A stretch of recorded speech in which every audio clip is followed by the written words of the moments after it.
Chapter 1, Mining Slave. Humanity's Great Sage, Chapter 1, Mining Slave.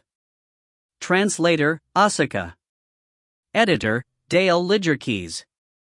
Luyi carried a mining basket on his back and a mining pick in his hand as he walked forward, step by step, inside a dark and damp mining tunnel. The youth had a sorrowful expression on his face, and his eyes were fixed on the empty space in front of him as though he was staring intently at something. To an outsider, there was nothing in front of him. But in reality, the youth could see a translucent shadow in his vision. It looked like the shadow of a tree that was gray and indistinct. He could not get a clear glimpse of it. Nevertheless, he could see that it had lush foliage. The tree branches split off from the tree trunk approximately 1/3 of the way along its length, splitting to the left and the right. They were supporting a semicircular canopy. It had been more than a year since he arrived in this world called Jojo, but he had yet to figure out what that was. All he knew was that if he concentrated hard enough, there was a chance for that shadowy tree to appear in his vision. However, nobody else seemed to notice it. What a depressing life, he sighed. He had suddenly woken up and found himself in this unfamiliar world 1 year ago. Unfortunately, the sect he was staying with had been seized by a gang of thieves before he could familiarize himself with the environment of this world. Many people had been killed during the attack, and he became a prisoner of that gang of thieves along with some other young men and women. They were then sent to this mine to become lowly mining slaves. It wasn't until much later that he learned from the scattered conversations around him that the sect he had previously been staying with was known as Mystical Sky Sect. It was a sect that belonged to the Grand Sky Coalition. Although that sect had an awesome and tyrannical name, it was very small in reality. On the other hand, the sect that attacked Mystical Sky Sect was known as Evil Moon Valley, a sect under the control of Thousand Demon Ridge. Grand Sky Coalition and Thousand Demon Ridge were the two major factions in this world. They were both formed by the union of countless large and small forces that constantly fought against each other with the intention to wipe out the other party. It was said that their battle had been ongoing for several hundred years. In Luya's opinion, the struggle between the two forces was simply a confrontation between the lawful faction and the evil faction. It was also nothing more than an accident that he got dragged into the confrontation. The lands of Jojo had been ravaged by countless wars over the years. Every year, small forces like Mystical Sky Sect would be wiped out completely, but more forces would soon spring forth like bamboo shoots after rain. These forces would occupy various places and make the situation even more chaotic. Oh well. If I am a mining slave, then so be it, Luyi comforted himself. Compared to those who were killed, at least I am still alive. It wasn't that he had any special skills or anything that allowed him to survive. It was just that Evil Moon Valley needed people to carry out their miscellaneous chores, and a young person with no cultivation like him was undoubtedly the best choice for that task.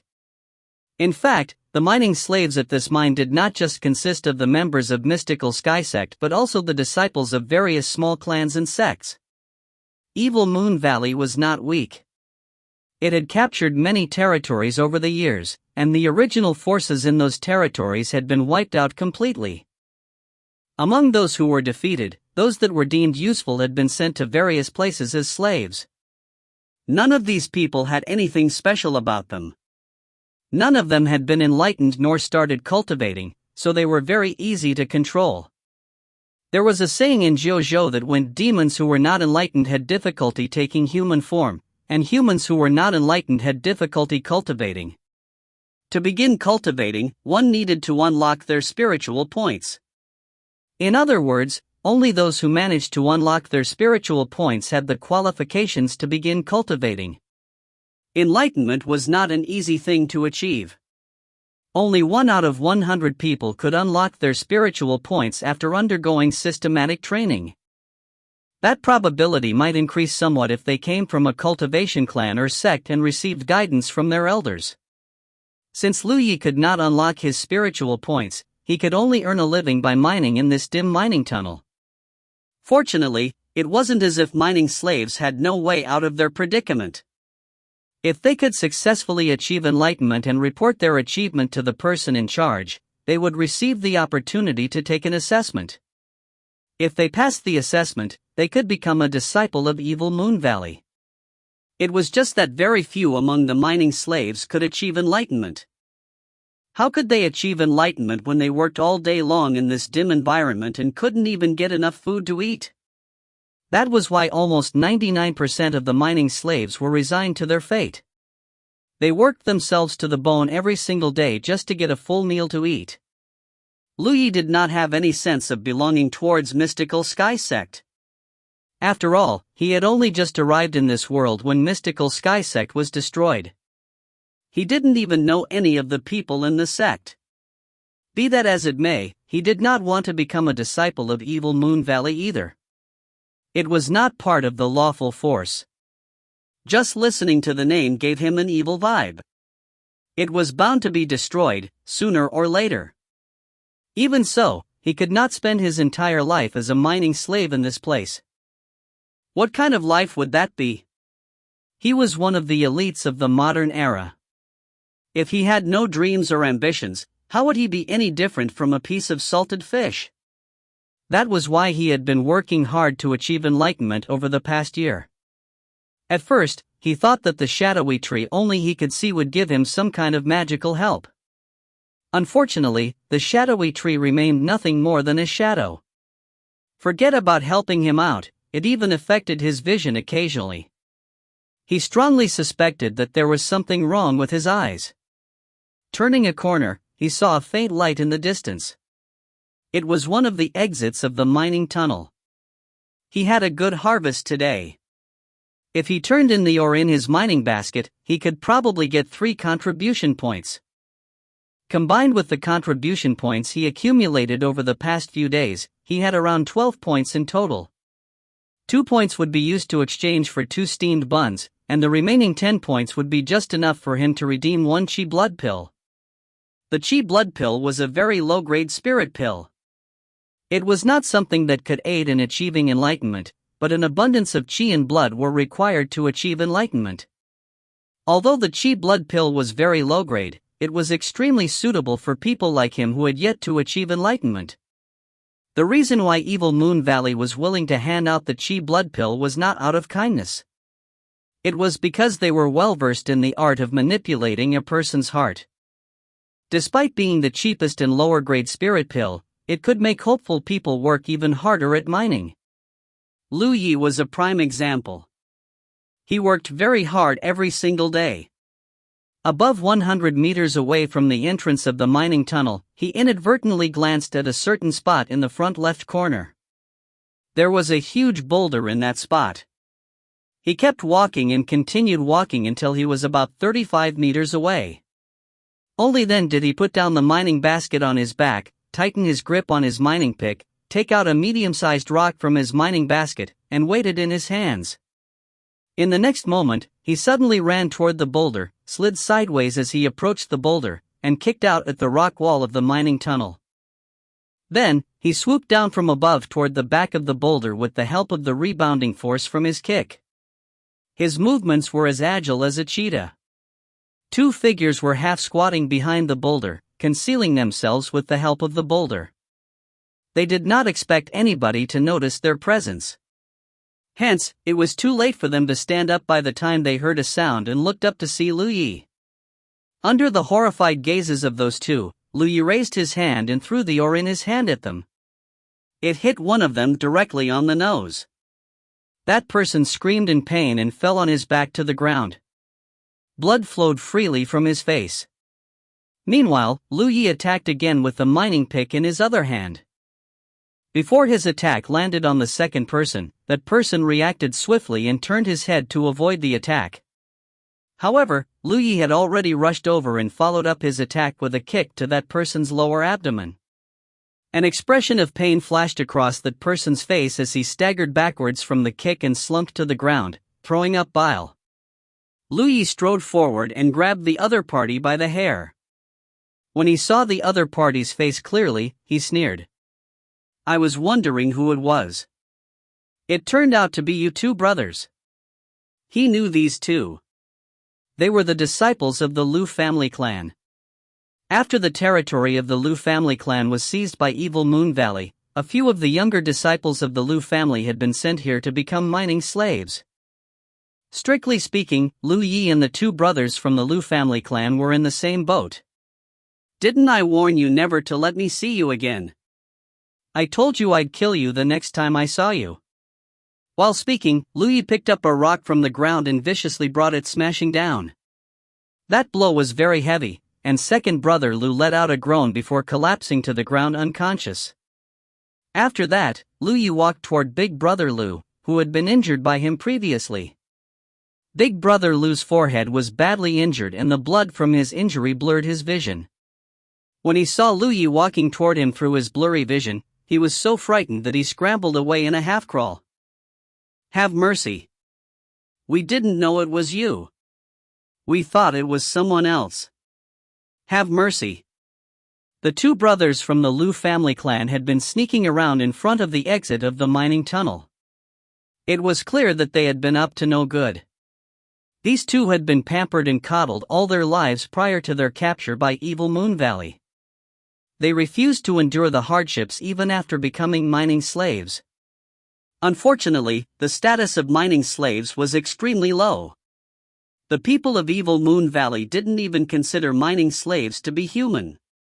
There was no way to obtain food without the ores to exchange for contribution points. For that reason, these two brothers often hid in one of the mining tunnel's many exits to rob the mining slaves who were alone. Many people had suffered at their hands as a result. Not only would they be robbed of their hard-earned ores of the day, but they would also be beaten half to death. These two had tried to rob Lu Yi not too long ago, but they were no match for him and were taught a harsh lesson instead. Lu Yi never imagined that he would encounter the two brothers again only a few days later. All kinds of people existed in the mines. There were people like the two brothers of the Lu family clan among the mining slaves who were gluttonous and lazy, and then, there were also people like Lu Yi who had dreams and ambitions. Over the past year, Lu Yi had been using the contribution points he earned from exchanging ores to redeem chi blood pills, in addition to ensuring his daily food and clothing necessities. He had probably consumed more than 30 chi blood pill by now. This had caused his body to be stronger than most mining slaves. Although his physique could not be said to be muscular, the power inherent in his body has already surpassed most ordinary people. Dealing with two gluttonous and lazy mining slaves was naturally not a problem for him. Big brother Lu was still begging for mercy, but Lu Yi simply pretended not to hear anything. Grabbing big brother Lu by the hair, he lifted another rock in his hand and viciously brought it smashing down again. After spending a whole year as a mining slave, he had witnessed countless tragedies. He had long since understood one truth in this world: pity and sympathy were useless in this dog-eat-dog world. It wasn't as though the mining slaves were cordial among themselves. Mining slaves that came from various forces could never truly live together in harmony.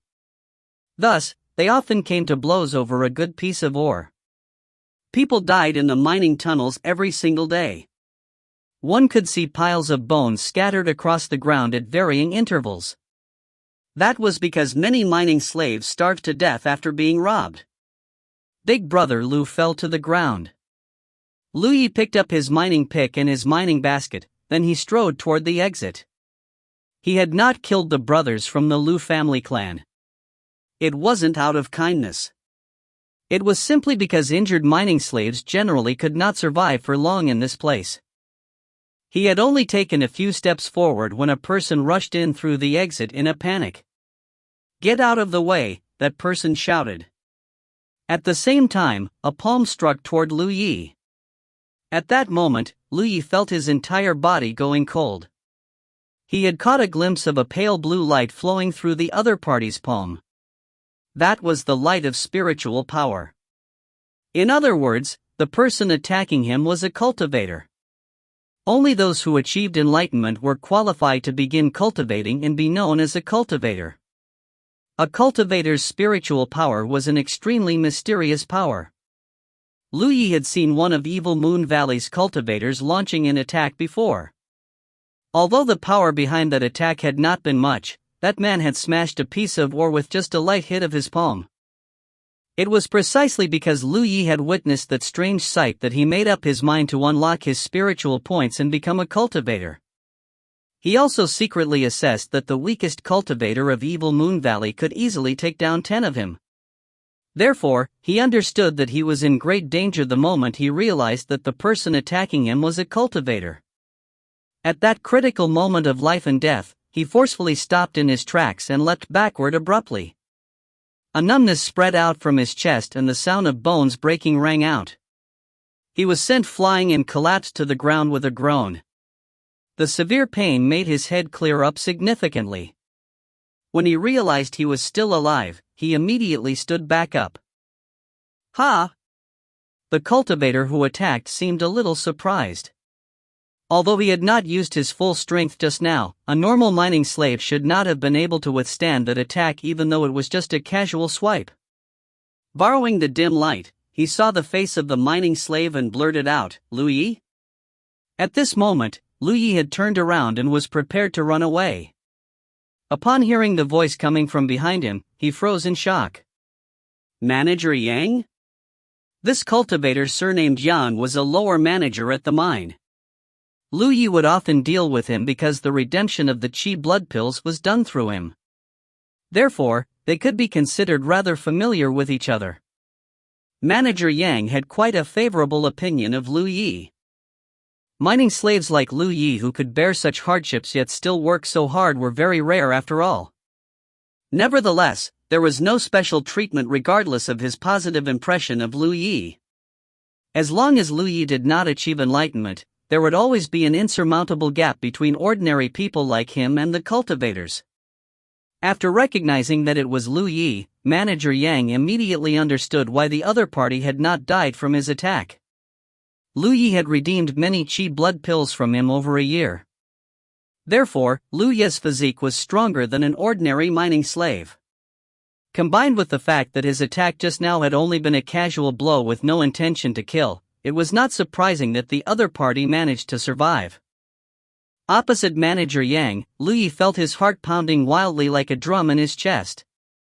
Cultivators of Evil Moon Valley generally did not care about the life and death of the mining slaves. Besides, they were aware of the constant fights between the mining slaves in the mine and generally turned a blind eye to them unless it happened right in front of them. Right after he assaulted the 2 brothers of the Lu family clan and left them lying unconscious on the ground, he had turned around only to receive an attack from Manager Yang.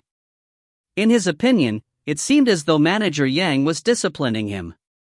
However, he soon noticed that something was not quite right. Manager Yang had looked panicked when he rushed into the mine. He didn't look like he was trying to help the 2 brothers of the Lu family clan. While Lu Yi was lost in his thoughts, Manager Yang revealed an expression of pleasant surprise. It was almost as though his encounter with Lu Yi in this place was a good thing. Leaning forward, he reached out and grabbed Lu Yi by the shoulder. "Come with me." Sullivan, there were quite a few people who PM'd me on Discord to translate this. Well, this is Momo's new work, so I get that you guys want to read it since many of you are fans of Martial Peak. It currently has over 200 chapters and Momo does like 2 or more chapters per day. So, the index page has basically placeholders when he reaches that number. I'm going to do it like how I did it for Martial Peak, which is 3 chapters a week at the start. Once a goal is reached on the Patreon, the rate of release will increase. Chapter 2, Cunning. Humanity's Great Sage, Chapter 2, Cunning. Translator, Asuka. Editor, Dale Lidgerkeys. Lu Yi felt himself being grabbed by a powerful grip, and his body involuntarily moved forward. Enduring the pain coming from his chest, he asked, "Manager Yang, where are we going?" "Stop talking nonsense," Manager Yang said viciously. He took several steps forward, then glanced at the mining basket on Lu Yi's back. "Get rid of it." Lu Yi did not dare to refuse. Unbuckling the mining basket, he tossed it to the ground but kept hold of his mining pick. Although Manager Yang glanced at Lu Yi sharply, he didn't say anything else. The deeper they went inside, the further the light behind them got. The lighting in the depths of the mining tunnels was very dim, with only the torches that were placed at every 35 meters or so providing some light. However, the entire mine was riddled with passages and the terrain was extremely complicated. Not every mining tunnel had torches lighting the way. Most of the mining tunnels were shrouded in darkness all year round, and nobody knew where these mining tunnels led. Therefore, it was very easy to lose their way if they did not follow the lighted path when mining in this place. It was easy to imagine what would become of a mining slave with an ordinary constitution if they lost their way in this place. Among the mining slaves, the mining tunnels that were illuminated by torches were known as the lighted paths, and the mining tunnels that were shrouded in darkness all year round were known as the dark paths. Oftentimes, torches would burn out and the lighted paths became dark paths. Mining slaves would then lose their sense of direction and starve to death. It was a common occurrence. As Lu Yi followed Manager Yang deeper into the mining tunnels, he noticed something strange. Manager Yang would occasionally look backward with a nervous expression as though he was being chased by something dangerous. The way Manager Yang was acting made Lu Yi nervous too. "Lu Yi, do you know any of the dark paths?" Manager Yang suddenly asked. "Yes." Lu Yi nodded. Denying this fact was meaningless in front of Manager Yang. Besides, he was not the only one who had some knowledge of a few dark paths. All the superior mining slaves had explored and became familiar with several dark paths. Although the lighted paths were safe, there were not many spots left that could be mined. On the contrary, quality goods could often be found in the dark paths that were shrouded in various dangers. He was only able to harvest so much every single day by relying on the resource-rich dark paths. How else would he find the extra contribution points to exchange for chi blood pills? That was also the reason why Manager Yang had dragged Lu Yi along with him after recognizing Lu Yi. "Manager Yang, do you want to enter the dark paths?" Lu Yi asked. The fact that Manager Yang had mentioned the dark paths so abruptly gave him some room to make his own conjectures. Manager Yang replied, "Bring me to the most hidden dark path." "Okay." Lu Yi nodded in response. He didn't take more than a few steps when he groaned suddenly and clutched at his chest. The bones in his chest felt a little displaced after he took that attack, and following behind Manager Yang at such a fast pace had given him no chance of respite at all. At this moment, his movements had pulled at his injury. The pain that followed made him double over and a sheen of sweat oozed out of his forehead. Manager Yang glared at Lu Yi in dissatisfaction. Hesitating for a moment, he dug into the cloth bag hanging at his waist, quickly retrieved a round spirit pill about the size of a pea, and handed it to Lu Yi. "Eat this." Lu Yi accepted the spirit pill but could not tell what kind of spirit pill it was. The chi blood pill was the only spirit pill he had been exposed to in the 1 year he spent in this world. Whereas, the spirit pill he currently held in his hand was clearly different from the chi blood pill. Under the current circumstances, it probably wasn't harmful, seeing as he was still useful to Manager Yang. It was most likely used for healing purposes. Thus, he stuffed the spirit pill into his mouth and chewed on it. He instantly regretted his decision so much that even his intestines turned blue. That was because the spirit pill was bitter beyond description. "Why did you chew on it? You should have just swallowed it." "This is a healing pill," Manager Yang snapped unkindly. So it really was a spirit pill meant for healing purposes. Lu Yi's expression was scrunched up from the bitterness, but he still needed to express his gratitude. "Thank you, Manager Yang. If you really want to thank me, then hurry up and get a move on." Manager Yang gave Lu Yi a shove. Hence, Lu Yi had no choice but to get his act together and lead the way in front.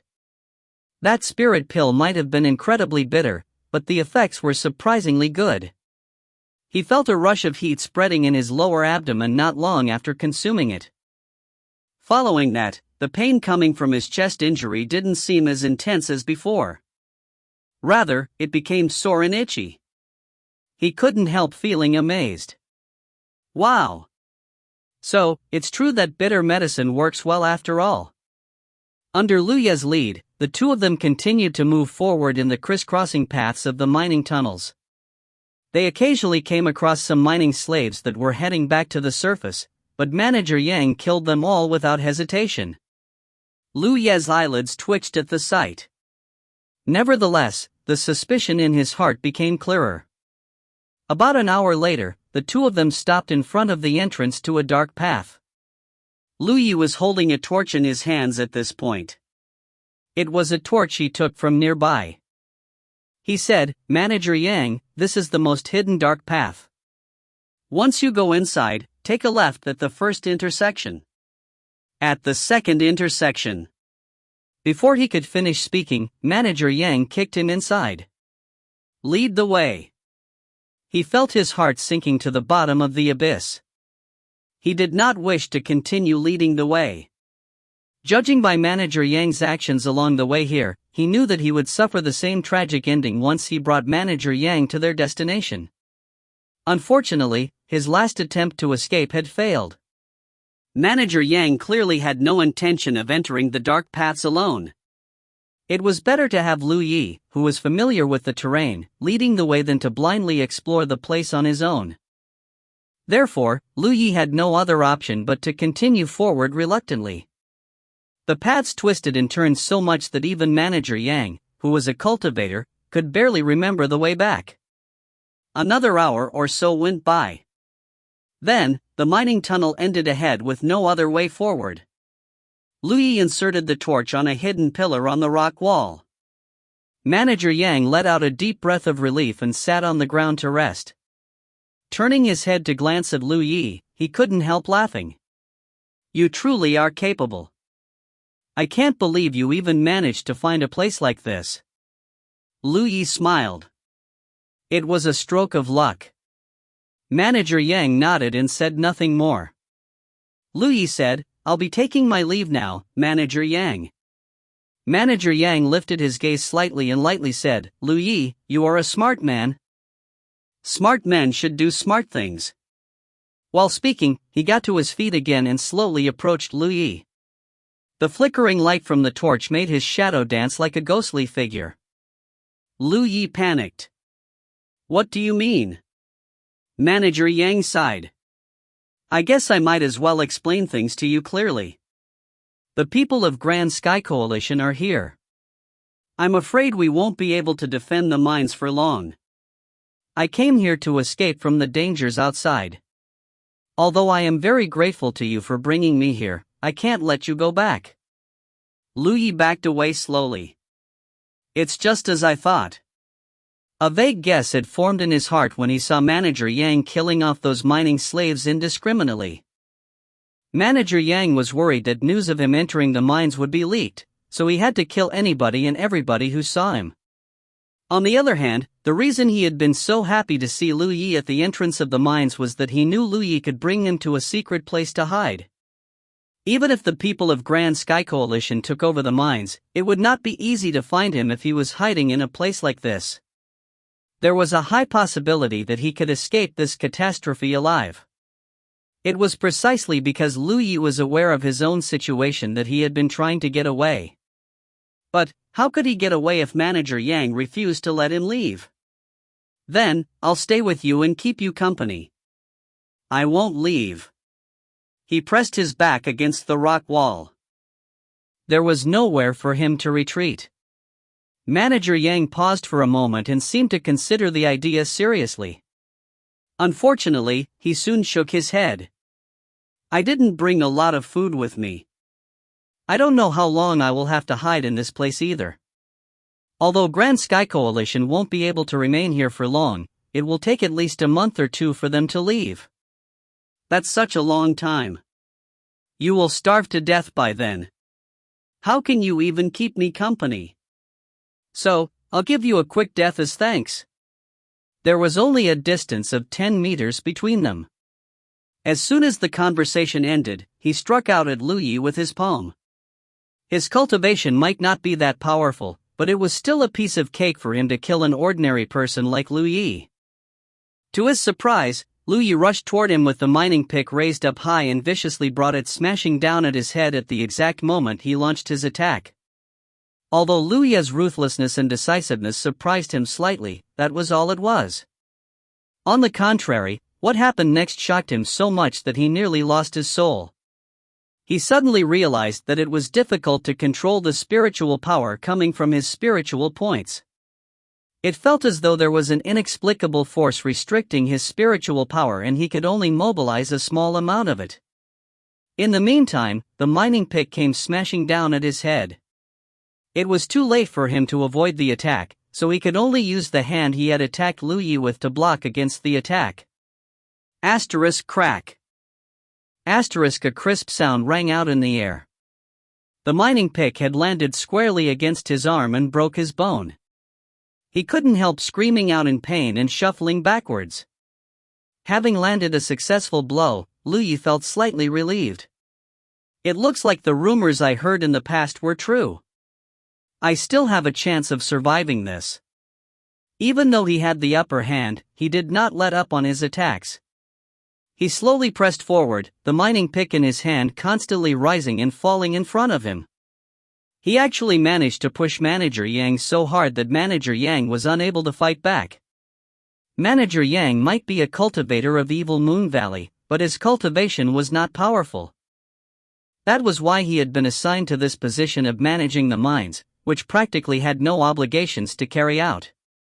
He rarely fought desperately against anybody in his life. After all, he could simply use his cultivation to deal with the mining slaves. They were like putty in his hands. Be that as it may, he was only slightly stronger than an ordinary person when his cultivation was greatly suppressed, which resulted in him taking a heavy beating upon encountering an opponent as ruthless and cruel as Lu Yi. While avoiding Lu Yi's fierce barrage of attacks, he stuck his hand into the cloth bag hanging at his waist. A moment later, he raised his hand and a cold light flashed. Lu Yi was taken aback. He hurriedly stopped advancing and used his mining pick to defend.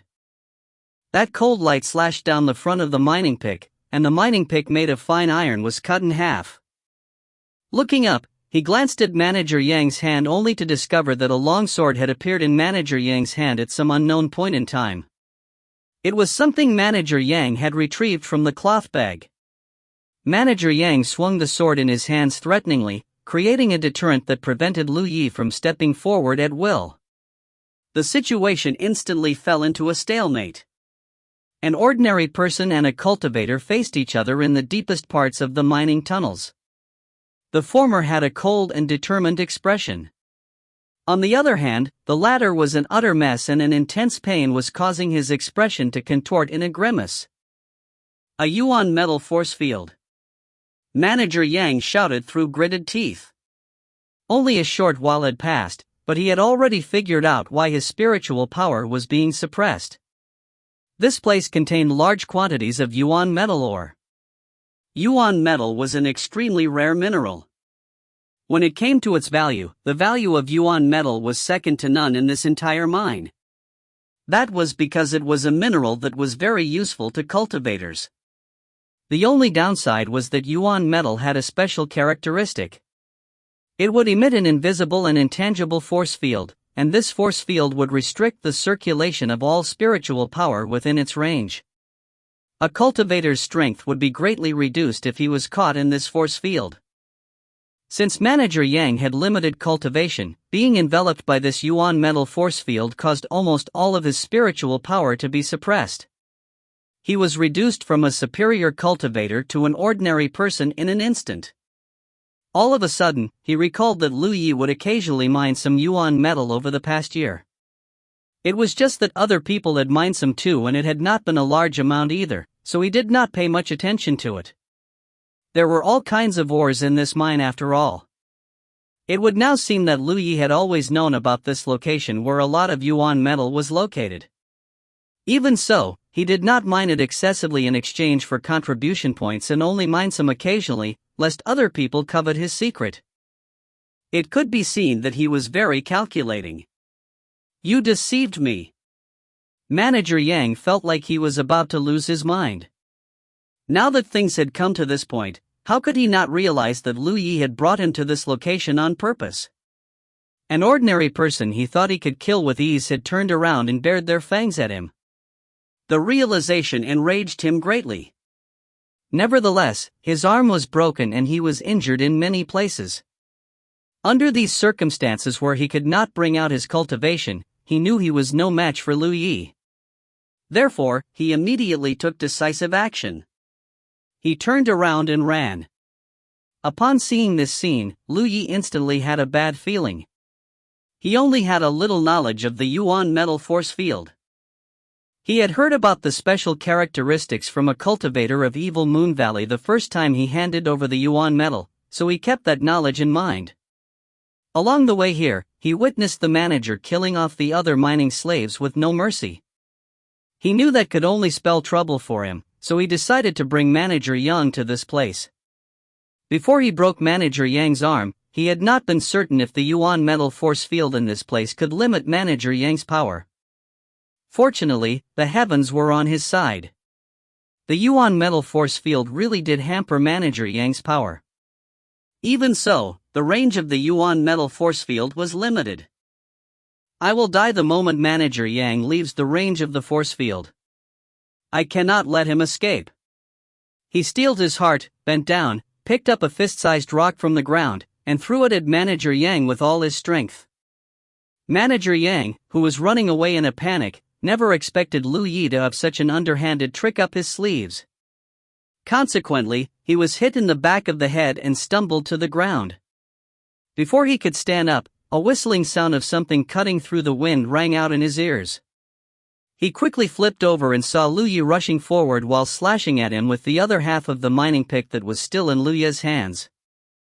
There was no way to escape this time. At that critical moment of life and death, Manager Yang shouted, "Let's die together." At the same time, he stabbed forward fiercely with the longsword in his hand. In the next moment, his head was smashed in by the mining pick. Lu Yi didn't feel safe enough, so he struck a few more times. It wasn't until he saw the body twitching uncontrollably in front of him that he was convinced that the other party was dead. Then, an intense pain came from his thigh. He looked down and saw a long sword stuck in his leg. It was the sword that had been in Manager Yang's hands. It turned out that he had been stabbed at some point in time, but he didn't even notice until now. Throwing the mining pick down, he sat down on the ground heavily, took in huge gulps of air, and appreciated the beauty of life. Chapter 3, Enlightenment. Humanity's Great Sage, Chapter 3, Enlightenment. Translator, Asaka. Editor, Dale Lidgerkeys. Lu Yi did not rest for too long. There was still a sword stuck in his leg, and intense pain was assaulting his nerves. Besides, the spot where he was injured was not good. It would be over if the injury had hit a vital spot. Therefore, he began checking on his wound after a short rest. He reached out to tear open the clothing surrounding his wound. After examining his injuries carefully, he finally breathed out a sigh of relief. The injury might look bad, but it was just a flesh wound. Even so, he did not mindlessly pull out the sword. That was because he would inevitably suffer massive blood loss the moment he pulled out the sword. If he failed to handle things well, he might faint after a short while. First, he tore the clothes he was wearing into long strips of cloth and tied them tightly around his leg, starting from the base of his thigh. Subsequently, he completely stripped away the clothes surrounding the injured area to reveal the location of his wound. After that, he cast his gaze toward the waist area of Manager Yang's corpse. There was a fist-sized cloth bag hanging there. He could recognize that item. It was what cultivators called a storage bag. Both the healing pill Manager Yang had given him previously and the sword stuck in his leg had been taken out of this storage bag.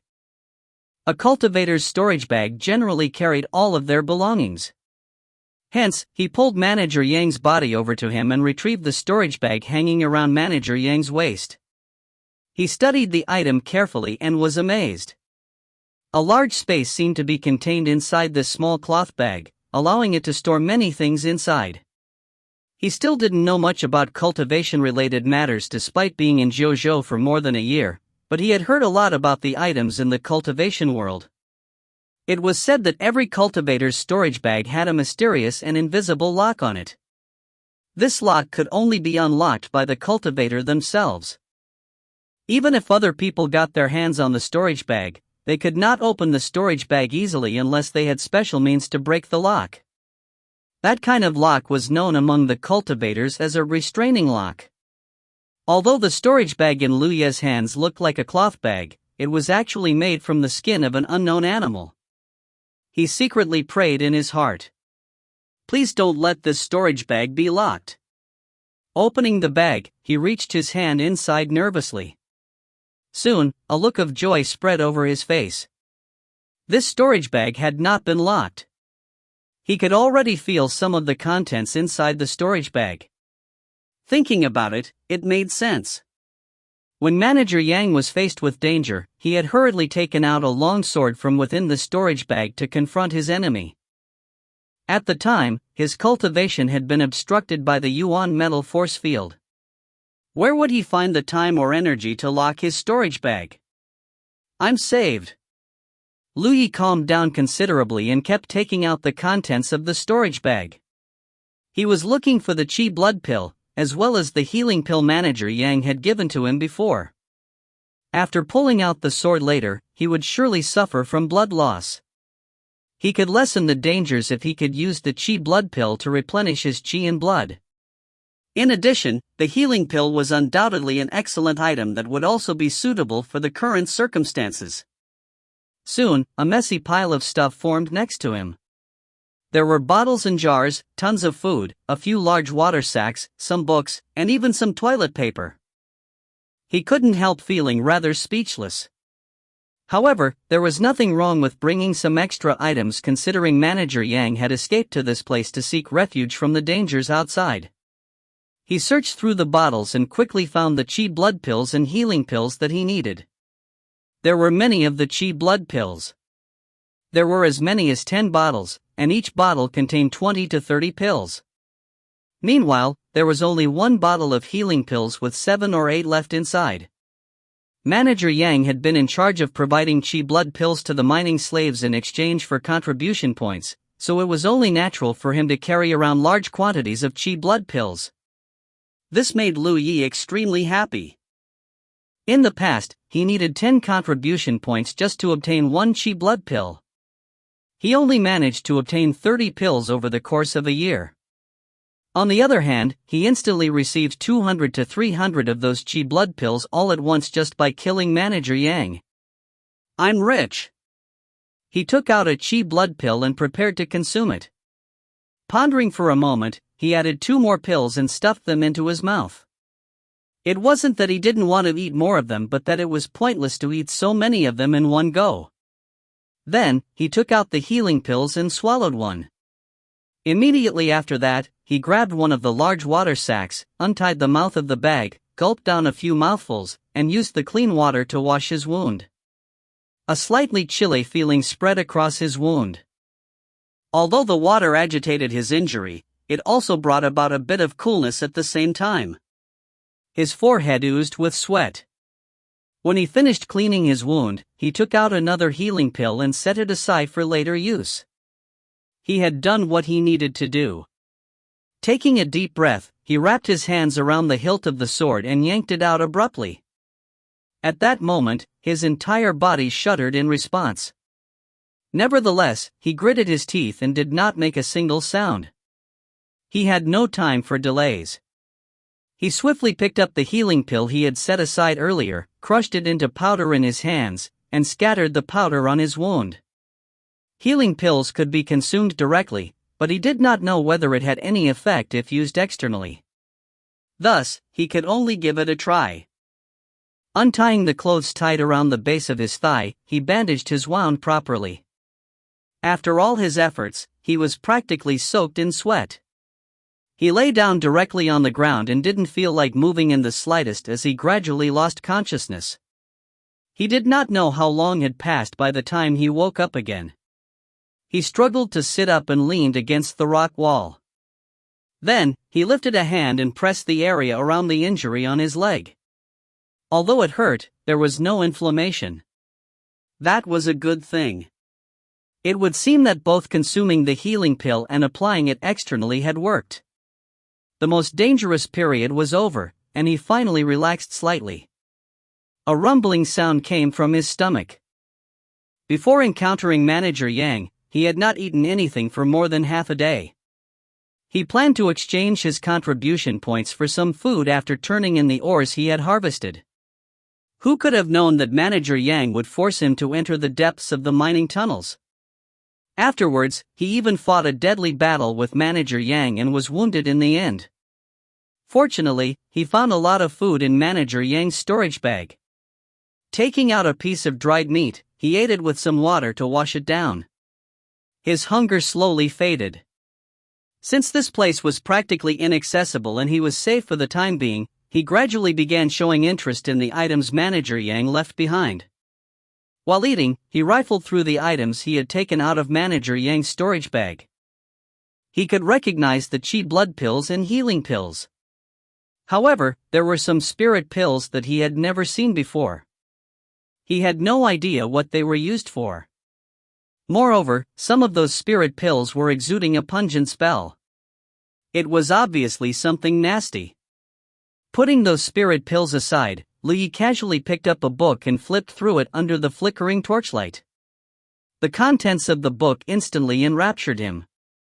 It would seem that Manager Yang had been a rather passionate man. That book wasn't just rich in content, but it was also rich in pictures. He did not know who had drawn those pictures, but those pictures were incredibly skillful. They were very detailed and lifelike.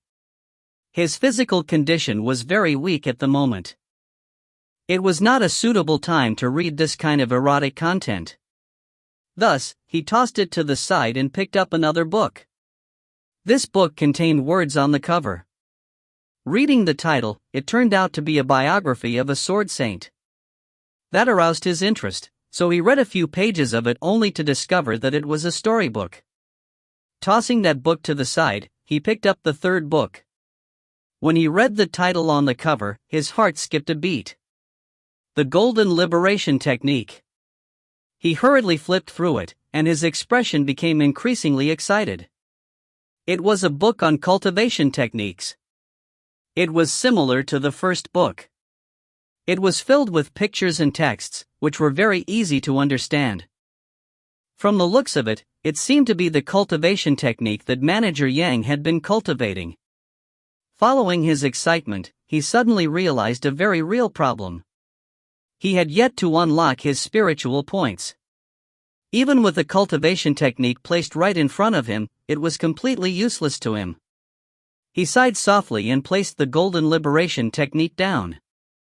Since he couldn't cultivate it, there was no point in reading it any further.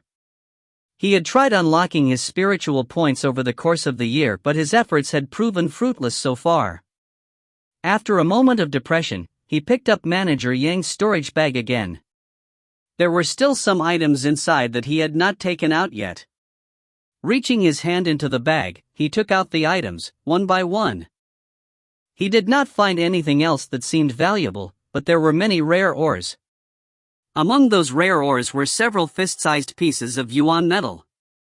These were probably the ores that Manager Yang had secretly stashed away. Who knows what he had planned to do with them? Lu Yi had mined a lot of rare minerals after mining in this place for a year, so he had seen most of these ores before. Even if he didn't know what they were called or what they were used for, he had seen them all before. That was until he took out a dark red piece of ore that was the size of a person's head. He had never seen something like this before, and he did not know which mining slave had mined this piece of ore either. In the end, it had eventually ended up in Manager Yang's possession. It was a bit strange, but most items were valuable precisely because they were rare. Something even he had never seen before must be of great value. Just as he was about to put down that ore, he felt his psyche becoming disoriented for a moment. Immediately after that, a blurry shadow appeared in front of him and transformed into a tree. It was that shadowy tree. He was greatly astonished. There was one condition for the shadowy tree to appear, the condition being that he needed to focus. Moreover, it did not appear every time. Sometimes it would appear, sometimes it wouldn't. But the shadowy tree had shown up all by itself this time. While he was trying to make sense of the situation, that vague shadowy tree suddenly grew roots, and those tree roots then plunged into the dark red ore in his hand. In the next moment, a cracking sound rang out and the ore split into two. An orange-yellow light entered his vision, frightening him out of his wits. That was because the ore had cracked open to reveal a fire inside. He subconsciously tried to throw the ball of fire away, but that fire was stuck to his hands. He could not get it off his hands no matter how he wrung his hands. In that short moment of panic, he suddenly realized that the changes in the dark red ore were probably related to the appearance of the shadowy tree. What amazed him even more was that he didn't feel any sensation of being burned. Meanwhile, the orange-yellow flame was shrinking rapidly as if it was being absorbed by something. In just a few moments, that ball of fire vanished before his very eyes. He was still caught up in his astonishment when a scorching force surged up from his dantian. That force drew upon the strength of his chi and blood, converging toward that location. An unspeakable pain followed. He suddenly felt a tremendous force stirring in his lower abdomen, almost as if it was going to rip him apart completely. He couldn't help groaning in pain, and his clothes were instantly soaked in sweat. Just when he thought he was going to die, a soft sound came from his lower abdomen. He could sense that something had been broken at that moment. The pain quickly disappeared. At the same time, the world in Liu Ye's eyes underwent a wondrous change. A strange and surreal feeling bloomed in him. He could distinctly sense a mysterious power gathering around his dantian in his lower abdomen. Then, a wave of overwhelming surprise washed over him. He had unlocked his spiritual points. Chapter 4, Skill Tree. Humanity's Great Sage, Chapter 4, Skill Tree. Translator, Asuka. Editor, Dale Lidgerkeys. Amidst the crackling sounds, the weak flame flickered and finally died out. The torch inserted in the hidden pillar had burned out. Although the hidden mining tunnel was plunged into darkness, Liu Ye did not lose his sight completely. His surroundings that should have been completely filled with a pitch-black darkness still contained some faint light in his vision. He could see the outline of Manager Yang's corpse not far away, as well as the cold light coming from the sword he had previously tossed aside. It wasn't that the mining tunnel wasn't dark. It was simply that his eyesight had improved. After unlocking his spiritual points, he could clearly feel that his body had undergone some mysterious changes. Even his body that was weakened by injury had given birth to a lot of strength. Ha ha! Ha ha ha! Ha ha ha! He burst into wild laughter. His maniacal laughter echoed in this confined and enclosed environment. It wasn't until his movements pulled at his injury that he hurriedly stopped laughing. Suppressing the joy in his heart, he thought back on the changes just now. He was certain that his sudden enlightenment was related to the shadowy tree. It was also related to that piece of dark red ore that he had never seen before. No. The ore is not the key. The key lies in that ball of orange-yellow flame inside the ore. When the shadowy tree grew tree roots and devoured that flame, he had achieved enlightenment as a result. However, the shadowy tree had never experienced such changes before. The changes were probably caused by the stimulation of that orange-yellow flame. It would seem that his previous conjecture had been correct. That shadowy tree was indeed capable of helping him out in mysterious ways. It was just that he had failed to find the right method all this time. Sorting out his thoughts, he quickly focused his mind. He wanted to see how the shadowy tree looked now. The shadowy tree had absorbed that orange-yellow flame. There must be some changes to it anyhow. Perhaps it was because he was too emotional, but even though he tried to concentrate, he could not detect that shadowy tree again. Similar situations often happened in the past, and the cause was always a lack of concentration. He took several deep breaths and calmed down. Then, he tried again after waiting for some time. This time around, the shadowy tree successfully reappeared in his vision. Sure enough, it was just as he thought. The originally gray and blurry shadowy tree had undergone some changes. In general, the shadowy tree had the same appearance as before. The tree roots that grew out previously were nowhere to be seen. The only difference was a single leaf shrouded in blazing fire near the bottom of the canopy. It looked as if it was on fire. Louis focused his attention and fixed his gaze on that burning leaf.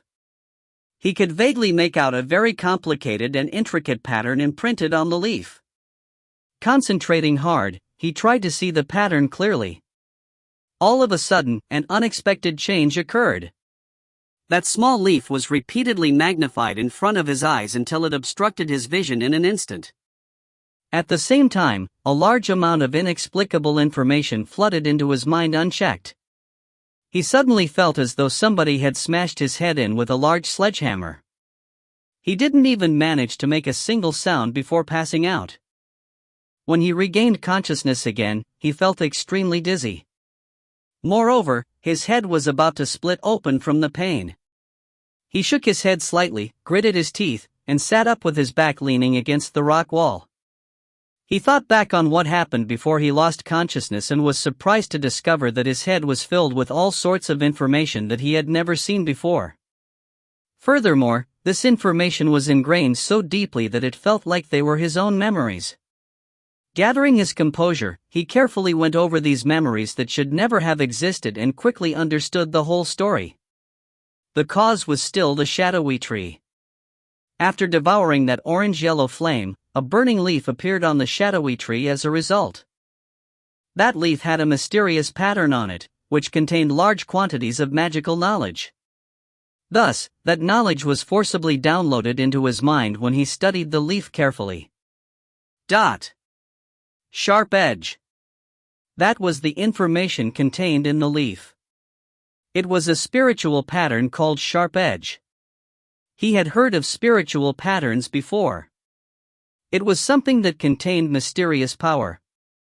In addition, it was closely related to the life, cultivation, and battle of the cultivators. There seemed to be people who specialized in studying spiritual patterns and were known as spiritual pattern masters. It was just that researching spiritual patterns was not easy, so there were very few of them. After understanding this, he tried to mobilize the spiritual power in his spiritual point. However, he found that the spiritual power in his spiritual point was so heavy that he couldn't mobilize it at all. Mulling over it for a moment, he recalled that he was still being enveloped in the Yuan metal force field. How could it be easy to mobilize his spiritual power? Even Manager Yang had died in his hands because of this reason. He stood up and hobbled into the distance. While walking, he tested the reaction of his spiritual power in his spiritual point. It wasn't until he could mobilize his spiritual power that he stopped walking. This position was outside the range of the Yuan metal force field. The spiritual power that felt so heavy just now became incredibly active. With a little directive from him, it flowed throughout his body. The places where it flowed felt warm and comfortable. He had never had such an experience before and was extremely amazed as a result. After fooling around for a bit, he remembered the spiritual pattern. It was practically instinctive. He poured his spiritual power into his palm and a brilliant light flashed on the palm of his hand in an instant. Although it only lasted for a fleeting moment, he saw it clearly. That light was an extremely complicated and intricate pattern. It was the exact same pattern as the one on the burning leaf. This is sharp edge? He looked down at his palm. Logically speaking, he had just unlocked his spiritual point. He barely even knew how to use his spiritual power, let alone use his spiritual power to construct a spiritual pattern. Nevertheless, he managed to succeed in doing just that so easily as though he had practiced countless times before. The palm of his hand was glowing faintly like an enormous firefly. Moreover, bursts of tingling pain came from his palm, making him feel as though there were many needles piercing into his flesh. It was just a single palm, and yet, that palm gave off an extremely sharp vibe. He felt like he could split a stone into two with a single palm strike.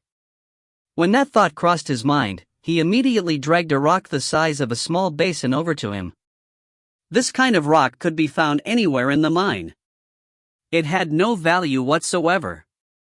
Placing the rock in front of him, he raised his palm and chopped down on the rock. That rock the size of a small basin cracked down the middle with a loud sound. The incision down the middle was neat and tidy. He was stunned.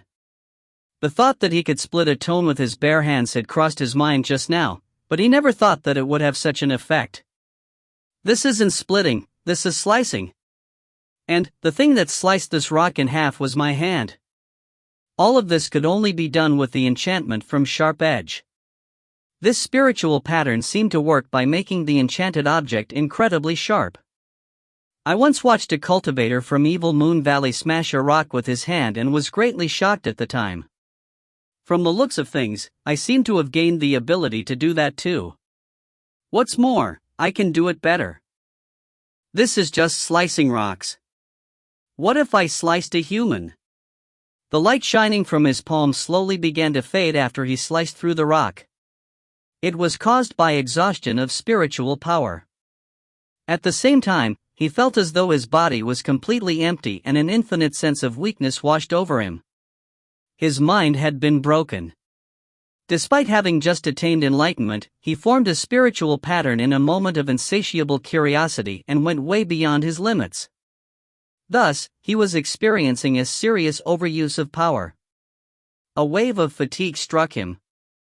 He tried to endure it. If he fell asleep at a time like this, he wasn't sure if he could wake up again.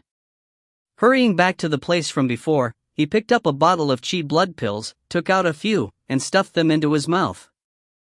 Then, he picked up another piece of meat and forced himself to take large bites out of it.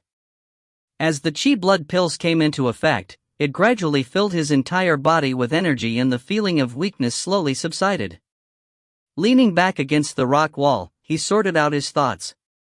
After the shadowy tree that had been accompanying him for more than a year devoured that ball of orange-yellow flame, he unlocked his spiritual points and became a cultivator.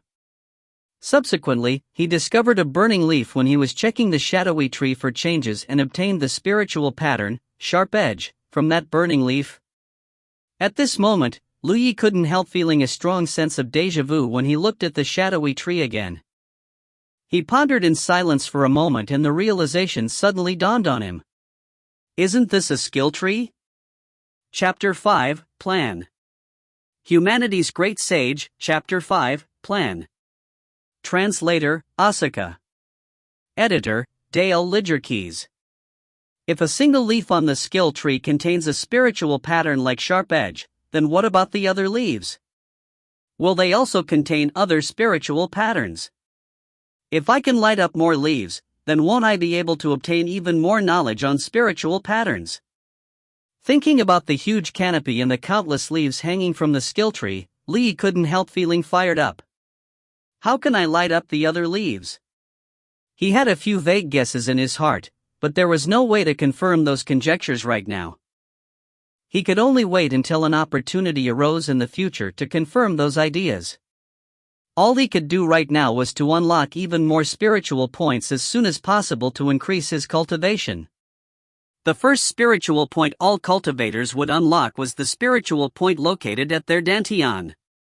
This was the starting point of one's cultivation known as the source spiritual point. How the rest of the spiritual points would be unlocked afterward would depend on the kind of cultivation techniques cultivated by the respective cultivators. Different cultivation techniques would unlock spiritual points at different locations. The more spiritual points they unlocked, the higher their cultivation. The Golden Liberation technique will come in handy now. He quietly quelled his excitement a little. Picking up Manager Yang's storage bag, he began packing up the stuff. It wasn't until this moment that he realized, to his astonishment, that his palm engraved with the sharp edge earlier was riddled with holes. It looked like it had been pierced by countless needles and had bled out quite a bit. Caught up in his excitement, he had not felt anything until now. However, a constant throbbing pain agitated his nerves now that he finally noticed the injury. Thus, he quietly reflected on his actions. It looks like if I ever obtain any other spiritual patterns in the future, I must not use it on my own body so carelessly. He soon packed up all the things he took out before and moved away from the range of the Yuan metal force field. At present, Lu Yi had two options laid out in front of him. The first was to leave the mine. The reason Manager Yang entered the mine was to escape from the dangers outside. The people from Grand Sky Coalition had attacked this place and there was no way the forces of Evil Moon Valley stationed at this mine could defend this place, so he chose to hide away in advance. After all, it would surely bode ill for him due to his status as a disciple of Evil Moon Valley if the mine was seized by the opposing party. If I can meet up with the cultivators of Grand Sky Coalition, I will be able to escape from this sea of suffering. I will no longer need to remain in this place and be oppressed again in the future. Unfortunately, that was not a wise choice. Manager Yang had escaped into the mine after receiving news of the impending attack. Similarly, there would surely be other disciples of Evil Moon Valley who had entered the mine too. That would mean the current period was the most chaotic period. It would be best if he could successfully get out of the mine. However, if he accidentally ran into any of the other disciples of Evil Moon Valley who had escaped into the mine, he would surely end up with the same fate as those mining slaves that Manager Yang had indiscriminately killed previously. Therefore, he chose the second option. He was going to stay put and remain here for the time being. This place was extremely hidden. Most people would not be able to enter this place. Moreover, it was easy to attack and defend. If any of the disciples of Evil Moon Valley managed to accidentally barge into this place, he could borrow the power of the Yuan metal force field to ambush his opponents. That would give him some chance of fighting back. Besides, his injury had yet to heal and it was difficult for him to move around. He recalled the words Manager Yang had mentioned before.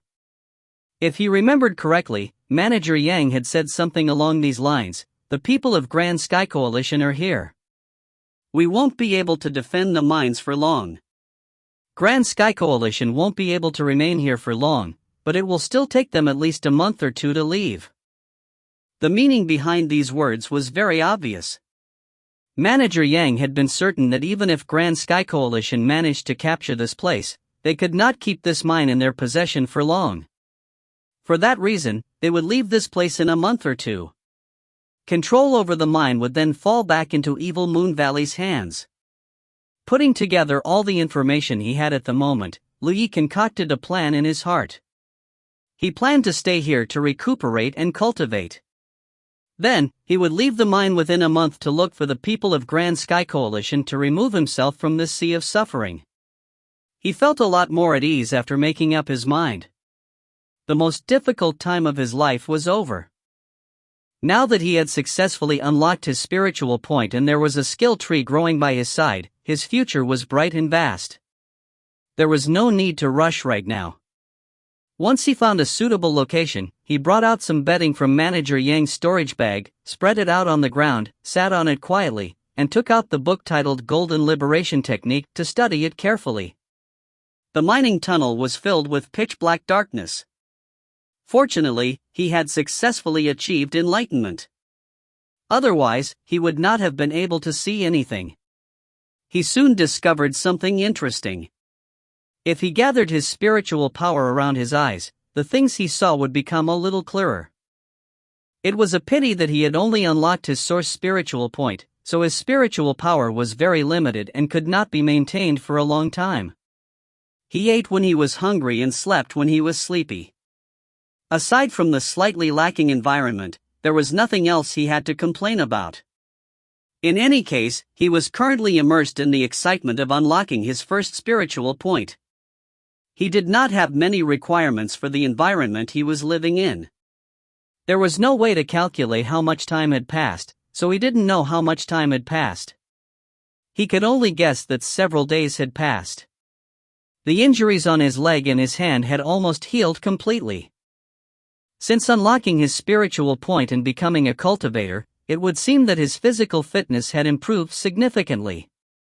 If he was stabbed in the leg in the past, he would have needed more than 10 days of recuperation before he could even walk around. Of course, it could also be related to the fact that he was consuming the Qi blood pills every single day. After studying the Golden Liberation technique, he discovered that he could not use the cultivation technique for the time being. It wasn't because there was something wrong with the cultivation technique. It was simply that he had only just unlocked his source spiritual point. There were other conditions that needed to be met if he wanted to unlock his next spiritual point.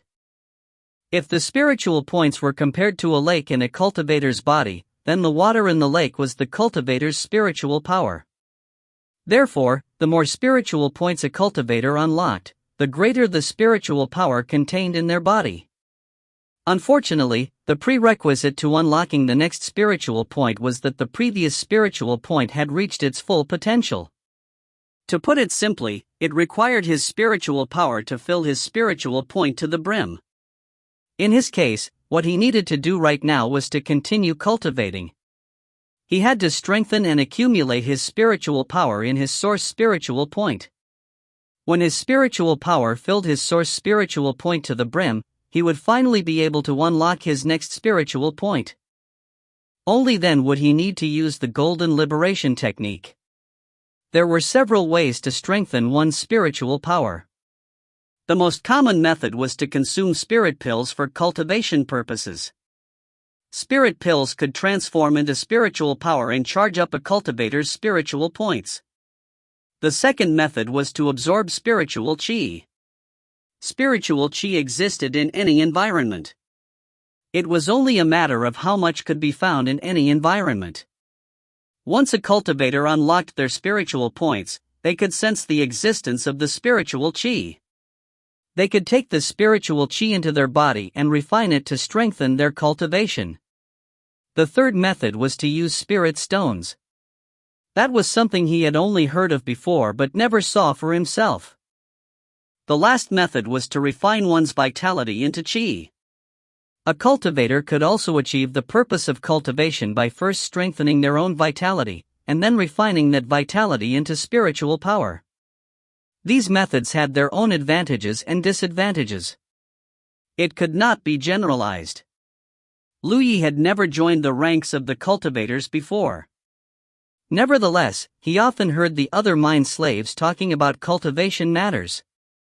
Everybody would talk about these topics with a great yearning, hoping that they would one day be able to make it big and change their fate. He had picked up some of the talk, so he understood a little of the basics. In his current circumstances, he could not use the first method. He did not have any spirit pills for cultivation. Although he was certain there were some in Manager Yang's storage bag, there were so many bottles and jars. He had no way to differentiate between them and did not dare to experiment rashly. Meanwhile, he had tried the second method. He did not know if it was due to the presence of the Yuan metal force field or some other reason. In any case, he could not sense the existence of spiritual qi and could not absorb it as a result. The only method he could use was refining his vitality into qi. Chapter 6, Encounter. Humanity's Great Sage, Chapter 6, Encounter. Translator, Asuka. Editor, Dale Lidgerkeys. Consuming qi blood pills could strengthen one's vitality. One could then obtain more spiritual power by using one's spiritual power in their spiritual points to refine their vitality. At the moment, that was the only method that Lu Yi could use to cultivate with the benefits he obtained from the personal effects of Manager Yang. He had tallied the number of qi blood pills previously. There were a total of 253 qi blood pills, which was not a small number. He originally thought that so many qi blood pills would be enough for his use. However, he only just discovered that these qi blood pills would not last long once he actually started cultivating. The first time he cultivated, he only managed to refine the medicinal efficacies of 2 qi blood pills. He had never done this before, so it took him a long time to figure out how to refine his vitality into qi. During his second attempt, he managed to refine 4 qi blood pills. He was starting to get the hang of it after some practice. The third time, he refined 6 chi blood pills. The fourth time, he refined 10 chi blood pills. The more he cultivated, the faster his consumption of the chi blood pills. That was because the spiritual power in his spiritual point was increasing by the day. The more spiritual power he had, the higher his efficiency in refining his vitality into chi, and the greater his consumption of chi blood pills. He finally understood one thing. The chi blood pills were truly nothing great after all. Otherwise, there was no reason for a newly enlightened cultivator like him to consume those pills so quickly. A true cultivator most likely had some special spirit pills for cultivation while cultivating. It was a pity he could not recognize any of those spirit pills and did not dare to try them out recklessly. The mine was dank and gloomy. He did not know how much time had passed. When he finished consuming all the chi blood pills in his possession, he knew that it was time for him to leave. It wasn't because he had run out of cultivation resources. It was because he had nothing left to eat. Since he started refining his vitality into chi, his appetite had increased greatly. Manager Yang had brought a lot of food with him. If he had rationed the food carefully, it could have lasted him for 2 months. He planned to hide here for quite some time after all. How could he be inadequately prepared? Although there was no way for him to calculate time accurately, he estimated that more than a dozen days had passed since he started cultivating. The benefits he gained from this period of cultivation were not great but not small either. The spiritual power in his source spiritual point had been filled to the brim. In other words, he had the qualifications to unlock his next spiritual point and cultivate the golden liberation technique. It was just that when he tried to unlock his second spiritual point according to the guide written in the golden liberation technique, he could not find the right location. Not only did he fail in his cultivation, but he also wasted a lot of spiritual power for no reason. No wonder I heard people saying that cultivation matters require the guidance of their elders. Who knows how many detours I will need to take before I can figure things out myself. For that reason, he was still just a cultivator who had only unlocked his first spiritual point despite consuming all the chi blood pills in his possession. The injuries on his body had healed completely, so they did not hinder his movements. Rather, he was troubled over how he was going to deal with Manager Yang's storage bag. He was quite reluctant to leave it here. It was everything Manager Yang had owned after all. Leaving aside the other items, some of those rare ores were very valuable. He had no family nor friends in this world or any elders to take care of him. He would surely need to consume many resources in the future. With Manager Yang's personal effects in his possession, at the very least, he would not need to worry about a lack of cultivation resources for the time being. Nevertheless, it was not appropriate to carry this storage bag on him either. This was the cultivation world. Fortune begot greed, and it was not uncommon for killings to take place.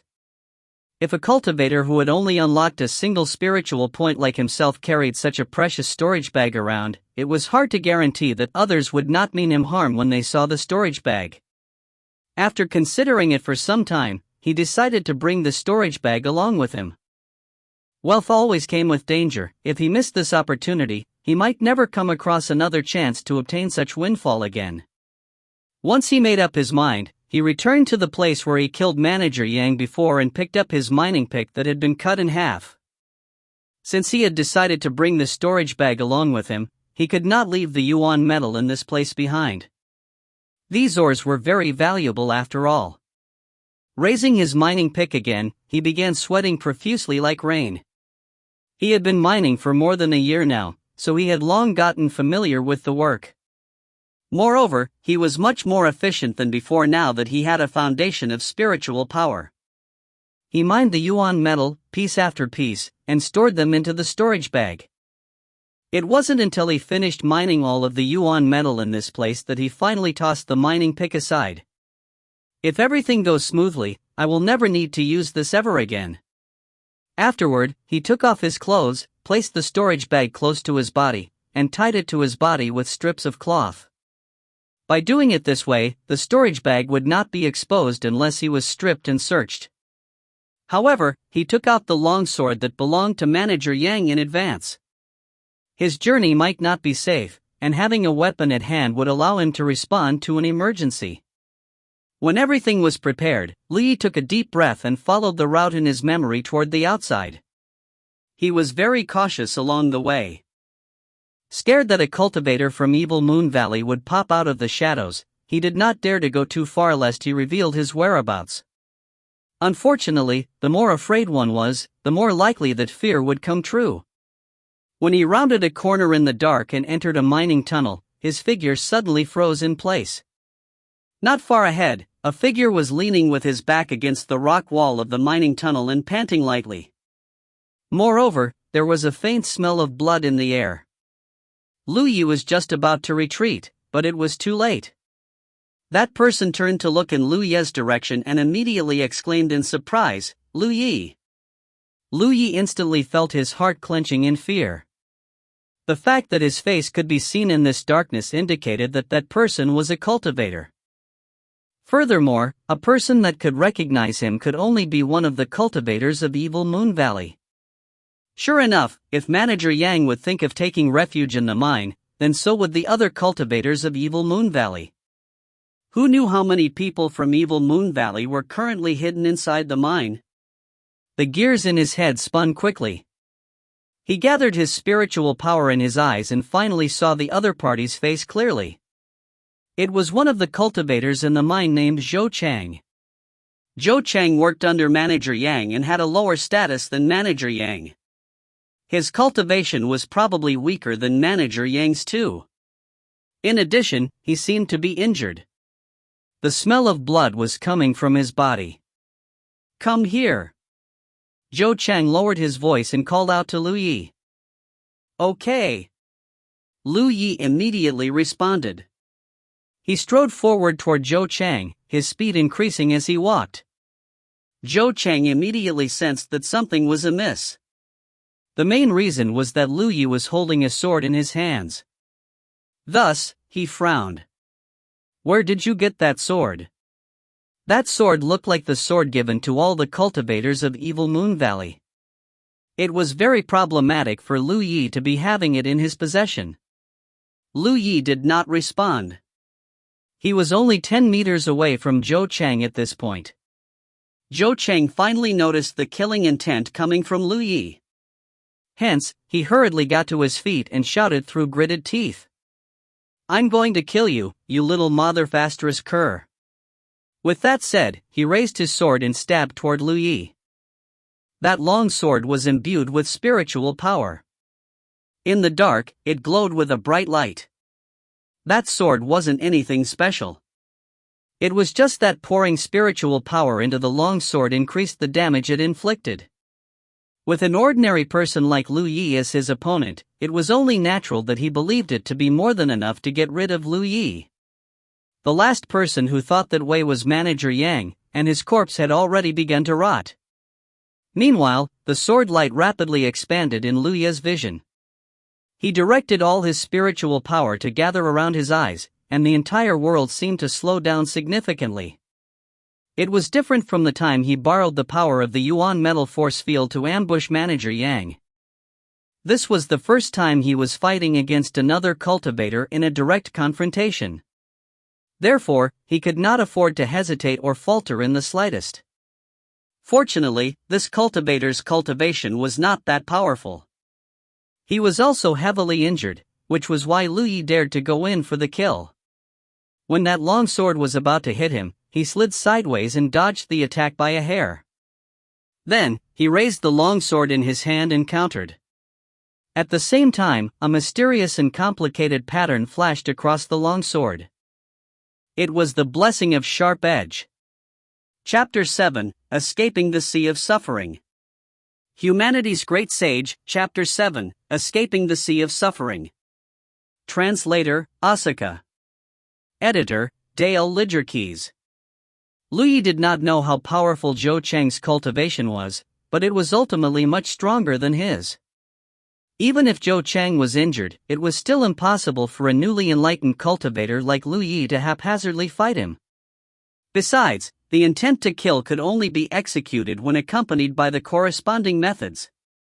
Sharp edge was Lu Yi's means to do so. When Lu Yi had nothing better to do before, he had tried experimenting with a few things. He discovered that the spiritual pattern, sharp edge, could not only be applied to his palm but also to weapons. Moreover, it was much more effective. The light that blazed out for an instant caused Zhou Chang to blank out in confusion. When did Lu Yi become a cultivator? The two swords clashed against each other, accompanied by a loud sound of metal breaking. He was shocked to discover that his long sword had been cut in half. This situation frightened him very much. Having his weapon broken in front of his enemy was undoubtedly a huge mental blow. While Zhou Chang was frozen in shock, Lu Yi followed up with a second attack. After breaking Zhou Chang's sword, he immediately lifted his sword and slashed at Zhou Chang's neck. He did not know any forms of swordsmanship nor any mysterious moves, so he could only use the crudest slashing movements. Zhou Chang was scared out of his wits. At this moment, they were too close to each other and it was too late for him to dodge backward. Thus, he could only call upon what little spiritual power that remained in his body to protect himself. Logically speaking, his cultivation should have been enough to withstand the attack of a cultivator like Lu Yi, who had only unlocked one spiritual point. Even if the other party held a weapon, the attack should not be able to pass through his spiritual power's defenses. Contrary to his expectations, the protection formed from his spiritual power did not display the effect it should have when that longsword came slashing down. The longsword sliced through that layer of protection and subsequently slashed across his neck. The sound of a sharp weapon slicing through flesh rang out, and Lu Yi felt several drops of warm blood splattering across his face. "You bastard!" Zhou Chang was livid. He couldn't believe a mining slave had injured him so in a moment of carelessness. Lifting his hand, he struck toward Lu Yi. However, Lu Yi had already released his grip on the longsword and turned around to run back into the depths of the mine without looking back. The sounds of Zhou Chang chasing him came from behind, and he ran even faster. He gradually stopped hearing any sounds coming from behind him and finally came to a halt. He waited for a little while longer before turning around to return in the direction he came from. Along the way, he found Zhou Chang collapsed on the ground. He couldn't be sure if the other party was dead. Therefore, he picked up some rocks by his feet and threw them at Zhou Chang. Zhou Chang did not react at all. Mustering up his courage, he walked over to Zhou Chang and looked down. Zhou Chang was lying in a large pool of blood that stained the ground red. The long sword was still stuck in his neck, and he was no longer breathing. Although Lu Yi's second attack had not taken Zhou Chang's life directly, it had severed more than half of Zhou Chang's neck. There was no way Zhou Chang could survive with such a serious injury. Thus, the desperate battle finally ended with Lu Yi's victory. Lu Yi let out a long sigh of relief. He was increasingly coming to understand just how treacherous this world was. Walking forward, he grabbed the hilt of the sword. He was just about to pull the sword out when he noticed something out of place out of the corner of his eyes. Lifting his gaze in that direction, he felt his entire body going cold.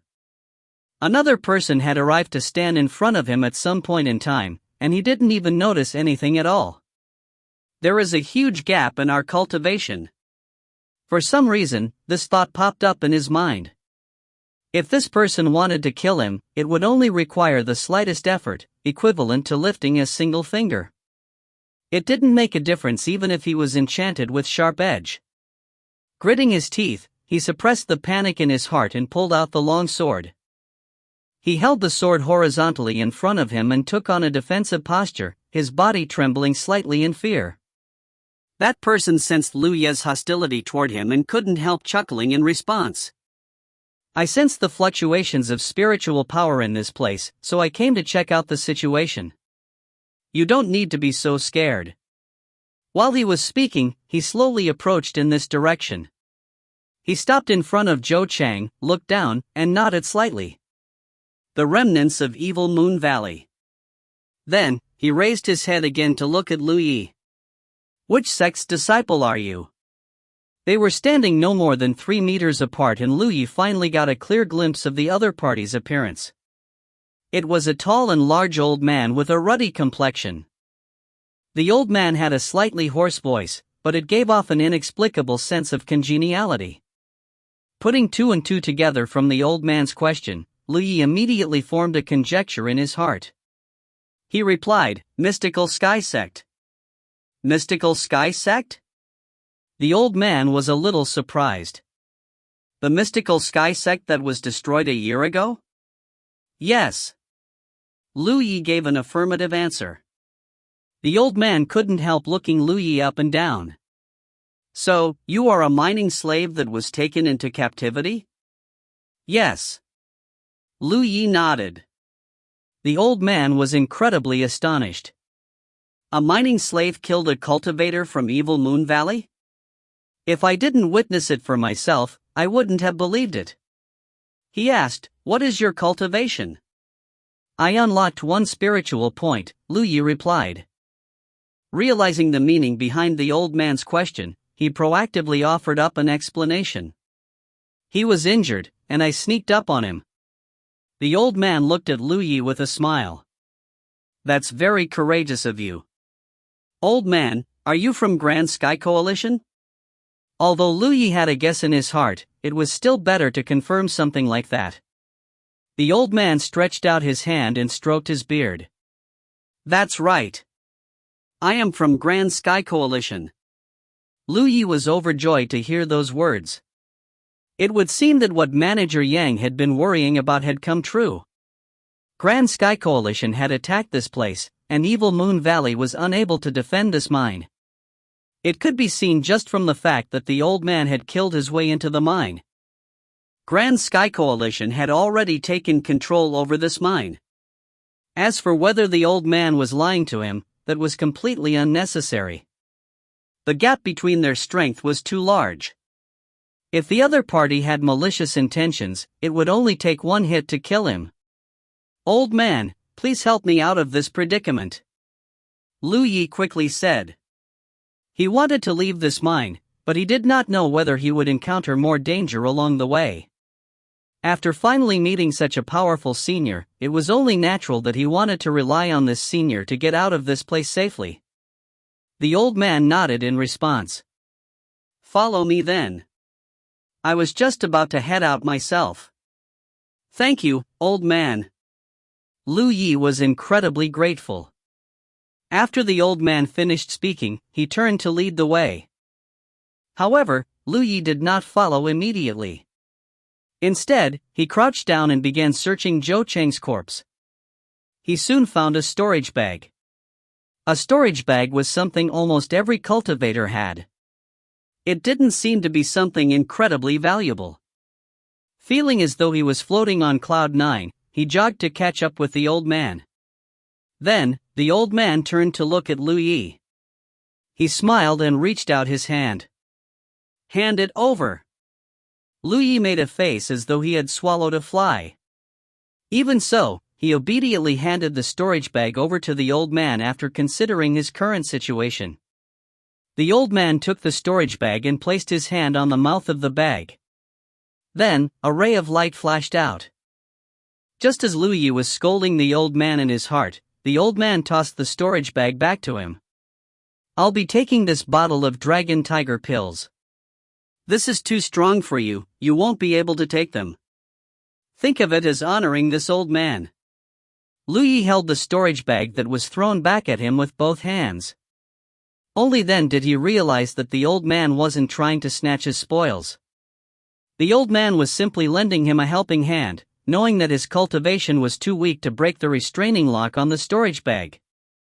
This old man sure is a nice guy. With that thought in his heart, he thanked the old man. "Thank you." He was feeling very happy again. Chapter 8, Embracing the Light. Humanity's Great Sage, Chapter 8, Embracing the Light. Translator, Asuka. Editor, Dale Lidgerkeys. Inside the dark mining tunnel, Li followed behind the old man while inspecting the contents of the storage bag. He soon found some qi blood pills and several healing pills. Similar to Manager Yang's storage bag, there were various other bottles and jars inside, none of which he was familiar with. There were also a few ores, but the quality of those ores could not be compared to the ones Manager Yang had collected. Zhou Cheng's status was not as high as Manager Yang's, so it was only natural that his assets were not as plentiful as Manager Yang's. Even so, Lu Yu was very satisfied with his haul. It was something he gained without any effort after all. He put the long sword in his hand away into the storage bag and tied it around his waist. The storage bag he concealed on his body would be safer with this storage bag acting as a decoy. Although he wanted to ask the old man about matters related to cultivation and spirit pills, he decided against it after a brief consideration. The old man was a senior master. Even if he looked kind and friendly on the surface, who could say what kind of disposition he actually had inside? They only met each other by chance, and Lu Yu was certainly in no position to ask the old man for advice. Besides, his top priority was to follow the old man out of the mine. It would be losing sight of what was important in favor of trivialities if he offended the old man because of his impropriety and lack of conduct. Even though the old man didn't walk that fast, Lu Yu had to jog to keep up. Moreover, the old man would occasionally disappear without a word and return after a short while. Lu Yu secretly guessed that the old man had discovered some disciples of Evil Moon Valley hiding somewhere and eliminated them. The paths in the mine crisscrossed each other like a maze, and the terrain was incredibly complex. Even Lu Yu needed some time to identify the correct direction at every intersection he came across. On the other hand, every path the old man took was the correct path even though he was simply walking along as though he was taking a leisurely stroll. In less than an hour, they saw a light coming from the front. It was the entrance of the mine. Lu Yu followed the old man out of the dark mining tunnel. When he embraced the light again, he couldn't help feeling emotional and dazed.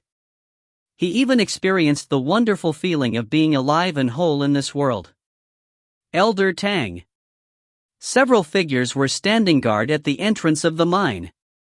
These were cultivators from various sects under the Grand Sky Coalition who were guarding against any Evil Moon Valley disciples from escaping this place. They bowed respectfully when they saw the old man. The old man nodded slightly in acknowledgement. A middle-aged cultivator, who looked like the leader among the other cultivators, glanced at Lu Yu questioningly and asked, "Elder Tang, this is?" The old man answered. "One of the disciples of Mystical Sky Sect, which was destroyed a year ago. He was taken captive and brought here as a mine slave. He helped me out a little inside, so I brought him along with me on my way out." The middle-aged cultivator understood the situation and raised his hand to beckon a young cultivator over. "Bring him over to record his identity." "Yes, sir," the young cultivator answered. Then, he turned to Lu Yu and said, "Come with me." Lu Yu turned to look at Elder Tang. He wanted to thank the old man, but Elder Tang had already walked into the distance. The middle-aged cultivator who spoke up just now hurriedly chased after Elder Tang. "Elder Tang, Deputy Coalition Leader Pang instructed us to inform you that he wishes to see you as soon as you exit the mine. He has something important to discuss." Elder Tang stretched out his hand, stroked his beard, and complained, "These old bones never get any rest." While saying that, he rose into the sky and disappeared in a flash. Meanwhile, Lu Yu was already heading in another direction under the lead of the young cultivator. That cultivator had no intention of talking to him whatsoever, so he remained silent. Thinking back on what Elder Tang mentioned just now, he smiled knowingly. That old man really is a nice person. I didn't even do anything to help him in the mine. On the contrary, I was the one who received all the help. And yet, that was what he said. It's obvious that he said those words on purpose. A senior master like the old man could resolve many of Lu Yu's troubles with just a casual word. Take the storage bag hanging at Lu Yu's waist for example. It was actually quite problematic for him to possess that storage bag in his current circumstances. The corresponding awareness had sprouted in his heart when he first took the item off of Zhou Cheng's corpse. He even decided that he would immediately hand the storage bag over if anybody from Grand Sky Coalition wanted it. After all, he was merely one of Evil Moon Valley's mining slaves. There would be occasions when he needed to depend on others. It had always been said that one had to be willing to give up on something in order to gain more things in the future. In any case, the actual good stuff was hidden on his body. Something as trivial as Zhou Cheng's storage bag was nothing to regret over. But, with that casual remark from Elder Tang just now, not a single person would dare to try and snatch that storage bag from him anymore. He felt a little regretful for not getting the chance to thank the old man in person. Nevertheless, he had a long future ahead of him. There would always be another chance in the future. Outside the mine was a huge mountain valley surrounded by mountains on three sides. The road located in the east was the only way in and out of this place. At this moment, the mountain valley was very crowded and people were bustling about everywhere. Lu Yi lifted his eyes to look around and saw many traces of a large battle left behind in the mountain valley. Bloodstains that were still wet stained the ground, and the entire mountain valley reeked of blood. Evil Moon Valley probably suffered a lot of casualties when Grand Sky Coalition attacked this place. Large flags were raised all over the mountain valley. Different words and patterns were engraved on those large flags, which probably represented the different sects and clans. The area beneath each flag was crowded and bustling with people. According to what Lu Yi knew, Grand Sky Coalition was an extremely large organization formed from many different factions, wherein countless sects and clans of all sizes had gathered together under one flag. Thus, all the forces he could see here were probably just the tip of the iceberg that made up Grand Sky Coalition. Thousand Demon Ridge, which was the antithesis of Grand Sky Coalition, had the same organizational structure. Lu Yi was in a good mood, having regained his freedom. Everything he saw felt new and exciting to him. As a result, the young cultivator leading the way had to urge him to move faster on several occasions. They finally arrived at a corner of the mountain valley. There were a lot of people gathered here too. However, these people were different from the brightly dressed and energetic cultivators he had seen on his way here. Most of them were dirty, sickly, and thin. Some of them looked lost and depressed, especially the young and beautiful women. The dirty ones were the mining slaves that had been working in the mine previously. Years of hard work and malnutrition made them look like refugees. On the other hand, not all the people captured by Evil Moon Valley were made into mining slaves. There were some young and beautiful girls in the mix. Unfortunately, their fates were generally more wretched than becoming mining slaves. Even though the mine had been seized and they were rescued from their nightmares, the tragic experience they lived through would never be forgotten. Looking at this bunch of people, Lu Yi immediately understood. These people were the ones who had been oppressed by Evil Moon Valley. All those who regained their freedom had been gathered in this place for some reason.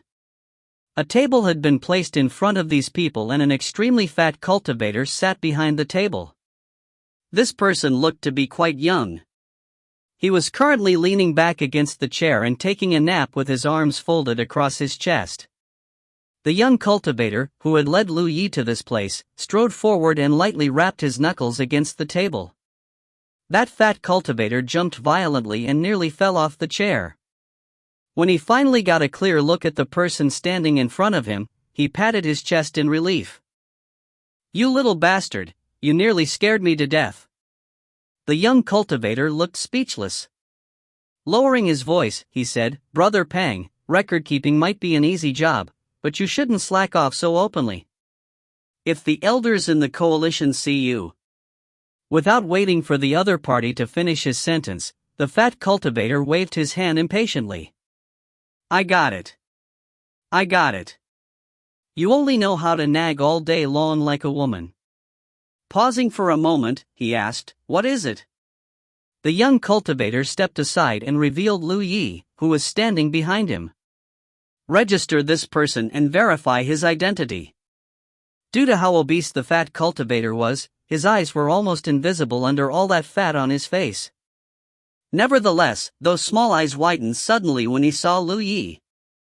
His gaze was fixed on the storage bag hanging from Lu Yi's waist. Chapter 9, Identification. Humanity's Great Sage, Chapter 9, Identification. Translator, Asuka. Editor, Dale Lidgerkeys. The fat cultivator sitting behind the table took out a palm-sized jade slip from his storage bag. Then, he looked back up at Lu Yi and asked, name, origin, and cultivation. Lu Yi answered those questions, one by one. That fat cultivator muttered under his breath, Lu Yi of Mystical Sky Sect. Yes, I found it. There's certainly somebody with that name. Only then did Lu Yi realize that the jade slip in the fat cultivator's hand probably contained some sort of information from the mine, including the origins and identities of the mining slaves. A check like this could ensure that none of the remnants from Evil Moon Valley had snuck in among these people. But, this isn't right. The fat cultivator narrowed his eyes. It is recorded in the jade slip that Lu Yi is an ordinary man who has not been enlightened. But, you have unlocked your first spiritual point. This doesn't tally with the records. This is going to be difficult. While speaking, he kept sneaking glances at the storage bag hanging at Lu Yi's waist. Lu Yi secretly laughed to himself. I was right to be worried back then. It's easy for a mining slave carrying a storage bag to attract unnecessary attention and greed. According to his original plan, he would have handed this storage bag over without much fuss.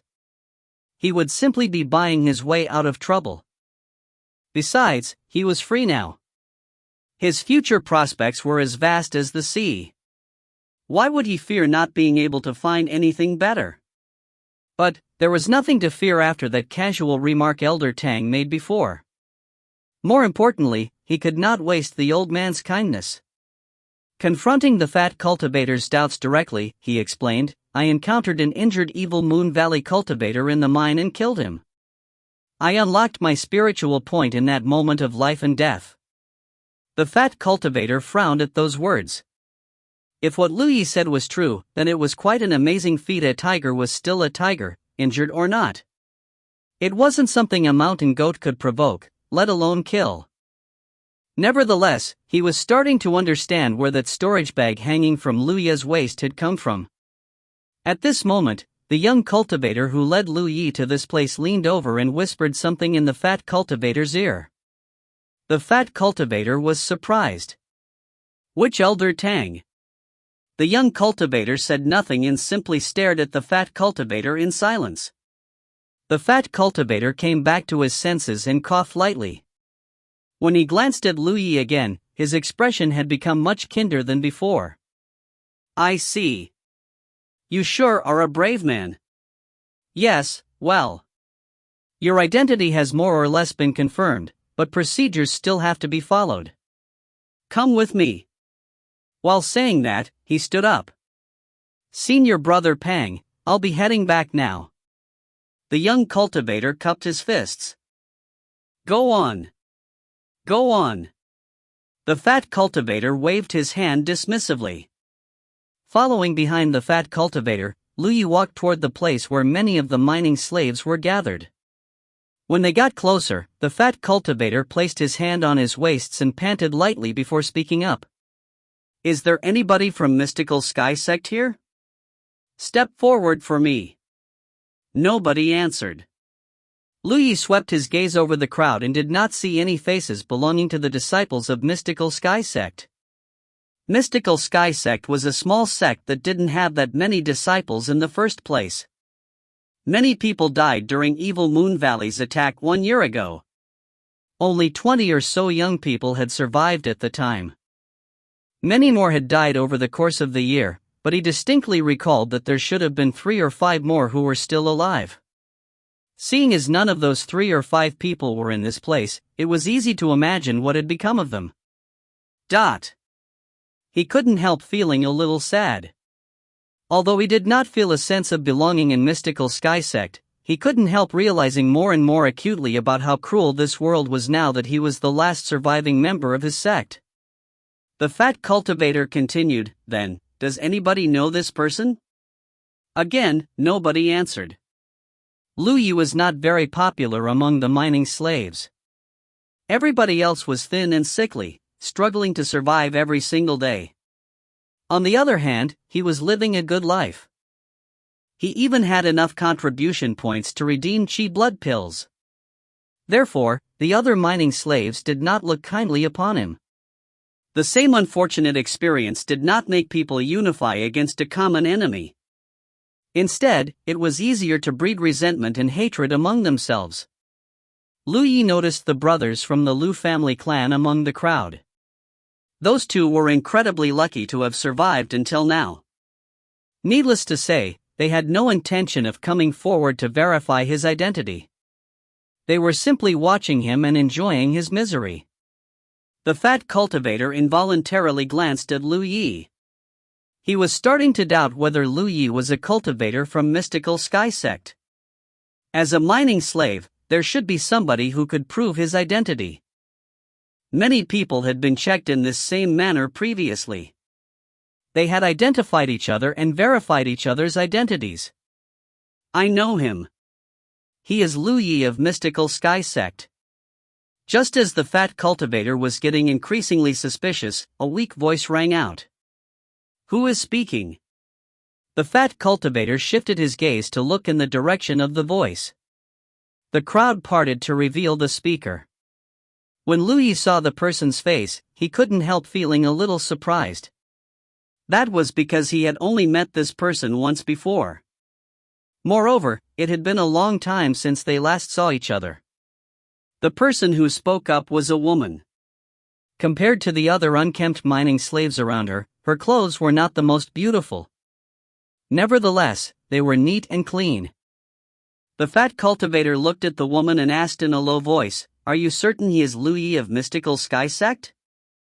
Think clearly before you speak. The consequences of lying to me are dire." The woman shrank back slightly but repeated in a firm voice, "I am certain." The fat cultivator nodded and waved Lu Yi away. "All right, your identity has been proven. Go over there and wait. Don't run around." After saying that, he winked at Lu Yi. "There will be a great opportunity waiting for you tomorrow." The tense atmosphere finally let up the moment he walked away. It could be seen that these mining slaves who lived at the bottom of the food chain were quite scared of that fat cultivator. Lu Yi mulled over something for a bit. Then, he walked toward the woman who spoke up just now. When he got closer, he said, "Miss, thank you for your righteous words." The woman shook her head. "No need. You saved me once before.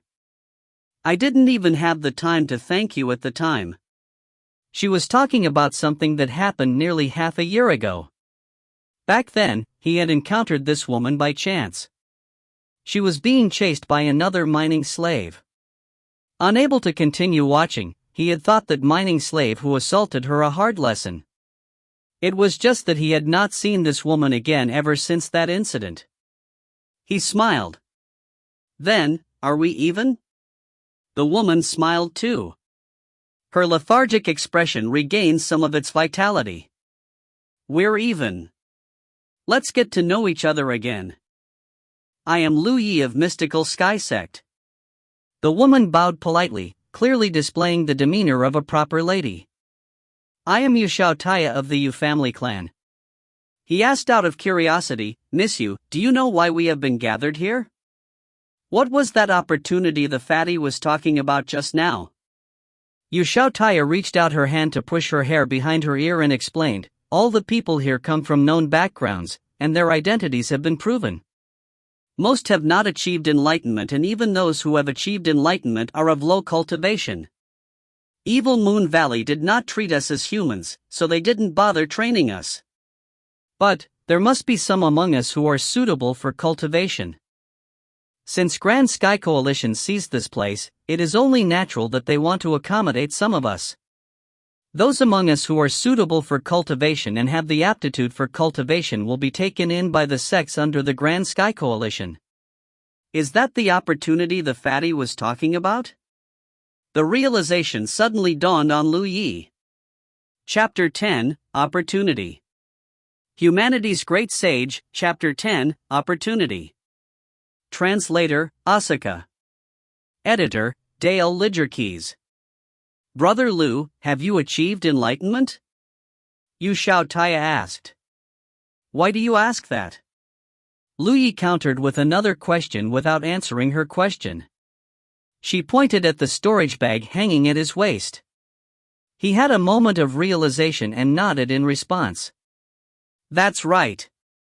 Then, he asked, what about you? She lifted a hand and a faint light bloomed from her palm.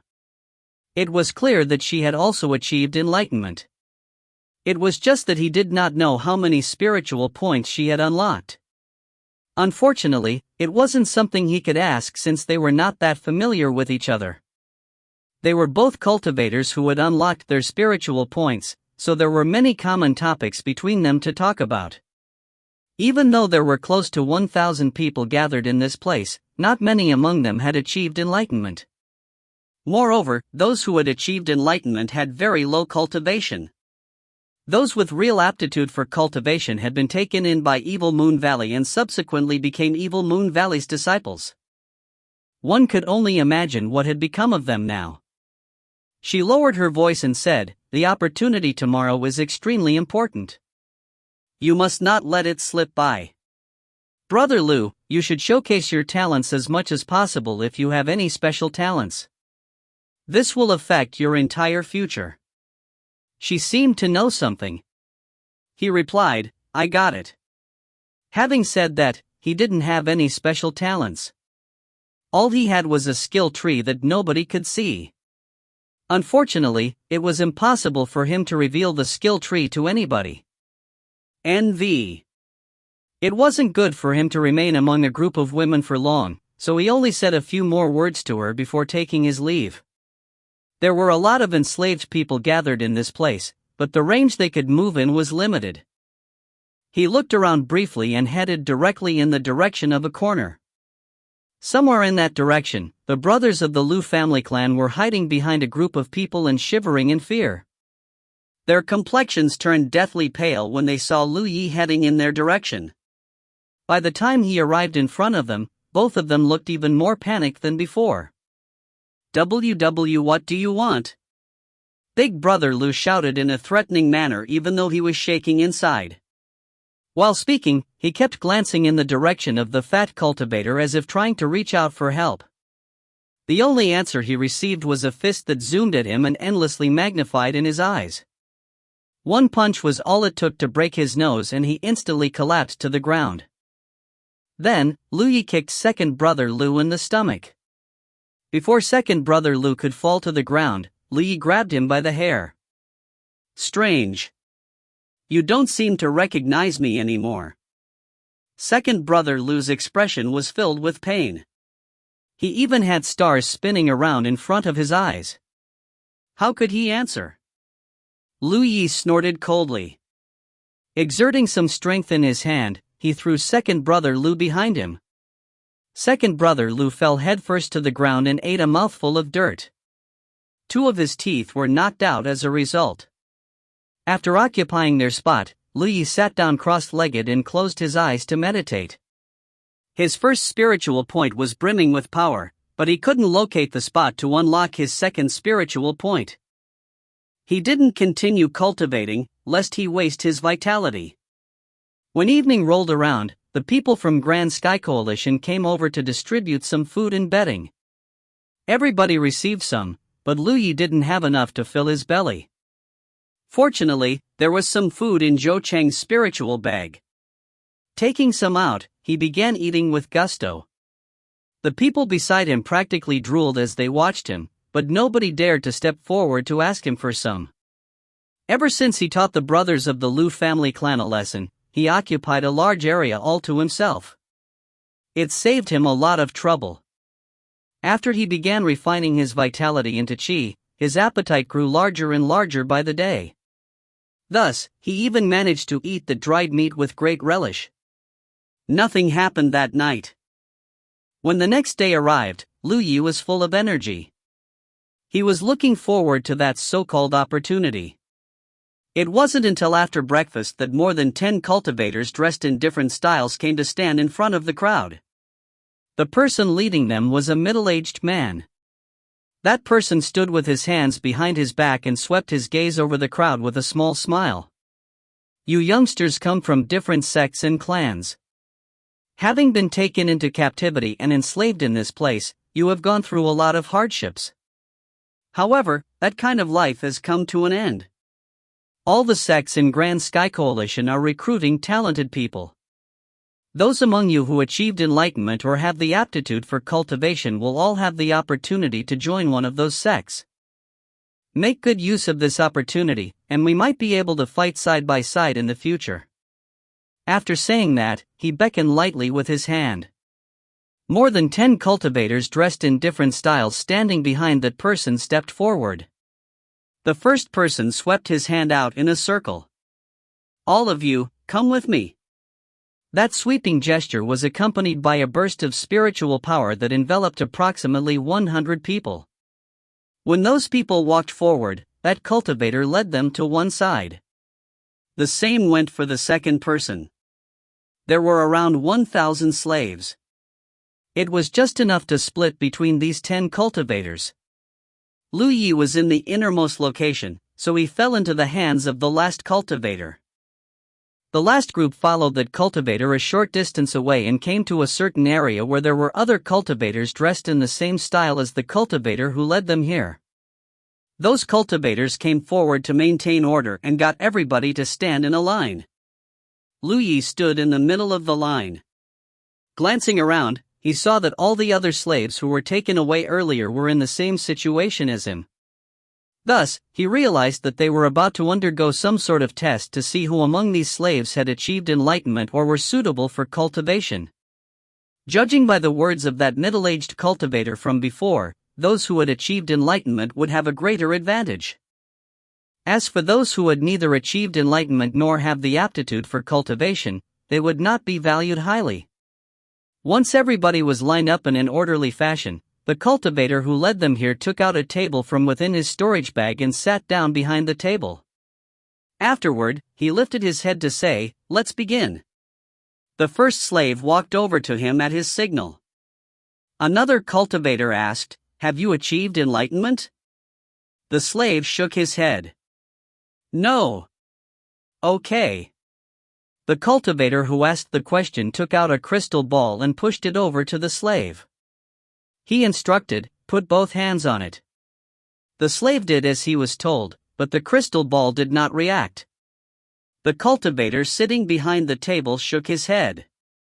No aptitude for cultivation. Next. The slave was a little sad and frustrated to hear those words. He hurriedly said, "I wasn't ready. Please let me try again." Next. The cultivated flicked his sleeves and the chattering slave was swept aside and fell to the ground. That scene made all the other slaves who were waiting in line very uneasy. They understood that whether or not they could change their fates would depend entirely on that crystal ball. Hence, their energy faltered slightly. The slaves came forward, one by one. None of them had the aptitude for cultivation. It wasn't until the 13th person placed both hands on the crystal ball that the crystal ball that had not reacted up until now suddenly glowed with a faint blue light. Finally. "There's one." The cultivator sitting behind the table broke out into a smile. He looked up at the slave. "Name." The slave's face flushed with excitement, and he answered truthfully. The cultivator sitting behind the table took out something that looked like a jade tablet. Spiritual power flowed through his hands and that jade tablet soon displayed that slave's name. Handing the jade tablet over to the slave, he said, "Take good care of this. You will be using it in the future. Now, go to the tent over there and look for my third senior brother to check how talented you are." "Yes. Yes. Thank you, sir." The slave held the jade tablet in his hands as though he was holding a precious treasure and jogged toward the back. There was a simple tent set up at the back. Chapter 11, An Introduction to the Sect. Humanity's Great Sage, Chapter 11, An Introduction to the Sect. Translator, Asuka. Editor, Dale Lidgerkeys. Upon seeing that, Lu Yi immediately understood that there were two parts to the test. The first part was to find out whether a person had the aptitude to cultivate. The second part was to ascertain how talented a person was. Aptitude and talent were two different things. The former determined whether a person had the right to cultivate at all. The latter was an important factor in a person's future achievements. Theoretically, a highly talented person would achieve greater heights in the future. Certainly, due to the limitations, the talent examination was just a general test, and accuracy couldn't be guaranteed. However, the margin of error was pretty small. Lu Yi wasn't worried about his aptitude at all. Since he had been enlightened, there was no doubt that he could cultivate. Nevertheless, it was hard to tell how talented he was, and he wasn't sure about it himself. Therefore, he could only find out the result after going through a test behind the tent. When the first person with the aptitude to cultivate appeared, the listless group of people became slightly energized. At that instant, they thought that they could probably cut it. However, reality was cruel. More than 10 people had been eliminated in the test before the next person with an aptitude appeared again.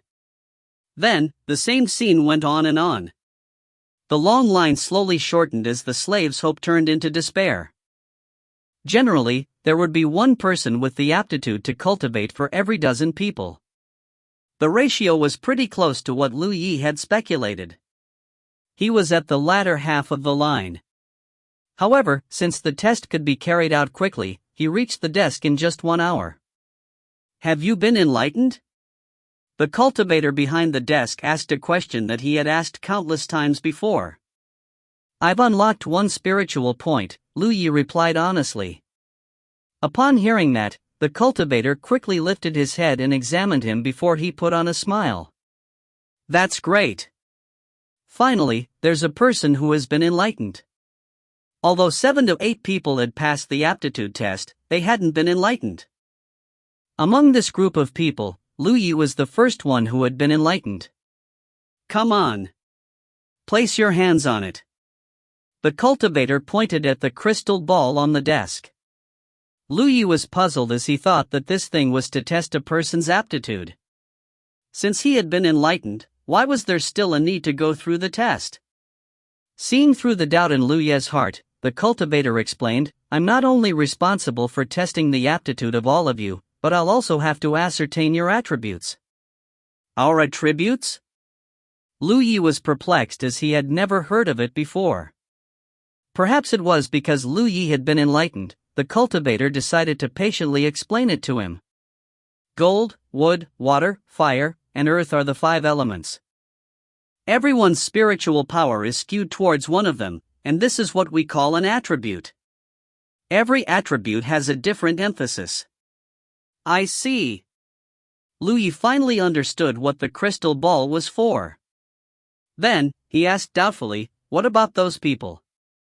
The cultivator replied with a smile, they haven't even been enlightened, so they have no spiritual power, which is why it's impossible to examine their attributes. I see. Upon hearing his explanation, Lu Yi lifted his hands and placed them on the crystal ball. Activate your spiritual power and infuse it into the ball, the cultivator uttered. Lu Yi did as he was told, then he stared fixedly at the transformation of the crystal ball. He was curious what attribute he was. The crystal ball started glowing, which went to show that he had the aptitude to cultivate.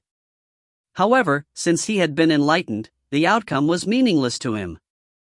The following change was the result of his attributes. Under his attention, an orange flame was suddenly ignited inside the crystal ball, then it started burning brightly. His pupils contracted when he saw that because the orange flame looked familiar to him. Oh! The cultivator behind the desk arched his brow as his interest was piqued. Your main attribute is fire and your supporting attribute is gold. That's not bad. Alright. Retract your hands now. Lu Yi could understand that his main attribute was fire. After all, it was thanks to the skill tree that he was enlightened. At that time, it was the tree that had swallowed an orange flame that allowed him to be enlightened all of a sudden. The tree leaf with the spiritual pattern, sharp edge, was ablaze as well. However, he didn't understand why his supporting attribute was gold, as he had a feeling that this was his original attribute. Keep it and go over to the tent at the back to look for my third senior brother. The cultivator gave Lu Yi a jade tablet. Lu Yi thanked him and took it. Then, he saw that his name and a symbol that should mean that he had unlocked one spiritual point had been engraved on one side, while the other side was engraved with his attribute. Moving past the desk, he kept walking forward. There was a temporary tent in a nearby place. Everyone who had passed the aptitude test had to enter it to get their talent checked. Before entering the tent, Lu Yi apologized to the person inside it before he pulled the curtains open and stepped into it. It was spacious inside the tent. There was a cultivator with a solemn and cold expression who was seated on a futon with his legs crossed. With his eyes closed, he appeared to be taking a rest. It seemed that he was third senior brother. On a spot near third senior brother, there was a disc that was made from some kind of wood. The disc was as large as a table and there were 8 pits around the edge. Some bare saplings had even grown on the pits. Lu Yi walked up to him and cupped his fists. Nice to meet you. My name is Lu Yi. Please examine my jade tablet, senior brother. Third senior brother opened his eyes and took the jade tablet. After looking at both sides, he arched his brow. You've been enlightened? Then, he made a gesture with his hand. Have a seat. It seemed that the disc was used to ascertain a person's talent. Lu Yi stepped onto the table and sat down in the center with his legs crossed.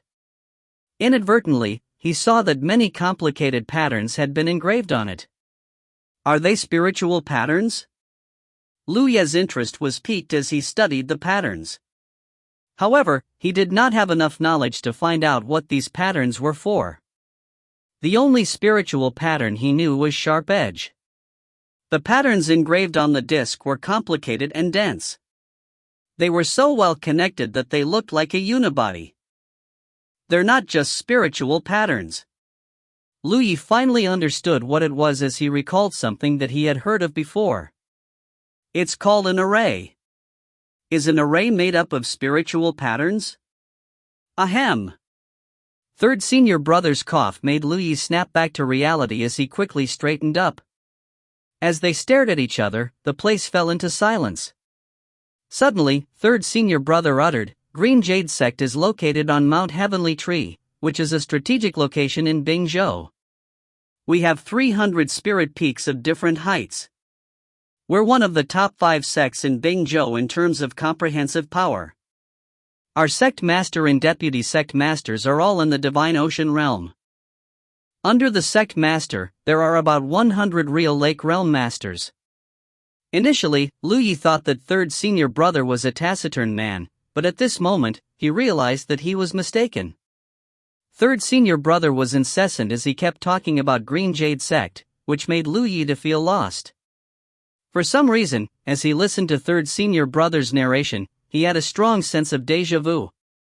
When third senior brother talked about the sword techniques and cultivation techniques of his sect, the memories that Lu Yi had forgotten seemed to be springing back into his mind.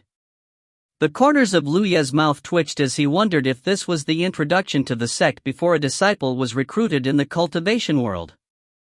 Chapter 12. Take it as if I didn't tell you anything. Humanity's Great Sage, Chapter 12. Take it as if I didn't tell you anything. Translator, Asuka. Editor, Dale Lidgerkeys. The grim-looking third senior brother went on to talk all about Green Jade Sect. Moments later, he changed the topic by saying, your main attribute is fire. I remember that we do have a fire desolation technique, which should suit you. Certainly, you can work on your metal attribute if you want. we do have some metal attribute techniques. Furthermore, if you join our sect, you'll get 2 spirit restoring pills every month even if you're just an apprentice. If you pass the test and become a formal disciple, you'll get even more. Lu Yi hurriedly bowed his head. Got it. In his heart, he was feeling doubtful as it seemed that third senior brother was trying to recruit him. It appeared that as a cultivator who had been enlightened, he was in an advantageous position. With this thought in mind, he was secretly elated. Third senior brother went on to say, "All right. Stay seated and focus your mind. You might feel a slight pain later, but you don't have to worry. It's just a process to examine your talent, so don't resist it with your spiritual power." Got it, Lu Yi replied and placed his hands on his knees with his palms facing up. Then, he closed his eyes. The next moment, he could feel the fluctuation of spiritual power. Although he was curious about what third senior brother was doing, he didn't think he should open his eyes. As the spiritual energy undulated, he felt a vibration on his backside. He reckoned that the array on the disc was beginning to take effect. Just like what he thought, third senior brother had stuffed 8 silkworm-sized crystals into the 8 pits around the edge of the disc. They were the spirit stones that cultivators used to set up an array. Lu Yi had never seen these stones before. When third senior brother activated the array, smoke started billowing from the spirit stones inside the pits. The smoke was the spiritual power stored inside the stones, and with the help of the array, it turned into very pure spiritual qi. The thick spiritual qi soon spread around the disc. However, there seemed to be an invisible barrier around the disc as the spiritual qi was restricted in it. The seated Lu Yi felt his chest tightening. Although he had closed his eyes, he could sense that he was surrounded by some mystical stuff as they penetrated his body, which made him feel refreshed. Is this spiritual qi? Lu Yi understood that absorbing the spiritual qi in the world was one of the main ways a cultivator could cultivate. When he was inside the mine, he had tried it before. Perhaps it was because of the terrain, he did not feel any spiritual qi inside the mine, so he had no choice but to refine vitality into qi instead. After he was brought out of the mine by the old man surnamed Tang, he forgot to sense the spiritual qi in the world. It wasn't until this moment that he could directly sense the existence of spiritual qi. However, recalling third senior brother's advice, he suppressed his urge to absorb the spiritual qi. Facing across from him, third senior brother was performing a hand seal as he continuously activated the array's power. At the same time, he was staring fixedly at the saplings around the edge of the disc. The array on the disc was to examine a person's talent. When third senior brother activated the array's power, the 8 spirit stones stuck around the disc would release their spiritual power, which then turned into thick spiritual qi. Under his control, the spiritual qi would be led into the body of the person being tested and then swirl around the array, which caused the saplings around the disc to go through some changes. In a nutshell, Lu Yi, who was seated on the disc, was actually a terminal that the spiritual qi passed through and spread around the array, which then caused the saplings to change. The more saplings that had gone through transformation, the more talented the person was, and vice versa. Fundamentally, the test was to find out whether the spiritual qi could easily pass through the person's body. If the process was smooth, the cultivator would be deemed as highly talented. Basically, a cultivator had to strengthen the spiritual qi in his body. If the spiritual qi couldn't even move around his body smoothly, it was pointless for him to cultivate. Beside the disc, third senior brother continued working on the array. Seeing that the 8 saplings did not change one bit, he frowned and expended more power on the array. At that instant, Lu Yi scowled as he could faintly feel that his entire body was in pain, as if a lot of external spiritual qi was madly penetrating his body, which made him feel that countless needles had been jabbed into him. As time passed, the pain became increasingly unbearable. Just when he almost couldn't take it anymore, the pain all over his body vanished all of a sudden. Following that, third senior brother uttered, "It's done." Lu Yi quickly opened his eyes and let out a long breath. As their eyes met, he realized that third senior brother's gaze appeared conflicted. His chest tightened as he had a terrible feeling. "Senior brother, how is my talent?" Lu Yi asked. Without uttering a word, third senior brother took a look at the disc before he whisked across the jade tablet with his hand and returned it to Lu Yi. Lu Yi took it and realized that on the side where his attribute was engraved, one more word had appeared. What does it mean? He wanted to ask what had happened, but third senior brother apparently had no intention of speaking further, so he reckoned that he shouldn't be relentless. Getting to his feet on the disc, he saluted him. "Thanks, senior brother." When he turned to leave, he saw that a tree leaf had grown on one of the 8 bare saplings around the disc. Could the word on the jade tablet represent a sapling? He speculated. "Wait a minute," third senior brother suddenly uttered. Lu Yi, who was already at the door, turned around and asked, "What's wrong, senior brother?" Third senior brother replied, "Just take it as that I did not tell you anything just now." Upon hearing that, Lu Yi was rendered speechless. After leaving the tent, he took a deep breath repeatedly as he had a premonition. He wasn't certain whether his talent was good or terrible, but judging from the change in third senior brother's attitude, he felt that something was off. He reckoned that his talent was a little unusual, so he decided to look for someone to ask about it. When he looked around and saw someone standing silently in the corner, he directly walked up to her. Before he even reached her, the woman saw him and beckoned to him with a smile. Standing in front of the woman, Lu Yi called out to her. "Miss Yu." Yu Xiaotaya elegantly saluted him. "Brother Lu." It was apparent that she was in a better mood than the previous day, as she had passed the test, and her result was alright. Lu Yi passed her his jade tablet and asked, "Can you explain to me what's wrong with my talent?" As Yu Xiaotaya was taking the tablet, she replied with a smile, "Brother Lu, since you've been enlightened, your talent is definitely not terrible." She saw the word on the back of the jade tablet when she uttered the last 2 words, which was why her eyelids twitched and her tone sounded hesitant. Upon seeing her reaction, Lu Yi realized that his talent left much to be desired. "Miss Yu, how is your talent?" Lu Yi asked. Yu Xiaotaya replied, "It's similar to yours." Lu Yi waved his hand. "You don't have to console me. I understand what's going on. The smaller the number, the lower the talent, right?" With her lips pressed together, Yu Xiaotaya had the intention of consoling him, but she wasn't sure what to say. Eventually, she could only bow her head. "Yes." "No wonder." Lu Yi recalled the last words third senior brother said to him and thought that these cultivators were pretty snobbish. Yu Xiaotaya went on to say, "Brother Lu, you don't have to feel dejected. The test isn't very accurate, and the array used isn't a high-rank one, so mistakes do happen sometimes." Lu Yi replied with a smile, "I don't know what array that is.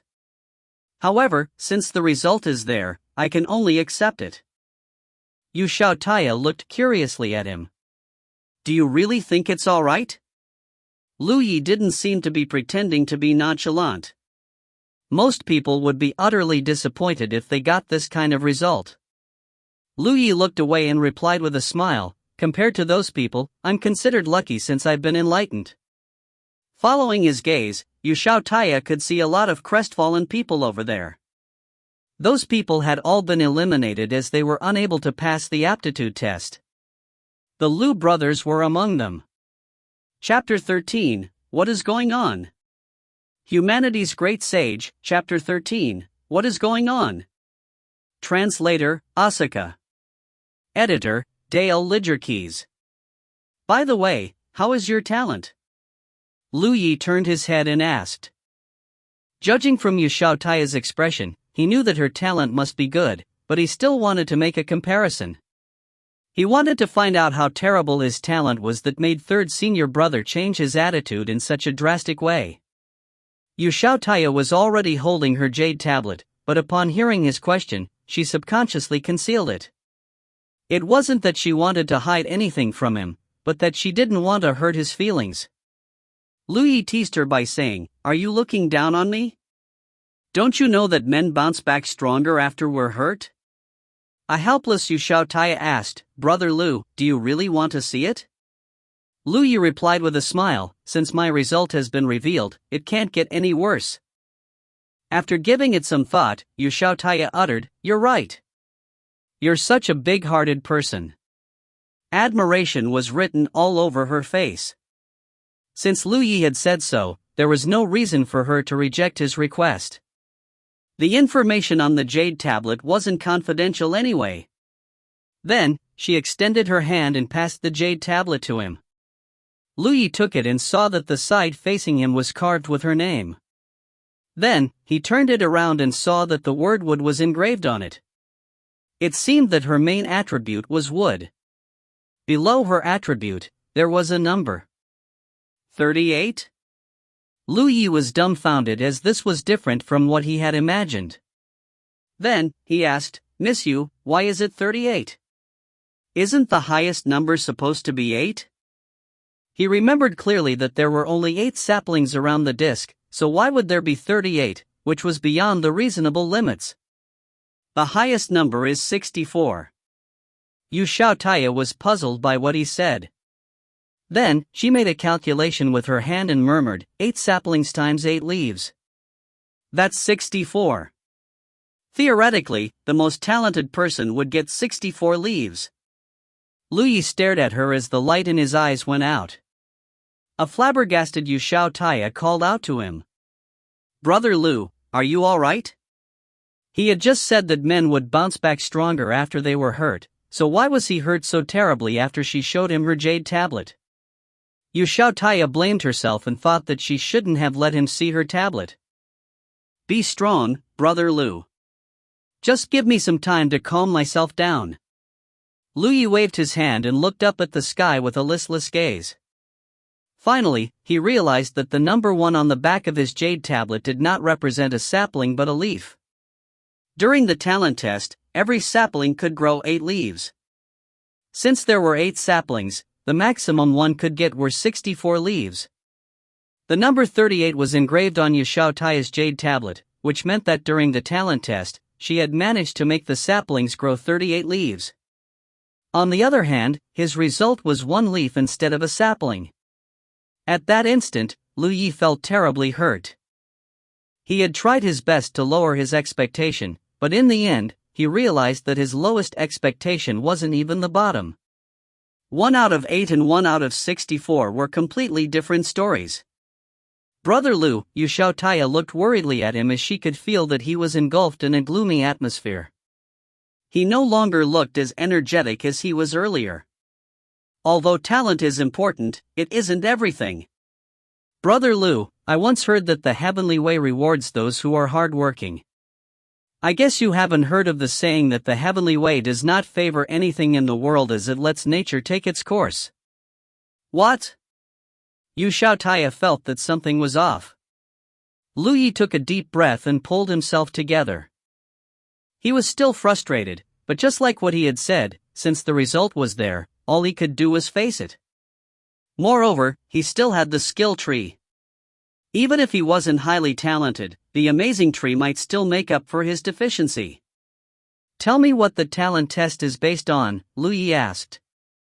Although he had gone through the test in the tent, he did not know how it was carried out as his eyes remained closed throughout the entire process. Instead of immediately explaining it to him, Yu Xiaotaya looked seriously at him. Noticing the worry behind her gaze, Lu Yi said with a smile, I'm really fine. After a sigh, Yu Xiaotaya replied, since you want to know, I'll tell you what I understand about the test. Then, she went on to tell him the theories and process of the test. Upon hearing her explanation, Lu Yi asked, does that mean that it's difficult for the spiritual qi to be led into my body? Is that why my talent is regarded as low? He couldn't help but recall how he felt at that time.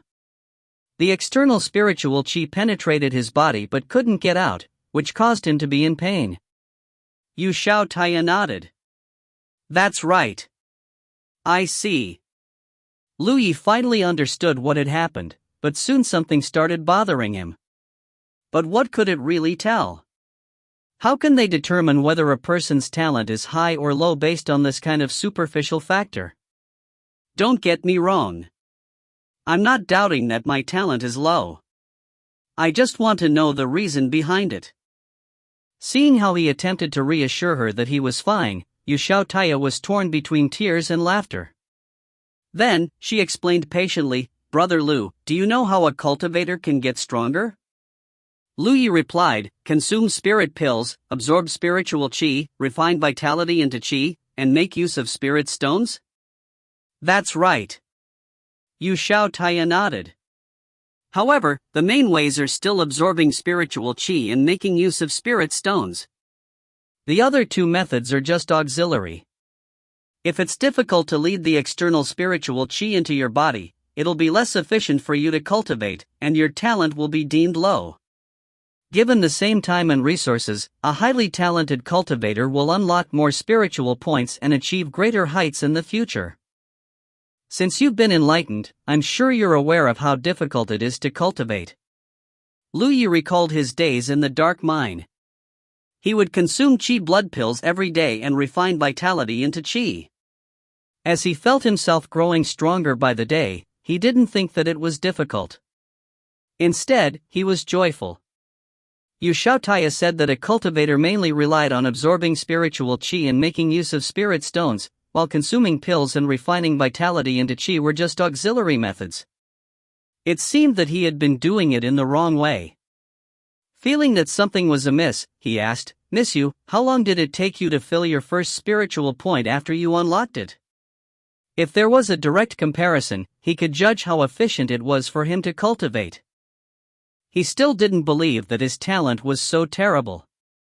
"It took me about 20 days, Yu Xiaotaya replied. She didn't ask how long it took Lu Yi to achieve that because she was worried that this question would hurt his feelings again. Given his talent, even if he had the help of pills, it would probably take him a few months to fill his first spiritual point. Since Lu Yi had saved her before, she was still grateful to him. At that moment, she found him to be pitiful. As expected, Lu Yi appeared startled upon hearing what she had said, then he muttered, "About 20 days?" Yu Xiaotaya quickly said, "Brother Lu, our situations are different. Previously, I was taken away by an evil Moon Valley's disciple. I guess she wanted to make use of me to cultivate an evil technique, which was why she helped me enlighten and even gave me some spirit-restoring pills. That's the reason I could fill my spirit point in about 20 days. She had actually consumed some pills to shorten the time?" On the other hand, Lu Yi had only consumed some cheap qi blood pills, but it only took him more than 10 days to fill his first spiritual point, which was faster than what she had achieved. What is going on? Chapter 14, Realms. Humanity's Great Sage, Chapter 14, Realms. Translator, Asuka. Editor, Dale Lidgerkeys. All the signs showed that, even though Lu Yi wasn't highly talented, his result couldn't possibly be only one leaf. Does it have something to do with the skill tree? There are some spiritual patterns on the leaves of the tree, but how do they help me in my cultivation? Besides the skill tree, he couldn't find any other explanation. In that case, he had a feeling that the skill tree wasn't as simple as it appeared to be. "Miss Yu, there's something I need to ask you about." He decided to change the topic to stop feeling sorrowful. "Just ask away, Brother Lu." Yu Xiaotaya looked solemnly at him. After pondering on how he should word it, he said, "The thing is, my first spiritual point is full now, and I want to unlock the second one. However, I can't locate where it is. How should I solve this?" This question had been plaguing him for several days. He thought that after his first spiritual point was full, he could readily unlock the second one. However, after several attempts, he still couldn't locate the second spiritual point. He had even wasted a lot of spiritual power during the process. There was no doubt that Yu Xiaotaya was more experienced than he was, and she was his only friend in this place, which was why he wanted to ask her about it. To people like us who have just started cultivating, this is indeed a tricky problem. This has nothing to do with aptitude or talent. The main problem is that our spiritual power is still weak, which is why it's hard for us to locate the spiritual point. If you want to solve this problem, you'll either have to explore it on your own or look for a strong cultivator to help you. When I was unlocking the second spiritual point, it was the cultivator from Evil Moon Valley who helped lead my spiritual power to the second point. In order to do that, the cultivator has to be in the Cloud River realm at the very least. Upon hearing that, Lu Yi put on a bitter smile. I'll explore it on my own then. He couldn't think of anyone who could help him. Brother Lu, all the cultivators' source spiritual points are similar, but due to the fact that we cultivate different techniques, the location of each individual's second spiritual point is different. If you don't have a suitable technique, I suggest that you don't unlock your second point on a whim. Otherwise, you'll get into trouble. I do have the manual of a technique. Golden Liberation Technique probably wasn't an excellent technique, but Lu Yi had no other options. By the way, you just mentioned Cloud River Realm. Is it a kind of cultivator realm? He remembered that when he was inside the tent, third senior brother mentioned Real Lake Realm and Divine Ocean Realm, which he had never heard of. During his 1-year stay in the mine, he rarely talked to anyone and he had no friends. All the information he learned about cultivation was hearsay, which was why it was fragmented. Yes. Yu Xiaotaya nodded. For the cultivators, there are 4 major cultivation realms, which are Spirit Creek Realm, Cloud River Realm, Real Lake Realm, and Divine Ocean Realm. There are 9 orders in every major realm: creek, river, lake, and ocean. The categorization is interesting and straightforward. Are we in the Spirit Creek realm, then? Lu Yi asked. With a smile, Yu Xiaotaya shook her head and replied, not yet. We're just people who have been enlightened. We have to unlock more spiritual points so that our own spiritual power can pass through these points and form a cosmic orbit circulation. Only when our spiritual power passes through the points like the flow in the creek can we be regarded as Spirit Creek realm masters, and we'll have the right to be called cultivators then. Lu Yi asked in shock, you mean we're not cultivators yet? Then what are we? Cultivators to be? Yu Xiaotaya tilted her head, which made her look adorable. All right. Lu Yi accepted that he was just a cultivator to be. He thought that he was already considered a cultivator since he had been enlightened. However, now it seemed that he was still too naive. Realizing that he had no basic knowledge of the cultivation world, Yu Xiaotaya decided to tell him more about it. There are countless sects in Jiuzhou. If we're talking about Bingzhou alone, there are more than 1,000 sects and clans of different sizes. A sect is considered strong or weak based on their inner disciples' cultivations. If the inner disciples are in a higher realm, the sect will be considered powerful. Moreover, these sects are tiered as well. Oh? How are they tiered?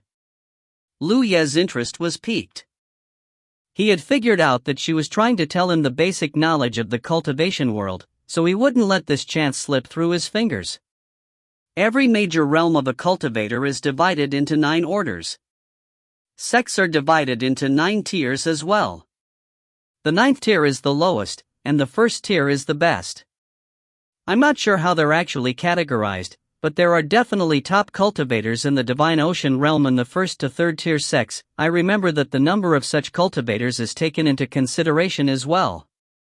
For 4th tier to 6th tier sects, there have to be enough Real Lake Realm masters. For the 7th tier to 9th tier sects, they only need some Cloud River Realm masters. What about those with only Spirit Creek Realm masters? Lu Yi asked curiously. Yu Xiaotaya pressed her lips together and smiled.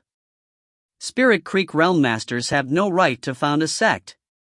Lu Yi started flushing as he felt that he was so ignorant. Yu Xiaotaya went on to say, in Bingzhou, we have 10 first-tier sects, and they're collectively called 1 palace, 2 temples, 3 sects, and 4 clans. 1 palace refers to Auspicious Cloud Palace. 2 temples are Yama Temple and Rainbow Temple. 3 sects are Righteous Sect, Green Jade Sect and Rasho Sect. For clans are Infinity Clan, Scarlet Moon Clan, Northern Profound Sword Clan and Sky Origin Clan. Grand Sky Coalition and Thousand Demon Ridge respectively occupy half of them. There are many Divine Ocean Realm Masters in each sect. Lu Yi recalled that third senior brother told him that Green Jade sect was one of the top 5 sects in Bingzhou when it came to comprehensive power. At that time, he thought that the sect was indeed highly ranked, but he hadn't expected that it was actually so powerful. There were more than 1,000 sects in Bingzhou, so the Green Jade sect was truly incredible if it could rise above others and become one of the top 10 sects. This time, in order to launch an attack on Evil Moon Valley, Grand Sky Coalition has sent a deputy coalition leader. He is from Righteous Sect. Is the deputy coalition leader surnamed Pang? Lu Yi nonchalantly asked. I'm not sure. How do you know? I just heard it from somewhere. Lu Yi did not explain it in detail. It seems that Evil Moon Valley is pretty formidable. 2 out of 10 first-tier sects, Righteous Sect and Green Jade Sect, have come together to destroy Evil Moon Valley. Yu Xiaotaya replied with a smile, that's not how you should judge their power. Although Evil Moon Valley is fairly powerful, it's still not comparable to a first-tier sect. I think it should be around 5th tier or 6th tier. Although 2 top sects have come together, not everyone in the first-tier sects is a top cultivator. You're right. Lu Yi agreed with her. Yu Xiaotaya went on to say, besides the 2 first-tier sects, we still have some other sects. The test is almost over. Anyone with a jade tablet has a chance to join one of those sects. Brother Lu, you mustn't miss this chance. Aptitude and talent tests were just to pick out people who could cultivate. Joining one of those sects to cultivate and learn new techniques was the real opportunity. It wasn't that these sects lacked disciples. First-tier sects like Righteous Sect and Green Jade Sect were never lacking disciples. They had somewhat agreed upon such a way to take in disciples. For people like Lu Yi and Yu Xiaotaya who had been rescued, even though the world was big, they had nowhere else to go. Therefore, Grand Sky Coalition had to help them settle down and help those with the aptitude to cultivate to join one of the sects. They wouldn't suffer any losses anyway. Perhaps they could even find some highly talented people. Lu Yi put on a smile. I guess no sect will take in someone like me who has only 1 leaf. You should look on the bright side. Yu Xiaotaya consoled him. Your advantage is that you've been enlightened. There are about 10 sects that have come over. I'm sure you'll be able to join one of them. Thanks for your kind words. Chapter 15. Pang Dehai and Lu Yi's Sincerity. Humanity's Great Sage, Chapter 15, Pang Dehai and Lu Yi's Sincerity. Translator, Asuka. Editor, Dale Lidgerkeys. You have to be careful when selecting a sect. If you manage to join a proper sect, your wish might be granted, a voice was suddenly heard saying from the side.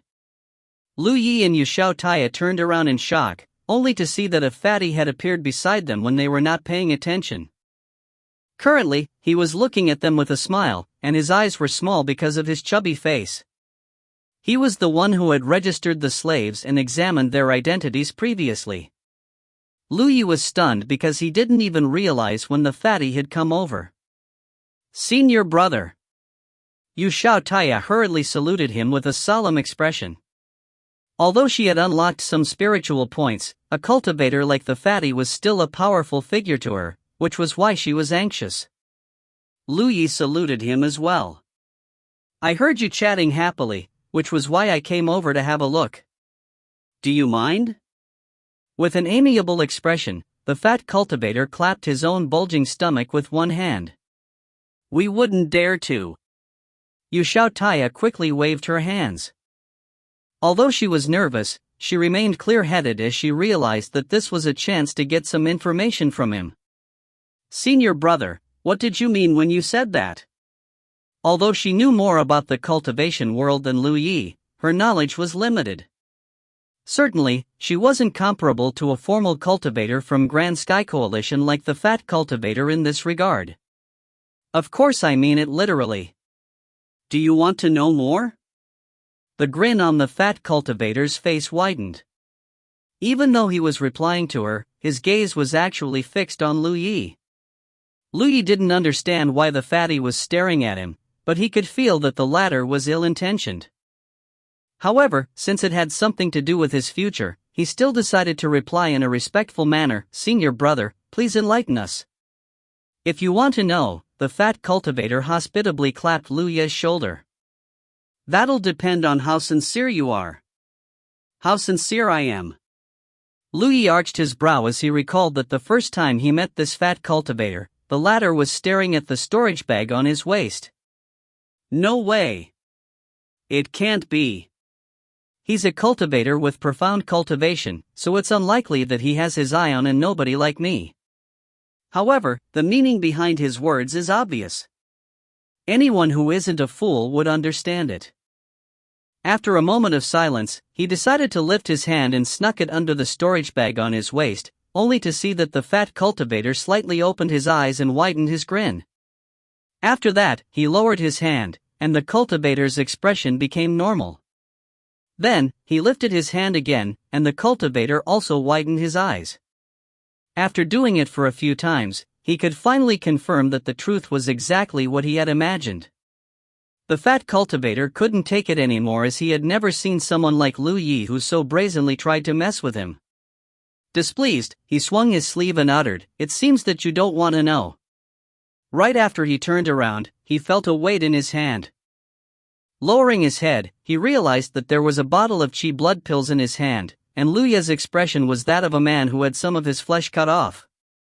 The corners of the fat cultivator's mouth twitched. "Is this how you show me your sincerity? What the hell is this? I did not come all the way here for this rubbish." "Senior brother, what do you want, then?" Lu Yi asked. Unable to take it anymore, the fat cultivator directly revealed his intention. "The mineral ores." Lu Yi asked curiously, "Why is someone as powerful as you interested in those mineral ores?" The fat cultivator explained, "You may not be aware that the mineral ores that are excavated from the Evil Moon Valley's mine are all exquisite and rare items. Moreover, if you want to get some information from me, you have to pay a price. We're not friends, so there's no reason for me to tell you anything for free." "You're right." Lu Yi nodded in agreement as he randomly fished out a mineral ore from his storage bag and passed it to him. The fat cultivator did not immediately take it. Instead, he narrowed his eyes and shook his head. "I don't see your sincerity." "But it's huge." Lu Yi pointed at the wash basin-sized mineral ore. It was the largest mineral ore in his storage bag. Ignoring him, the fat cultivator started humming a song. Lu Yi couldn't help but click his tongue. With a conflicted expression, he put down the mineral ore on the ground and took out one more mineral ore. He had been inside the mine for more than a year, so he knew a thing or two about these mineral ores. Although he wasn't sure their exact value, he reckoned that the ones that were easily found were normally cheaper. Although the two mineral ores he had taken out were huge, they were not rare inside the mine. In fact, they were easily found. There were only a small number of mineral ores in Zhou Cheng's storage bag, which were about 5 to 6 pieces, and they were the most common ones. On the other hand, not only were there a lot of mineral ores in Manager Yang's bag, but there were also a lot of rare ones. The fat cultivator finally sported a smile when he saw the second mineral ore. "Brat, don't think that I'm taking advantage of you. It's just that I find you to be likable, which is why I've come all the way here to give you some advice. I, Pang Dahai from Righteous Sect, am quite famous in the cultivation world in Bingzhou. Normally, I wouldn't bother to give other people advice even if they wanted me to." Seeing what the fat cultivator was doing in broad daylight, and that he even claimed to be from Righteous Sect, Yu Xiaotaya felt that something in her heart had broken into pieces. Lu Yi also found it unbearable. "Are you sure you are from Righteous Sect? He's not righteous in any way." As he spoke, he fished out the third mineral ore. BNV. However, Pang Dahai's eyes remained narrowed, apparently still not content with what he saw. The corners of Lu Ye's eyes twitched as he had the urge to pry open the fatty's eyes to make him see clearly. Unfortunately, he was no match for him. When he took out the fourth mineral ore, he selected the precious yuan metal. Pang Dehai's brows twitched as he kept a smile on his face. Lu Yi clapped his hands and pointed at the 4 mineral ores on the ground. Is my sincerity enough now? A smiling Pang Dehai did not respond to him. All right. There's no choice, then. Lu Yi heaved a sigh, and as Pang Dehai and Yu Shaotaya stared at him in shock, he crouched down and put the first mineral ore back into his storage bag. Then, he looked up at Pang Dehai and asked, "Is it enough?" Pang Dehai widened his eyes and stared at him in disbelief. At the same time, he was flustered. Yu Shaotaya was also stunned by Lu Yi's action as she didn't understand what he was trying to achieve. Then, Lu Yi put the second mineral ore back into his bag and lifted his head before asking, "Is it enough?" Pang Dehai seemed to have the urge to scold him, but he refrained from doing it to show that he had the demeanor of a top cultivator. However, his expression suggested that he was exasperated. When Lu Yi was reaching out to the third mineral ore, he felt a grab on his shoulder. He lifted his head, only to see that Pang Dehai was glowering at him and saying through clenched teeth, "Enough. That's enough." Chapter 16, Pang Dehai's Advice. Humanity's Great Sage, Chapter 16, Pang Dehai's Advice. Translator, Asuka. Editor, Dale Lidgerkeys. A moment later, Pang Dehai took the 2 mineral ores and uttered, "Brat, you're pretty interesting." A flabbergasted Yu Shaotaya was standing on the side. Seeing that rather than getting angry, Pang Dehai was grinning from ear to ear, she didn't understand what was on his mind. Since Lu Yi had shown enough sincerity, Pang Dehai uttered in a straightforward manner, "A cultivator has to cultivate for life, so when you're starting out, you'd better select a direction based on your attribute or talent." Certainly, I'm not talking about the talent that you were tested just now, but your compatibility with a particular cultivation faction. A cultivation faction? Lu Yi sensitively caught the most important point, but he was doubtful. Isn't he supposed to give us advice on how to select a sect? Why is he talking about cultivation factions? That's right. I'm going to talk about cultivation factions. Pang Dehai nodded. There were a lot of strange cultivation factions in the cultivation world of Jiuzhou in the past, but only a small number of them remain to this day. There are 6 main cultivation factions, which are body tempering, combat, spells, medicine, ghost, and the external cultivation faction, which encompasses refining pills, drawing talisman papers, setting up arrays, and making weapons. Certainly, some smaller cultivation factions have survived, but they're not commonly seen. You'll find out about them if you happen to come across them.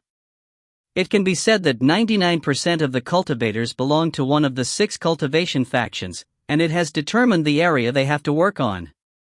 If you've chosen the right cultivation faction, it'll be much easier for you to cultivate. For example, if someone is born to be strong and burly, he'll choose the body tempering cultivation faction. If someone is excellent at spells, he'll go down the path of spell cultivation faction. If someone doesn't like to kill or fight with other people, he can learn to refine pills or save lives. They're all suitable choices, so choosing the right cultivation faction is important.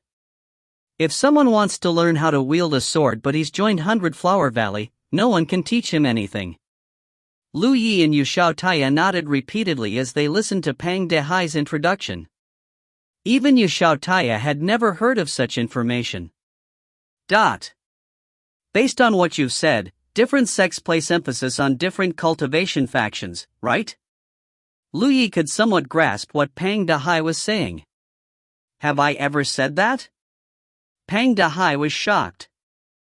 You just said that people from 100 Flower Valley don't teach their disciples how to use a sword. You're quite clever. Pang Dehai gave him an approving look. He had never expected that Lu Yi could deduce something from what he had said. Normally, there wouldn't only be a single cultivation faction in a sect. There are 2 to 3 at the very least. Some of the sects even have 4, 5, and even more cultivation factions. For example, the 10 first-tier sects have all the major cultivation factions. However, there is an exception.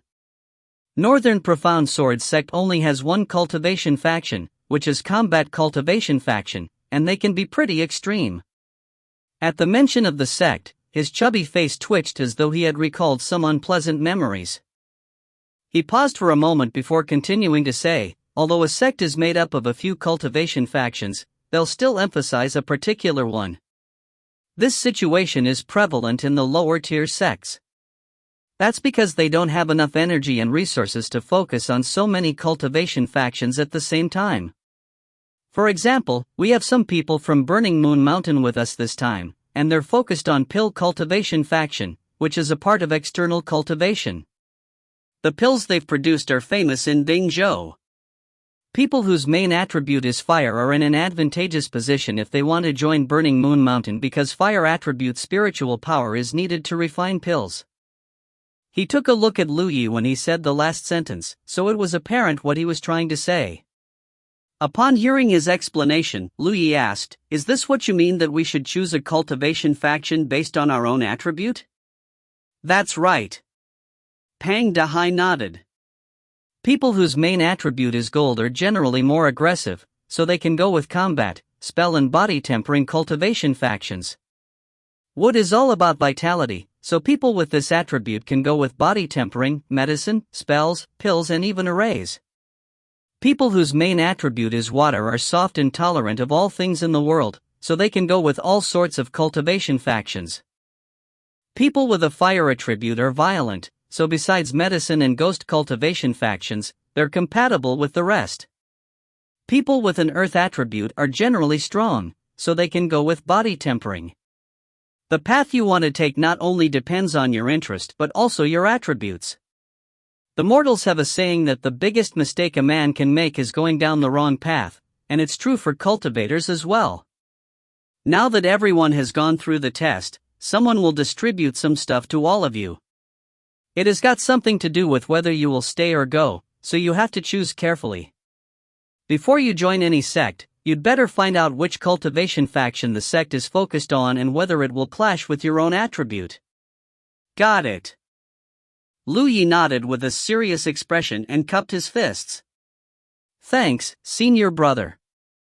Pang Dahai might appear to be greedy, but after taking 2 mineral ores from Lu Yi, he indeed gave him some useful information that the latter hadn't heard of before.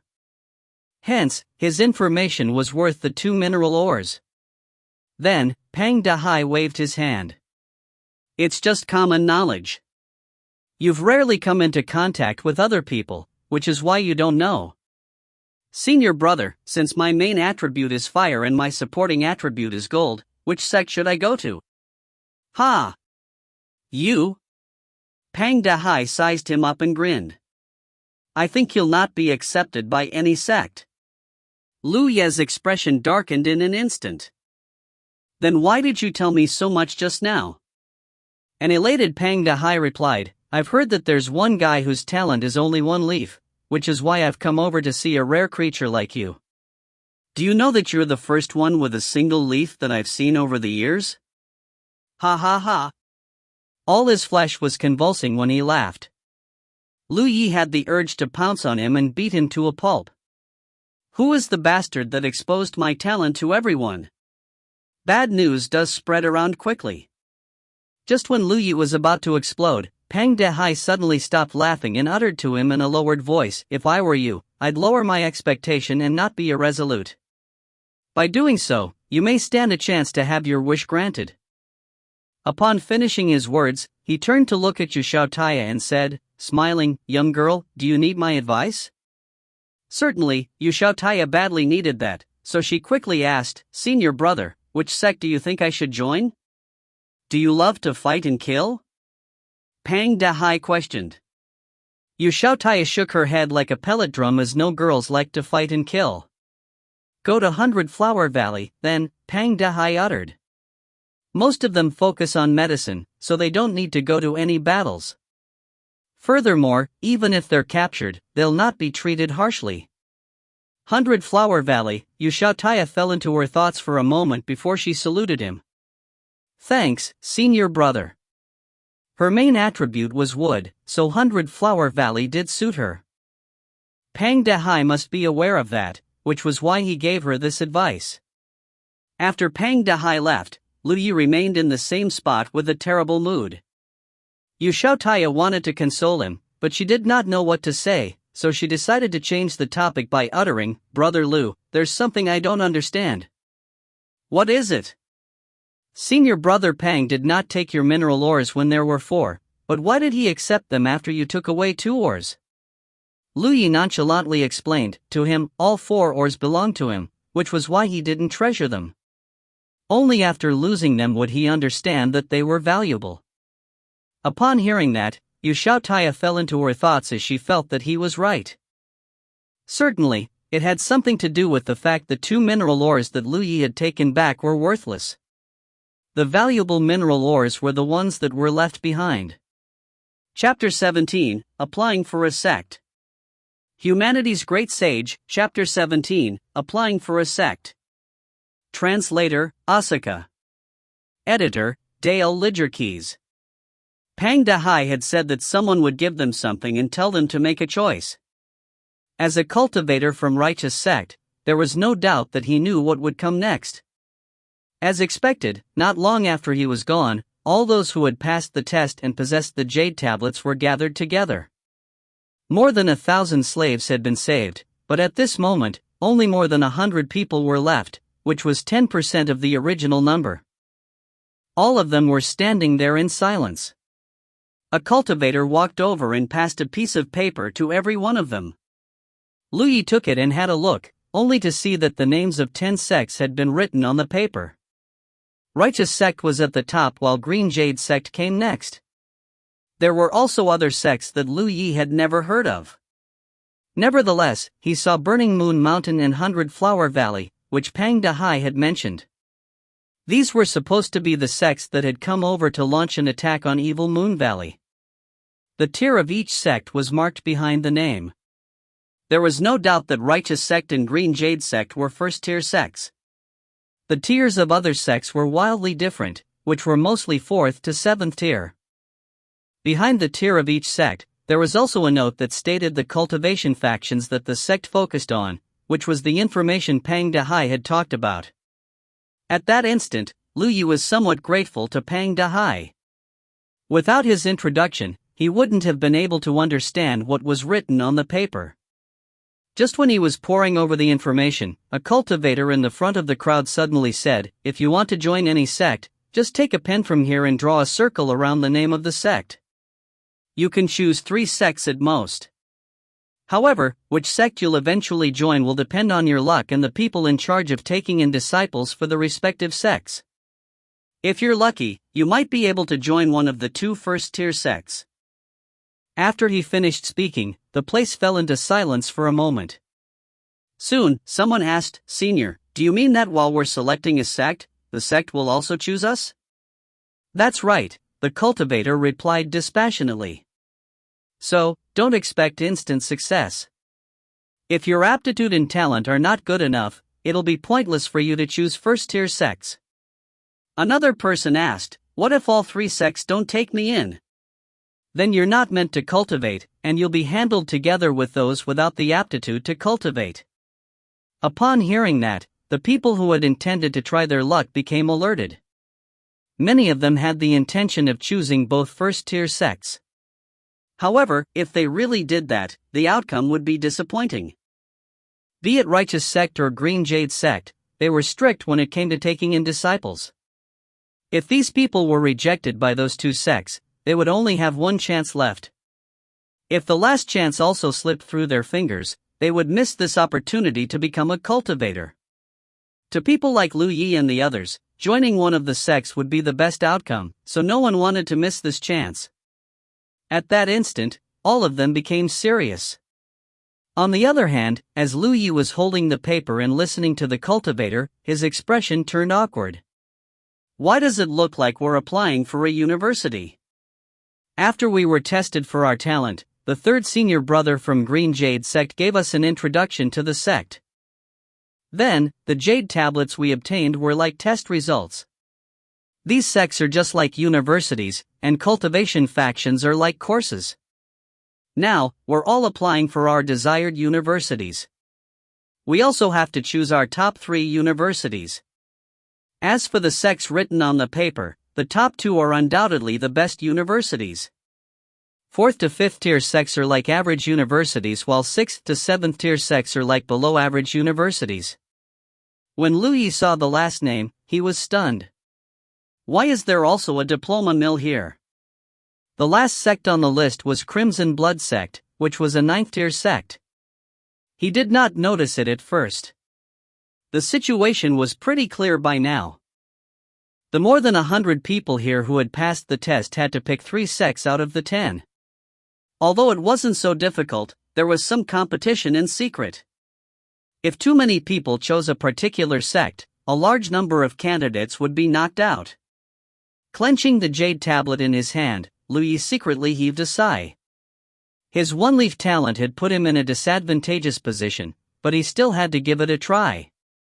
Since his main attribute was fire and his supporting attribute was gold, he had a plan in his mind. There was a desk in front of the cultivator who spoke earlier. Some pens and an ink slab had been put on the table. Then, some people stepped forward and picked up the pens to draw on their papers. After that, they passed the papers and their jade tablets to the cultivator. Soon, half of the more than 100 people were done with it. Yu Xiaotaya walked over and asked, "Brother Lu, have you made a decision?" "Well, yeah." She went on to say, "Why don't we go together? You'll go first. I still need some time." Lu Yi had actually made a decision, but when he thought about his one-leaf talent, he felt diffident. There were 10 sects and more than 100 people. On average, each sect could accept more than 10 people. However, that was just the ideal allocation. Lu Yi was certain that Righteous Sect and Green Jade Sect wouldn't take in many disciples. Each of them would accept 2 to 3 people at most. In other words, the other sects had to accept more people. Lu Yi did not even think about applying for one of the first-tier sects. However, if the competition was too intense, he would still be knocked out even if he applied for those 6th to 7th tier sects. He had arrived at Jojo more than a year ago, but he had spent the past year as a mining slave for Evil Moon Valley. Although he had been enlightened, he couldn't even find the second spiritual point. So, how was he going to cultivate? Nevertheless, it would be a different story if he could join a sect. By then, he could ask one of the top cultivators from the sect to give him some guidance. Whatever the case, he wouldn't want to miss this chance, even if his starting point was worse than that of the others. With this thought in mind, he stepped forward and picked up a pen from the desk. First of all, he drew a circle around the name of Crimson Blood Sect. It was a sect with the lowest tier. Lu Yi reckoned that he was probably the only one who would choose it. Hence, this was a safe choice for him to ensure that he could join a sect. After that, he attempted to draw a circle around the name of Burning Moon Mountain. However, as soon as the tip of his pen came into contact with the paper, he suddenly recalled what Pang Dahai had said to him. The fatty told him that he should lower his expectations and should not be irresolute. Only by doing so could his wish be granted. At that time, he didn't understand what Pang Dahai meant. He thought that it was just a piece of advice for him. However, now it seemed that there was a hidden message in his words. Furthermore, Pang Dahai did not have any high hopes for him. When Lu Yi asked him which sect to choose, he directly told Lu Yi that none of the sects would choose him. After all, he was a cultivator from Righteous Sect. Although he was greedy, there was no reason for him to mess with Lu Yi. In other words, even if Lu Yi also chose other sects, he probably wouldn't get into any one of them. Then, he closed his eyes as he knew that every decision at the crossroads of life was utterly important, especially the one right in front of him. Suddenly, he lifted his head and gazed at the cultivator before asking, "Senior brother, what if I only choose this sect?" The cultivator looked curiously at him because no one had chosen Crimson Blood Sect before Lu Yi did, and it could be expected that no one would pick the sect after him. That was because the sect was of the lowest tier.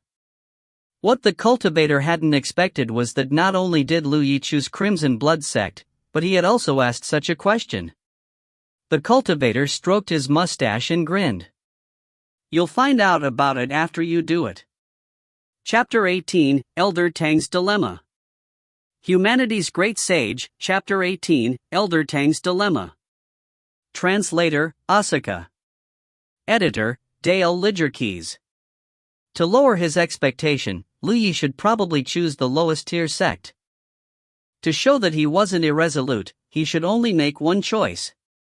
If Lu Yi wasn't mistaken, that was what Pang Dahai meant when he said those words to him. The most important question for Lu Yi now was whether he should trust him. After giving it a thought, he made up his mind and put down the pen on the table. Then, he passed the paper and his jade tablet to the mustachioed cultivator. Senior brother, I've made a decision. The cultivator arched his brow. Do you need more time to think it over? Lu Yi looked down and uttered, there's no need. His talent was indeed outrageously low, so it was pointless for him to choose other sects. In that case, he would rather place all his hopes on Crimson Blood sect. Pang Dahai did not have a reason to mess with him. After all, he had given him 2 mineral ores. All right. The mustachioed cultivator nodded before he stored Lu Yi's paper and jade tablet. Then, he took a look at the tablet. Oh, you are Lu Yi the One Leaf. My name is just Lu Yi, senior brother. The corners of his eyes twitched. All right, Lu Yi the One Leaf. The mustachioed cultivator smiled at him as he emphasized one leaf. At that instant, Lu Yi had the urge to scold him. He already had a nickname before he even ventured into the cultivation world, so how was he going to face other people?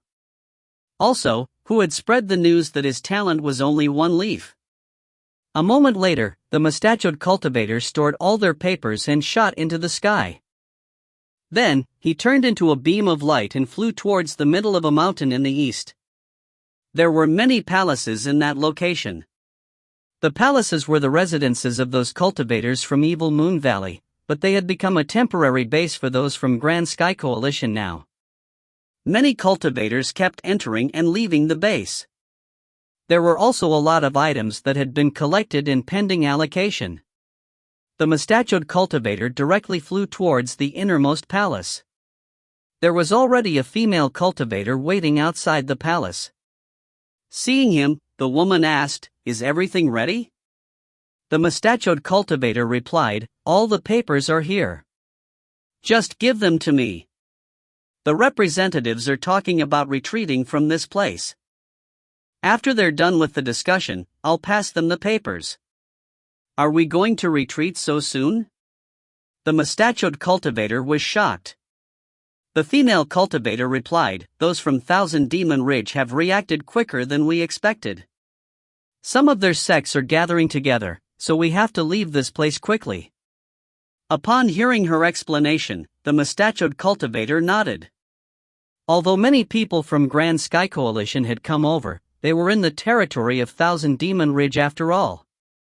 If they got into a war again, the other party could continuously summon more people, which would put Grand Sky Coalition in a disadvantageous position. Since Evil Moon Valley had been destroyed and they had gained a lot of benefits, it was the right time to leave.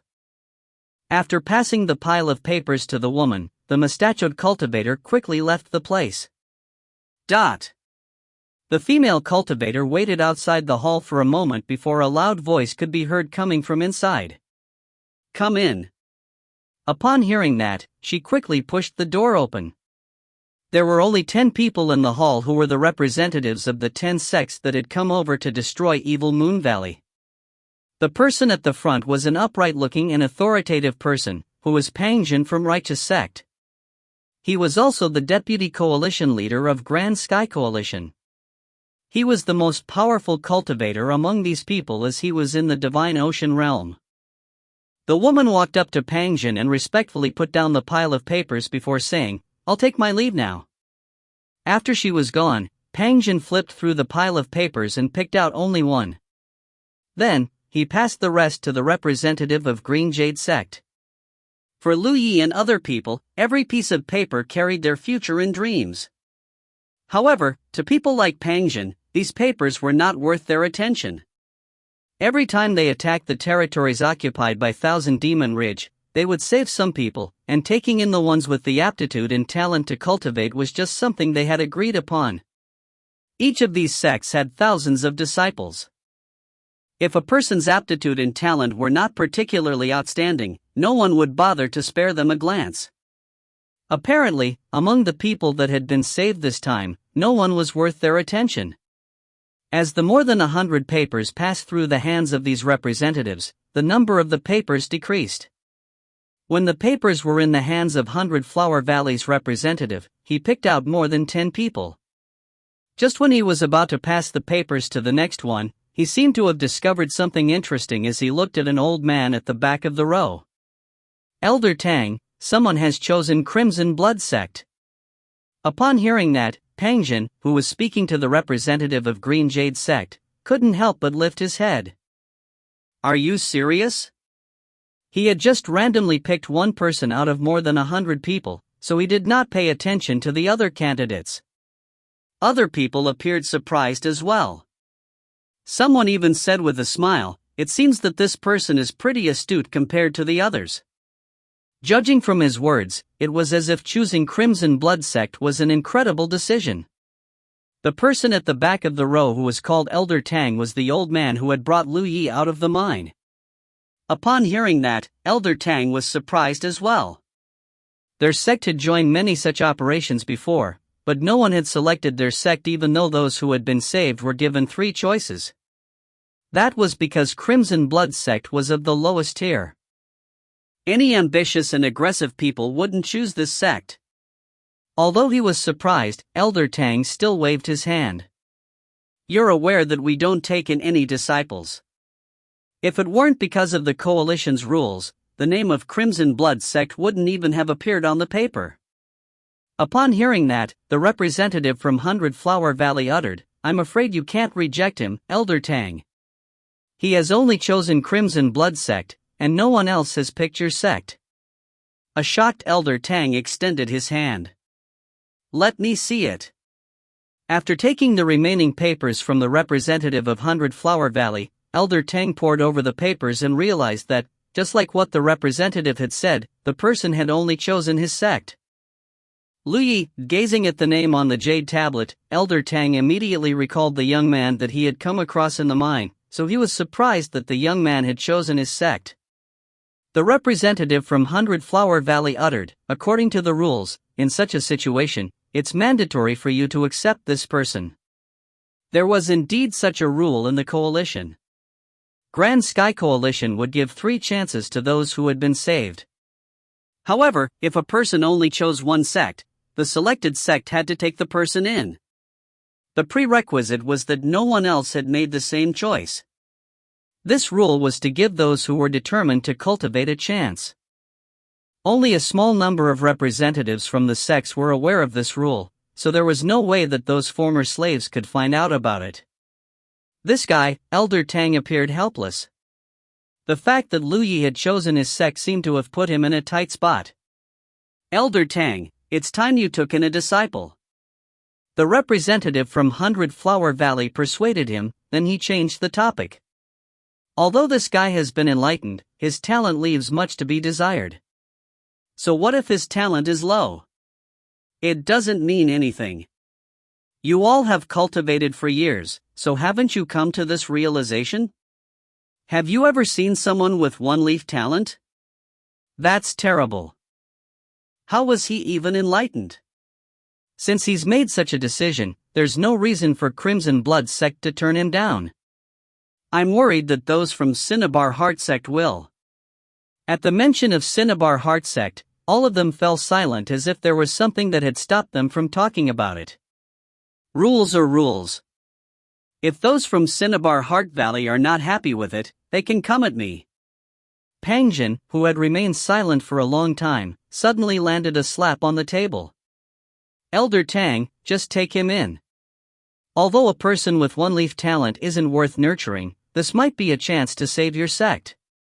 Elder Tang clenched Lu Ye's jade tablet in his hand for a moment before he uttered, "I'll think about it." Chapter 19, The Result. Humanity's Great Sage, Chapter 19, The Result. Translator, Asuka. Editor, Dale Lidgerkeys. After making a decision, Lu Yi was finally at ease. He had always been an optimistic man. When he was captured by evil Moon Valley and became a mining slave, he was able to accept the truth quickly. Presently, things wouldn't go any worse. The worst he could get was losing the chance to join any sect. Since the results would be ready soon, the people who had applied for their favorite sects did not go away. Instead, they remained in the same place and waited quietly. On the other hand, the cultivators inside the valley became busy all of a sudden as they flew in the sky and moved between the peaks. Lu Yi did not know what they were doing, but there seemed to be an emergency. However, he was just a budding cultivator whose fate was yet to be determined, so he wasn't in any place to worry about it. When the mustachioed cultivator, who had collected their papers earlier, reappeared half a day later, Lu Yi knew that the results were ready. The mustachioed cultivator walked up to them with a list of names in his hand, and upon making sure that everyone had their focus on him, he yelled, "Righteous Sect, Cui de Yuan." When a burly young man heard his name, he was startled for a moment before he leaped into the air and exclaimed as excitement was written all over his face. The people around him shot him envious looks, and his friends congratulated him. Without stopping, the mustachioed cultivator ignored the commotion and went on to announce, "Green Jade Sect, Lutiani, Dongpeng. Rarewood Mountain, Zhouwenlin, Tangana, Gaoroi. Burning Moon Mountain." He wasn't speaking in a loud voice, but no matter how rowdy the people were, his voice could be clearly heard by everyone. As the sects and names were announced, those who heard their names became over the moon because it meant that they would not have to become mining slaves again and had the capital to change their fates. Unlike in the past, they would no longer be powerless to resist oppression. At the back of the crowd, Lu Yi was quietly listening to the announcement with a calm expression. Unlike the anxious people around him, his composure seemed out of place. Just like what he had predicted, the first-tier sects did not take in a lot of disciples. Righteous Sect only accepted one person while Green Jade Sect only took in 2 people. They had taken in disciples for the sake of doing it. The 4th to 7th tier sects were the ones that accepted most people. The lower tier the sect was, the more people they would accept. One of the sects had even taken in more than 20 people. Yu Xiaotaya's name was mentioned as well, and she was going to join 100 Flower Valley with some other people. She was so agitated that her face started flushing, but there was no one who could share her joy. More sects had been announced, and those who hadn't got their names mentioned became increasingly fidgety. Finally, after the last name was announced, the mustachioed cultivator put away the paper and uttered, "Those who have been accepted by the respective sects should wait on the same spot. Your senior brothers and senior sisters will come over and take you with them. I hope that after you join the sects, you'll cultivate diligently and aspire to join forces with me to battle against our enemies one day." "Senior brother, was that the last?" someone asked in a shaking voice. Apparently, his name hadn't been mentioned. There were 10 people whose names had not been mentioned, including the one who uttered earlier. It meant that they had lost the chance to join a sect and start cultivating. At this moment, most of them were crestfallen, and one woman even started sobbing. Lu Yi was among the 10 people, but he did not appear dejected at all. He had made a decision by choosing only the lowest tier Crimson Blood sect. Since he wasn't even selected in this case, it meant that there wouldn't be any positive outcome no matter what choices he made. He had heard that a cultivator without a sect could become a rogue cultivator. However, without a sect's protection, it'd be difficult for the person to cultivate on their own. The upside was that he was free and no one would restrict him. At the thought of this, he realized that it was actually a good option. Furthermore, he still had the skill tree, which was an unfair advantage that the others did not possess. While he was in his wild thoughts, the mustachioed cultivator lifted his head as his gaze traversed the crowd and fixed on a particular spot in the distance. In that direction, an old man was standing there as he stared fixedly at Lu Yi. He was none other than Elder Tang. He had already appeared when the mustachioed cultivator started making an announcement as he secretly observed Lu Yi. Due to some special reasons, Crimson Blood sect had not taken in any disciples in the past 30 years. If he accepted anyone at this point all of a sudden, he would get on the nerves of some people. However, if it was this disciple whose talent was only one leaf, it seemed to be all right. With such terrible talent, he was destined to be unable to achieve anything in the future, and it wouldn't alert some particular people. Elder Tang did not want to take in any disciple, but he couldn't reject the coalition's rule, so he was in a dilemma. That was why he decided to personally come over to observe Lu Yi. There was no doubt that Lu Yi was a little special among the more than 100 people. Those who heard their names would exclaim in surprise, and those who did not have their names mentioned would become dejected. However, only he was standing there in silence throughout the process. Recalling the first time he met Lu Yi inside the dark mine, Elder Tang heaved a sigh, and under the mustachioed cultivator's attention, he nodded gently. He could not ignore the coalition's rule, so he decided to accept Lu Yi for now. In the future, he could make a request with his friends and send him to one of the sects. Upon getting Elder Tang's reply, the mustachioed cultivator put on a smile and gazed at the person who had asked him a question earlier. By the way, there's one more sect. With a solemn expression, he yelled, Crimson Blood Sect, Lu Yi. Lu Yi's mind was already elsewhere when he heard his name.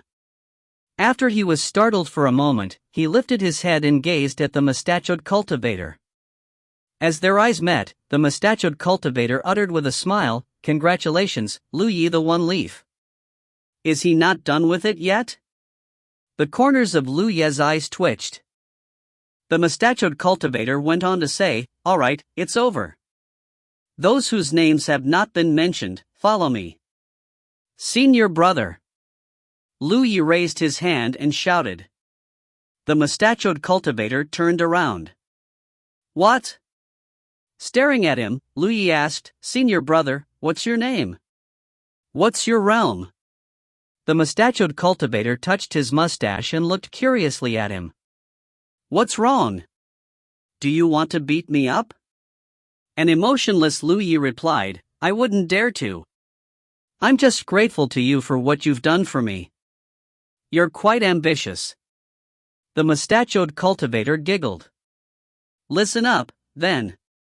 I'm Lishan from Righteous Sect, and I'm a 7th Order Cloud River Realm Master. Got it? He's also from Righteous Sect. Lu Yi nodded. Got it. All right. Cultivate diligently from now on, Lu Yi the One Leaf. Then, Lishan led away those whose names had not been mentioned.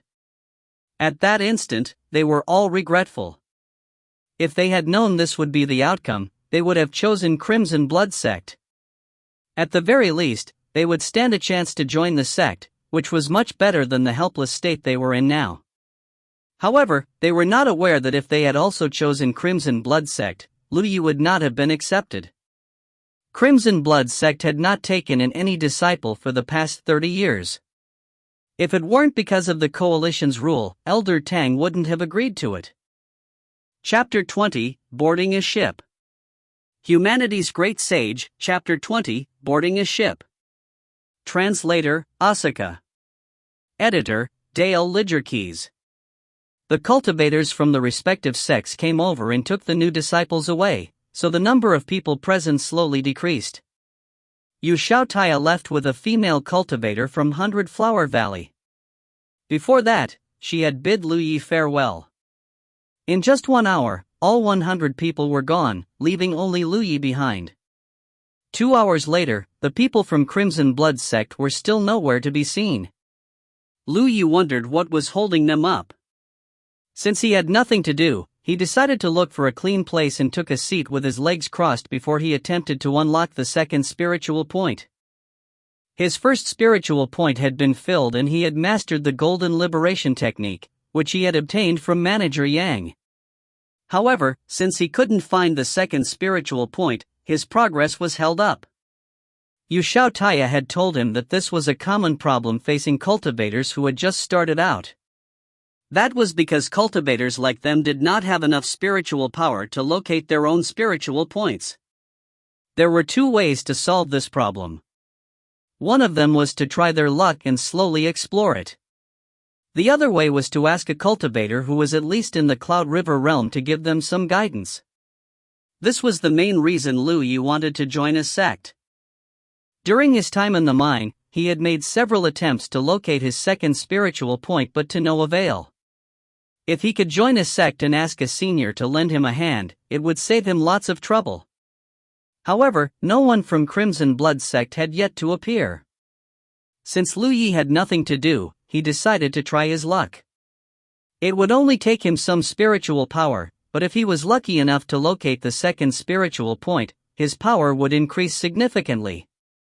2 hours later, he opened his eyes with a frustrated expression. It seemed that luck truly had nothing to do with him. He had failed in his attempt again.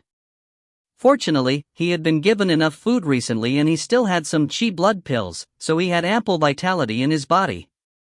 He just had to refine some vitality to make up for his losses. At this moment, more cultivators were moving around the valley. It seemed that they were going to gather in the same place, and judging from this situation, it was apparent that they were going to retreat. Before Manager Yang passed away, he had told Lu Yi that Grand Sky Coalition couldn't stay in this place for a long time as they would have to retreat in just 1 to 2 months. It seemed that what he had said was true. Hence, if Manager Yang could kill Lu Yi and hide inside the secret passageway, he would have stood a chance to escape from death's door. However, he had never expected that a commoner like Lu Yi had the guts to set him up by bringing him to a place where he was engulfed in Yuan metal force field, causing him to be unable to use his power. He still did not understand how he ended up getting killed by someone like Lu Yi. Just then, someone could be heard shouting from a nearby place. Lu Yi turned to look at the source of the voice and saw a middle-aged cultivator floating in the air.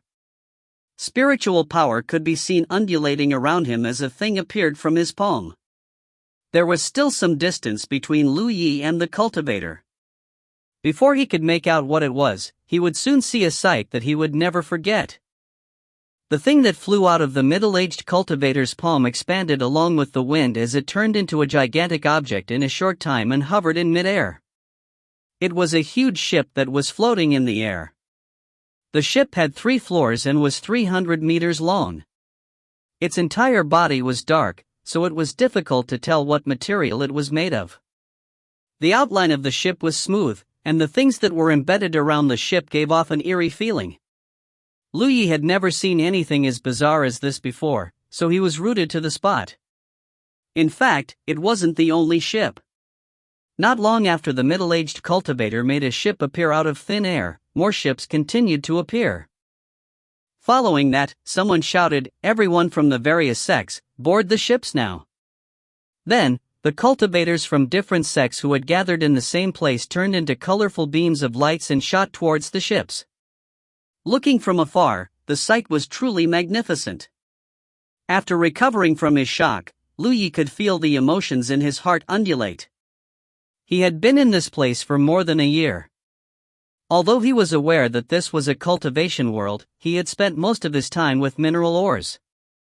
Furthermore, the people around him were all lowly mining slaves who could lose their lives at any moment. Hence, he had never expected cultivation techniques to be displayed to him in such a colorful manner one day, which was beyond what he could comprehend. It also made him clearly realize that this world was different to the one he came from. "It's magnificent, right?"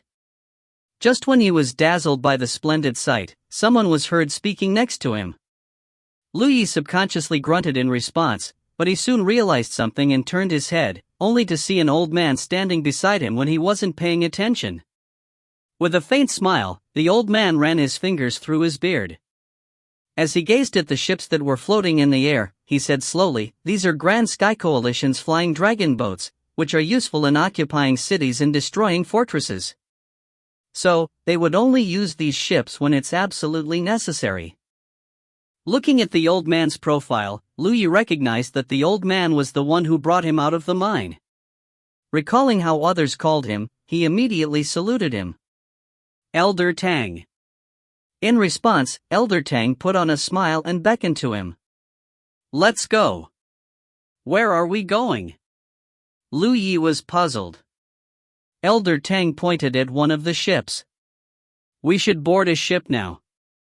Lu Yi replied hesitantly, but I have to wait for my senior brothers and senior sisters from Crimson Blood Sect. All of a sudden, he realized something.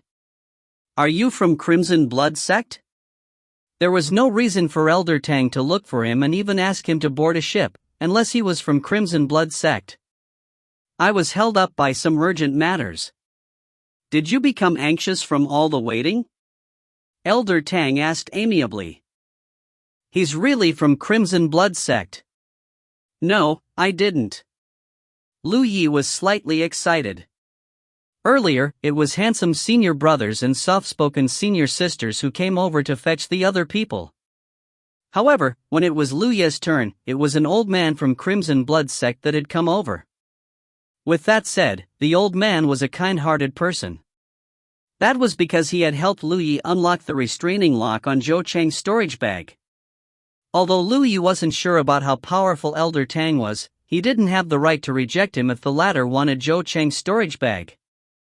Nevertheless, the old man only took a bottle of dragon tiger pills as his pay and gave the rest to Lu Yi. Let's go. Elder Tang smiled and leaped into the air. Then, Li felt that he was engulfed in a warm aura before he was sent flying towards one of the flying dragon boats alongside Elder Tang. After they landed on the deck, Elder Tang directly walked into the boat while Lu Yi followed him. There were many rooms inside the boat. At this moment, many people, who were the cultivators from various sects, were passing through the corridors. When they saw Elder Tang, they all saluted him in a respectful manner, which amazed Lu Yi. Crimson Blood Sect was just a 9th-tier sect. According to what Yu Xiaotaya had told him, Elder Tang was supposed to be a Cloud River Realm Master. If he was in the real Lake Realm, his sect would rank higher than 9th tier. Hence, it seemed that even though Elder Tang wasn't so powerful, he was respected by most people. Does it have something to do with his age? When the young man and old man reached the innermost place, they stopped in their tracks in front of a door. Elder Tang waved his hand, after which a light flashed across the door. Then, he pushed the door open and entered the room. Lu Yi followed him closely and closed the door. Upon entering the room, Lu Yi looked around and realized that it was a simple bedroom with minimal decorations. There wasn't a bed or a table, as the only piece of furniture there was in the room was a futon on the ground. There was a window that could not be opened. The rounded window frame was sealed off with a transparent glass, so the view outside could be seen clearly. Chapter 21, Opening the Book in the Wrong Way. Humanity's Great Sage, Chapter 21, Opening the Book in the Wrong Way. Translator, Asuka. Editor, Dale Lidgerkeys. Inside the room in the flying dragon boat, Lu Yi kept looking around. When he came to his senses, he realized that Elder Tang was already seated on the futon.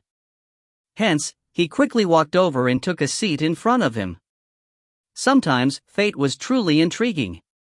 When Lu Yi met Elder Tang in the mine, he could not have expected that he would join the latter's sect one day. Whatever the case, he finally had a place to stay from now on. At the thought of this, he felt warm in his heart. He was left with no choice when he decided to join Crimson Blood Sect. However, if Elder Tang was also in the same sect, it wasn't so unacceptable after all. I'm Tang Yifeng, Elder Tang uttered. The 10th sect master of Crimson Blood Sect, T. Upon hearing that, Lu Yi was startled. Although he didn't know much about the cultivation world, he understood what a sect master was. Previously, he had speculated that Elder Tang held an important position within Crimson Blood Sect, but he had never expected that the latter was actually the sect master. Therefore, he quickly saluted him. Sect Master. Elder Tang nodded. Although I've taken you on as a disciple, we do have some rules in our sect. At the moment, you're just a disciple on paper, not a formal one yet. You have to go through some tests first. I'll not talk about the tests now, as you'll find out about it after you join our sect. Furthermore, given your cultivation now, you're still far from being able to take part in the tests. Lu Yi listened carefully and nodded. I understand. Previously, the mining slaves had to go through some tests if they wanted to join Evil Moon Valley, so Lu Yi wasn't surprised to hear that from Elder Tang. Besides him, those who had been selected by the various sects were also not formal disciples yet. Every sect had their own tests to examine the disciples' temperament, morality, and other aspects. Only by passing the tests could they be considered formal disciples. Crimson Blood Sect is located on Mount Ao in Bingzhou. The sect has been around for 1,000 years, and we've nurtured a total number of 63,662 disciples. As for Divine Ocean Realm Masters, there are. As Lu Yi listened to Elder Tang's narration, the history of the sect seemed to be unfolding like a scroll right in front of him, allowing him to understand the basic information of the sect. At this moment, he still didn't understand what these numbers meant. When he realized how incredible those numbers actually were in the future, he would be amazed. A moment later, Elder Tang stared at him and uttered, "If there's anything you want to know, just ask me straight away." Lu Yi randomly asked a question that he was curious about. Sect Master, why didn't I see other senior brothers and senior sisters from our sect during the attack on Evil Moon Valley? He didn't notice when Elder Tang went over to fetch him. However, upon learning that Elder Tang was the sect master of Crimson Blood Sect, he immediately realized something. Elder Tang seemed to be the only one who had come to this place. Otherwise, he wouldn't have been the one to fetch Lu Yi. Any disciple could do the job of welcoming a newbie, so it wouldn't require a sect master to personally show up. Well, Elder Tang coughed into his fist. The thing is, we don't have many people in the sect. Upon hearing his explanation, Lu Yi replied, "It means that not many people have joined our sect, and it's on the decline currently." That seemed to be the case, as a 9th-tier sect was already at the bottom of the cultivation world in Jiuzhou, so it was difficult for them to recruit any disciples. For example, of the more than 100 mining slaves that had been rescued, only Lu Yi had chosen Crimson Blood Sect, and the reason he did that was due to Pang Dehai's advice. Well, you're not wrong to say that. Elder Tang appeared helpless. Then, how many disciples are there in the sect now? Elder Tang uttered, "Change a topic." Huh? Don't you have any questions regarding cultivation? Yes. Lu Yi nodded hurriedly. Currently, my first spiritual point is full, but I can't find the second one to unlock it. Please give me some guidance. Elder Tang nodded gently. It's a common problem facing new cultivators. However, if you want to unlock the second spiritual point, you have to obtain a suitable cultivation technique first. I do have a manual. As Lu Yi spoke, he started taking off his clothes, and under the shocked Elder Tang's attention, he fished out his second storage bag from his undershirt. This was Manager Yang's storage bag. Before Lu Yi decided to leave the secret passageway, he had hidden it under his undershirt. There were many valuable things inside the bag, so he was worried that others might have their eyes on it. Since he had joined Crimson Blood Sect, it wasn't necessary to hide it from the sect master anymore. After taking a look at the storage bag on Lu Yi's waist and then the one the young man had just fished out, Elder Tang immediately understood that Lu Yi had killed more than one person from Evil Moon Valley in the mine. "You're such a cunning man," he remarked. With a smirk, Lu Yi took out a book from Manager Yang's bag and passed it to Elder Tang. "I've obtained Golden Liberation Technique from an Evil Moon Valley's cultivator, so I'm not sure if I should cultivate it. Since this is a cultivation technique, you can definitely cultivate it. What are you worried about?" Elder Tang took the book and opened it. "This is a technique from an Evil Moon Valley's cultivator after all, so I'm worried that it might be some kind of evil technique." Lu Yi was unable to finish his words because he suddenly heard some strange noises coming from Elder Tang. In this serene room, the noises sounded unpleasant to the ears. While the corners of Lu Ye's eyes twitched, Elder Tang appeared excited. The noises became increasingly loud as some rhythmic moaning could be heard. There were also some strange conversations. If anyone outside the room heard it, they would think that the people inside the room were engaging in some kind of underhanded activity. Unable to take it anymore, Lu Yi leaned closer to take a look at the book in Elder Tang's hands. As Elder Tang infused his spiritual power into the book, the characters on the pages seemed to have come to life. The noises that Lu Yi could hear were from this book. It wasn't until this moment that he finally realized that he had taken out the wrong book. There were 3 books in Manager Yang's bag in total. One of them was Biographies of Sword Saints, and the other was Golden Liberation Technique. The last book was the one that was in Elder Tang's hands. Lu Yi had randomly fished out a book, but he hadn't expected that this was the one he had taken out. When he went through the book in the past, he realized that the drawings were impeccable and the characters on the pages appeared vivid. However, it had never crossed his mind that the book was actually so amazing. Did I open it in the wrong way previously? That realization made him stunned. While he was in a dazed state, Elder Tang suddenly closed the book. At that instant, all the images and noises disappeared. As their eyes met, Lu Yi uttered, "Sect Master, this book." A solemn Elder Tang replied, "This is a manual of dual cultivation technique, which is pretty useful. However, you're still too young to learn it." "No, Sect Master. This isn't my book. I obtained it from an evil Moon Valley's cultivator," Lu Yi hurriedly explained. Elder Tang nodded. "All right. You're still very young, so I'll keep it for you now. I'll give it back to you when you become older." For some reason, Lu Yi found Elder Tang's words familiar. Elder Tang had kept the amazing book, but there didn't seem to be any storage bag around his body, so Lu Yi wasn't sure where the old man had stored the book. Chapter 22: A Cultivation Technique is Neither Good Nor Evil. Humanity's Great Sage, Chapter 22, A Cultivation Technique is Neither Good Nor Evil. Translator, Asuka. Editor, Dale Lidgerkeys. Elder Tang broke the silence by uttering, "Where's the Golden Liberation Technique that you've just mentioned?" Lu Yi quickly took out the manual from the storage bag and passed it to him. After taking the book, Elder Tang went through it and nodded gently. "This is a common yellow rank cultivation technique. If you can cultivate it to the full, you'll be able to unlock 27 spiritual points." Lu Yi could understand what Elder Tang meant by 27 spiritual points, as he had seen that when he was poring over the manual previously. If he could cultivate it fully, he would be able to unlock 27 spiritual points. However, he didn't know what the old man meant by yellow rank, so he voiced his doubt. Elder Tang explained, "There are 360 spiritual points in total, which are in sync with the macrocosmic orbit. There are countless cultivation techniques in Jiuzhou, and the number of spiritual points that can be unlocked is different depending on the cultivation technique. Depending on the number of spiritual points that can be unlocked, cultivation techniques are graded into different ranks, which are Heaven, Earth, Black and Yellow.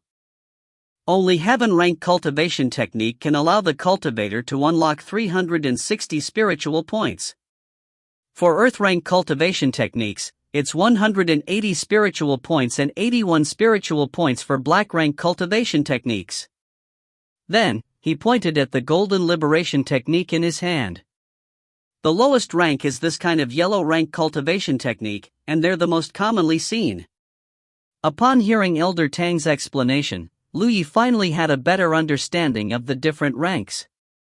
So, this Golden Liberation Technique is just a piece of trash in Jiuzhou. It's no wonder that Manager Yang would bring it with him. Fortunately, he did not take it as some kind of treasure. Otherwise, he would have become a laughing stock.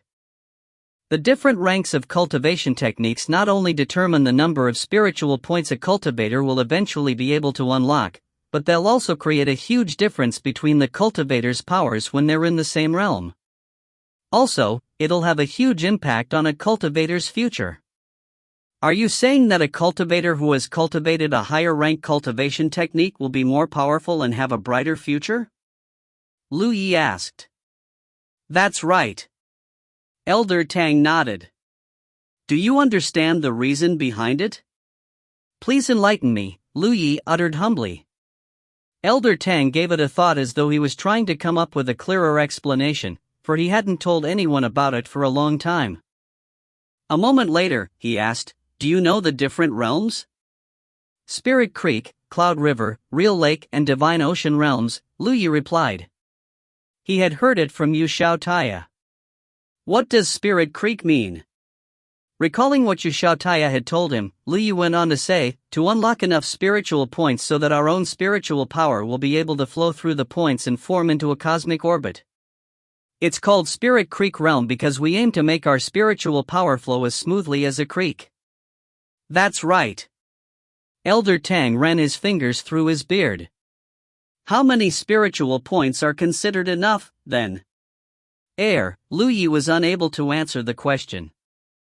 A smiling Elder Tang pointed at the golden liberation technique in his hand and uttered, if you cultivate this technique, you'll reach First Order Spirit Creek Realm by unlocking 9 spiritual points, then 18 points for the Second Order Realm and 27 points for the Third Order Realm. Lu Yi immediately realized that something was amiss. Aren't there supposed to be 9 orders for Spirit Creek Realm? You'll only be able to reach Third Order Spirit Creek Realm by cultivating a yellow rank cultivation technique, which is why it's the lowest rank. If you cultivate a black rank technique, you'll reach 6th Order Spirit Creek Realm. If you cultivate an earth rank technique, you'll reach 9th Order Spirit Creek Realm. As for a heaven rank technique, 12th Order? Lu Yi was shocked as he had never heard of 12th Order Spirit Creek Realm before. Elder Tang shook his head with a smile. It's still 9th Order. A puzzled Lu Yi asked, why? Elder Tang explained, that's because different cultivation techniques correspond to different numbers of spiritual points even in the same realm. For example, by cultivating Golden Liberation Technique, you'll only need to unlock 9 spiritual points to reach First Order Spirit Creek Realm. However, if you cultivate a Heaven Rank Cultivation Technique, you'll need to unlock 18 points to reach the same realm. A cultivator who has cultivated an Earth Rank Technique will reach 9th Order Spirit Creek Realm by unlocking 180 points. However, for a cultivator who has cultivated a Heaven Rank Technique, he'll only reach 6th Order Spirit Creek Realm after unlocking 180 points. Lu Yi could somewhat grasp the idea. You mean, if we cultivate a high-rank technique, we'll need to unlock more spiritual points to reach the same realm as compared to a lower-rank technique? That's right. In that case, we cannot judge how powerful a cultivator is based on the realm he is in, right? A cultivator who had cultivated an Earth Rank Technique would reach 9th Order Spirit Creek Realm after unlocking 180 spiritual points. However, he wouldn't be a match for a 7th Order Spirit Creek Realm Master who had cultivated a Heaven Rank Technique, because the latter had unlocked more than 180 points. At that instant, Lu Yi suddenly understood what Elder Tang had told him earlier. In that case, even if 2 people were in the same realm, their powers were not on the same level if their cultivation techniques were of different ranks. The rank of the technique would also affect a cultivator's future. Sect Master, since Heaven Rank cultivation techniques are so good, why doesn't everyone cultivate them? What's the point of having Earth, Black and Yellow rank cultivation techniques? Is it very difficult to obtain a Heaven Rank technique?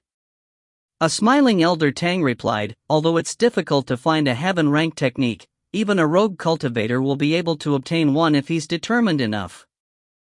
The reason not everyone is going for Heaven Rank techniques is that every cultivator has their limitations when it comes to the number of spiritual points they can unlock. What do you mean? When you're a new cultivator, it's extremely difficult to unlock any spiritual points. However, as your own number of spiritual points and power increase, it'll be much easier for you to unlock the points until you reach your limit. Once the limit has been reached, it'll be difficult for you to unlock more points. So, it'll be pointless even if you have a better technique. It's useless for a cultivator, whose limit is 180 spiritual points, to cultivate a heaven rank technique. Hence, you have to cultivate according to your own capabilities. I see. Lu Yi finally understood it. Moreover, it's actually better to cultivate a yellow rank technique when you're just starting out. Because it's easier? That's right. You'll reach First Order Spirit Creek Realm by unlocking 9 spiritual points. However, if you cultivate a heaven rank technique, you'll need to unlock 18 points. By allowing your spiritual power to pass through your points earlier and becoming a Spirit Creek Realm Master, you'll be more efficient at cultivating. Hence, be it the rogue cultivators who are without any support or the disciples from the major sects, they'll start with a yellow rank technique. After they cultivate the technique fully, they can still change to another technique. In fact, Elder Tang didn't tell him the whole story regarding changing the cultivation technique. Only those rogue cultivators who didn't have a solid foundation and the disciples from small clans would start with a yellow rank technique. Although there were no drawbacks in changing the cultivation technique, it would still be troublesome. Those with a powerful background would choose to cultivate either a black or earth rank cultivation technique. That was because, be it yellow, black, or earth rank, a cultivator would only need to unlock 9 points to reach First Order Spirit Creek Realm. There was no difference between the three. A cultivator would only make a shift to heaven rank technique when necessary after he unlocked all the points and reached his limit. Those who were not capable could only attempt to achieve a breakthrough. However, Elder Tang was concerned that Lu Ye's talent was only 1 leaf, so the latter probably couldn't unlock many spiritual points throughout his life. Therefore, a yellow rank technique was enough for him. Certainly, he did not point it out, nor did he look down on Lu Yi because of that. As a sect master, he did not show any impatience when teaching Lu Yi, who was a disciple on paper. As for your worry that this might be an evil technique, Elder Tang lifted his head and stared solemnly at him. You have to remember that only people can be categorized as good or evil, not a cultivation technique. Whatever the technique, it's for people to cultivate. It is the human heart that makes something good or evil. There are sly people within Grand Sky Coalition, and there are also upright people in Thousand Demon Ridge. I'll remember it, Lu Yi replied respectfully. Chapter 23, Spiritual Points Barrier and Residue. Humanity's Great Sage, Chapter 23, Spiritual Points Barrier and Residue.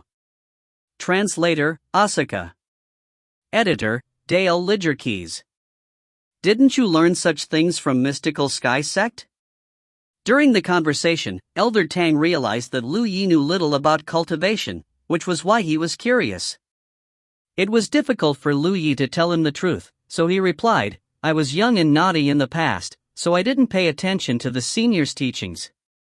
A smiling Elder Tang uttered, that's fine.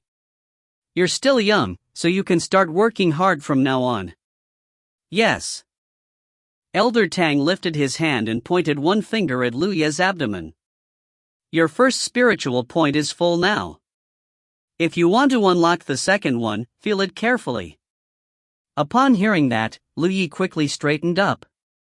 Feeling Elder Tang's finger on his abdomen, he realized that an external force was penetrating his body. It was Elder Tang's spiritual power, but it was very gentle, so it wouldn't cause any harm to Lu Yi.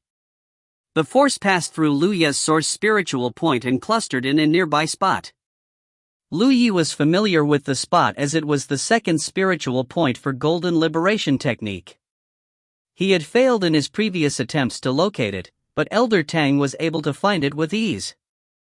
It was the benefit of joining a sect and getting some guidance from a senior, which could allow a new cultivator to save a lot of time and energy. The period of time when a cultivator was just starting out was most crucial. If he could unlock more spiritual points quicker than the others, he would be in a more advantageous position. This is the second spiritual point of Golden Liberation Technique. You can try to lead your own spiritual power to this point, Elder Tang uttered. Lu Yi quickly followed the old man's advice and led his ample spiritual power from his source spiritual point to the second one. However, he could clearly feel there was a barrier in front of the point which fended off his spiritual power. Every spiritual point has its own barrier. You can only unlock the point by breaking through the barrier. No one can help you, so you have to give it a try on your own. Given Elder Tang's power, he could easily help Lu Yi shatter the barrier. However, if he really did that, he might cause some irreversible damage to the young man's spiritual point. Hence, he could only help Lu Yi locate the spiritual point but not break the barrier for him. It was the first time Lu Yi learned that there was a barrier in front of every spiritual point. He had managed to unlock Sour's spiritual point with the help of Skill Tree. Recalling what had happened, he realized that there was indeed something that had broken apart. Now, it seemed that the thing that had been shattered was the barrier. Elder Tang's spiritual power did not remain on the same spot as it went on to flow through Lu Yi's body. It would take a long time to break through a barrier. He had helped Lu Yi locate the second spiritual point, and the rest depended on the latter's hard work. A moment later, he retracted his hand and uttered, "I've left some leads in 8 of your spiritual points following Golden Liberation Technique's cultivation route. Every time you unlock a new spiritual point, you'll immediately feel the location of the next one. After you unlock all 8 spiritual points, you should make your spiritual power flow through the source spiritual points and the other 8 points following the cultivation route, and you'll become a Spirit Creek Realm Master." "Thanks, Sect Master." Lu Yi saluted him. A smiling Elder Tang replied, "Just go on cultivating for now. It'll take some time before we reach Mount Ao." "Yes," Lu Yi replied and just continued cultivating on the same spot. Since the Sect Master was right in front of him, he could ask the old man to give him a hand if anything went wrong. After confirming the location of the second spiritual point, Lu Yi became energized as he activated his spiritual power from the source spiritual point and tried to break through the barrier of the second point. He wondered what the barrier was made of. Every time he tried to crush it, he could feel that it would become looser. Nevertheless, it felt terrible trying to shatter the barrier. Every time he hit the barrier with his spiritual power, it felt like his spiritual point was smacked with a hammer. It would still be alright if it was just 1 or 2 times. However, after several attempts, he realized that his second spiritual point felt sore. Furthermore, it would take some spiritual power every time he wanted to shatter the barrier. It was then he understood why the Sect Master said that breaking through barriers was difficult for a new cultivator, but it would become increasingly easier as the cultivator's power increased. If a spiritual point was likened to a bucket, then spiritual power was like the water inside the bucket. Presently, Lu Yi only had a bucket of water. If he had 2 to 3 buckets, he would have more spiritual power to use, and it would significantly increase his speed of breaking through the barrier.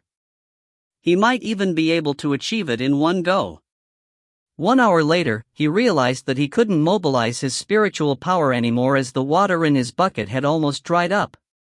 Hence, he took out a bottle of Qi blood pills from Zhou Cheng's storage bag and dropped 2 pills on his palm. "Did you always use those to assist your cultivation?" Elder Tang suddenly asked. Lu Yi quickly replied, "Yes." His chest tightened when he saw that Elder Tang's expression appeared awkward. "Sect Master, is there anything wrong with these Qi blood pills?" Elder Tang frowned. "Did those from Evil Moon Valley tell you they're Qi blood pills? Aren't they?" Lu Yi was shocked. He had consumed these pills before, and they indeed could help restore his vitality. What were they if they were not Qi blood pills? Elder Tang took Zhou Cheng's storage bag and dropped all the bottles on the ground before examining them one by one. Then, he passed a bottle to Lu Yi. "These are the real Qi blood pills." Lu Yi took the bottle to have a look and realized that the spirit pills inside it were indeed different from the ones he had consumed before. He had examined these pills in the past, but since he couldn't recognize what they were, he didn't dare to take them as he pleased. He had never expected that the pills he had been consuming were not Qi blood pills. The real ones were in a different bottle. "What are these, then?" Lu Yi pointed at the bottle of pills that he was about to take just now. They're the residue from refining qi blood pills, Elder Tang explained. Not every attempt to refine pills will be successful. If it fails, it'll become residue, which is practically useless. However, some residue still retains some medicinal efficacies. These are the things that are left behind after failed attempts to refine qi blood pills. Lu Ye's expression darkened when he heard Elder Tang's explanation. It was no wonder that he always felt there was a char taste when he consumed these pills in the past. He thought that it was the original taste of qi blood pills, but now it seemed that it wasn't the case. He had been taking the residue from failed attempts to refine pills, which was why it had a strange taste to it. Why did the evil Moon Valley's cultivators bring this stuff with them? Elder Tang was puzzled. It's for the mining slaves. Lu Yi explained the mechanism of exchanging contributions for rewards in the mine. Upon hearing that, Elder Tang took the residue. You can't have it anymore as it'll affect your cultivation. A nervous Lu Yi asked, how does it affect me? Every drug in the world is slightly poisonous. The spirit pills we use for cultivation contain pill poison as well. The lower quality the pills are, the more poison they contain. In fact, the residue from refining pills is the most poisonous. That's why even though you can rely on spirit pills to help with your cultivation, you can't be overly reliant on them. If you take too many pills, a lot of pill poison will accumulate in your body. The consequences could range from turbid spiritual power and difficulty in using spells to irreversible damage to your foundation and power. Lu Yi was terrified upon hearing that. Previously, he had consumed 200 to 300 pills that were made from the residue. If it was as serious as what Elder Tang had said, he was basically doomed. After a gulp, he asked anxiously, Sect Master, are there any guidelines on the dosage we can refer to when using pills to help with our cultivation? How do we know how much pill poison we've accumulated? Elder Tang replied, just observe your spiritual power. Just like what I had said, when too much pill poison has been accumulated, your spiritual power will become turbid. To a cultivator, the purer his spiritual power is, the easier it is for him to cultivate and battle against other people, and vice versa. I could see that your spiritual power is pretty pure, so you don't have to worry about it. When he helped Lu Yi locate his second spiritual point just now, his spiritual power had passed through Lu Yi's points, so he was clear about whether the latter's spiritual power was pure. Upon hearing that, Lu Yi felt awkward.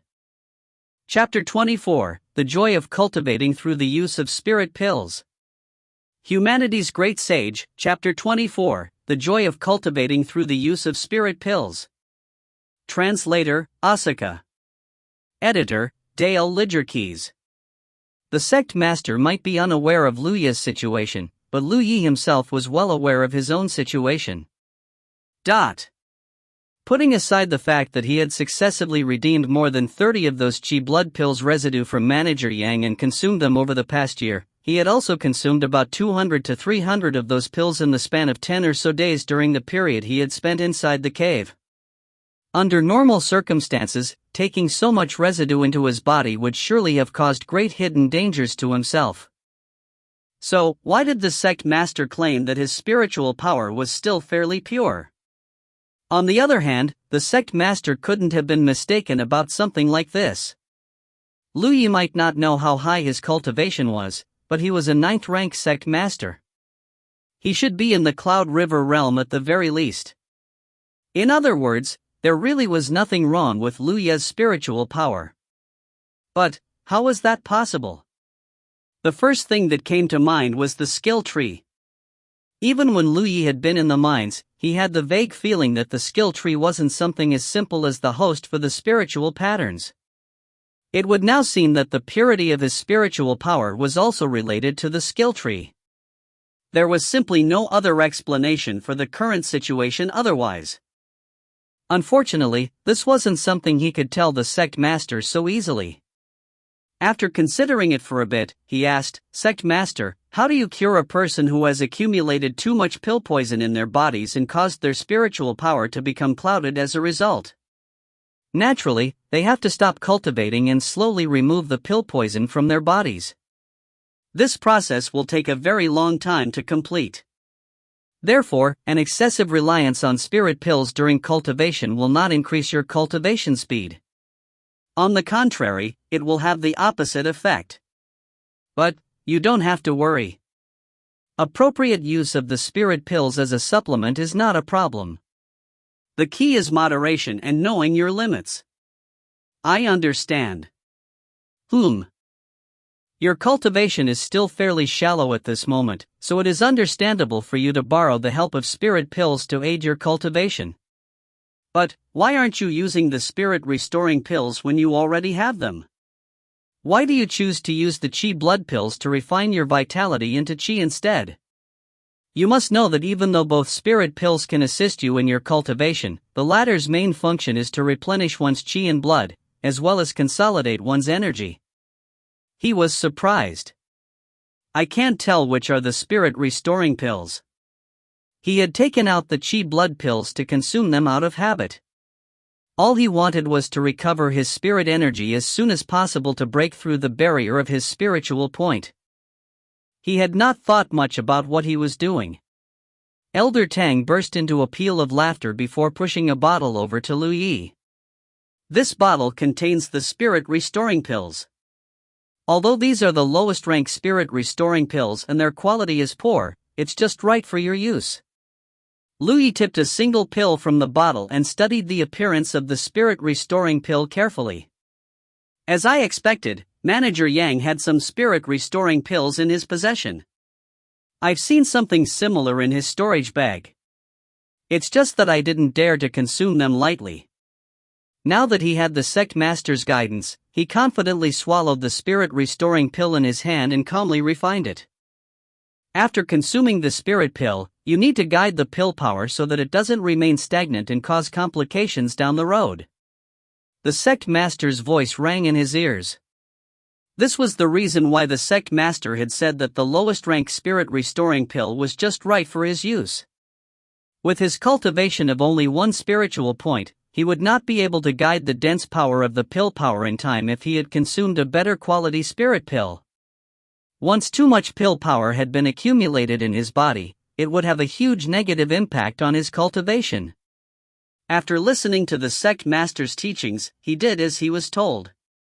A warmth slowly seeped out of his lower abdomen. It was the pill power of the spirit restoring pill being released and converted into the spiritual power used by cultivators. Following his guidance, the spiritual power converted from the pill power slowly poured into his source spiritual point.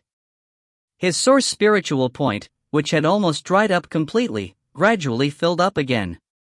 The medicinal efficacy of the spirit restoring pill was incomparably better than the residue of the Qi blood pills that he had been consuming before. In the first place, spirit restoring pills were more suitable for cultivation than Qi blood pills. Moreover, what he previously consumed was the residue formed from the failed attempts of Evil Moon Valley's cultivators in refining spirit pills. It had required a process of refining his vitality into Qi to transform his vitality into spiritual power. Therefore, it was only natural that it was utterly incomparable to what he was experiencing now. It wasn't until this moment that he truly realized the joy of cultivating through the use of spirit pills. His nearly dried out source spiritual point was filled to the brim again in less than half a day, but the pill power of the spirit restoring pill was still in effect. Thus, he hurriedly guided the spiritual power in his source spiritual point to charge at the barriers of his second spiritual point repeatedly. At one point, he vaguely felt as though something inside his body had broken and the spiritual power that had been blocked before suddenly flowed onward without any hindrance.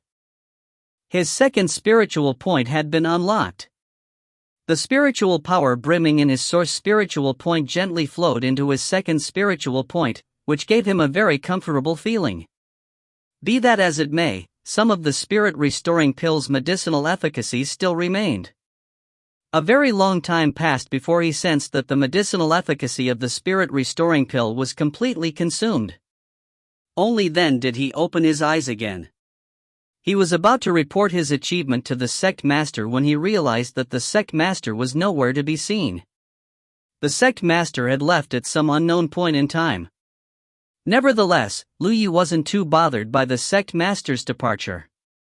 The sect master was a sect master after all, he would surely be busy with his own affairs. Besides, he had already helped Lu Yi locate the positions of the next few spiritual points. All that came afterward was for Lu Yi to follow the steps he was taught and work hard in his cultivation. Lu Yi's goal was to unlock his spiritual points according to the training course laid out by the cultivation method as soon as possible. After all, he could only be regarded as a proper cultivator once he unlocked those spiritual points with his spiritual power and reached the Spirit Creek realm. He also intended to test whether his previous conjecture regarding the skill tree was correct. Thus, he did not stop to rest as he took out another spirit-restoring pill and consumed it. The dense pill power was converted into spiritual power, which filled his spiritual points under his guidance. 2 days later, he had consumed almost 6 spirit-restoring pills and filled his second spiritual point to the brim. He was startled by the speed. It had taken him more than 10 days just to fill up his first spiritual point when he first achieved enlightenment. However, the same process now only took 2 days to complete. The gap was simply too wide. It could be seen that the medicinal efficacies of the spirit-restoring pills were truly nothing like those residues, even if it was only the lowest quality spirit-restoring pill. He suddenly thought of Yu Xiao Taya. At the time, Yu Xiao Taya had told him that she had spent more than 20 days to fill up her first spiritual point when she first achieved enlightenment. In addition, she had consumed a spirit-restoring pill at the time. It was something a cultivator of Evil Moon Valley had given to her. In comparison, his cultivation speed was clearly abnormal. What he could be certain of was that it had something to do with the skill tree.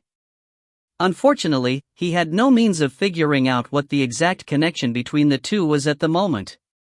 In any case, it was a good thing for him. He could probably unearth the secrets of the skill tree once his cultivation foundation had gotten much stronger in the future. The sect master did not reappear again. Meanwhile, Lu Yi had already cultivated for 2 days. He was not tired, but he was starving. Ever since he achieved enlightenment, his appetite had grown. He had already noticed this point when he had been in the mines. It was just that having a good appetite at his age was a good thing. The more he ate, the more vitality he would have. It wasn't convenient for him to leave in search of food. Fortunately, Zhou Cheng's storage bag still contained some food. He was not too picky about what he ate, so he took them out and ate them with some clean water to wash it down. After he had his fill of food and drink, he continued cultivating. He broke through the barrier of his third spiritual point half a day later. 2 more days after that, he filled his third spiritual point to the brim. The entire process consumed 6 spirit-restoring pills, just like before. Although he wanted to continue cultivating, he was struck by a wave of drowsiness the moment he relaxed his mind. He knew that he had been cultivating for too long. He had no choice but to rest for now. Taking out some bedding from the storage bag, he lay down to sleep and soon fell asleep. Chapter 25, Sneak Attack. Humanity's Great Sage, Chapter 25, Sneak Attack. Translator, Asuka. Editor, Dale Lidgerkeys. Lu Yi was gently awakened by the sect master. When he opened his eyes, he saw the sect master standing next to him and quickly got to his feet. Sect master. He rubbed his eyes and slapped his cheeks, which immediately cleared the drowsiness from his eyes. It's time to get off the boat, the sect master said with a smile. The dozens of sects that made up the Grand Sky Coalition had departed Evil Moon Valley together, but it was only natural that everybody was returning to their respective homes now that they were back on Grand Sky Coalition's territory. Several sects had already left earlier. Lu Yi gathered up his bedding and stuffed it back into his storage bag. Then, he tidied up his appearance before leaving the cabin with the sect master. They soon arrived on the deck. Somebody was waiting there for them. It was a tall and broad middle-aged man with a majestic appearance. Lu Yi did not know this man. Upon a closer look, he felt as though this middle-aged man seemed to be giving off a powerful militant vibe. The sect master stepped forward to speak with that middle-aged man. A moment later, the middle-aged man turned around to look at Lu Yi, who was standing beside the sect master. Being able to enter the Crimson Blood sect is your good fortune.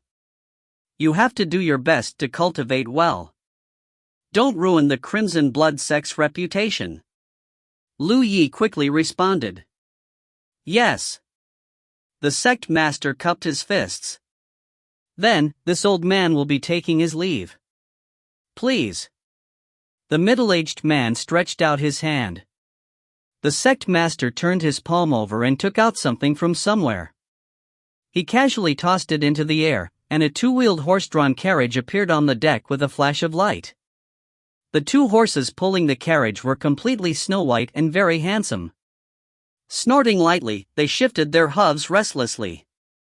Before Lu Yi could get a good look, his body floated over to the carriage. The sect master had picked Lu Yi up with his spiritual power. Release the array. The middle-aged man shouted loudly. Following his command, a gap opened up in the flying dragon boat's defensive array. A burst of wind roared in, causing the clothes of everybody standing on deck to flap about wildly. The sect master and that middle-aged man cupped their fists and exchanged greetings. Afterward, the two horses pulling the carriage raised their heads and neighed, clusters of light appearing around their hooves. They then rushed out through the gap in the defensive array and sped off into the distance at an extremely fast speed. Watching the two-wheeled horse-drawn carriage disappearing out of sight, the middle-aged man turned around and strode toward the cabin. He left only one sentence behind: bring that bastard, Pang Dahai, to me. Yes. Several cultivators from the Grand Sky Coalition responded with gleeful smiles on their faces as though enjoying another person's misery. They might not know what junior brother Pang had done to upset the deputy coalition leader, but from the look of the deputy coalition leader, junior brother Pang was probably going to lose a few kilograms. Meanwhile, Lu Yi was excitedly observing and touching anything and everything inside the two-wheeled horse-drawn carriage. His eyes were filled with wonder. He had arrived at Jiuzhou more than a year ago now, but it wasn't until recently that he realized that the Jiuzhou he thought he knew was not the true face of this world at all. There were many things about this world that he could never have imagined. Take the flying dragon boat for example, or the two-wheeled horse-drawn carriage. The huge gaps in cognition had truly driven one point home: this was a world of cultivation. Joining the Crimson Blood sect had finally given him the capital to step into this world of cultivation. Moreover, the splendor of this world was slowly showing itself to him, bit by bit, as his cultivation continued to increase. How could he have seen such wonders if he had spent his entire life in the mines? These two horses. They aren't living creatures? He stood on the cowl and reached out to touch the butt of the horse in front of him. He discovered that it did not feel like flesh and blood. Rather, it felt as though he was touching a piece of metal. It was cold and cool to touch. Upon a closer look, he realized that the two horses did not give off the aura a living creature should have. It was just that they were so vivid and lifelike that they gave off the illusion of being alive. On the other hand, the carriage behind him was open-aired. There was a large umbrella on top of the carriage. That umbrella spun in the wind, releasing rays of light that hung down like threads and blocked the high winds when they were traveling through the sky. The sect master was sitting in the carriage. He laughed when he heard those words. These were created by a golem master for transportation purposes. A golem master. Lu Yi was curious. It's a kind of external cultivation. They excel at making tools. I'm sure you will get the opportunity to meet them in the future. Lu Yi stopped asking questions. He enthusiastically looked around a bit more before entering the carriage and taking his seat. The carriage was very spacious. It could easily fit 3 to 5 people without issue. Naturally, he was not so stupid as to sit next to the sect master. He was familiar with the basic etiquette of showing respect to his master. Therefore, the position he took was the seat in front of the sect master so that he was facing the sect master. "How did your cultivation go?" the sect master asked. "It went well," Lu Yi replied. He had confirmed something during that period of cultivation. He didn't seem to be affected by any major hidden dangers of overdosing on spirit pills while cultivating. Over the past few days, he had consumed more than 10 spirit restoring pills and managed to unlock his third spiritual point. Leave aside the rate of efficiency for other people when it came to their cultivation, at the very least, it was impossible for them to consume spirit pills as continuously as him. The situation the sect master had mentioned regarding pill poison accumulation, which would ultimately lead to the clouding of one's spiritual power, had not occurred in him. It was possible that he had yet to reach the threshold.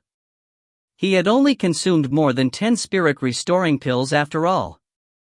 This point would require further observation before he could form any conclusions. He was considering whether to mention the fact that he had unlocked his spiritual points. While he was hesitating, he heard the sect master speaking. "Which path do you intend to choose out of the 6 factions?" The so-called 6 factions was, without a doubt, the information that Pang Dehai had mentioned before. Lu Yi had never considered this question before. At the moment, it could be said that he had only just been exposed to the world of cultivation. He was ignorant of everything. How could he decide on the path he wanted to take in the future? Thus, he asked, "Sect Master, what do you think?" Elder Tang reached out his hand and stroked his beard. "Your body is not that strong, and you do not have any unique talents. Therefore, you are not suited to the body-tempering cultivation faction. Out of the 5 elements, your primary attribute is fire, which is supplemented by the gold attribute. Hence, you are unsuited to the medicine cultivation faction and ghost cultivation faction. The only ones left are the combat cultivation faction, spell cultivation faction, and external cultivation." Speaking of external cultivation, every cultivator actually knows something or other about external cultivation, so it can be regarded as a supplementary cultivation. There's no need to specialize in it. Lu Yi understood. In other words, the only suitable paths for this disciple are the combat cultivation faction and the spell cultivation faction? That's correct. "Sect Master, which path did you take?" he asked curiously. Elder Tang chuckled. "This old man is in the spell cultivation faction, but you don't need to imitate me. It's a step-by-step process to determine the path you want to take. You need to ask yourself this question. I'm asking you this question now just to give you an idea. I'm not trying to force you into making a decision in a hurry." Once we return to Mount Ao, Lu Yi was listening to the sect master's teachings when he suddenly felt the world spinning around him. Immediately after that, he heard a loud explosion that left his ears ringing. As his vision spun, he saw a ball of flames burning in midair out of the corner of the eyes. He looked in that direction and discovered that it was a 2-wheeled horse-drawn carriage that was on fire. He did not know what kind of attack that carriage had encountered, but it had fallen apart completely. The 2 horses that were pulling the carriage had also broken into pieces and scattered in the air. Lu Yi shook his head. He had the feeling that the 2-wheeled horse-drawn carriage that was burning was identical to the one he had been riding in previously. The realization suddenly dawned on him. That's the carriage I was riding in before. It's just that it encountered an unknown attack. It wasn't until this moment that he discovered he had been pulled out of the carriage by the sect master and was currently floating in midair. There was a bright light glowing around the sect master, and he was enveloped in that light. Concurrently, the sect master was casting a cultivation technique and coldly studying his surroundings with an extremely solemn expression. Chapter 26, Official Disciple. Humanity's Great Sage, Chapter 26, Official Disciple. Translator, Asuka. Editor, Dale Lidgerkeys. We've been ambushed. Even though Luya's head was spinning, he quickly understood the truth of the matter and couldn't help feeling anxious as a result. He was only a 3 spiritual point cultivator. How could he cope with a situation like this? A yellow ray of light suddenly shot out from the hill below them. It was aimed directly at the spot where Lu Yi and the sect master were standing. That yellow ray of light was steady and extremely fast, arriving in front of them in an instant. The sect master's hair, beard, and clothes were flapping wildly in the wind. He quickly drew a circle in the air, his spiritual power surging at the tips of his fingers. A spiritual power shield visible to the naked eye immediately formed. It was circular in shape, forming a barrier behind the sect master and Lu Yi. There were countless exquisite runes in the shield that were swimming about like tadpoles. There was a loud boom. The yellow ray of light slammed into the shield and was firmly blocked by the shield. However, it gushed forward like a spring, blasting toward them continuously. The sect master glared at it furiously. Spiritual power fluctuated in his palm as he maintained the spiritual power shield, stuck in a stalemate with that yellow light. Having never seen such a mysterious fighting scene before, Lu Yi was utterly stunned by the sight for quite some time. While the yellow light and the spiritual power shield were clashing against each other, the sound of something kicking off against the ground on the other side rang out deafeningly. He turned his head to look in that direction only to see a figure as burly as a steel tower soaring into the sky and rushing toward this direction. Below the figure, a small hill shattered to pieces. It had obviously been crushed by that man. The man lunging toward them was enveloped in a blood-red light as though his blood was evaporating from his body, which made him look extremely brutal. Meanwhile, the sect master was casting spells and wrestling with the yellow light at this moment. The burly cultivator clearly wanted to make use of this opportunity to rush forward. His speed was extremely fast and he arrived within 100 meters of the sect master. The sect master changed the cultivation technique he was casting. The spiritual power shield that had been contending with the yellow light immediately turned in a different direction slightly. The yellow light hit against the spiritual power shield, but the shield that was as smooth as a mirror deflected the trajectory of that yellow light and directed it toward the burly figure instead. O.org. The burly figure clearly never expected something like that to happen. By the time he saw the yellow light shooting toward him, it was already too late to avoid the attack. He could only let out a roar and put up his arms in front of him. In the next moment, the burly figure was enveloped in the yellow light. He staggered from the impact, a burnt smell coming from his flesh and blood. Lu Yi almost couldn't help cheering at the sight. Although he couldn't see the dangers during the short exchange with his eyesight, the sect master's attack gave off an inexorable vibe. It was an extremely light yet sophisticated movement. However, he was enveloped by a huge sense of horror immediately afterward. His whole body instantly went cold as though all the blood in his body had frozen over. Before he could figure out what was going on, the sect master let out a groan. A glimmer of blood appeared in front of his eyes and the scent of blood filled his nostrils. The world spun dizzily. By the time Lu Yi returned to his senses, he lowered his head to look with a shocked expression. It was because a 30-centimeter-long wound had appeared on the sect master's abdomen. The flesh around the wound was curled. A trace of something green surrounded the edges of the wound, wriggling like maggots. He did not know when the sect master had gotten injured nor who had injured the sect master. At this moment, the sect master's spiritual power poured out. He desperately escaped in a certain direction at a great speed, bringing Lu Yi with him. Howling gusts of wind whistled in Lu Yi's ears. He was safe and secure with the protection of the sect master's spiritual power. It wasn't until this moment that he saw how many people had attacked the sect master. One of them was the burly figure he had noticed earlier. There was also a thin man. That person was probably the sneak attacker who had shot out that yellow ray of light just now. That person was still casting cultivation techniques non-stop while in pursuit, interfering with the sect master's escape.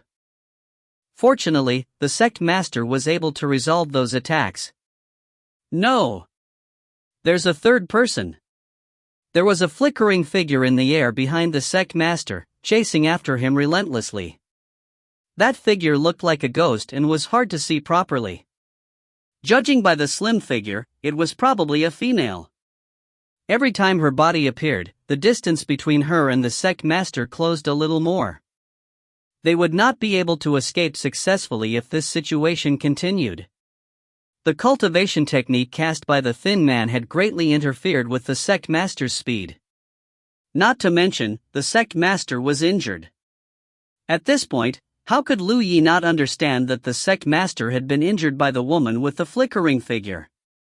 The three people had a clear division of labor. The thin man who was casting the cultivation techniques was tasked with exhausting the sect master, the burly man was tasked with distracting the sect master. The real assassination was supposed to be carried out by the woman hiding in the shadows. It was just that they had underestimated the sect master's strength. Despite such an elaborately planned ambush, the sect master not only managed to survive but also had enough strength to keep Lu Yi safe.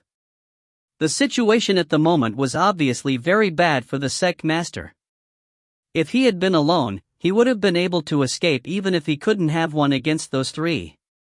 This was the Grand Sky Coalition's territory. He would only have needed to hold on for a while. Help would have come eventually since he had already sent out a message for help the moment he had been ambushed just now. Unfortunately, he had to take care of Lu Yi and was unable to exert his full strength as a result. He was going to be surrounded by those three in less than 10 seconds at this rate. Lu Yi will most certainly die if a fight breaks out between us. Just the impact from a fight between cultivators of our level alone is not something he can withstand. He is completely reliant on my protection to remain safe and sound. I'm afraid I can only take a gamble at this point. Having made up his mind, he asked, Lu Yi, have you ever heard of the Spirit Creek battlefield? Lu Yi quickly replied, no. He did not know why the sect master was asking about this for no reason while they were on the run. It was a pity that he had honestly never heard of the Spirit Creek battlefield before. His understanding of this world was simply too shallow. There's no other option even if you've never heard of it. The sect master sighed. While fleeing, he took out a jade slip and pressed it against his forehead. Immediately afterward, he took out an engraved block. The engraved block was square in shape. It was difficult to determine what material it was made out of. Light was flowing across the engraved block. It was easy to tell that it was an extraordinary item at first glance. He shouted, Tangy Foam, the 10th sect master of the Crimson Blood sect respectfully invites the heavens to witness the acceptance of Lu Yi from Bingzhou as an official disciple of the Crimson Blood sect. May the heavens witness this. While speaking, he sprayed a mouthful of blood onto the engraved block. The engraved block that was already flashing with light became even more radiant than before. Something seemed to fall out of the sky and landed on the engraved block. Give me your hand, he shouted. Lu Yi hurriedly reached out his hand. The sect master lifted the engraved block and pressed it against the back of his hand. With a loud bang, he felt as though his entire body had been hit hard by a sledgehammer. He immediately felt dizzy. Survive. I will send somebody to search for you. The sect master's voice rang in his ears. At the same time, he felt the sect master stuffing something into his arms. When the three people chasing after them in the rear saw what was happening, they immediately increased the intensity of their pursuit. That thin man continuously shot out rays of yellow light, forcing the sect master to dodge desperately. Borrowing this momentum, the ghostly figure of the woman swiftly drew closer to the sect master. She looked like she was about to take action. At this moment, the sect master's figure suddenly fell downward and crashed into the trees on the mountain. This mountain was barren and overgrown with weeds, but he seemed to be very familiar with this place. He accurately found a dilapidated palace among the weeds as tall as a human. With a great swish of his sleeves, the weeds flew apart and revealed the true appearance of the palace. Upon seeing this palace, the thin man's expression darkened. Stop him quickly. The three of them had been hunting the sect master silently all this while with a posture that indicated they were going to kill him. However, they panicked at the sight of the palace. Chapter 27, Thinking of Escaping After Stroking the Tiger's Whiskers? Humanity's Great Sage, Chapter 27, Thinking of Escaping After Stroking the Tiger's Whiskers? Translator, Asuka. Editor, Dale Lidgerkeys. The thin man, who was proficient in casting cultivation techniques, quickly cast different cultivation techniques while shouting furiously. Spell after spell continued to shoot out in the meantime. On the other hand, the burly man moved as quickly as lightning with an overwhelming aura while the figure of the slender woman flickered in and out of sight. The three of them formed an encirclement in an instant and lunged toward the sect master and Lu Yi. The sect master flipped his hand over. Several small banners appeared out of thin air. He shouted, "Go!" The small banners flew away in all directions and concealed themselves in the void. "Rise," he shouted again. The spiritual power in his body surged violently. Immediately following that, a transparent curtain of light formed a semicircular shape that covered the entire palace. Mysterious spiritual patterns flowed across the curtain of light. The cultivation technique cast by the thin man blasted against the curtain of light, causing ripples to form on its surface.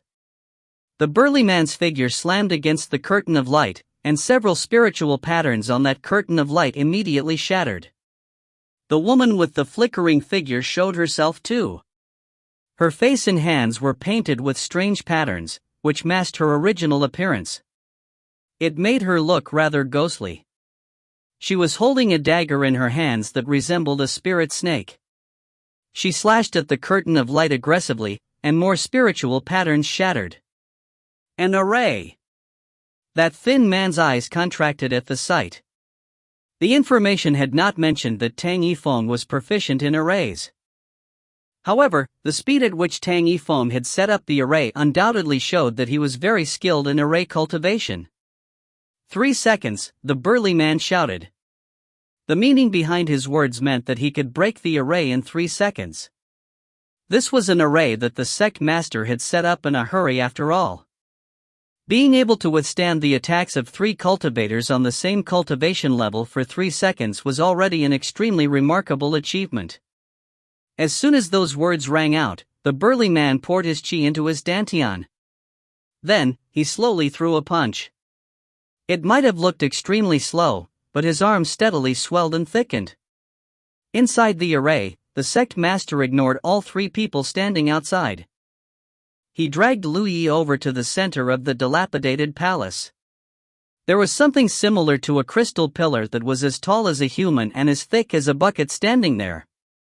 "Put your hand on that and activate your spiritual power," he shouted. Although Lu Yi did not know the purpose of doing so, he knew that the sect master would not harm him.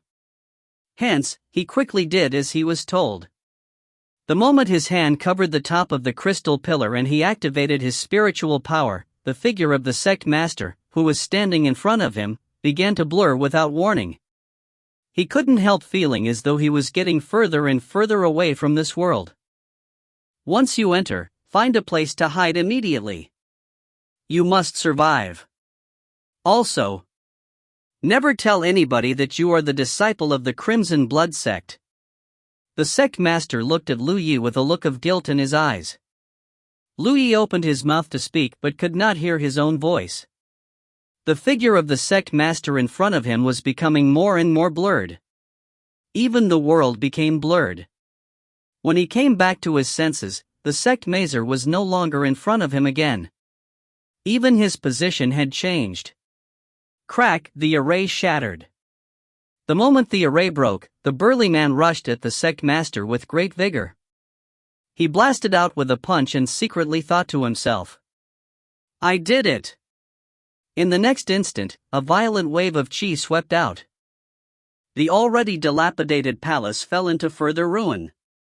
Only the crystal pillar remained safe and sound.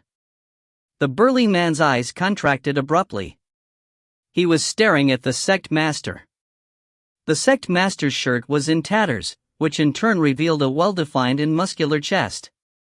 Moreover, he had single-handedly caught the burly man's punch. The sight caused the corners of the burly man's eyes to twitch in response. How is this possible? It was public knowledge that Tang Yifeng of the Crimson Blood sect was in the spell cultivation faction. However, he was unlike a practitioner of the spell cultivation faction at this moment. That was clearly the body tempering cultivation faction. Moreover, the level of cultivation he was revealing right now was by no means as simple as the information had reported. Mission failed. The information was wrong. Retreat. The thin man proficient in cultivation techniques let out a shout. The slender woman, who had lunged at the sect master, did not hesitate whatsoever and swiftly retreated. The target of their mission was gone. It was obviously not cost-effective to fight Tang Yifeng to the death. Crack, the sound of bones breaking was accompanied by a muffled grunt. Several bones in the burly man's fist that had been caught in the sect master's hand were broken and crushed. Even so, the burly man was extremely stubborn. He didn't even make a single sound. In the next moment, a fist struck at him from an unexpected position and hit him severely on the chin.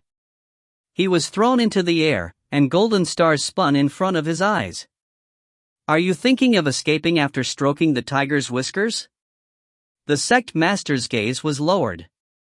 He had appeared in midair while he was speaking. Then, he kicked out at something. Something crashed into the ground. The slender woman, who had concealed her figure and fled into the distance, had been kicked in the middle of her escape. Her screams rang out as she fell out of the sky and crashed into the mountains.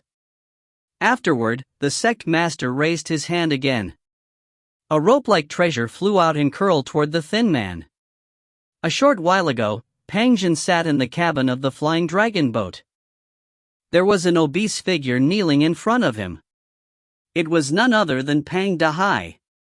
He was pinching his ears with both hands, looking extremely pitiful.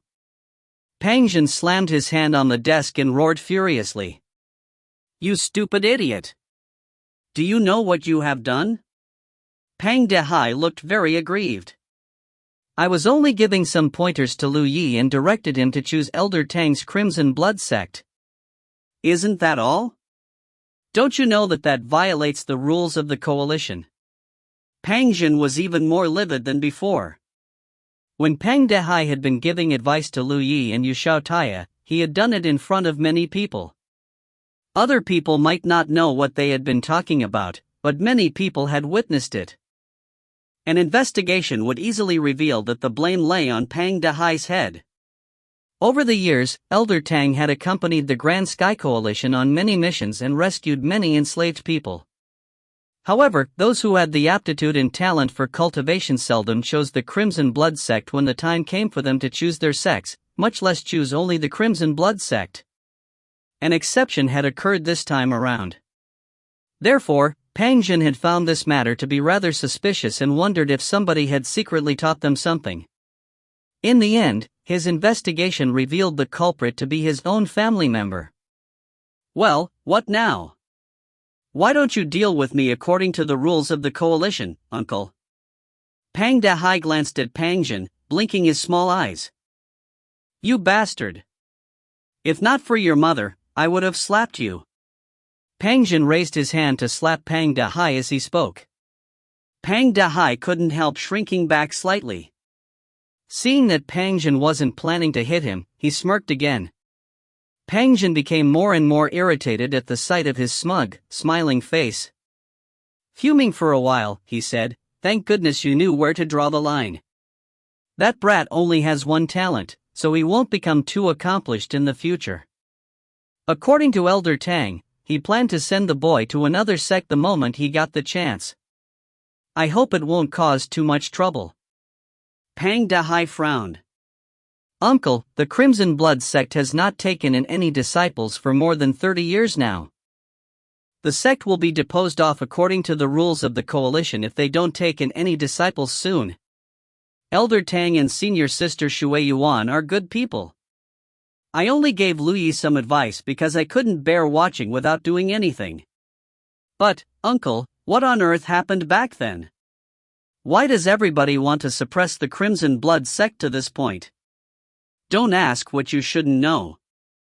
Don't forget, this is a very complicated matter. It's not something a Cloud River realm master like you can intervene in.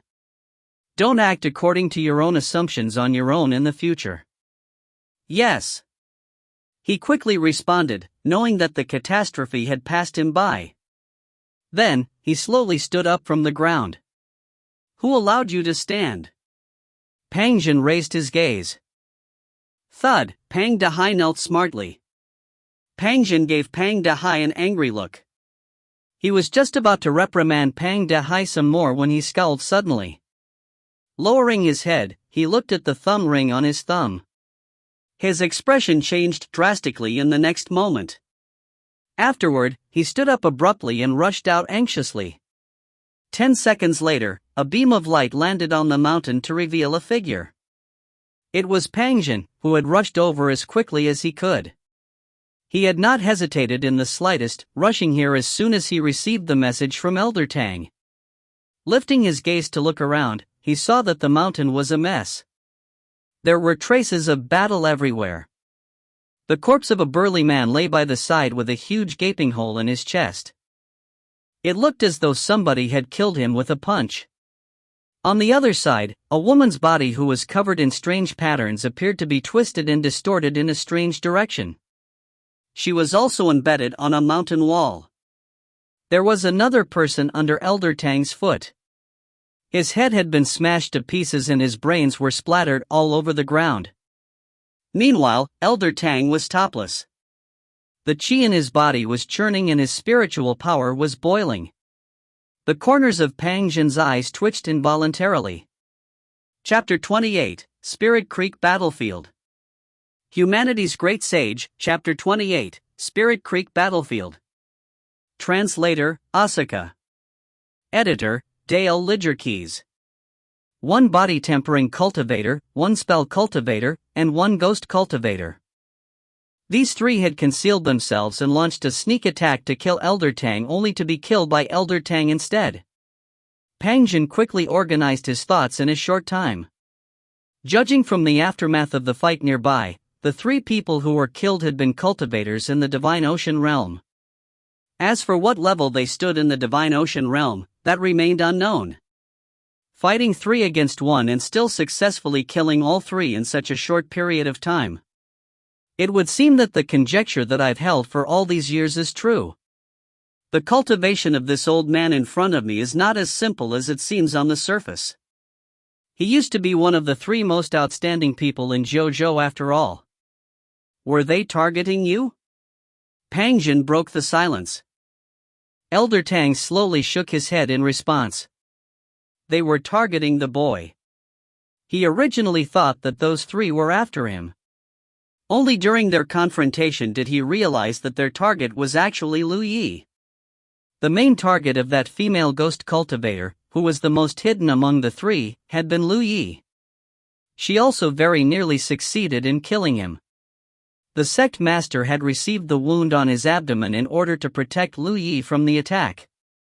In the end, that spell cultivator even claimed that they had failed their mission once Elder Tang sent Lu Yi away. That one sentence undoubtedly said it all.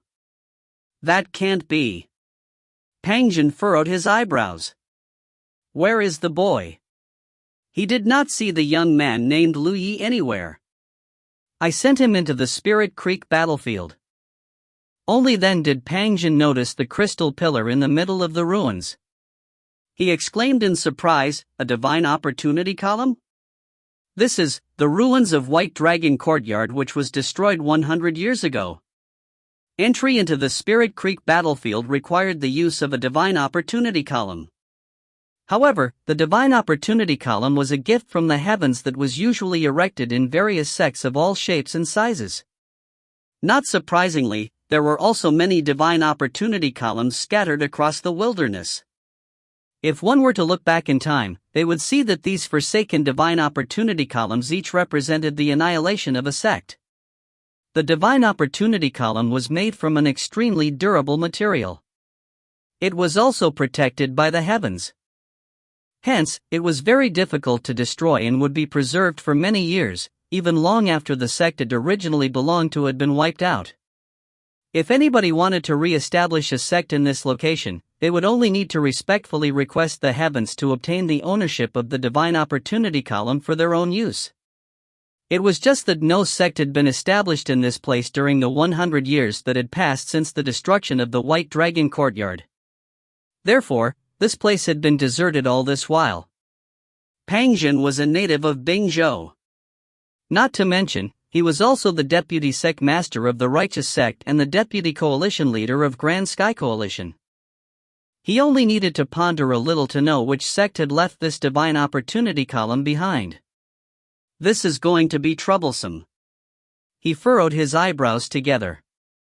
The divine opportunity column could certainly send somebody into the Spirit Creek battlefield. It was just that there was only one result if a cultivator entered the Spirit Creek battlefield without going through the divine opportunity column of their respective sects. They would be sent to a random spot on the battlefield. The Spirit Creek battlefield was extremely vast. It was practically as large as a continent. Now that boy named Lu Yi had been sent into the battlefield, nobody could determine his current whereabouts. Even if Pangjin dispatched several hundred cultivators in the Spirit Creek realm into the battlefield to search for Lu Yi, they could not be sure they could locate his whereabouts. What's more, that boy was only a one spiritual point cultivator. Entering the Spirit Creek battlefield with such weak cultivation was basically a death sentence. The minimum requirement for the major sects to send their disciples into the Spirit Creek battlefield was for their disciples to be in the First Order Spirit Creek realm. Elder Tang, Pangjin called out. Elder Tang turned around to glare at Pangjin for a moment before lowering his gaze. Crimson Blood sect has tolerated oppression for 30 years, and yet those people still refuse to give up. This is taking it too far. Pangjin sighed in his heart. He was also feeling very annoyed inside. The incident today might seem as though it was a simple incident where Elder Tang had been ambushed on the way home, but it actually involved a whole lot more behind the scenes. Not to mention, 3 Divine Ocean Realm Masters had died. These 3 Divine Ocean Realm Masters could not have popped out of nowhere, so who was the mastermind behind them? In the worst case, the cultivation world of Zhou would be greatly shaken by this incident. He could clearly feel the rage suppressed in Elder Tang's heart. It felt like a volcano that was about to erupt. He had never seen Elder Tang in such a state before. I never said that I was going to accept that boy into my sect. Rather, I was thinking about sending him to another sect to cultivate. Elder Tang gave a cold laugh. But, some people are too impatient to even wait for a little while. He turned to look at Pangjin, and endless rage burning in his eyes. I want to know who is behind this. Pangjin understood and nodded affirmatively. I will definitely give you a satisfactory explanation regarding this matter. The duration from the time Elder Tang left the Flying Dragon boat to the time he was ambushed had been very short. How did the attackers know his whereabouts? And how were they able to plan out the location of the ambush so accurately? It was obvious that there were some dirty dealings going on behind the scenes that nobody knew about. Lu Yi, that boy, Pangjin hesitated for a moment before he continued. Do you need me to gather some people to enter the Spirit Creek battlefield? Elder Tang shook his head sadly. No. In that situation just now, it was impossible for Elder Tang to fight with Lu Yi around. Therefore, Lu Yi would have died if he had chosen to keep Lu Yi by his side. In his desperation, he could only choose to send Lu Yi into the Spirit Creek battlefield. Be that as it may, what were the chances of a cultivator who had barely started cultivating surviving in that place? Not to mention that Lu Yi had not entered the battlefield through his sect's own divine opportunity column. Heaven only knew where he would appear inside the battlefield. He would have been turned into mincemeat by now if he had appeared in the territory belonging to any of the sects under the Thousand Demon Ridge. Even if he was fortunate enough to survive, he would still have a hard time doing anything in a place as dangerous as the Spirit Creek battlefield. At this moment, Elder Tang could only hope that Lu Yi was lucky enough to appear in a no-man's land. That was the only way Lu Yi could stand a chance to survive. It went without saying that searching for Lu Yi was a must, but it would not be done through another person's hands. Besides, this matter could not be publicized, or those people with malicious intentions would surely make things difficult for Lu Yi once they learned that a disciple from Crimson Blood sect had entered the Spirit Creek battlefield. If that happened, there would be no other ending but death for Lu Yi. It was precisely with this consideration in mind that Elder Tang had warned Lu Yi at the last second so as not to reveal his identity. Lu Yi sat straddling a tree branch in a large tree so wide it would need several people just to hug its tree trunk. There was an expression of lingering fear on his face. Several dozen sturdy wolves were gathered around the tree beneath him, snarling and baring their fangs at Lu Yi. He neither knew why he had appeared in such a place nor where the sect master had gone. He had simply done as the sect master instructed, placing his hand on top of the crystal pillar. Then, the world had gone blurry. By the time his surroundings came into focus again, he had appeared in this jungle. There had been a wolf not too far away. When they encountered each other, the wolf had tried to lunge at him for the kill. In response, he quickly drew a long sword and slayed that wolf with everything he had, only for more wolves to gather around. With no other choice, he could only flee for his life and ultimately ended up climbing this tree. Straddling the tree branch, he looked around. All that entered his vision were those large trees that required several people just to circle its trunk. The large canopies of these trees blotted out the sky, and only a little bit of sunlight shone through the gaps in the leaves. Where is this place? Where is the sect master? What about those 3 people who attacked the sect master? Why did I appear in this place? His brain was filled with countless questions. Looking down, he studied the wolf pack surrounding him. It looked like they were not planning to leave anytime soon. Thus, he couldn't help feeling extremely helpless. In any case, the most important thing right now was to figure out where he was and determine his situation. At the very least, he had to learn the name of this place. For that reason, he tried hard to recall the conversation he had with the sect master previously and soon came across a keyword. Spirit Creek battlefield? The sect master asked me whether I heard of the Spirit Creek battlefield before. The sect master would not have asked any irrelevant questions at such a critical moment. Following that, the sect master had taken out an engraved block, respectfully invited the heavens to witness something, taken him in as an official disciple, and stamped something on the back of his hand. When that thought flashed across his mind, he hurriedly inspected the back of his hand. Unfortunately, he found nothing. Pondering for a bit, he poured his spiritual power into the back of his hand. A mysterious screen appeared in the next moment. A blue spiritual pattern suddenly emerged from the back of his hand. The spiritual pattern squirmed and changed, quickly transforming into several rows of words. Name, Lu Yi. Identity, disciple of Crimson Blood sect. Cultivation, 3 spiritual points. Location, Spirit Creek battlefield. Contribution, none. Chapter 29, Current Situation. Humanity's Great Sage, Chapter 29, Current Situation. Translator, Asuka. Editor, Dale Lidgerkeys. Lu Yi stared fixedly at the back of his hand, and it wasn't until a long time later that he came to his senses. Looking back at what had happened, he realized that the thing on the back of his hand must have something to do with the fact that the sect master had stamped an engraved block on it. He had no idea what it was. Anyway, there were many things in the world that he wasn't aware of, and he wasn't afraid of facing the unknown. The good news was that he had confirmed his location. He was indeed in the Spirit Creek battlefield. By just looking at the prelude to the battlefield, he began having a premonition. If he wasn't mistaken, only Spirit Creek Realm Masters had the right to step into this battlefield. He was just a cultivator who had only unlocked 3 spiritual points, so there was no doubt that he was surrounded by danger in this unfamiliar place. He was lucky that he only came across a group of wolves just now. What if he bumped into some cultivators? Since this was a battlefield, there must be cultivators around. Without the need to give it a thought, he was certain that Grand Sky Coalition and Thousand Demon Ridge were on the opposing sides of the battlefield. He could understand the reason the sect master had sent him to this place. At that time, the sect master wasn't able to battle against his enemies with him around.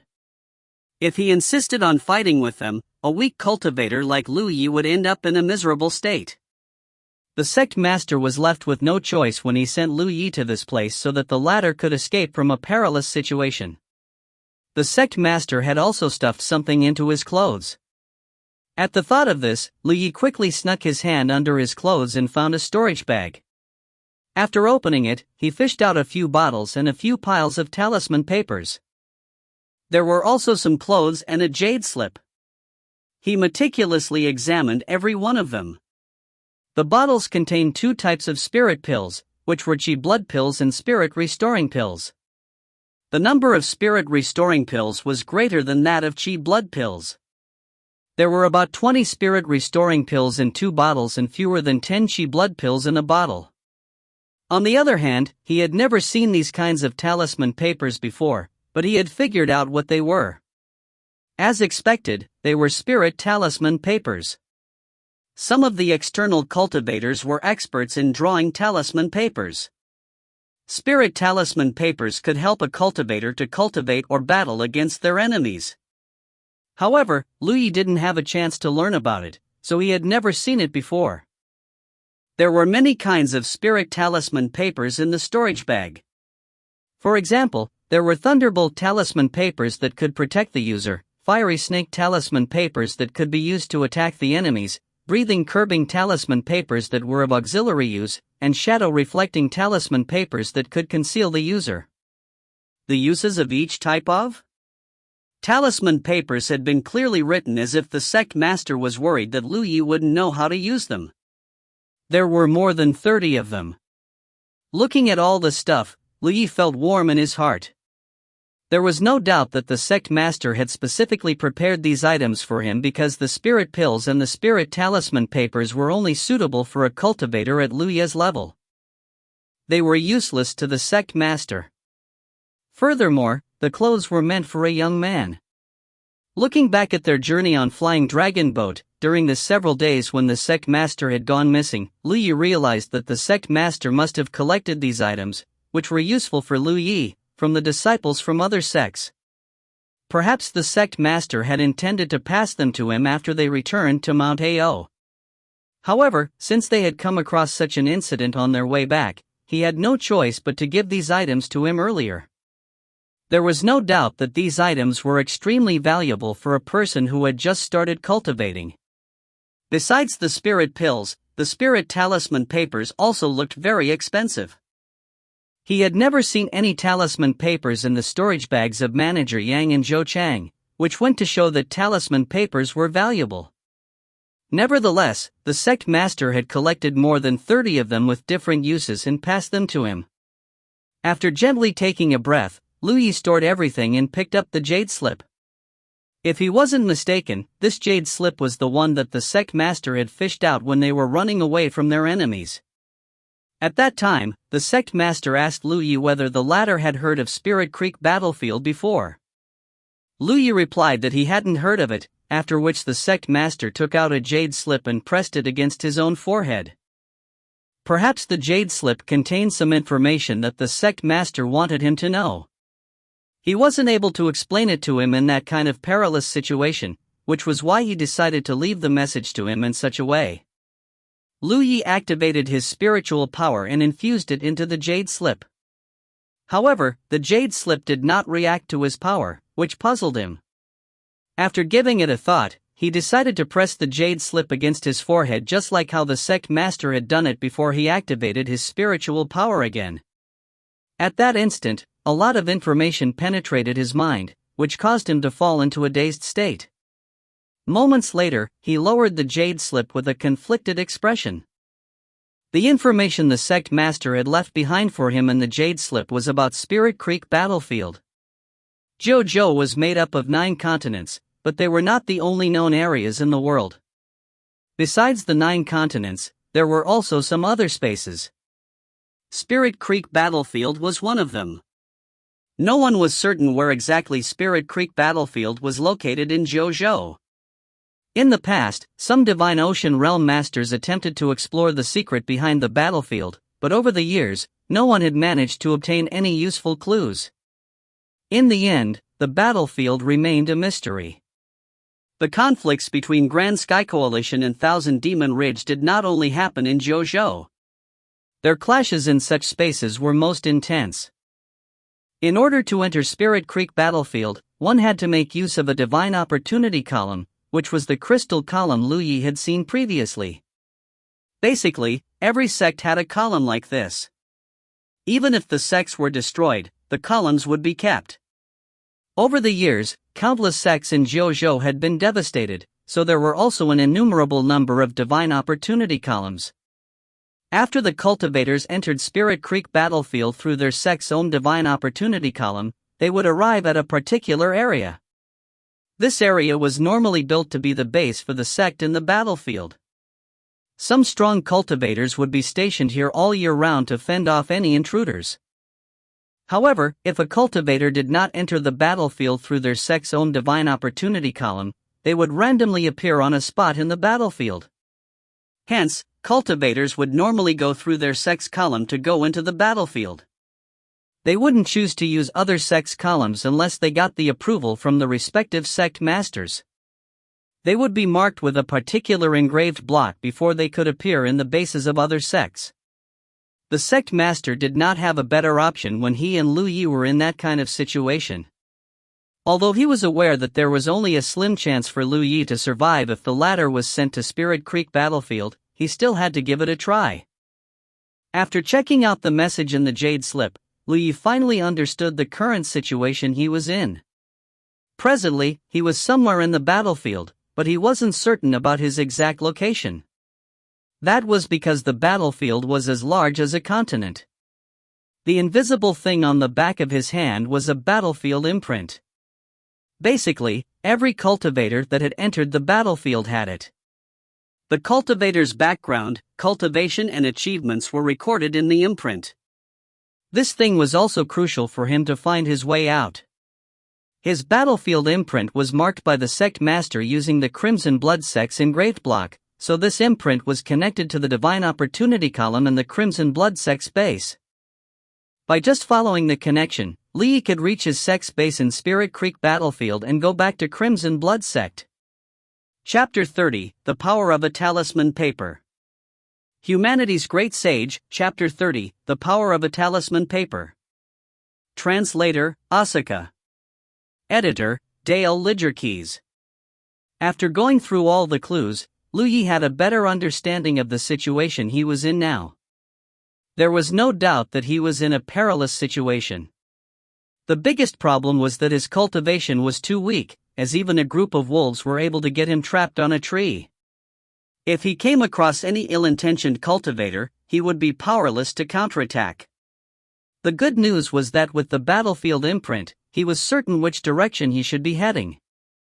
However, he had no idea how far he was away from the Crimson Blood sect's base. In order to reach the sect's base in Spirit Creek Battlefield, he needed to have powerful cultivation. Hence, the most important task for him now was to increase his power. Presently, he had many spirit pills with him. If he could absorb and refine all these pills, his power would increase significantly. He couldn't be certain which order in the Spirit Creek realm he would reach, but he would have enough power to defend himself at the very least. With the plan in his head, Lu Yi looked down at the wolves that had gathered around the tree. If he wanted to cultivate, he had to get out of the woods first. Currently, it wasn't a proper situation for him to cultivate. Although these ferocious wolves were not able to harm him, they were making noise, which might attract the attention of others. Hence, there was potential danger. After giving it some thought, he fished out the talisman papers from the storage bag that the sect master had given him, then he picked out a thunderbolt talisman paper from the pile. Of the more than 30 talisman papers, only half of them could be used to attack. The rest were either for defensive or auxiliary use. The dozen talisman papers that were meant for attack either had a fire or gold attribute, which were suitable for a cultivator like Lu Yi, whose main attribute was fire while his supporting attribute was gold. The sect master must have taken that into consideration when collecting the talisman papers. Lu Yi did not choose to use the fire attribute talisman papers because he was worried that they would create noise. After all, explosive talisman papers and fiery snake talisman papers just sounded violent. The problem he was facing was that he wasn't sure how to activate the talisman paper, as he had never used one before. Whatever the case, he had to give it a try to get out of trouble. With the talisman paper in his hand, he carefully infused his spiritual power into it. At that instant, the talisman paper started gleaming with a golden glow. Following that, the golden light formed into something like a disc. The wash basin-sized disc was golden and translucent with spiritual patterns swirling on it. Before Lu Yi could understand what was going on, a golden blade that looked like a crescent moon shot out from the disc and disappeared the next moment. Hearing a thud, Lu Yi looked up and saw a deep cut on a tree trunk, which required a few people to encircle it. Asterisk whoosh. Whoosh asterisk blades that looked like crescent moons kept shooting out from the golden and translucent disc. At that instant, all the twigs around him were cut off and then fell to the ground. I see. Upon realizing how to use it, Lu Yi quickly adjusted the disc in his hand and aimed at the wolves below him. Asterisk whoosh. Whoosh. Whoosh asterisk. The razor-sharp blades broke through the barrier of space and slashed at the wolves that had gathered around. At that instant, blood was splattered everywhere as the flesh scattered around the place. As soon as the blades came into contact with the ferocious wolves, which were as burly as calves, they would be cut into half in an instant. The wolves were apparently flustered as they started dispersing. Lu Yi continuously adjusted the direction as he aimed the blades at the areas where the wolves were most densely gathered. A metallic tang permeated the air as the wolves were killed. Soon, the wolves seemed to have noticed that the situation wasn't in their favor. Therefore, after a howl was heard, the wolves below Lu Yi started running away with their tails tucked between their legs, leaving behind the more than 10 carcasses of the wolves. With the disc in his hand, Lu Yi continued shooting the blades at the wolves as he was overjoyed. Talisman papers were indeed very useful. Just one was enough to allow a cultivator like him, who had only unlocked 3 spiritual points, to kill the beasts with ease. While he was in his thoughts, he suddenly felt exhausted as his heart started pounding against the chest. Then, he began seeing stars as he almost lost his balance and fell from the tree. Flabbergasted, he quickly stabilized himself and gasped for air for a moment.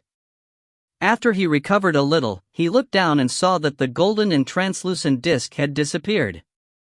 The talisman paper in his hand had turned dim and the patterns on it had become blurred. At that instant, he understood that the talisman paper was no longer usable. But what was wrong with me just now? Upon self-inspection, he found out the truth. All his spiritual power had been exhausted as his 3 spiritual points were empty. The spiritual power that was stored inside had been dried up, which was why he felt so knackered. Then, he quickly fished out a spirit-restoring pill and gulped it down before refining it. It wasn't until a moment later that he recovered a little. Certainly, a spirit-restoring pill wasn't enough to help him recover fully. However, before the pill even completely dissolved, he leaped off the tree. The atmosphere around here was too bloody, which might attract even more ferocious beasts. Hence, he had to leave this place as quickly as possible. As for the remaining pill power in his body, he could dissolve it as he ran. It was just that it would be less efficient. He even spent some time cutting some meat off the wolves with his sword before putting them into his storage bag. After this incident, he learned his lesson. He shouldn't be too elated when using a talisman paper, and he had to monitor the depletion of his spiritual power during the most critical moments. He was fortunate that he was only confronted by a group of wolves this time. If he came across any ill-intentioned cultivators in the future, he could only wait for death if his spiritual power was used up. Half a day later, he entered an arid and dark cave. Then, he placed a futon on the ground and took a seat on it with his legs crossed. There were plenty of such caves that could serve as a shelter in the wild. Upon inspection, Lu Yi realized that it was supposed to be a cave without an owner. By taking a rest here, he wouldn't have to worry that a beast might come home all of a sudden. The cave was dull, but it wasn't the right time to be picky. If things were going as he had planned, he reckoned that he would have to spend a long time here. He had scanned the surroundings earlier and realized there were no traces left behind by any ferocious beasts. Instead, there were many traces left behind by small animals. That was some good news for him. If he was hungry, he could go out to hunt some animals so that he wouldn't starve. At this moment, many things were scattered in front of Lu Yi as he was counting his assets. Presently, he had 3 storage bags that belonged to Manager Yang, Zhou Chang, and the sect master. The bags were basically worthless.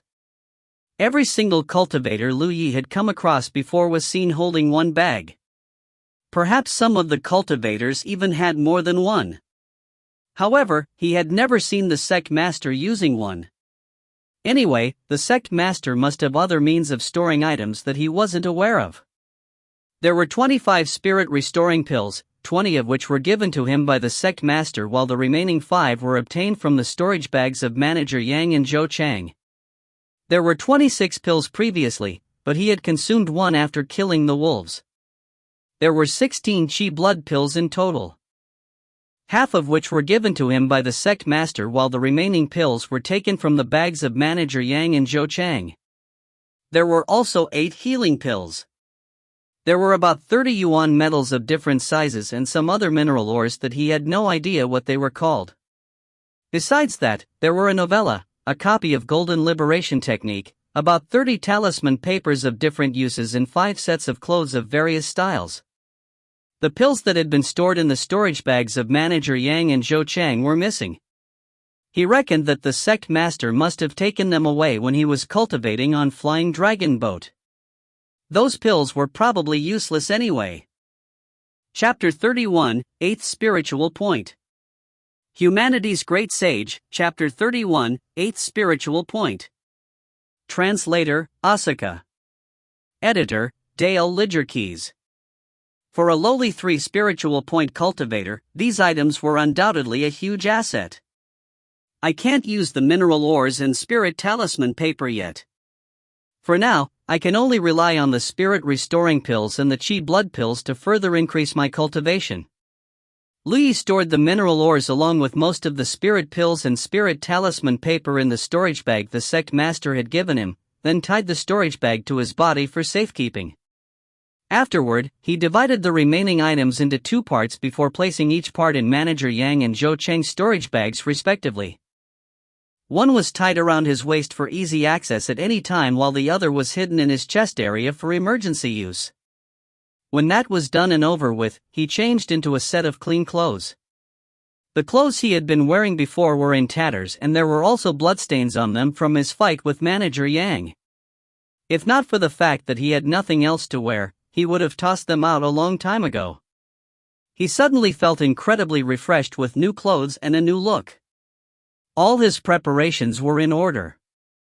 Thus, he took out a spirit-restoring pill, stuffed it into his mouth, and began refining the medicinal efficacies. A current of heat soon formed in his lower abdomen. It was the pill power dissolving and transforming into his spiritual power, then pouring into his spiritual points. His spiritual points that were originally only half-filled slowly began filling up. However, he soon noticed something strange. He discovered that there were some strange existences next to him. They were invisible and intangible, but omnipresent. Moreover, he could only sense them when he calmed down and focused. It reminded him of the time when he sat on that array disc during the test to determine his level of talent back then. Is this spiritual chi? Absorbing spiritual chi was one of the most important methods of cultivation for a cultivator. The supply of spirit stones could be exhausted. It was also not advisable to consume spirit pills frequently, lest the pill poison accumulated in the body. On the other hand, the efficiency of refining vitality into qi was very low. Therefore, cultivators mostly utilized the method of absorbing the spiritual qi from the world. After all, the spiritual qi was everywhere in the world. It was only a matter of how dense it was. From the time he achieved enlightenment until now, he had only ever sensed the existence of the spiritual qi during the test to determine his level of talent. That was also only due to the atomization of the spiritual qi in the spirit stones on the array disk. He had never felt any trace of the spiritual qi's existence before aside from that one incident. That was, not until this moment. Why am I suddenly capable of sensing the spiritual qi's existence now? I'm sure it's not because my cultivation has gotten stronger. There's not much difference between unlocking one spiritual point and 3 spiritual points. In that case, is it because the spiritual qi in this place is dense enough to make even me aware of it? Lu Yi quietly cultivated and discovered that the density of the spiritual qi in his surroundings was only slightly less dense than the environment during his test. Even so, it was much better than the environment at Evil Moon Valley or the outside. Is this environment unique to the Spirit Creek battlefield? In that case, it is clearly more advantageous for a cultivator to cultivate on this battlefield. He was starting to gain a vague understanding of what the Spirit Creek battlefield meant to most cultivators. In reality, his guess was correct. The spiritual qi in the Spirit Creek battlefield was indeed much richer than the outside world. Moreover, this was only on the outskirts of the battlefield. If he went to the encampments of the various sects, he would discover that the spiritual qi there was even denser than where he was now. The higher the grade of the sect, the greater the concentration of spiritual qi, and the faster the cultivation progress of a cultivator. That was also one of the reasons why so many new sects have sprung up continuously over the years like mushrooms after the rain. The establishment of a new sect allowed them to obtain a divine opportunity column, which in turn gave those sects their very own territory within the Spirit Creek battlefield. Cultivating in their own encampments in the Spirit Creek battlefield was far more efficient than cultivating in the outside world.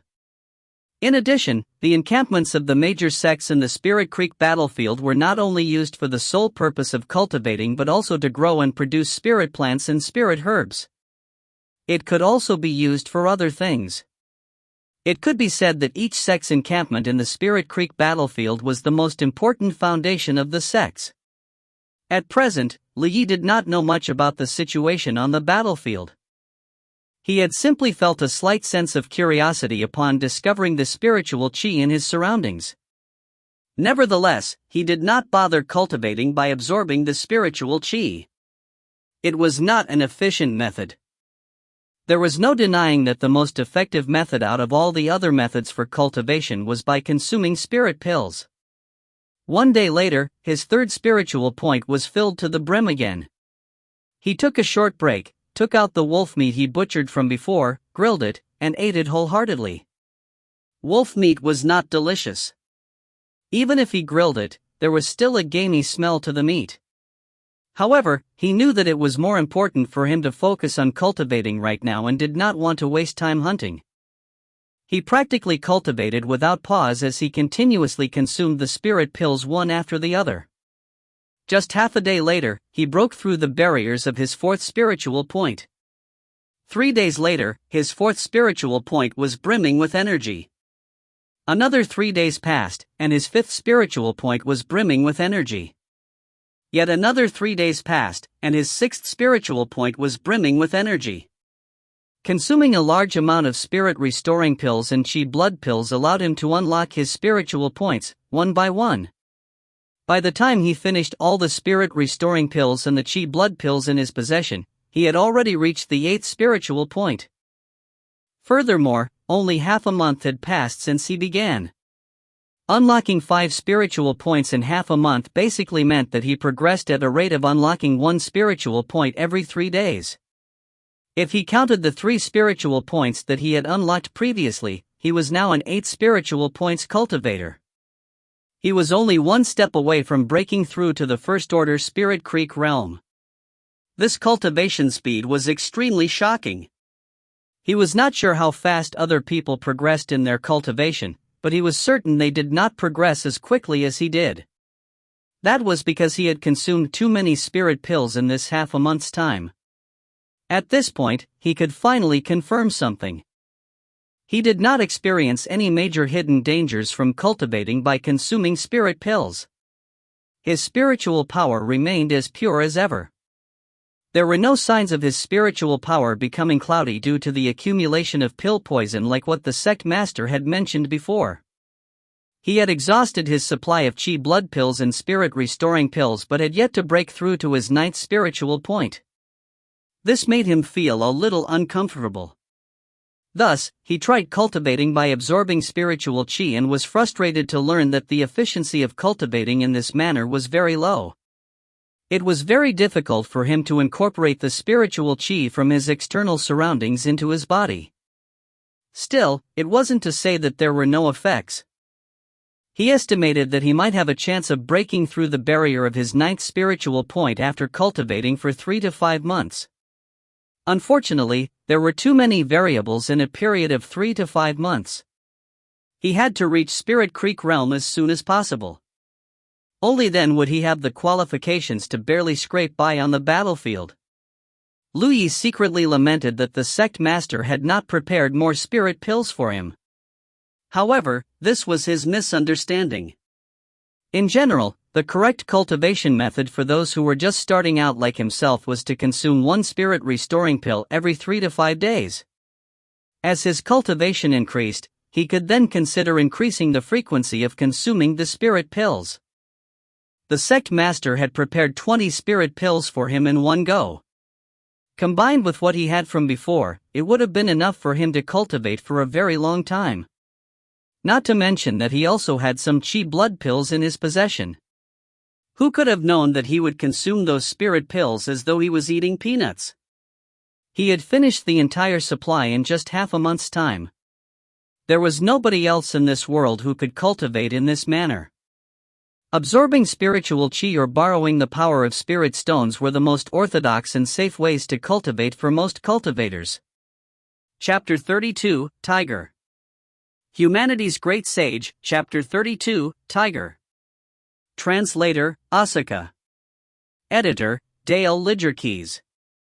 Lu Yi feasted on a large snake beside the dying embers of a fire. That large snake was at least 3 meters long and as thick as his forearm. Its meat was very delicate and tender, which left a lingering fragrance in his mouth. It had been half a month since he exhausted his supply of spirit pills. During this period, the results of his cultivation progress could not compare to before. However, it was better than what he had estimated previously.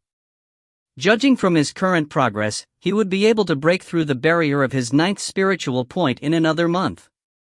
The main reason he could achieve such progress was that he had discovered something: the efficiency of refining vitality into chi was greater than absorbing spiritual chi. And, where did he obtain that vitality? Without the chi blood pills, he could only obtain it through eating. He had first noticed it when he ate the wolf meat earlier. When he later hunted several other beasts, he found that the meat of these beasts living in the Spirit Creek battlefield was very nutritious. The larger these beasts, the stronger the supplementary effect. He was not very adept at absorbing spiritual chi. It might be due to his low talent, but it was very difficult for him to bring the spiritual chi into his body. On the contrary, it was different when it came to the food he ate. Anything that he could digest would aid in replenishing his blood and chi. Then, he refined the vitality in his body into spiritual power, which could also lead to the enhancement of his strength. For that reason, there was a significant decrease in the number of beasts in the surrounding areas over the past half-month. Lu Yi, who already had an increase in appetite ever since he achieved enlightenment, was eating more than ever now that he had converted to cultivating by refining his vitality into chi. His actions ultimately resulted in not a single beast to be seen within several kilometers of this cave. He had to search for a very long time before he came across this large snake today. Lu Yi was halfway through his meal when the entrance to the cave darkened and a foul stench blew in his face. Lifting his head, he saw a large figure standing at the entrance of the cave. Moreover, a low roar was coming from that direction. He hurriedly got to his feet and took out the long sword from his storage bag. Holding the sword in one hand, he held a fiery snake talisman paper in the other hand while simultaneously drawing upon his spiritual power in secret. He had been living here for a month now. During this period, he had not encountered any other cultivators nor large and powerful beasts. Hence, he had thought that this was a peaceful place. He never imagined he would be disturbed by an unexpected guest today. He had expected such a situation to occur, so he was not that disturbed. He quickly responded to the situation promptly and correctly.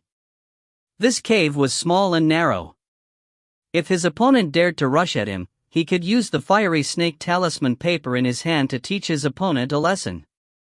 He still had other spirit talisman papers even if the fiery snake talisman paper was useless against his opponent. In the worst case, he could slap a thunderbolt talisman paper on himself. The sword in his hand was not a mere decoration. It wasn't until this moment that he saw what his uninvited guest was. It turned out to be a tiger. The tiger was covered in spotlessly clean fur that was as white as snow. There was the character king on its forehead, and its pale amber tiger eyes were extremely enchanting. When Lu Yi met the gaze of that pair of tiger eyes, he felt his mind sway for a moment and knew that he had run into something very powerful. He had killed many beasts during this period. There had been beasts even bigger than this tiger, but there had never been a beast that gave him such an oppressive feeling as this tiger. He was an 8th spiritual point cultivator now. This was not an ordinary beast. It was most likely a spirit beast with a cultivation base. There was a difference between a spirit beast and an ordinary beast. Spirit beasts were capable of cultivating. It was said that spirit beasts would be able to take on human forms if they unlocked certain spiritual points. That was where the saying demons who were not enlightened had difficulty taking human form, and humans who were not enlightened had difficulty cultivating in JoJo originated from. There were many sects that would take demon cultivators in as disciples. That was because most demon cultivators were physically strong, so they were natural talents born to become body-tempering cultivators. Since Lu Yi did not know much about the cultivation world in JoJo, it was only natural that he was unaware of this information. The only thing he knew was that he was currently stuck in a sticky situation. He was inside a cave and the tiger was blocking the entrance of the cave. There was no way out of this situation unless he killed the tiger.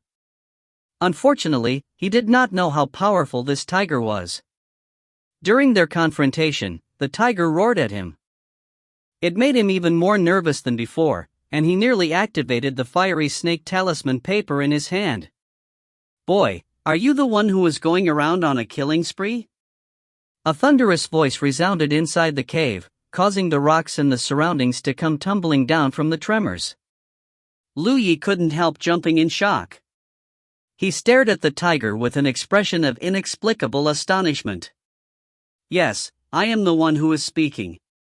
Stop making a mountain out of a molehill, brat." The tiger spoke again as though it had seen through Lu Yi's doubts. Lu Yi felt his heart sinking to the bottom. This is bad. I seem to have underestimated this tiger's true strength. This guy is capable of human speech. I don't know what cultivation it has, but it seems to be much stronger than me. I am asking you a question. Why aren't you speaking? The tiger seemed to be bad-tempered. It gave another roar, and an even more threatening growl came from its throat. There's nothing to worry about if it's a blessing. But, if it's a curse, I won't be able to avoid it anyway. With that thought in mind, Lu Yi could only bite the bullet and deny, it wasn't me. That tiger lifted its paws and slapped the ground in a fury. The entire ground trembled from the force. Who else could it be if not you? You are the only human within a radius of 10 kilometers in this area. It paced the entrance of the cave, but its eyes never left Lu Yi.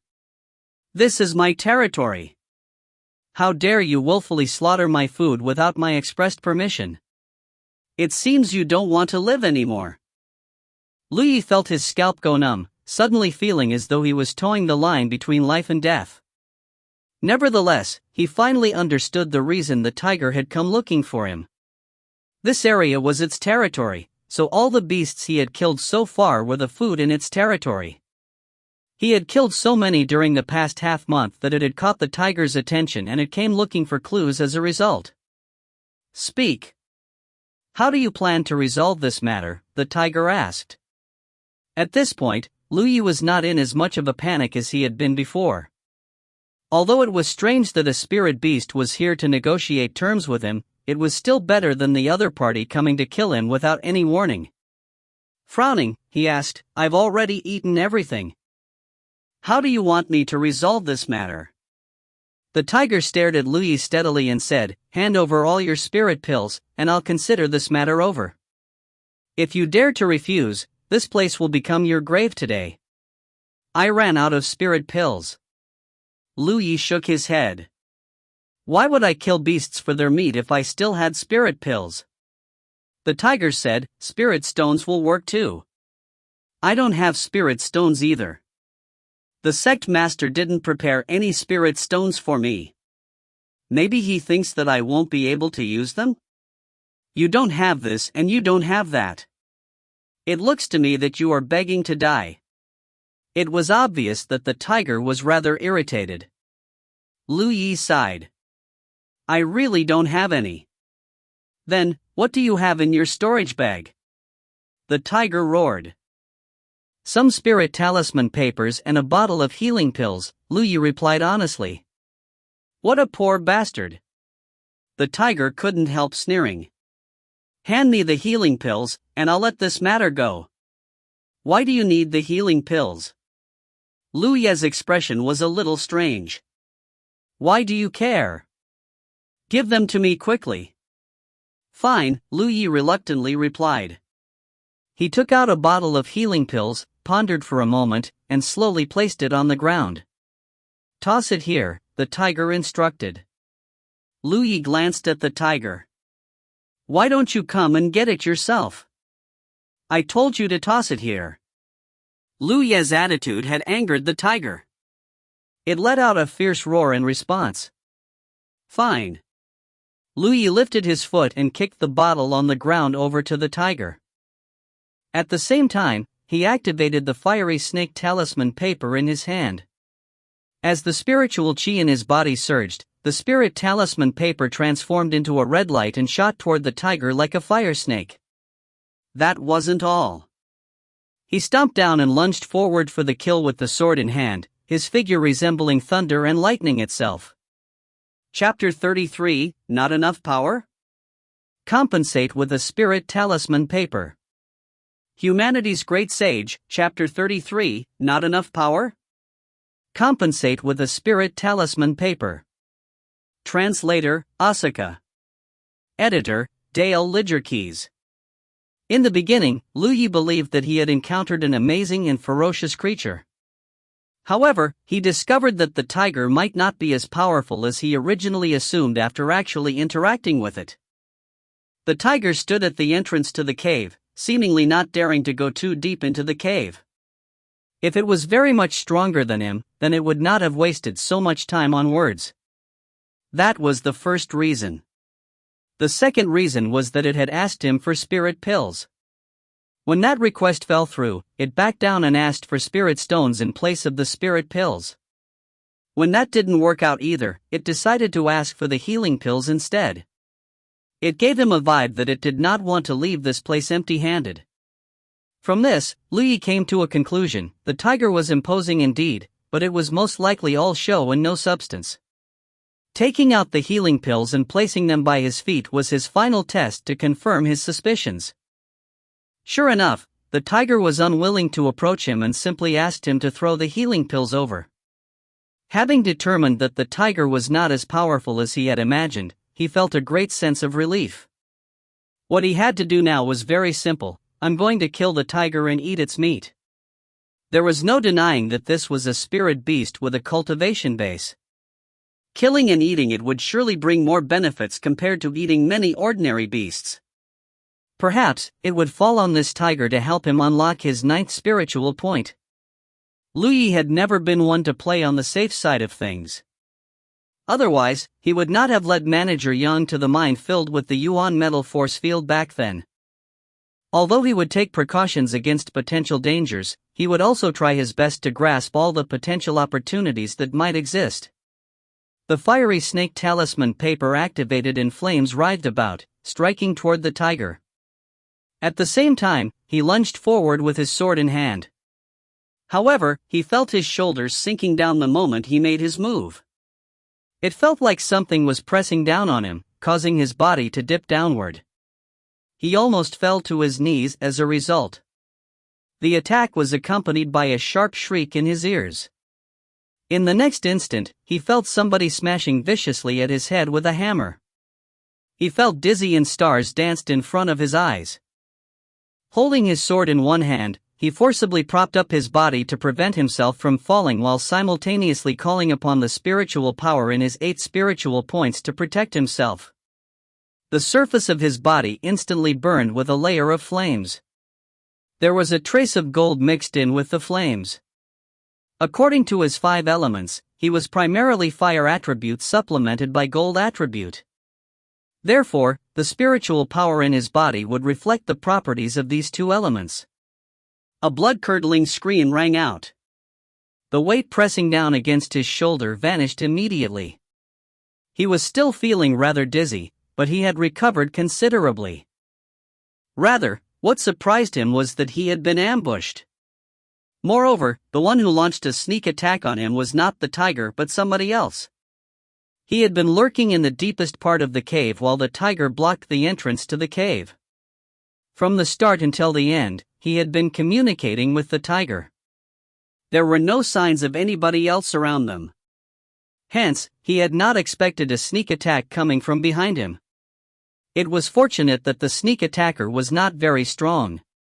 He had simply activated his spiritual power to protect himself and was able to force the opponent back as a result. When that scream rang out, Lu Yi abruptly turned his head and caught a glimpse of some unknown thing sinking into the rock wall and disappearing from view out of the corner of his eye. Nevertheless, he did not have the leisure to investigate the identity of his sneak attacker. That was because the tiger had lunged at him, accompanied by a foul stench on the wind. The fiery snake talisman paper had failed to kill the tiger and only managed to burn the opponent's fur to a crisp. It could be seen from this that the tiger really did have a cultivation base. It was obviously too late to use another spirit talisman paper at this point. He had missed the best opportunity to make his attack. Thus, he could only slash out fiercely with his sword. At the same time, he drew upon his spiritual power and enchanted the longsword with the spiritual pattern, Sharp Edge. During this period, he had used the longsword that once belonged to Manager Yang to kill many beasts. It was a pity that he had never learned any swordsmanship before, so he basically just used the sword to slash and hack at his enemies. The longsword enchanted with Sharp Edge was incredibly sharp.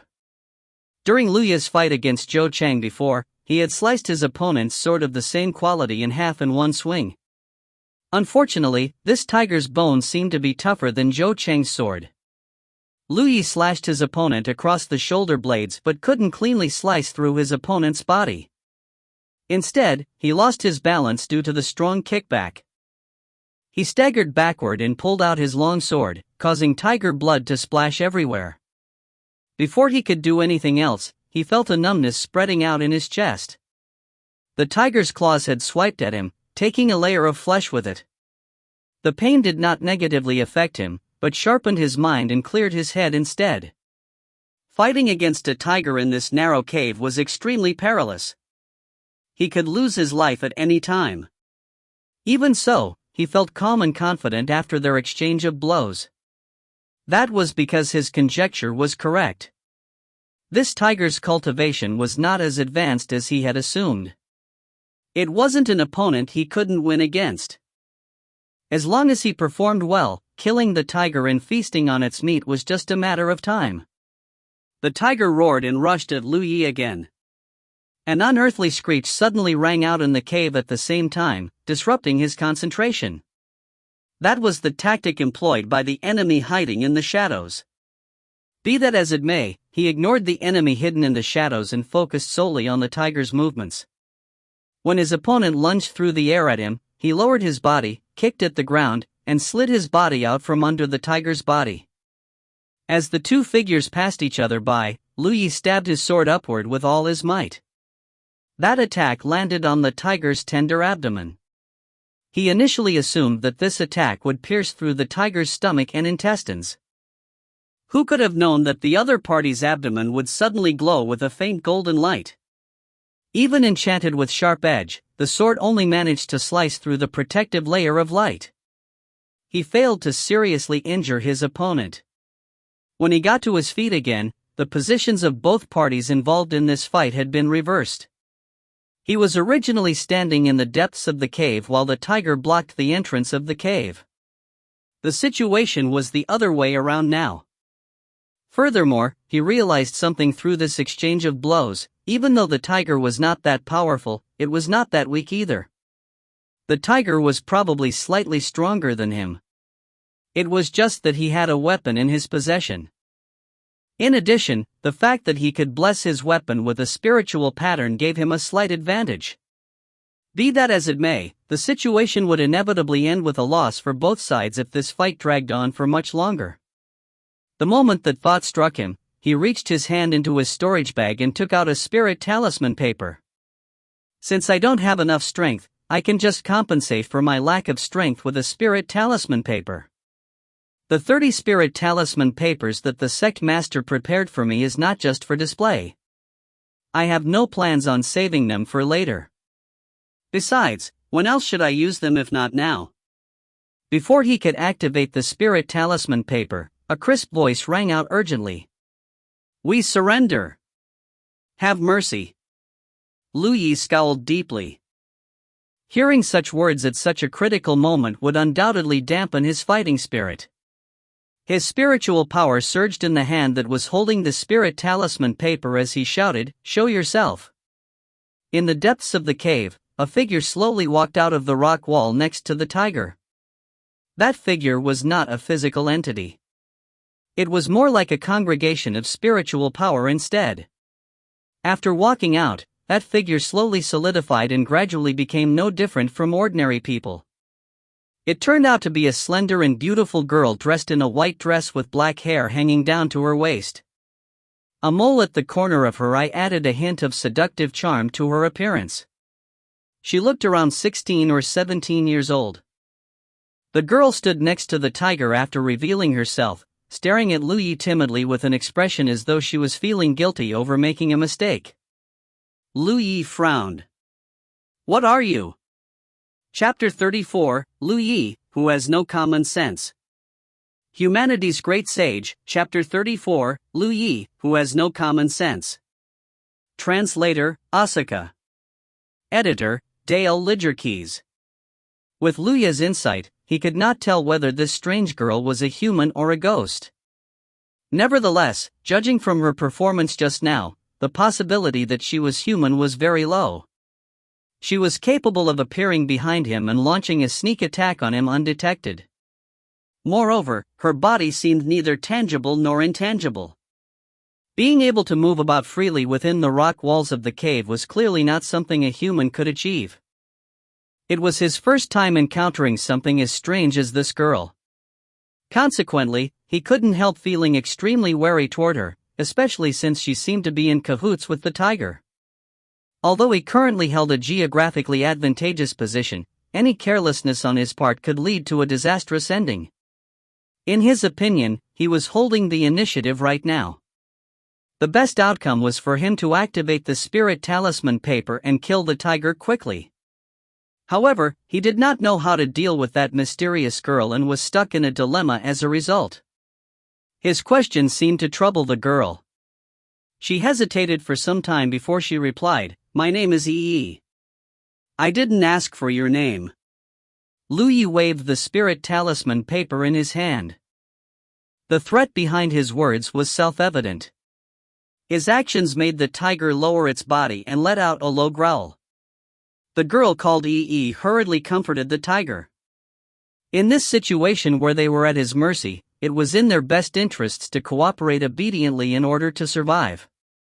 She asked rhetorically, "Have you ever heard of the saying, the ghost who helps the tiger hunt?" He nodded in response.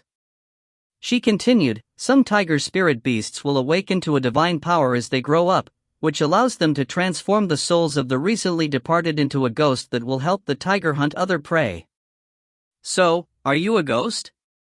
He frowned at those words. The saying, "the ghost who helps the tiger hunt," was something he had heard of before, but it was just an old saying. He never imagined that there would be such a strange explanation behind that old saying in this cultivation world. No, the girl shook her head, her black hair fluttering behind her. "Are you making a fool of me?" "I'm not." She seemed a little anxious. Generally speaking, a ghost will be controlled by the tiger demon cultivator who created it. The ghost has neither intelligence nor autonomous thinking. But I am different. Look at me. Aside from the fact that I don't have a corporeal body, I am no different from a living person. So, what the hell are you? A ghost spirit? She tilted her head sideways. Lu Yi did not bother saying anything. His gaze shifted from Yi to the tiger and back again. He narrowed his eyes and asked, "So, will you also disappear if I killed the tiger?" "Right." "No!" Yi yelled, seeming to have noticed his murderous intentions. "Don't kill us. We were wrong. We will buy our lives with money." The flashing glow coming from the spirit talisman paper in his hands gradually dimmed and died out. He had nearly activated the spirit talisman paper just now. If it really came down to a fight, he had the confidence to win against the tiger. He originally had some reservations about the girl called Yi, but there was no need to fear her now that he had confirmed that she had a symbiotic relationship with the tiger. Moreover, she was not that powerful. Even when she launched the sneak attack on him before, she had only managed to pull off some small tricks to distract him. She could not actually harm him. Be that as it may, the battle would surely require sacrificing several spirit talisman papers. He was also bound to get injured during the battle. Fighting was not worthwhile if the price he had to pay was too high, especially since he was only one step away from breaking through to the First Order Spirit Creek realm. More importantly, it would only delay him from breaking through to the Spirit Creek realm if he exhausted too much spiritual power here. Therefore, Lu Yi decided to suppress his murderous intent upon hearing the last sentence Yi uttered. He frowned and asked, "Buy your lives with money? What do you have? What good stuff would a spirit beast living in the Spirit Creek battlefield with a ghost spirit for company have? Wait for a bit. I'll go and get them now." Yi yelled. Then, she shifted her body and disappeared into the rock wall beside her. However, she soon stuck her head out of the rock wall again. "You can't kill Amber. I'll be right back." Amber, Lu Yi glanced at the majestic tiger in front of him that had an aura comparable to that of a mountain, and his facial muscles twitched slightly. Lu Yi and Amber were left facing each other with some distance apart after Yi left. At the same time, Lu Yi kept a watch out for Yi. Although the girl seemed very sincere, he did not know what kind of intentions she harbored inside her heart. Who knew if she would conceal herself in the shadows and ambush him again? His cultivation was still very low right now, so he did not have the means to track or detect her whereabouts. The girl returned quickly. He had only waited for less than 15 minutes when she appeared again. It was just that she walked out from behind him this time around. With his back to the rock wall, he asked the girl to enter the cave. She was holding something in her hands. "Lifting those items up," she said, "we'll use this to buy our lives. Please don't kill us." When he saw what she was holding in her hands, he was shocked. Those were several storage bags. A storage bag was something that belonged to a cultivator, so it was very problematic for them to appear in the girl's possession. Moreover, it wasn't just one storage bag. She was holding at least 4 or 5 storage bags in her hands. As expected, this spirit and tiger duo are not a decent pair. Killing and looting others is probably something they do often. You're mistaken. Seeing the expression on his face, she immediately knew what he was thinking. Amber is not that strong. I'm sure you noticed after exchanging blows with it. All the cultivators that appear in the Spirit Creek battlefield are in the Spirit Creek realm, at the very least. There's no way Amber can kill those people. Then, where did those storage bags come from? It was only logical that he would not believe her so easily. She squirmed slightly. From scamming others. Those cultivators are very cowardly. They will leave behind their storage bags just by giving them a little scare. He thought back on his previous experience. If not for the fact that I noticed that the tiger was acting strangely or that I truly did not have any spirit pills or spirit stones in my possession, I might have chosen to give up my possessions in exchange for my life. After all, my life is more important than these extraneous items. He had to admit that the tiger's imposing aura was extremely frightening. Most cultivators with low cultivation would lose their bravado the moment those amber-colored tiger eyes fixed on them. Combined with some threatening words, who would still retain any fighting spirit? Little did they know, the one hiding behind the tiger and making threats was just a slender and petite young girl.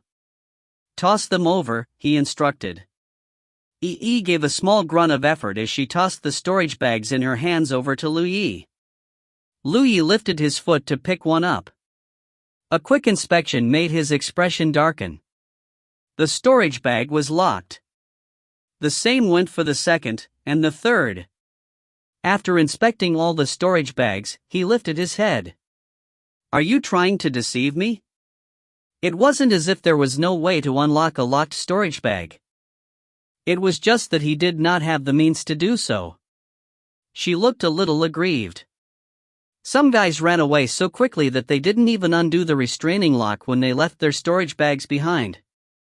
There were some that obeyed our instructions to unlock their storage bags, but we've already used up all the useful things in those. That was the truth. Yi and the tiger had obtained more than just these few storage bags in this jungle over the years, but they had more or less used up all the usable items within the other storage bags. There were only empty bags left, so she didn't bother to bring them. Lu Ye's eyebrows furrowed deeper. If this is all the sincerity you have, then there's nothing more to discuss. These items are not enough to buy your lives. How can that be? She was close to tears, deeply regretting provoking Lu Yi in the first place. The main reason was that she never imagined he would be different from the other cultivators they had met in the past. All the cultivators that appeared in this area were not very powerful. They mostly consisted of rogue cultivators or the disciples of small sects because this place was considered the edge of the Spirit Creek battlefield. When these cultivators encountered a spirit beast that could speak the human language, those with the slightest bit of common sense would be horrified and terrified. That was because a spirit beast that could speak the human language was not something they could afford to provoke. Unfortunately, Lu Yi had no common sense. He did not know what it meant for a spirit beast to speak the human language. Without that preconceived notion, he only believed in his own judgment. Chapter 35, The Barrier Penetrating Fruit. Humanity's Great Sage, Chapter 35, The Barrier Penetrating Fruit. Translator, Asuka. Editor, Dale Lidgerkeys. In retrospect, Yi and the tiger had never shown any intention to attack Lu Yi from the beginning. Rather, Lu Yi was the one who initiated the fight. It could even be said that the only reason they came looking for him was that he had trespassed on the tiger's territory and killed too many beasts. They probably only wanted to chase him away from this place and obtain some benefits from him while they were at it. If he had even the slightest bit of common sense, their plan would have succeeded in all likelihood. Unfortunately for them, things did not develop as they expected. They ended up in a situation where not only did they fail in their original mission, but also suffered an additional loss instead. Moreover, they were stuck inside the cave with him blocking their escape. It was a dilemma indeed. On the other hand, it wasn't as though Lu Yi himself wanted a fight to the death with the tiger. Eating the tiger's flesh might be beneficial to him, but the battle was simply not worth the effort if the price he had to pay was too great. It was just that he had wasted one fiery snake talisman paper. He also received an injury on his chest. Hence, he wanted to obtain some compensation from the other party. These storage bags did not satisfy him. They were locked. Who knew what was inside them? Besides, low-leveled cultivators rarely had anything good inside their storage bags. Not everybody was as wealthy as him after all. You can bring these storage bags to Green Cloud City and ask somebody there to help you open them. I'm sure there will be good stuff inside them, Yi anxiously said. Green Cloud City? He frowned. That's the city where all the rogue cultivators gather. It's only 30 kilometers from here. I can lead you there. No need. The reason he had always remained inside this jungle was that his cultivation was too low. According to his plans, he refused to leave this place without reason until he became a Spirit Creek realm master. His refusal to compromise gave her a terrible headache. She beggingly said, "Can't you just let us go? We have reflected on our actions." He responded in an indifferent manner. "You have to pay a price when you make a mistake. My patience is limited. You had better not waste my time with nonsense." She gritted her teeth loudly. "If it really came down to a fight, you won't get out of this unscathed either." "I don't believe." "Is that so?" He lifted his hand and took out another spirit talisman paper. She immediately froze and lost her confidence. Staring at the spirit talisman paper, she shrunk back in fear with the dreaded realization that they were up against a difficult opponent this time around. He had to be an important disciple from one of the major sects for him to have so many spirit talisman papers in his possession. Faced with somebody like that, it was no wonder that the storage bags of such low-leveled cultivators did not interest him. She seemed to resolve herself to something and gave a heavy sigh. "There is one more thing. I will fetch it for you."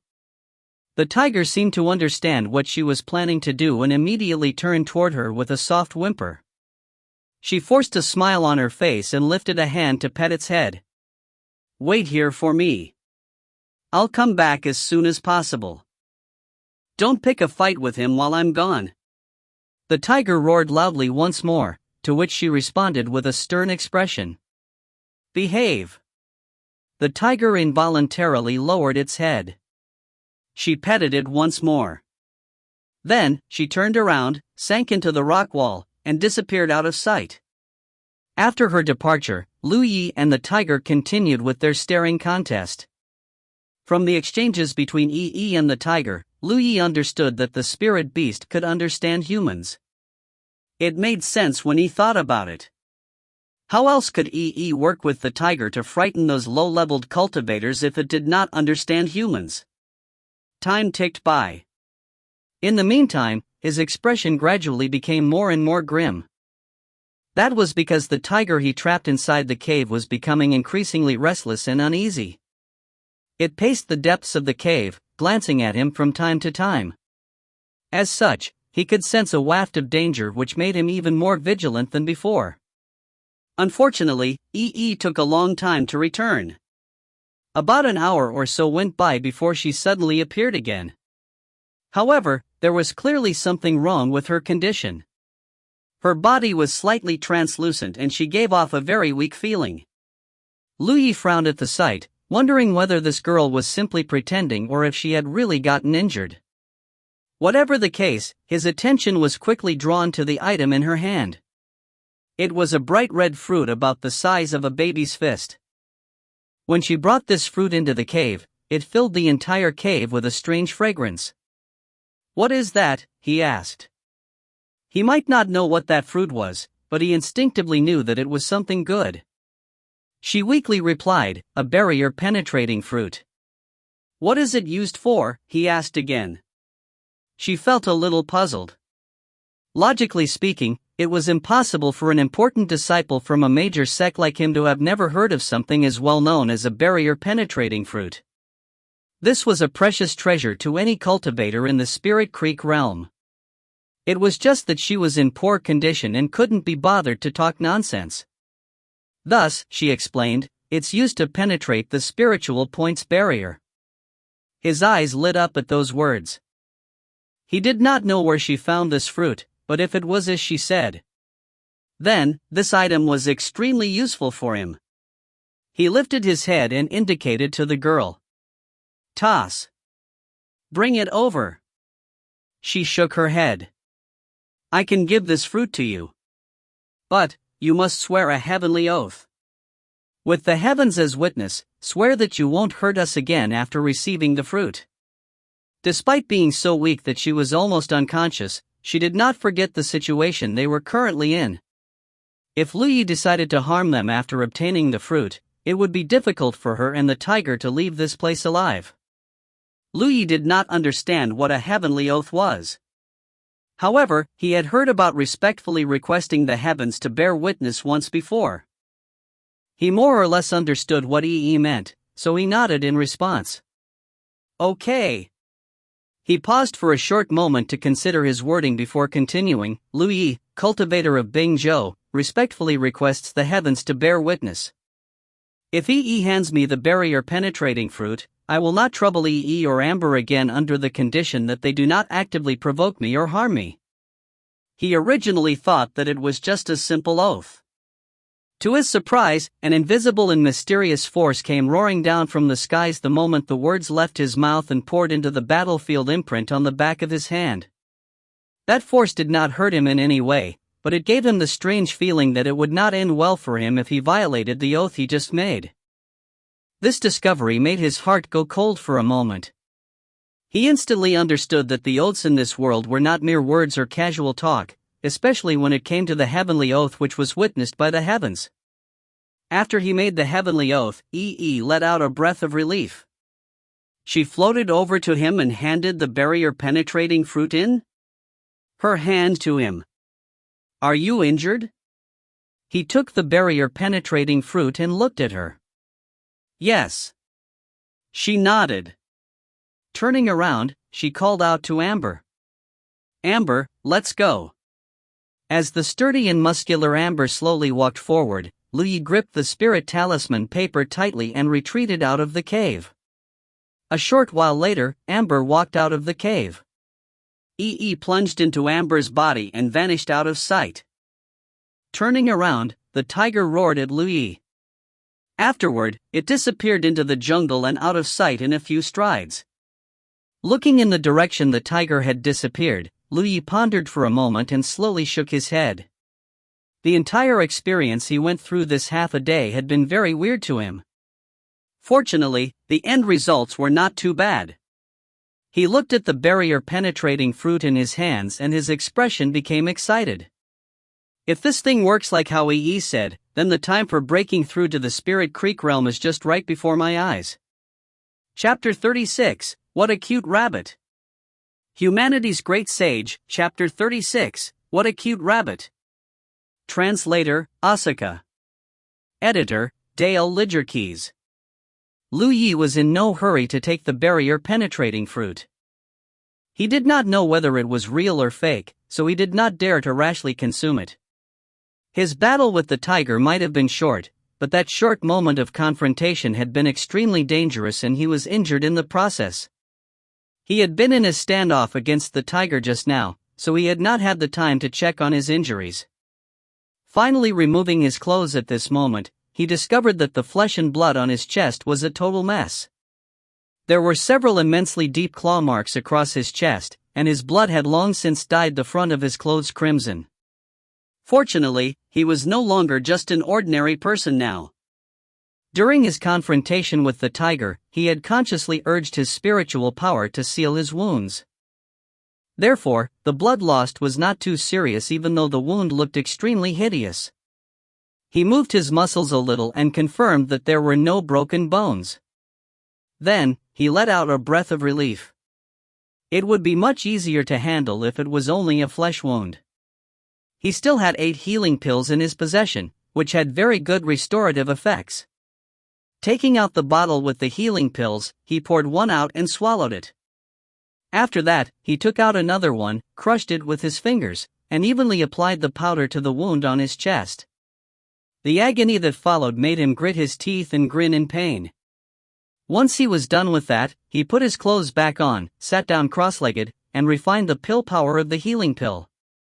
He felt much better after one night passed. The wound had begun to heal and knit, so it probably wouldn't take more than a few days to recover. During that interval, he polished off the large snake he had been eating before to replenish his energy. When day broke, he came to the watering hole several kilometers away and easily caught a big, fat rabbit. Holding it by the ears, he returned to the cave. A short while later, he sat cross-legged inside the cave. Holding the barrier-penetrating fruit in his hand, he used his longsword to gently slice off a small piece of the fruit, forced the rabbit's mouth open, stuffed the piece of fruit into its mouth, closed its mouth again, and gave it a vigorous shake. Only after ascertaining that the rabbit had cleanly swallowed the entire piece of fruit that he let it go. It might have been because of the shock it received earlier, but it simply crouched frozen stiff on the ground. He ignored the rabbit and blocked the entrance of the cave to prevent it from escaping. Afterward, he began investigating the storage bags that EE had brought over. Neither EE nor Amber had asked for the storage bags back when they left yesterday. The main reason was that these bags were locked by the restraining lock, so these storage bags were useless to them. The storage bags were covered in dirt as though they had been dug out of the ground. He casually picked one up at random and poured his spiritual chi into the storage bag. However, he distinctly felt that his spiritual chi was unable to penetrate the storage bag. It was being blocked by a strange force. That was the restraining lock. Every storage bag had its own restraining lock, and the key to unlocking it was the owner's spiritual chi. Lu Yi originally had 3 storage bags. One belonged to Manager Yang, one belonged to Zhou Chang, and the last one was given to him by the sect master.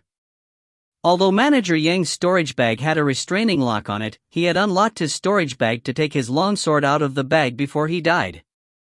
The situation at the time had been such an emergency that he did not have the physical or mental energy to lock the storage bag again.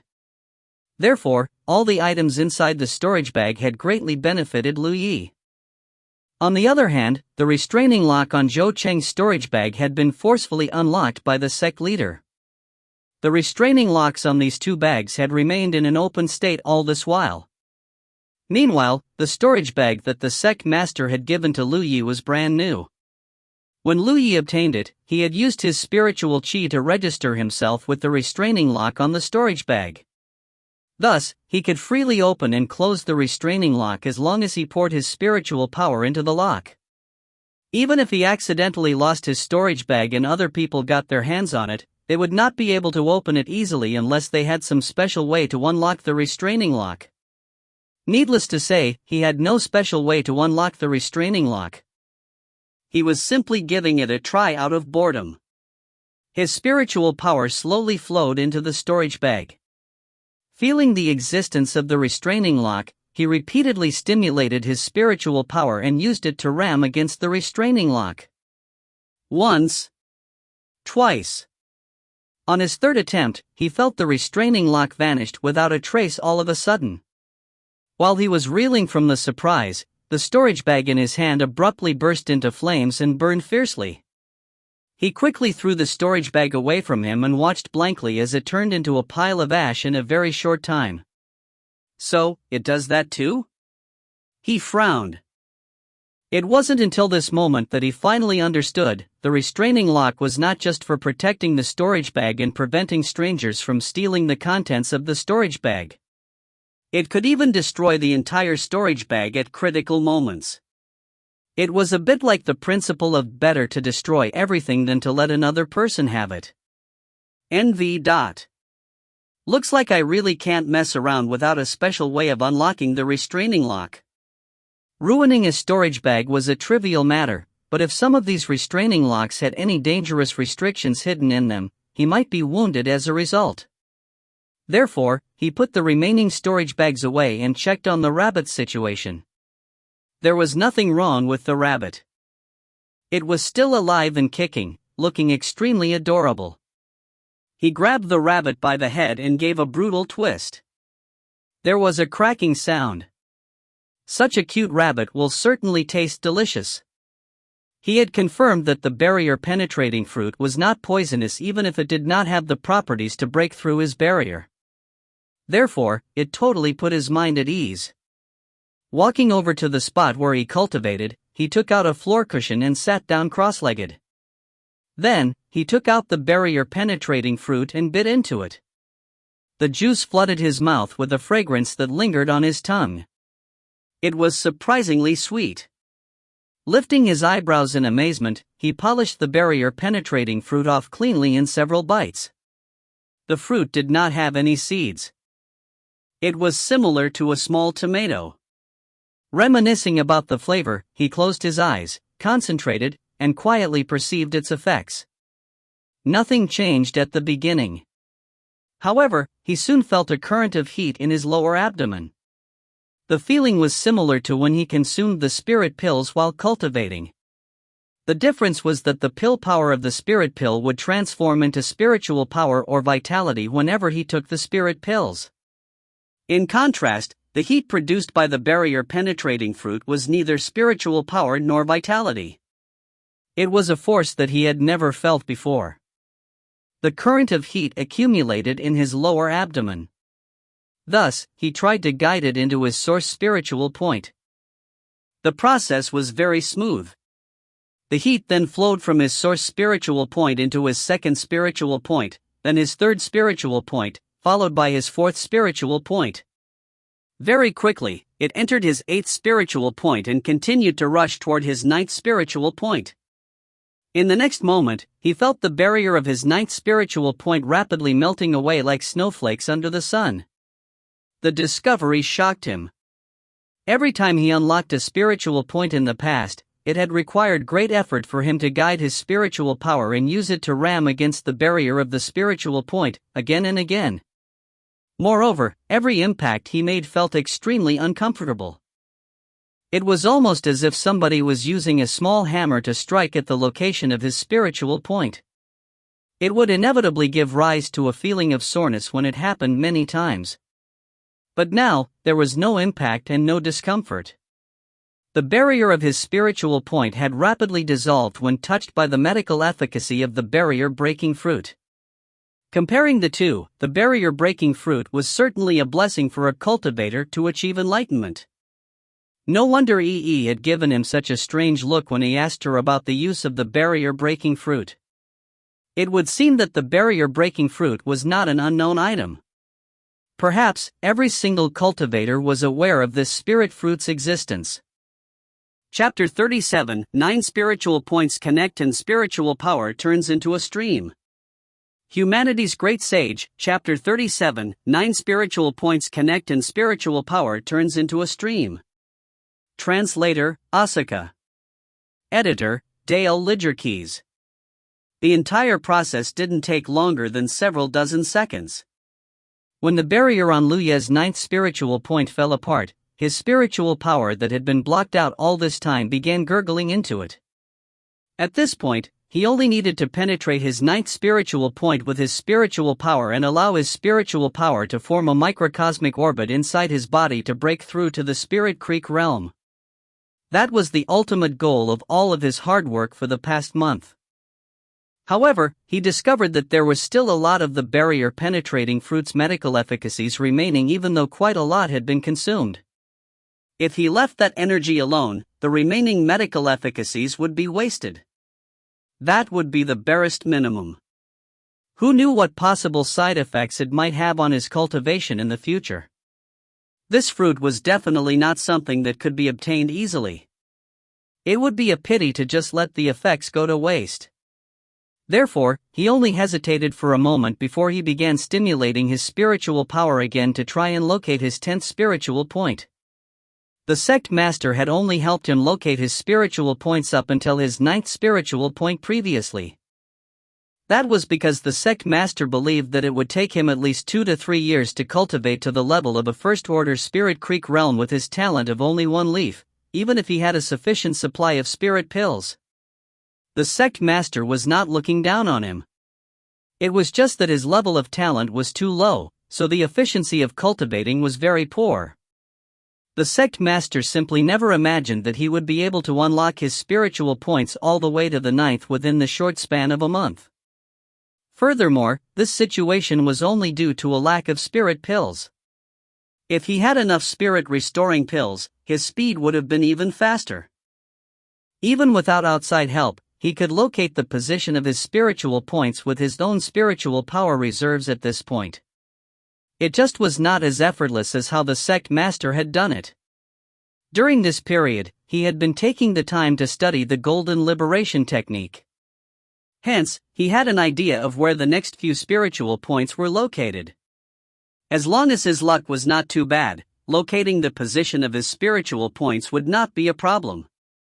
After working hard for an hour or so, he finally located the position of his 10th spiritual point.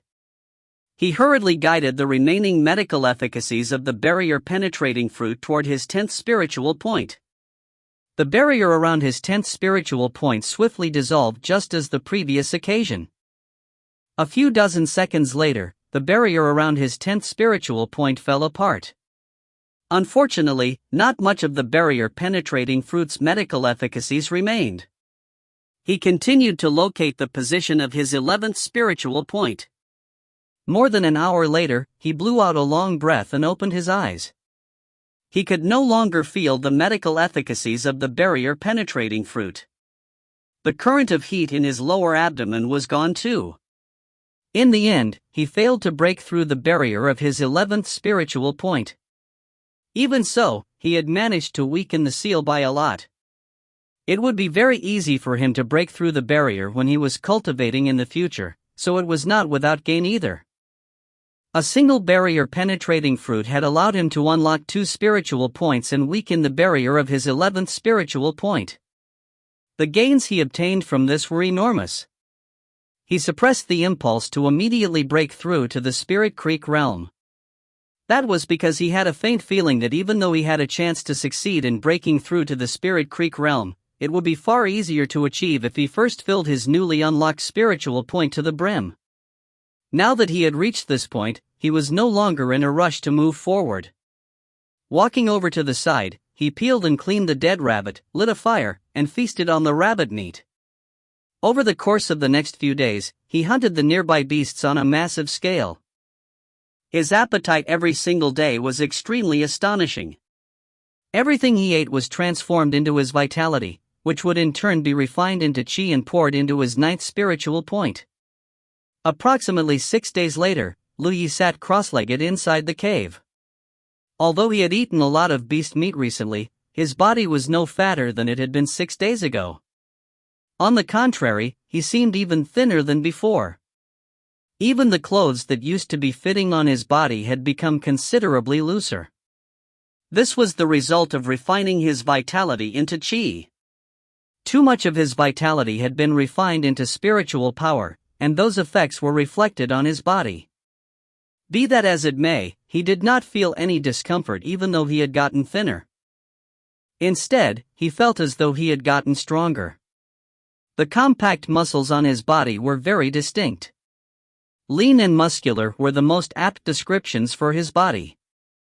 In addition, he also finally filled his 9th spiritual point to the brim. After working so hard for so many days, he couldn't help feeling excited now that the day of harvest was upon him. He took a few deep breaths and calmed himself down. Following the training course recorded in the Golden Liberation Technique, he first stimulated the spiritual power in his source spiritual point and poured it into his 2nd spiritual point.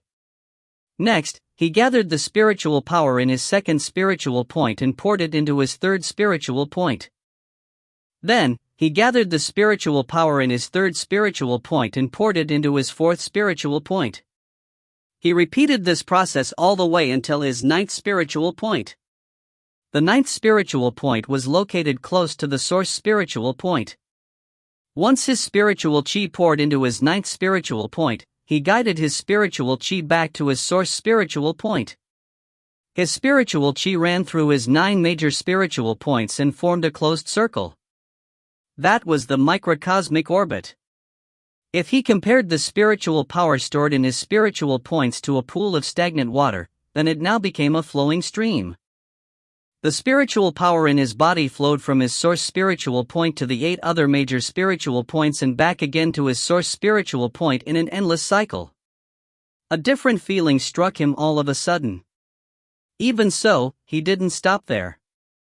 He continued to guide his spiritual power and unceasingly executed the microcosmic orbit in an endless cycle. The speed of his spiritual power flowing through his 9 major spiritual points became faster and faster. It kept increasing until it reached a certain limit. At that moment, a buzzing sounded in his ears and his vision went as white as snow even though his eyes were closed. Immediately following that, the blankness retreated. His hearing and vision cleared up, and his entire being was filled with a sense of invigorating exhilaration. A wave of chi visible to the naked eye suddenly spread out in all directions with him as the center, causing sand and stone to fly about inside the cave. He had broken through to the Spirit Creek realm. Bo. He did not open his eyes in a hurry. Instead, he quietly perceived his current condition. He was no longer guiding the flow of his spiritual power at this moment, but his spiritual power continued to flow through his 9 major spiritual points. It was gurgling happily like a little stream, unceasingly executing the microcosmic orbit in an endless cycle. That was a sign that he had become a Spirit Creek realm master. Unless he died, exhausted his spiritual power, or had his spiritual points destroyed, the spiritual power in his body would never stop flowing throughout his body from now onward. Slowly opening his eyes, he lifted a hand and activated a little bit of his spiritual power. A faint but radiant light surged from the palm of his hand. It was the light of his spiritual power. However, his spiritual power currently gave him a very different feeling from how it had been in the past. His spiritual power reserves might not have increased from before, but it was unmistakably more destructive than before. He was acutely aware of that fact. His strength had more than doubled compared to before. If he were to fight that tiger again right now, he was confident he could defeat it even without the help of a spirit talisman paper. After pondering over it for a moment, he understood the reason behind it.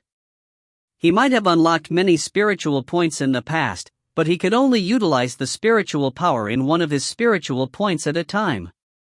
Once the spiritual power in that spiritual point was spent, then he could only utilize the spiritual power in another spiritual point. He was unable to activate 2 or more spiritual points at a time. Now that his 9 major spiritual points were connected and his power flowed through the microcosmic orbit, the spiritual power he could utilize was no longer limited to the spiritual power of one spiritual point. He was now capable of utilizing the spiritual power of all 9 spiritual points. While the difference in destructive power might not be as much as 9 times more powerful, there was still a 2-fold increase in power at least. As for his 10th spiritual point, although he had unlocked it lay within the scope of the second-order Spirit Creek realm. It was temporarily not connected to the same system as the 9 other spiritual points in the first-order Spirit Creek realm, so it could not give him much of an increase in terms of power.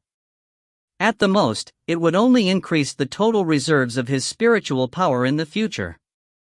In conclusion, the Spirit Creek realm was a process of transforming one's cultivation from a quantitative change to a qualitative change.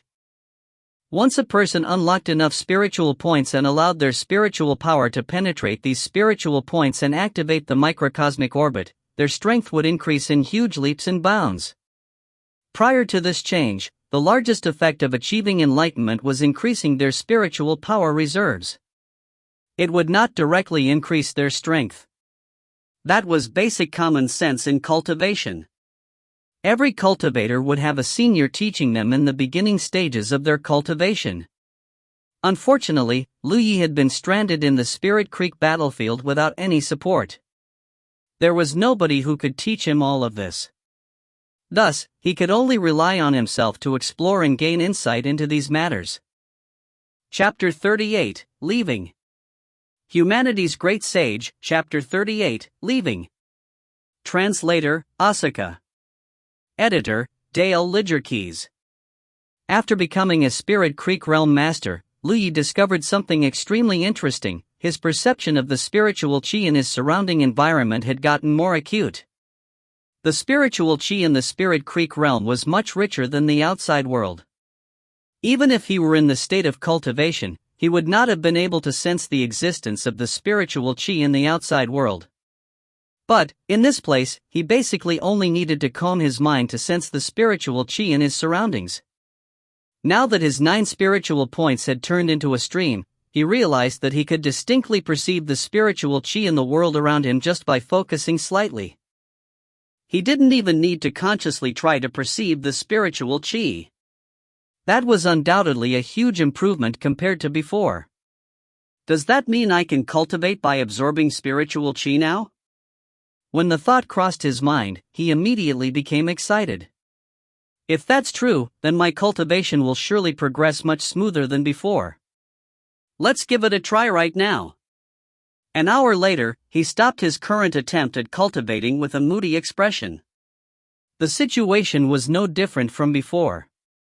He did not know what was wrong with his body, but he found it very difficult to guide the spiritual qi in the world into his body.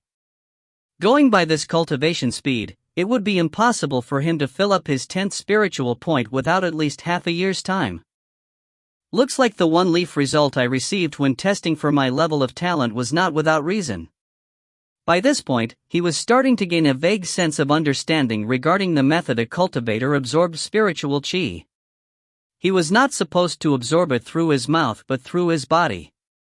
In that state of cultivation, all the pores on a cultivator's body would perform a mysterious kind of breathing that guided the spiritual qi in the world into their body and transform it into their spiritual power, but unfortunately, he was unable to use this type of cultivation method. Standing up, Lu Yi felt that it was time for him to go outside and take a look around. The sect master sent him into the Spirit Creek battlefield more than a month ago. He was lucky enough to arrive in this jungle where he never encountered any enemy that was too powerful for him to handle even though he had been here for so long. The only ones that came looking for trouble before were Yi and the tiger, and they suffered a huge loss because of him. However, one could not always be so lucky in life. If he continued to remain hiding here, he would eventually meet a strong and invincible cultivator. He would have no power to resist if that were to happen. He had progressed from a 3 spiritual point cultivator to a first-order Spirit Creek Realm Master in a period spanning slightly more than a month. He also unlocked his 10th spiritual point. Thus, it was a tremendous growth on his part. While it was undeniable that his cultivation was still very low, he more or less had some means of protecting himself now if he supplemented his strength with the spirit talisman papers that the sect master had given him. As for where to go, he planned to look for that tiger and the young girl. He recalled hearing some interesting information from that girl during their last encounter. 2 days passed by in a rush. Lu Yi found the snow-white tiger sprawled out on the floor of a cave in a deep sleep. The moment he walked into the cave, a half-translucent shadow floated out of the tiger's body and stared at him warily. "What is your purpose for coming here?" It was none other than the ghost spirit that called herself Yi. She had looked extremely weak when she left that day. Almost 10 days had gone by since then, but her body remained in a semi-translucent state. She was unable to form a corporeal body. It would seem that the injuries she received from before had been rather severe. The slight movement she made immediately woke the sleeping tiger. It stood up and growled at Lu Yi. Lu Yi did not take another step further into the cave, lest he agitated the spirit and the tiger. Besides, he couldn't do anything to this pair with the heavenly oath in place anyway. He said, "Don't panic. I'm only here to ask about something." "What do you want to ask?" Yi glanced at him. "I heard you mention something about a green cloud city previously. Can you tell me more about it? Are you planning to go to Green Cloud City?" "Yes." He was unable to cultivate via absorbing spiritual qi. On the other hand, refining his vitality into qi was not a viable long-term method, and he had almost killed all the beasts living in the nearby areas. At the end of the day, cultivating via consuming spirit pills was his source of happiness. Green Cloud City sounded like a trading place where all the cultivators gathered together. He planned to take a look around. Who could know? He might even be able to obtain some spirit pills there. Even in the worst-case scenario, going there would widen his knowledge of this world. He had been cultivating behind closed doors ever since he entered this cultivation world. That was not a good thing. I see, she tilted her head to the side pensively before sticking her tongue out at him. I won't tell you. If you want to know about it, then find it yourself. She had suffered such a terrible grievance at his hands before. How could she willingly and obediently work together with him? With the heavenly oath in place, he couldn't do anything to her as long as she and the tiger did not actively provoke or harm him. So, what was there to fear? He gazed at her calmly for a moment, then turned around to leave. His actions left her feeling a little dumbfounded. She couldn't believe that he was walking away so readily. Hesitating for a moment, her figure shifted and she floated over to his side. But, if you beg me, I might tell you if I'm in a good mood. He glanced at her, getting a full taste of how bad her personality was. Come on. Hurry up and beg me. If you don't, then I won't tell you. What about? She floated about in front of him with a grin on her face, feeling as happy as a butterfly. I forgive you if you admit that you were wrong. He stopped in his tracks, took out his longsword from the storage bag hanging at his waist, and slowly drew his sword out of its sheath. What are you doing? Yi was so frightened that she paled considerably. She instantly lost her confidence and hid behind the tiger. Likewise, the tiger crouched low in a position to pounce and gave a low growl. Sticking her head out from behind the tiger, she spoke a warning with a stern expression. You better not mess around with the heavenly oath binding you. Otherwise, you will die a horrible death. Yi ignored her, simply pointing his sword at the void in front of him. Pouring his spiritual power into the sword, the long sword flashed with a stream of light. He murmured softly under his breath, I've decided. What did you decide on? She was utterly baffled by his words and actions. From today onward, I'm going to kill 10 beasts a day. I'm going to continue until not a single beast exists in this area. He spoke in a sonorous tone. After saying that, he rubbed his stomach. I'm hungry. Clink, his sword slid back into its sheath and he strode forward. She was taken aback by his words for a moment.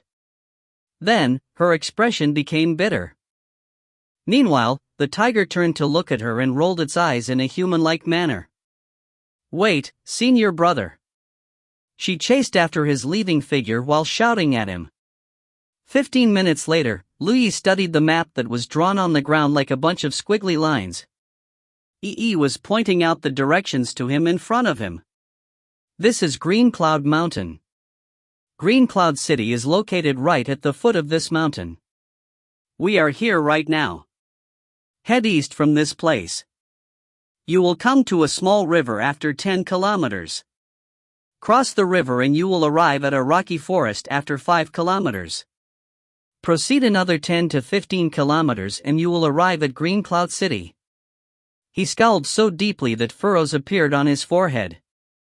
He impatiently snapped, just point me in the direction I have to go. Don't tell me words like north, south, east, or west. This way. She decisively reached out and pointed in a certain direction. Chapter 39, Division of the Battlefield. Humanity's Great Sage, Chapter 39, Division of the Battlefield. Translator, Asuka. Editor, Dale Lidgerkeys. An hour later, Yi stood up and headed in the direction of Green Cloud City. Yi floated in midair behind him, sending him off enthusiastically. For Yi and the tiger, Lu Yi was an unwelcome guest who had barged into their territory. He had killed so many beasts recently that it was affecting the stability of this area. That was the reason why they had gone to pick a fight with him previously.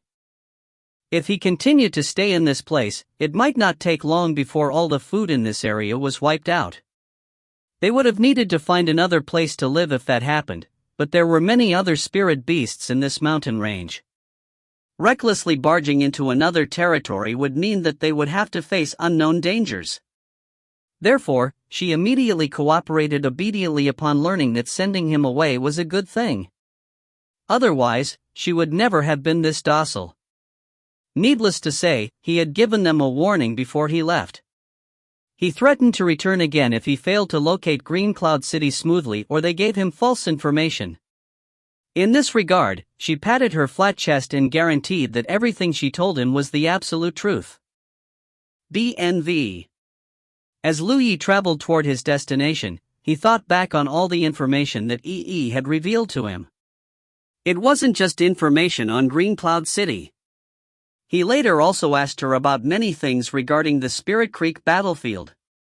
It wasn't easy for him to encounter somebody he could communicate with yet was easy to manipulate. It was only natural to make the best use out of it. Meanwhile, Yi also told him everything she knew without reservation. Although the jade slip he received from the sect master had contained some information on the Spirit Creek battlefield, the situation at the time had been too dire. The sect master also had no idea where he would arrive upon entering the battlefield, so the information he left inside the jade slip had not been detailed. On the contrary, the information he obtained from Yi was much more suitable for his current situation. According to Yi, the Spirit Creek battlefield was an extremely vast area in the shape of a circle. There was only one state, which could be further subdivided into three major areas. The outermost circle was known as the outer circle, the middle circle was known as the inner circle, and the innermost was known as the core circle. The abundance of the spiritual chi in the world increased the deeper one went into the Spirit Creek battlefield. There were certain special areas as well as mysterious resources that could be found too, such as rare mineral veins and rare spirit fruits. These were the cultivation resources that cultivators fought desperately to obtain. All the major sects in JoJo had their own bases in the Spirit Creek battlefield. The higher the tier of a sect, the closer their bases were to the center of the battlefield. For example, the bases belonging to the first tier, second tier, and third tier sects were located in the core circle. Meanwhile, the bases of the fourth tier to sixth tier sects were generally scattered around the inner circle. Lastly, the sects in the seventh tier and up occupied the area that made up the outermost circle. Needless to say, the sects on this tier made up for most of the total forces. That was why the outer circle also happened to be the most extensive area. The good news was that Lu Yi was currently located within the outer circle. Be it in terms of spiritual chi density or resource output, this place could not compare with the other two places. Hence, it was unlikely that he encountered any particularly powerful Spirit Creek realm master in this place. The bad news was that he did not know the exact location of the Crimson Blood sect's base. The Crimson Blood sect was a 9th tier sect. So, they were definitely somewhere in the outer circle. If he was lucky, the Crimson Blood sect's base was located not too far away from him. If he was unlucky, the Crimson Blood sect's base might be located directly opposite his current location. They might be separated across the entire length of this circular-shaped land. If that were the case, he was bound to pass through the entire Spirit Creek battlefield if he were to move forward according to the battlefield imprint. He would be required to enter the inner circle and the core circle. He just barely had enough strength to protect himself in the outer circle as a first-order Spirit Creek realm master. As such, he would surely face a disastrous ending if he had to enter the inner circle and the core circle. There would surely be as many powerful Spirit Creek realm masters in those areas as there were clouds in the sky. Hence, the best solution was to take a curved path and travel along the outer circle so as to avoid encountering enemies that were too powerful. The two factions in JoJo, the Grand Sky Coalition and the Thousand Demon Ridge, were in constant conflict with each other. Many sects had risen and fallen in this war. It could be said that all the cultivators in Jojo grew up amidst the flames of war and devastation. Basically, the disciples of every sect, regardless of the faction they came from, would be thrown into the Spirit Creek battlefield to hone and train themselves once they reached the Spirit Creek realm. Even so, the gap in power between a First Order Spirit Creek realm master and a Ninth Order Spirit Creek realm was simply too great. Even those disciples of the first-tier sects did not have much of an advantage when their cultivation was still low. Therefore, the inner circle and the core circle were not suitable for cultivators with low cultivation to hone their skills. Consequently, a tradition was derived from this situation. All sects would send their disciples with low cultivation to the outer circle. These disciples would hone their skills in the outer circle so as to allow the talents to emerge through competition. It went without saying that the disciples were sent to the outer circle via the Divine Opportunity column. The Divine Opportunity column had all sorts of functions after all, one of which was the ability to transport a person to a fixed location. After paying a certain price, the large and medium sects in the core circle and the inner circle would borrow the power of the Divine Opportunity column to send their disciples with low cultivation to the bases of the allied small sects so that those disciples could gain some experience in the outer circle. In return, these large and medium sects would ensure the safety of these small sects on certain occasions, such as when the bases of these small sects were raided. That was why the relationship between the various sects in Jojo were fairly close-knitted. Oftentimes, a large sect would offer protection to 10 or more small sects, while a small sect might also be allied with several large sects. After digesting all of this information, Lu Yi finally had a clearer understanding of his current situation. He had to admit that his luck was pretty good. The place he arrived in after the sect masters sent him into the Spirit Creek battlefield was located in the outer circle, which gave him a surviving chance in this entire ordeal. As for Green Cloud City, it turned out to be more than one city. The entire Green Cloud Mountain was very big, and there were several cities located at the foot of the mountain. All of these cities were known as Green Cloud City.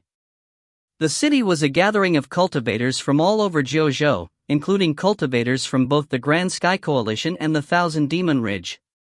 The city was without a leader. It was a place where cultivators gathered on their own. It was also a place for them to trade and rest. Therefore, it was generally much safer within the city. That reason being that a rash move within the confines of the city could easily cause a huge war between the two factions. There had been several precedents whereby the grievances of one or two people ultimately led to a chaotic battle between several thousands of people. The deaths and casualties were countless. Ever since those incidents, anybody who dared to cause trouble within the city would immediately be besieged to death by the nearby cultivators. That was basically an unwritten rule that almost all of the cultivators within the city abide by. Naturally, if a person had the ability to quietly get rid of somebody else without anybody noticing, then there was nothing for that person to fear. It was just that the cultivators in the outer circle had low cultivation. Who could pull off such a feat? That was undoubtedly good news for Lu Yi. He was only a First Order Spirit Creek Realm Master who just barely qualified to enter the Spirit Creek battlefield.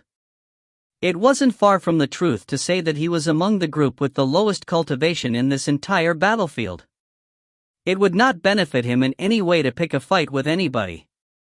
Following the directions given by EE, he first crossed a small river and then passed through a rocky forest.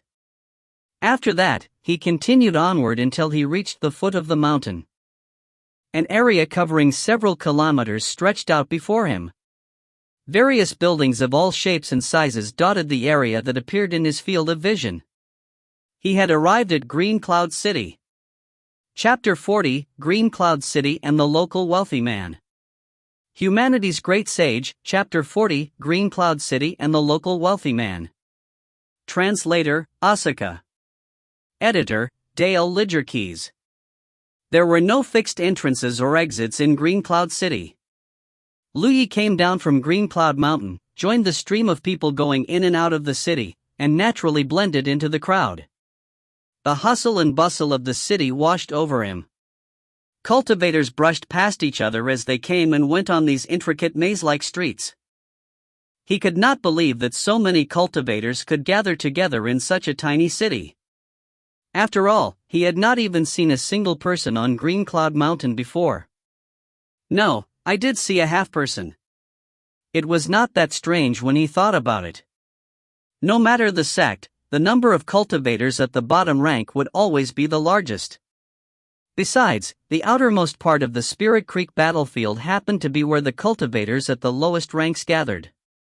He was unable to tell which faction these cultivators belonged to just by looking at their appearances. Nobody would swagger about with information on their origins engraved on their foreheads after all. He couldn't even tell how high or how low the cultivation of these cultivators were. In the beginning, he had found it rather strange. The Grand Sky Coalition and the Thousand Demon Ridge were two opposing factions.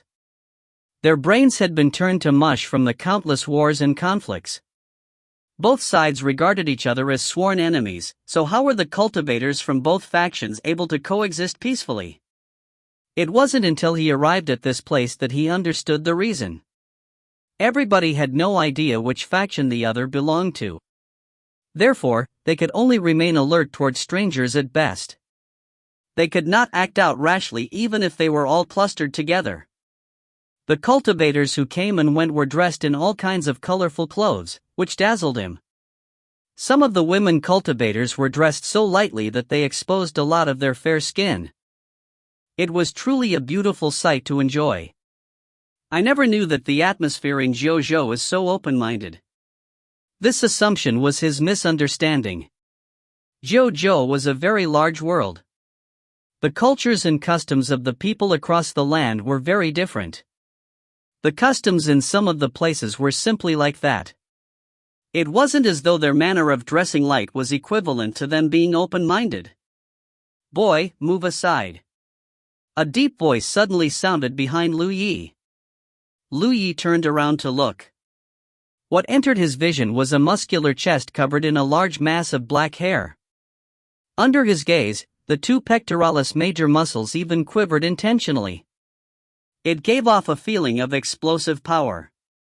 He slowly lifted his gaze and saw an unimaginably muscular figure standing behind him. His head only reached up to the other party's chest. In addition, that person had two curved bull horns on his head. Lu Yi couldn't help staring in dumbfounded amazement. Phew, two billowing waves of heat spurted from the nostrils of the burly figure. He looked down at Lu Yi. "You're blocking the way." Thus, Lu Yi hurriedly jumped to the side with one hand pressed against the hilt of his sword. However, his wariness vanished swiftly.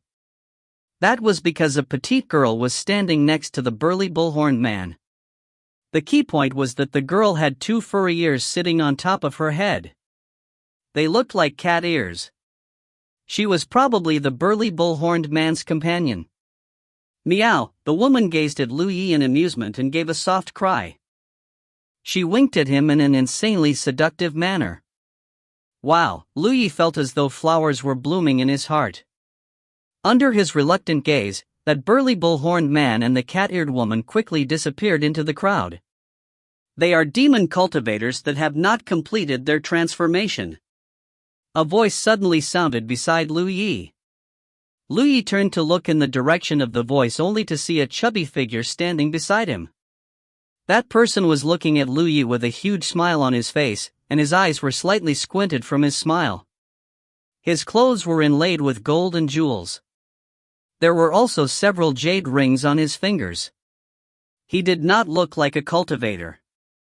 Rather, he seemed more like a local wealthy man. Demon cultivators? Lu Yi lifted his eyebrows at those words. He had heard of demon cultivators before. The sect master once mentioned that many demon cultivators held a natural physical advantage which made them suitable for entering the body-tempering cultivation faction. There were many sects that would accept these demon cultivators as disciples.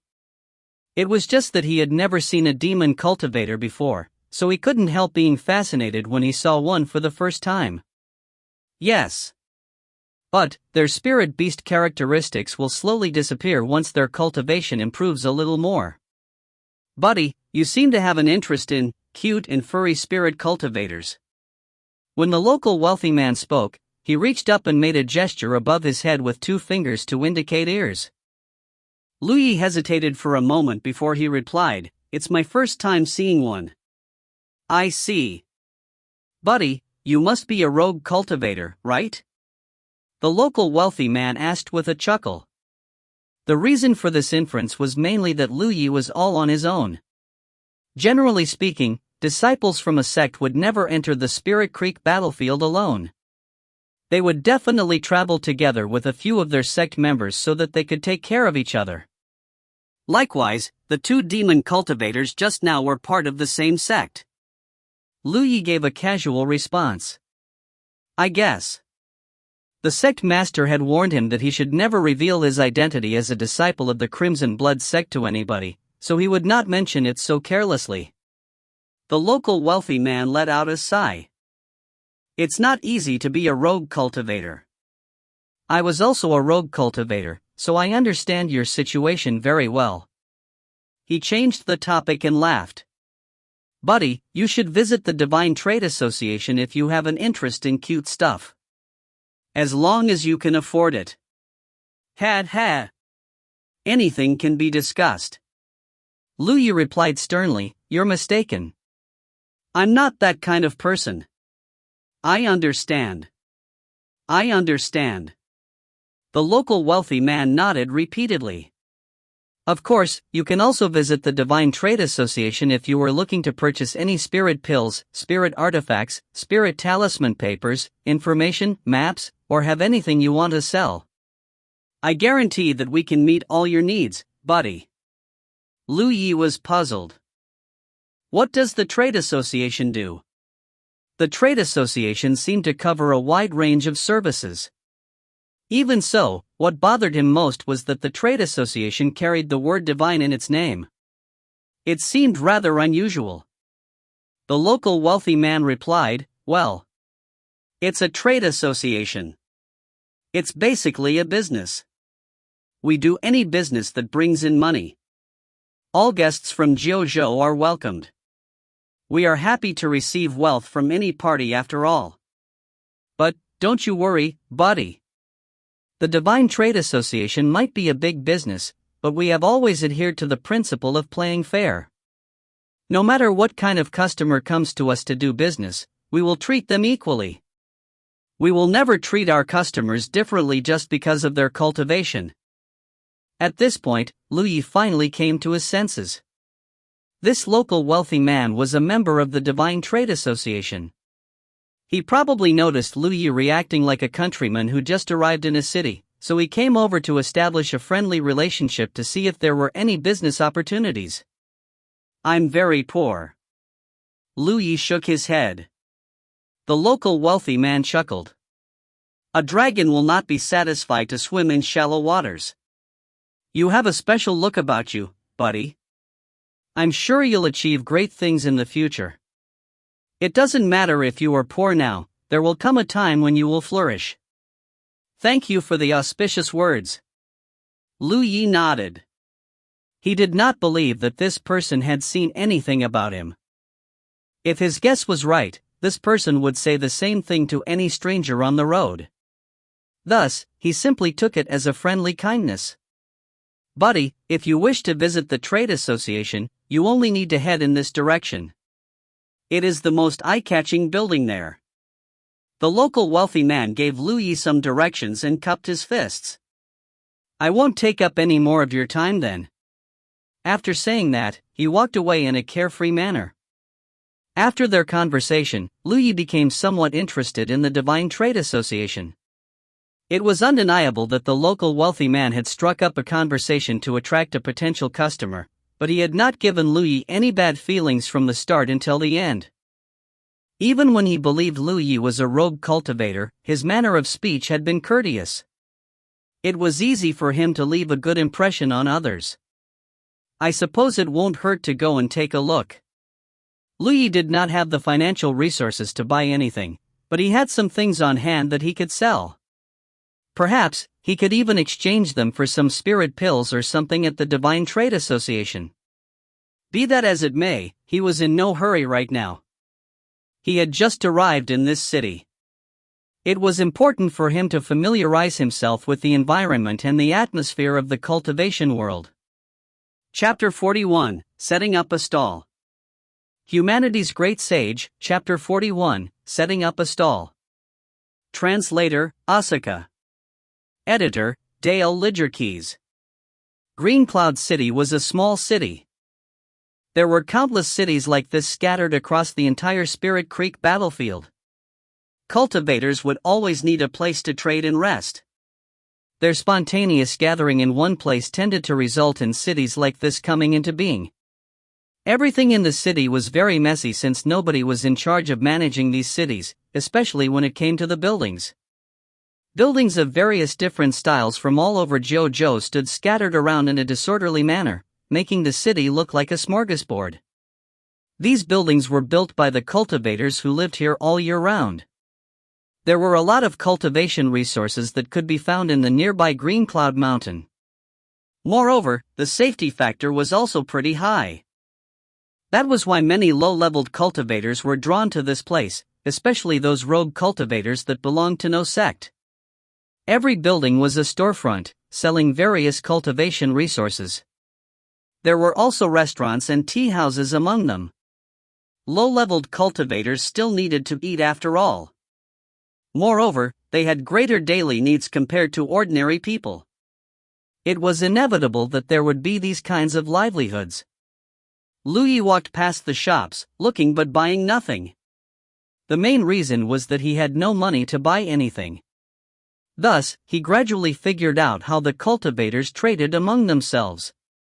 He did not know what currency system was used among the common people in JoJo. However, spirit stones were generally used for transactions between cultivators. That was the currency of the cultivation world. Spirit stones were of great use to cultivators, whether it be during daily cultivation sessions, in battle, or even to prepare talisman paper and set up arrays. That was precisely the reason why spirit stones could be used as a standard of measure in the transactions between cultivators. He had never seen a spirit stone before. The third senior brother of the Green Jade sect had placed some spirit stones on the array during the test to determine his level of talent before, but he had not paid any attention to it at the time. Only now did he learn that spirit stones were a kind of semi-translucent crystal approximately the size of a thumbnail. Furthermore, it could be differentiated by the quality of the stones. It might be that the cultivators here were very weak, hence why only low-grade spirit stones were being used. It could be seen from this that there probably also existed high-grade spirit stones that were of better quality. Pharmacies selling the spirit pills used by cultivators were the most commonly found store throughout the city. Since he had no money, he could only browse around. Even so, he was starting to get a grasp on the general prices after visiting so many shops. Aside from the stores that were selling stuff in the city, there was also a street where many rogue cultivators had gathered. These rogue cultivators set up simple stalls by the side of the road and displayed the wares they wanted to sell at their stalls. Anybody could bargain for the items if they took a fancy to anything. As such, this street was incredibly busy. It was livelier than all the other streets he had strolled through today. There were all kinds of things for sale, which made it seem like an open market. He had seen everything he needed to see after strolling through the city for more than half a day. Thus, he decided to find an unmanned spot along this street, sit down cross-legged, took out a few ores from his storage bag, and displayed them for sale. He pondered for a moment, then took out a yuan metal ore about the size of a fist. It wasn't that he really wanted to sell these ores. Rather, his main purpose was to figure out how much these items were worth. He was hungry after walking around for more than half a day, so he took out some beast meat to eat. Having hunted many beasts previously, he had roasted them all and stored them into his storage bag. It was enough to sustain himself for a few days. While eating, he observed the cultivators coming and going in front of him carefully. A cultivator's strength in terms of cultivation remained a complete mystery to him.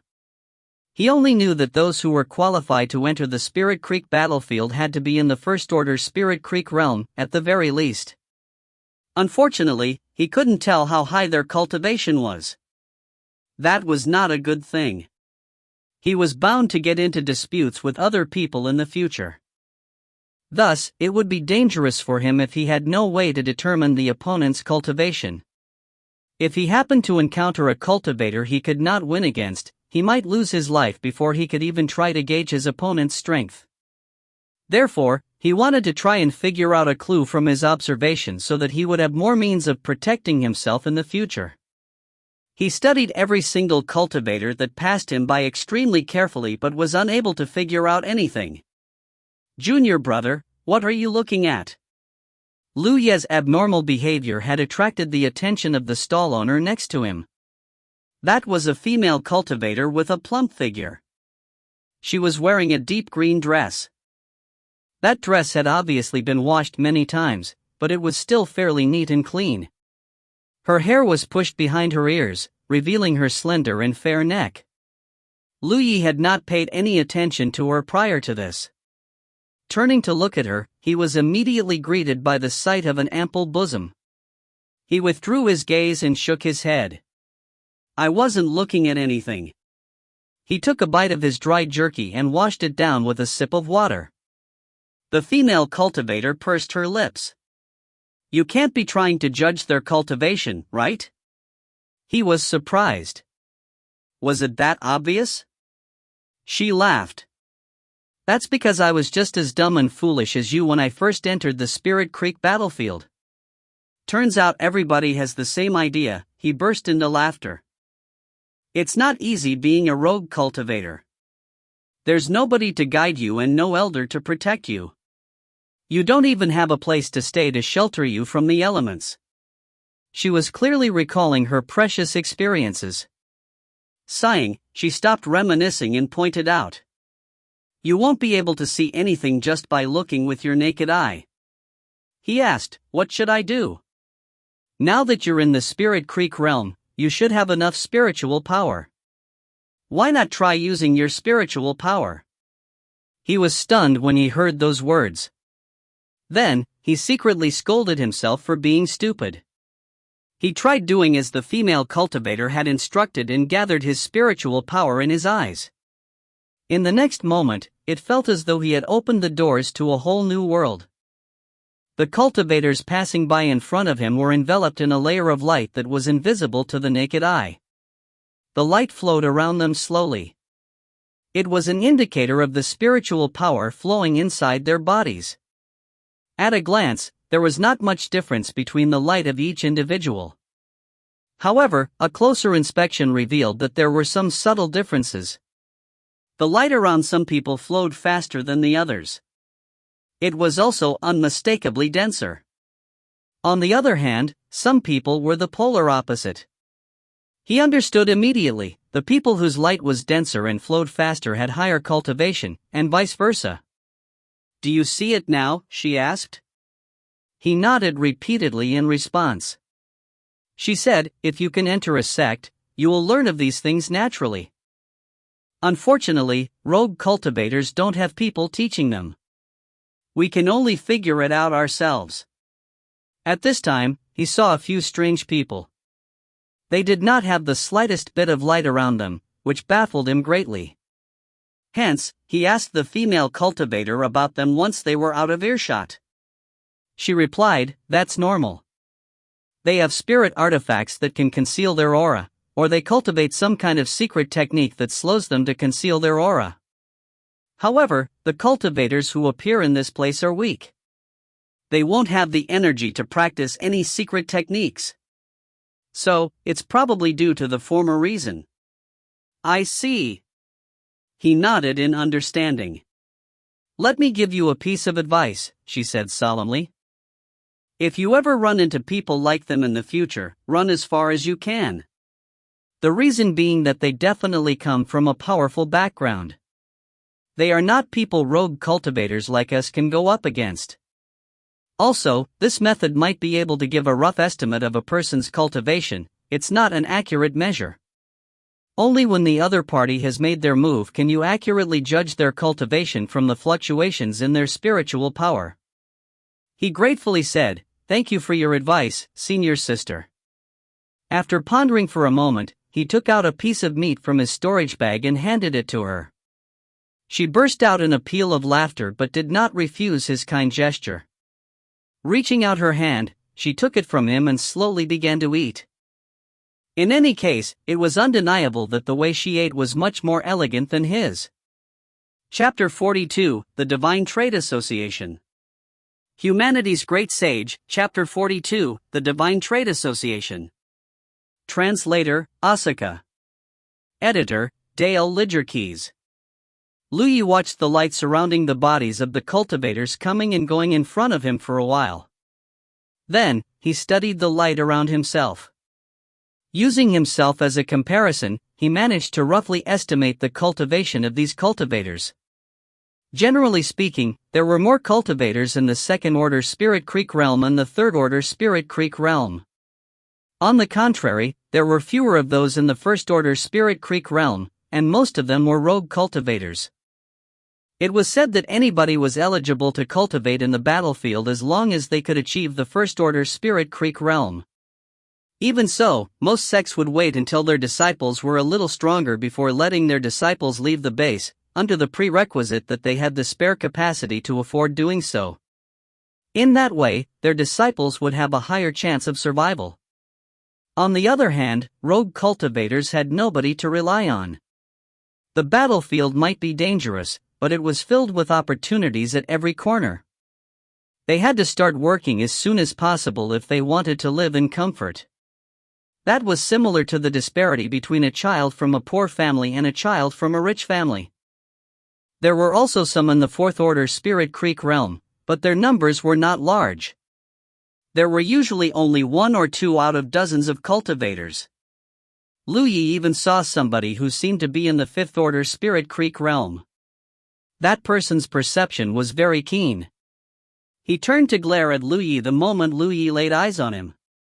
Those scarlet eyes of his looked like a pair of beastly eyes, and they gave off an extremely oppressive feeling that gave Lu Yi chills all over his body. After a series of observations, Lu Yi formed a rough spectrum in his mind. He thought back to Manager Yang and Zhou Chang, whom he had killed back in the mines. At the time, he only knew that their cultivation was not that great. He did not know their exact cultivation level. Looking at it now, Manager Yang was probably in the third-order Spirit Creek realm. Zhou Chang, on the other hand, was in the second-order Spirit Creek realm at most. The first had been affected by the Yuan metal force field and could not bring out his spiritual power as a result. The other had been severely injured, which gave Lu Yi an advantage. Both their graves were probably overgrown with weeds by now. Lu Yi did not know if it was merely his imagination. Nevertheless, he had the feeling that the light around his body seemed much clearer than most in the first-order Spirit Creek realm. While he was absorbed in his observations, somebody suddenly crouched down in front of him. That person picked up one of the mineral ores he had placed on display and asked, "How much are you selling this for?" How could he know the market price of this item? He had simply placed these ores on display to gain an understanding of their value. Therefore, he had prepared his speech in advance. "Name your price. I'll sell it to you if the price is suitable." At the same time, Lu Yi checked the other party's cultivation. Judging by the light around that person's body, he seemed to be in the second-order Spirit Creek realm. However, his aura seemed to be much more turbid compared to the others. Then, the realization abruptly dawned on Lu Yi. Could this be what the sect master mentioned before regarding the spiritual power turning cloudy? If that's the case, that means this person in front of me has consumed too many spirit pills recently and accumulated too much pill poison as a result. That person came up with a number. 2 spirit stones. Scram! Lu Yi did not know the worth of his mineral ores, but he was certain that this person only approached him with the intention to try and take advantage of him. Therefore, there was no need for him to think too much about it. That person wasn't annoyed either. He only came to see if he could take advantage of the situation after seeing how airhead Lu Yi looked. He did not want to make enemies with Lu Yi for no reason. Thus, he placed the mineral ore back down and left upon confirming with his own eyes that Lu Yi was not somebody he could take advantage of. Afterward, a number of people approached Lu Yi in succession to ask about the price. Lu Yi asked all of them to name their price, but there was no successful transaction. What bothered him was that the yuan metal ore received the most queries. The price offered for the yuan metal ore was also the highest. The highest price offered was 20 spirit stones. Moreover, it was offered by a cultivator in the 4th Order Spirit Creek realm. Looks like these items are pretty valuable after all. No wonder both Manager Yang and Zhou Chang had abused their authority to secretly keep some for themselves. Items of such value are considerably significant assets for cultivators of their level after all. Although Lu Yi did not carry out any transactions, the items sold at the female cultivator's stall next to him kept dwindling. She was selling the herbs that she had harvested from Green Cloud Mountain herself. It was very well received, so it sold out in just half a day. As she packed up her things and prepared to leave, she asked him a question. "Are you trying to figure out the value of these mineral ores?" She had been watching him for half a day. How could she not have guessed his intentions by now? Yes. He nodded. "Do you know the value of these items, senior sister?" She shook her head. "I don't have much knowledge regarding mineral ores. I don't even recognize these stones of yours, so I don't know how much these are worth. You should head to the Divine Trade Association if you really want to sell them. Their purchase price might be slightly lower than the normal price, but they are generally considered quite fair. The main reason is that the cultivators here are not wealthy. It's not a problem if you are only selling some smaller items. Unfortunately, not many people have the means to purchase that yuan metal ore of yours. The price they can offer won't get much higher than that." Lu Yi had also noticed this problem. It was just that he had no real plans to sell his mineral ores in this place. Thus, he readily accepted her good advice after listening to what she said. "Thank you for your guidance, senior sister. I wish you the best of luck." The female cultivator smiled gently at Lu Yi. Then, she took a few steps and disappeared into the crowd. Not long after the female cultivator, Lu Yi packed up his stall. He did not set up a stall here to sell anything. His main purpose had been to observe the passing cultivators in a more convenient manner and figure out a way to judge their cultivation. Now that he had achieved his purpose under the guidance of that female cultivator, there was no need for him to waste his time here any longer. 15 minutes later, he stood outside a huge circular building and looked up. A building like this definitely stood out as an eye-catching symbol amidst the chaotic and disordered structure of the city. This was the Divine Trade Association. Just the building itself revealed its deep heritage and extensive financial resources. The trade association's plaque hung above the main door. The open doors looked like the mouth of a beast with countless cultivators coming and going through those doors. A pair of golden couplets hung on both sides of the door. The words "All customers from Jiuzhou are welcomed" were written on the left, and the words "Happy to accept all kinds of wealth" were written on the right. Meanwhile, a horizontal scroll with the words "A home away from home" hung between the two couplets. He followed the moving crowd and entered the hall. Strangely, the hall was extremely quiet even though many cultivators came and went through the doors. A good-looking and slim-bodied female cultivator immediately walked up to him and gave a polite bow and greeting. "Hello, senior brother." He returned the bow but couldn't stop himself from glancing up at the furry pair of ears sticking out of the top of her head. This was another demon cultivator. Moreover, she was a demon cultivator who had yet to complete her transformation. According to the chubby cultivator from before, the spirit beast's characteristics would gradually disappear as the cultivation of these demon cultivators became more advanced. They would eventually look no different from ordinary people. Therefore, it wasn't surprising to see many demon cultivators sporting the characteristics of spirit beasts in this place, since the cultivators here did not have very high cultivation. Despite noticing Lu Ye's gaze, the female demon cultivator seemed used to it and did not react strangely to his gaze. She simply asked in a gentle voice, "Senior brother, are you here to buy or sell? Or, perhaps to browse around? Seems like each choice will be received differently." He calmed down and said, "To sell." She smiled brilliantly and stretched out her hand in a certain direction. "Senior brother, please come this way, Bov." He walked in the direction she indicated.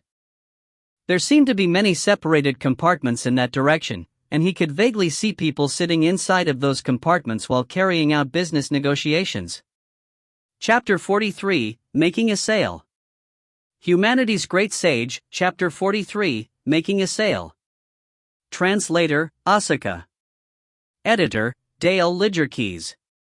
A short while later, Lu Yi sat in one of the compartments with several screens surrounding him to block out prying eyes. The female demon cultivator from before was nowhere to be seen.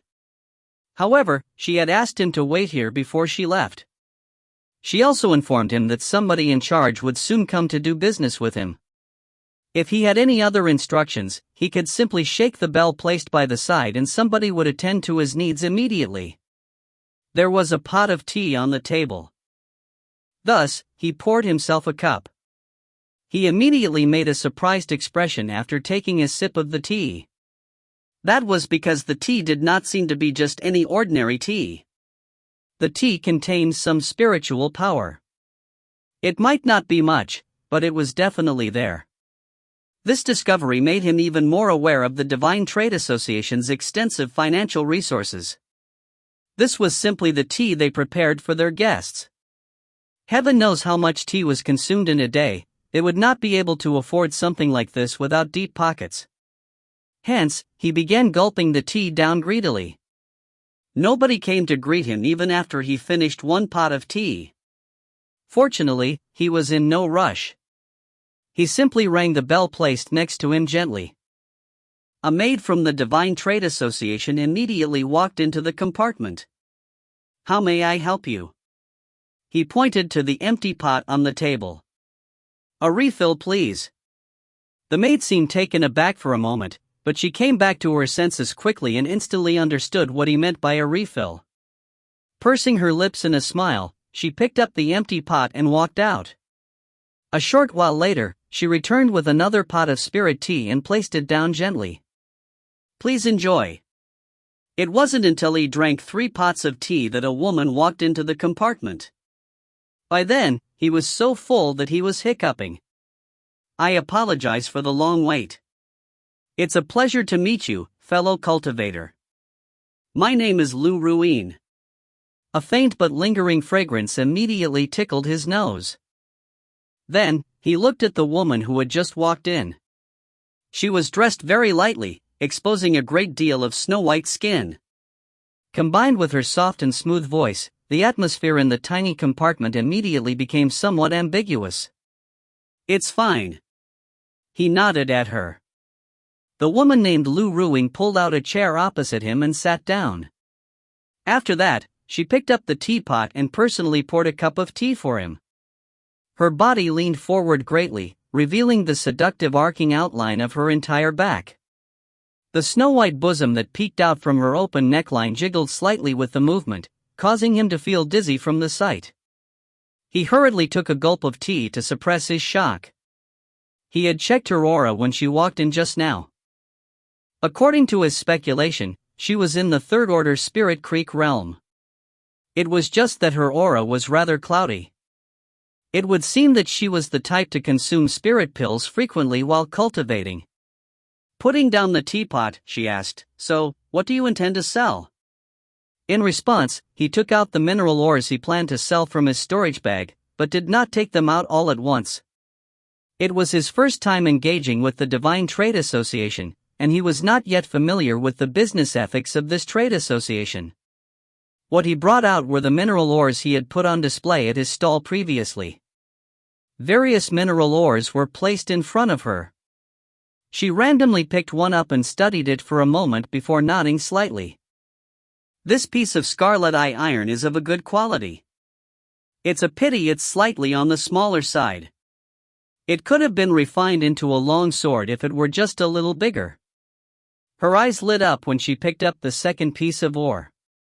This star moonstone is amazing. It has very few impurities. Afterward, she picked up the third piece of ore. Lu Yi learned what it meant by professionalism when he watched her. This woman named Lu Ruin was extremely familiar with all of the mineral ores he had placed in front of her. All her comments were to the point, even though he didn't understand much of what she said. Finally, she picked up the yuan metal ore with a smile lifting the corner of her lips. This is rarely seen in the outer circle of the battlefield. It will fetch a good price. She placed the yuan metal ore down and looked straight at him. The trade association can offer you a price of 55 spirit stones for all of these. If you find the price suitable, we can complete the trade immediately. Thanks to the results from his observations at the market earlier, he roughly understood the purchasing power of 55 spirit stones. Besides, the price was within his expected range. Many people had offered him a price with the intention of taking advantage of him when he set up his stall previously. Nevertheless, he had gotten a general idea of the estimated value of his mineral ores from their offers. It could be said that his estimation was not too far off from the offer Lu Ruin had given him. He furrowed his eyebrows slightly. It's a little low. She laughed. It's only natural for the price to be slightly lower than if you peddled them off separately on your own. But, it saves you a lot of time and effort, right? Moreover, the trade association is a big business with many mouths to feed. You have to give us a little room to make a profit. Up the price a little more. She lifted a hand and rubbed her temples as though she was experiencing a headache. However, her outstandingly good looks made her look even more charming instead. All right then. Since you are so sincere in making this sale, I will add 4 more spirit stones. But, you must not try to bargain any further. Otherwise, I will need to pay out of my own pocket just to facilitate this business transaction. She looked at him with a pitiful expression, acting as though she had been bullied or something. It stood to reason that he did not believe her. Even so, judging by her appearance, he knew that the price would not increase any further. Therefore, he said, "Okay." She immediately broke out into a brilliant smile. How would you like to receive your payment? Would you like your payment in spirit stones or spirit pills? How much do you charge for your spirit pills? He asked. He was a little surprised to learn that he could receive spirit pills as payment. It just so happened that he had planned to use these spirit stones to purchase spirit pills later. After giving it some thought, he realized that many low-leveled cultivators would probably do the same.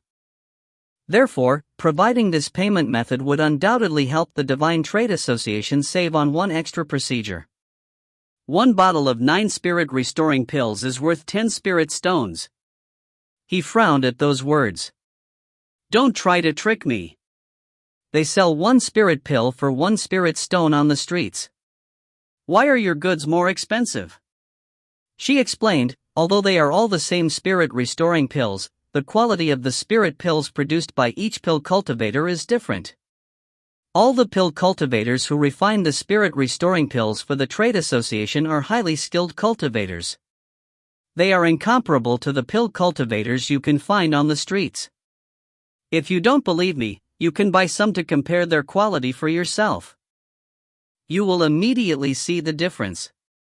What's more, if there were any problems with the spirit restoring pills sold by the trade association, there wouldn't be so many cultivators who would come to the trade association to buy them anymore. But he nodded. There is some truth to what you said. All right then, please give me 5 bottles of spirit pills and give me the remaining payment in spirit stones. Okay. She nodded and got up. Please wait for a moment. She turned around with a twist of her waist and left the compartment.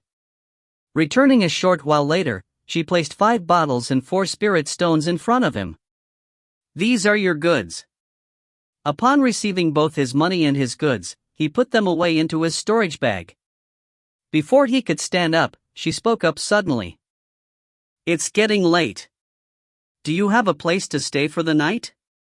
When she asked that question, he abruptly realized something: there was no accommodation similar to inns in this city. At least, he had not seen any. Seeing the expression on his face, she immediately understood what he was thinking about. She said, "The 3rd floor and above of the trade association serves as an inn. It only costs 1 spirit stone per night. It is guaranteed that you won't be disturbed at all, whether you want to rest or cultivate. Also," she leaned close to his ear and whispered, "we can also satisfy you if you have other needs. You only need to inform the person in charge there." "I'm not that kind of person," he replied sternly. At the same time, he was secretly shocked. The Divine Trade Association really does carry out all kinds of business. Having met many people like him before, she simply pretended not to have heard him. She seductively murmured, "I finish work at 11 p.m. If you would like for me to service you, you only need to inform somebody in charge to call for me when I finish work." He was feeling a little exasperated. "I'm not that kind of person." A short while later, Lu Ruin watched Lu Ye's departing figure. The smile on her face vanished and she angrily muttered, "Stingy man." Under general circumstances, a cultivator would give a small reward of 1 or 2 spirit stones if they successfully carried out a large transaction. Especially after Lu Ruin had increased the purchase price for Lu Yi. That was an unwritten rule. Unfortunately, it was Lu Ye's first time doing business here. It was only natural that he did not know he had to give a reward. Chapter 44, I'm Back Again. Humanity's Great Sage, Chapter 44, I'm Back Again. Translator, Asuka. Editor, Dale Lidgerkeys. There were many people in the trade association like Lu Ruin who were responsible for facilitating trade with the cultivators. Although they received a fixed salary every month, it was not high enough to meet their cultivation needs. Therefore, the rewards they received were one of their additional sources of income. Needless to say, the willingness to use their bodies to serve customers like how Lu Ruin offered was also a kind of additional source of income. Most of the workers in the trade association used to be rogue cultivators. They had been impoverished before entering the trade association, so they understood the cruelty and difficulty to survive in the cultivation world better than any other cultivator. Therefore, providing personal services to a guest was not something they deemed unacceptable. It was simply something they were forced to do in life. Lu Yi sighed as he walked out of the Divine Trade Association. He had originally planned to ask if he could sell those storage bags in his possession. However, Lu Ruin's actions flustered him so badly that he had forgotten about it. It wasn't good to return immediately, so he could only wait until next time. He originally planned to set off for the Crimson Blood sex base, but it would seem that there was no need for him to be so eager. He had some good stuff on hand. It would only be right to digest them fully and transform them into his cultivation. The higher his cultivation, the safer his journey after all. As for staying at the Divine Trade Association, he didn't even bother to consider the option since he was currently strapped for cash. While the price of 1 spirit stone per night did not sound high, it would turn into a huge expense if he stayed there for many days. He still had 4 spirit stones in his possession. Relying on his memory during the day, he came to a spirit pill shop and spent 2 spirit stones to purchase 2 spirit restoring pills. Afterward, he returned to the street where he had set up his stall during the day. Taking out a few more mineral ores from his storage bag, he put them on display and sat down cross-legged. Then, he took out another spirit stone. It was his first time getting his hands on a spirit stone. It was something that could help with his cultivation. He had already tried cultivating by consuming spirit pills, so now he wanted to cultivate using spirit stones. He wanted to compare between these two methods to see how efficient cultivating using spirit stones was. If the efficiency wasn't too bad, then there was no need for him to exchange his spirit stones for spirit pills in the future. Although he had never cultivated using a spirit stone before, he had seen others doing it.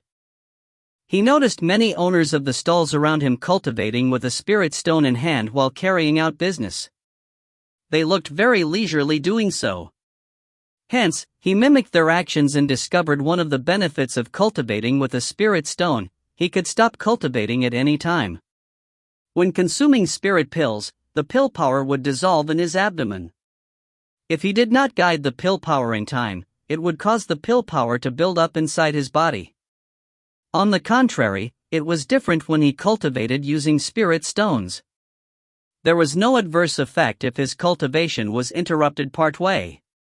This streak was still very lively at night. Cultivators would approach Lu Yi to ask about his wares from time to time. He handled it just like how he did during the day, but unexpectedly completed a transaction this time. He sold one of the ores for 5 spirit stones. When daybreak came, he stopped cultivating and opened his palm to gaze at the spirit stone happily. It had only been reduced by a bit. However, he frowned slightly when he saw how much spiritual power had increased in his 10th spiritual point. After experimenting for the whole night, he came to several conclusions. Using spirit stones to cultivate was safer than using spirit pills. For one, he could stop cultivating at any moment. For another, there were no hidden dangers attached to cultivating with spirit stones. On this point, it was similar to absorbing the spiritual chi from the surroundings. Unfortunately, the efficiency was far inferior compared to consuming spirit pills. It might have something to do with his talent, which made it difficult for him to guide the spiritual chi into his body. He felt that it would take him several days of cultivating without sleep just to finish one spirit stone at his current cultivation efficiency. The other cultivators might be more efficient at this, but it was still not as effective as consuming spirit pills. As for the cost performance, the value of a spirit stone was more or less equivalent to a spirit restoring pill. The increase in spiritual power after using up a spirit stone was no different from the increase in spiritual power after consuming a spirit pill. For that reason, their cost performance was about the same. After experimenting around this time, he finally understood why other people would exchange their spirit stones for spirit pills when cultivating. Consuming spirit pills were higher in terms of efficiency, so it was only natural that this method was popular with everybody. As the sky brightened, he packed up his stall and left the city. Since he was not willing to waste his money on accommodation at the Divine Trade Association, he could only search for another place to stay. He planned to return to the cave on Green Cloud Mountain where he used to stay. That place was fairly safe, so he would not be disturbed in the middle of his cultivation.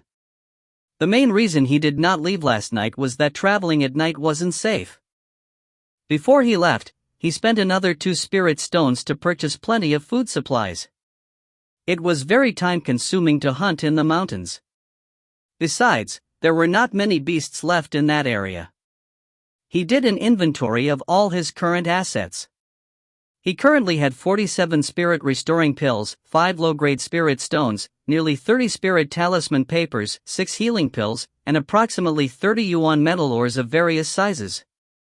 He also had some mineral ores that he did not know the names of and 4 sets of clothing. Compared to the time when he first entered the Spirit Creek battlefield, his assets remained almost the same, but his cultivation had greatly improved. He believed that he could advance several orders in the Spirit Creek realm if he could turn everything in his possession into his strength. It was just that things like this should not be done in a rush. It would be better if he took his time to figure it out. There were many cultivators coming and going from the city. Most of them traveled in groups, but there were also some lone wolves like Lu Yi. These people were usually the rogue cultivators with no loving family or support. It was dawn when Lu Yi left the city. He inevitably had to be more careful in his actions since he was traveling alone. He ran all the way without stopping after successfully entering Green Cloud Mountain. In the meantime, he also deliberately circled around several times just to make sure nobody was tailing him. Only then did he proceed along the path to get off the mountain. Before noon, he arrived back at the cave he used to live in. To his surprise, there was movement inside the cave. He carefully inched his way inside while holding a spirit talisman paper at the ready in his hands. When he took in the sight that greeted him, he was so furious that he nearly turned his nose crooked. A snow-white figure was sprawled upon the ground inside the cave, sleeping deeply. Who else could it be but the tiger? Ee floated out from the tiger's head.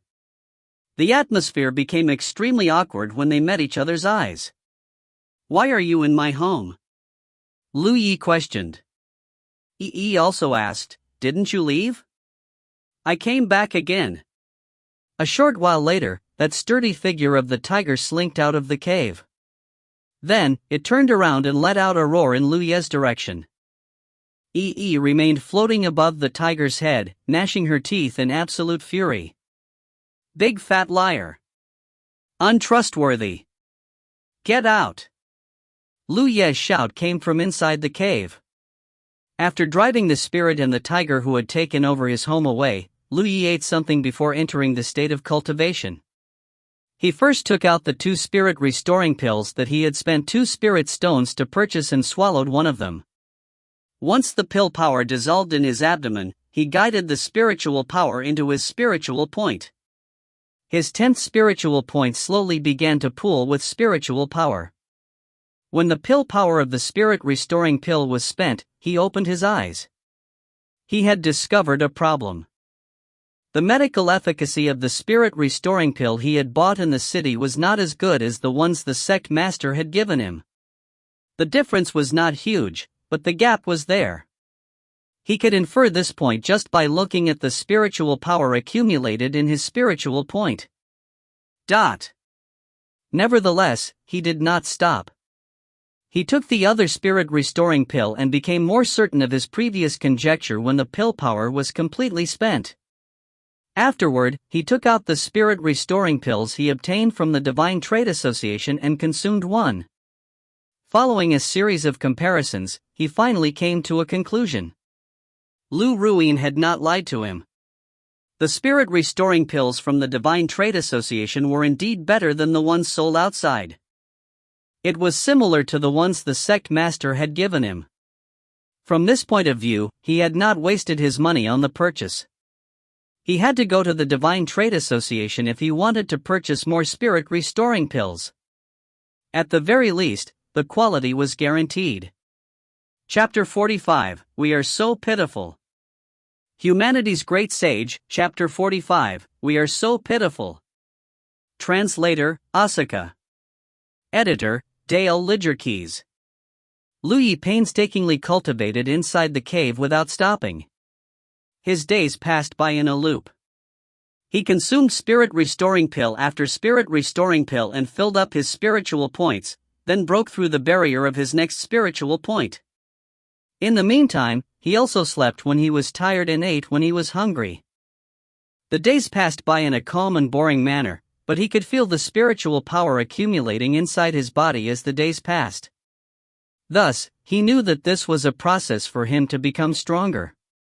Before he entered the Spirit Creek realm, he basically maintained a rate of unlocking 1 spiritual point every 3 days. It took him about 6 spirit restoring pills to do so. Now that he was in the Spirit Creek realm, he continued to maintain a rate of unlocking 1 spiritual point every 3 days. It was just that his consumption of spirit restoring pills had increased slightly. He now needed approximately 8 or 9 spirit restoring pills to unlock a single spiritual point. The reason he could maintain this speed was that his cultivation had increased, which in turn increased his efficiency and speed of refining the spirit pills. In the past, it had taken him half a day to finish refining a single spirit restoring pill. Therefore, he could only refine 2 spirit pills a day. In contrast, he was currently capable of refining 3 spirit pills to completion in a day if he concentrated hard enough. In that way, he managed to maintain his rate of unlocking his spiritual points even though his consumption had increased. Half a month passed by in a flash, and he consumed the last of his spirit restoring pills. Inspecting his cultivation, he found that he was still in the First Order Spirit Creek realm. However, he had unlocked the 15th spiritual point. He had yet to fill his 15th spiritual point with spiritual power. He was only 3 spiritual points away from breaking through to the Second Order Spirit Creek realm. If he could enter the Second Order Spirit Creek realm, he would surely experience a great boost in power. Unfortunately, it was not something he could achieve yet. The spiritual power reserves in his body might have increased by a lot, but his newly unlocked spiritual points were not joined in his system.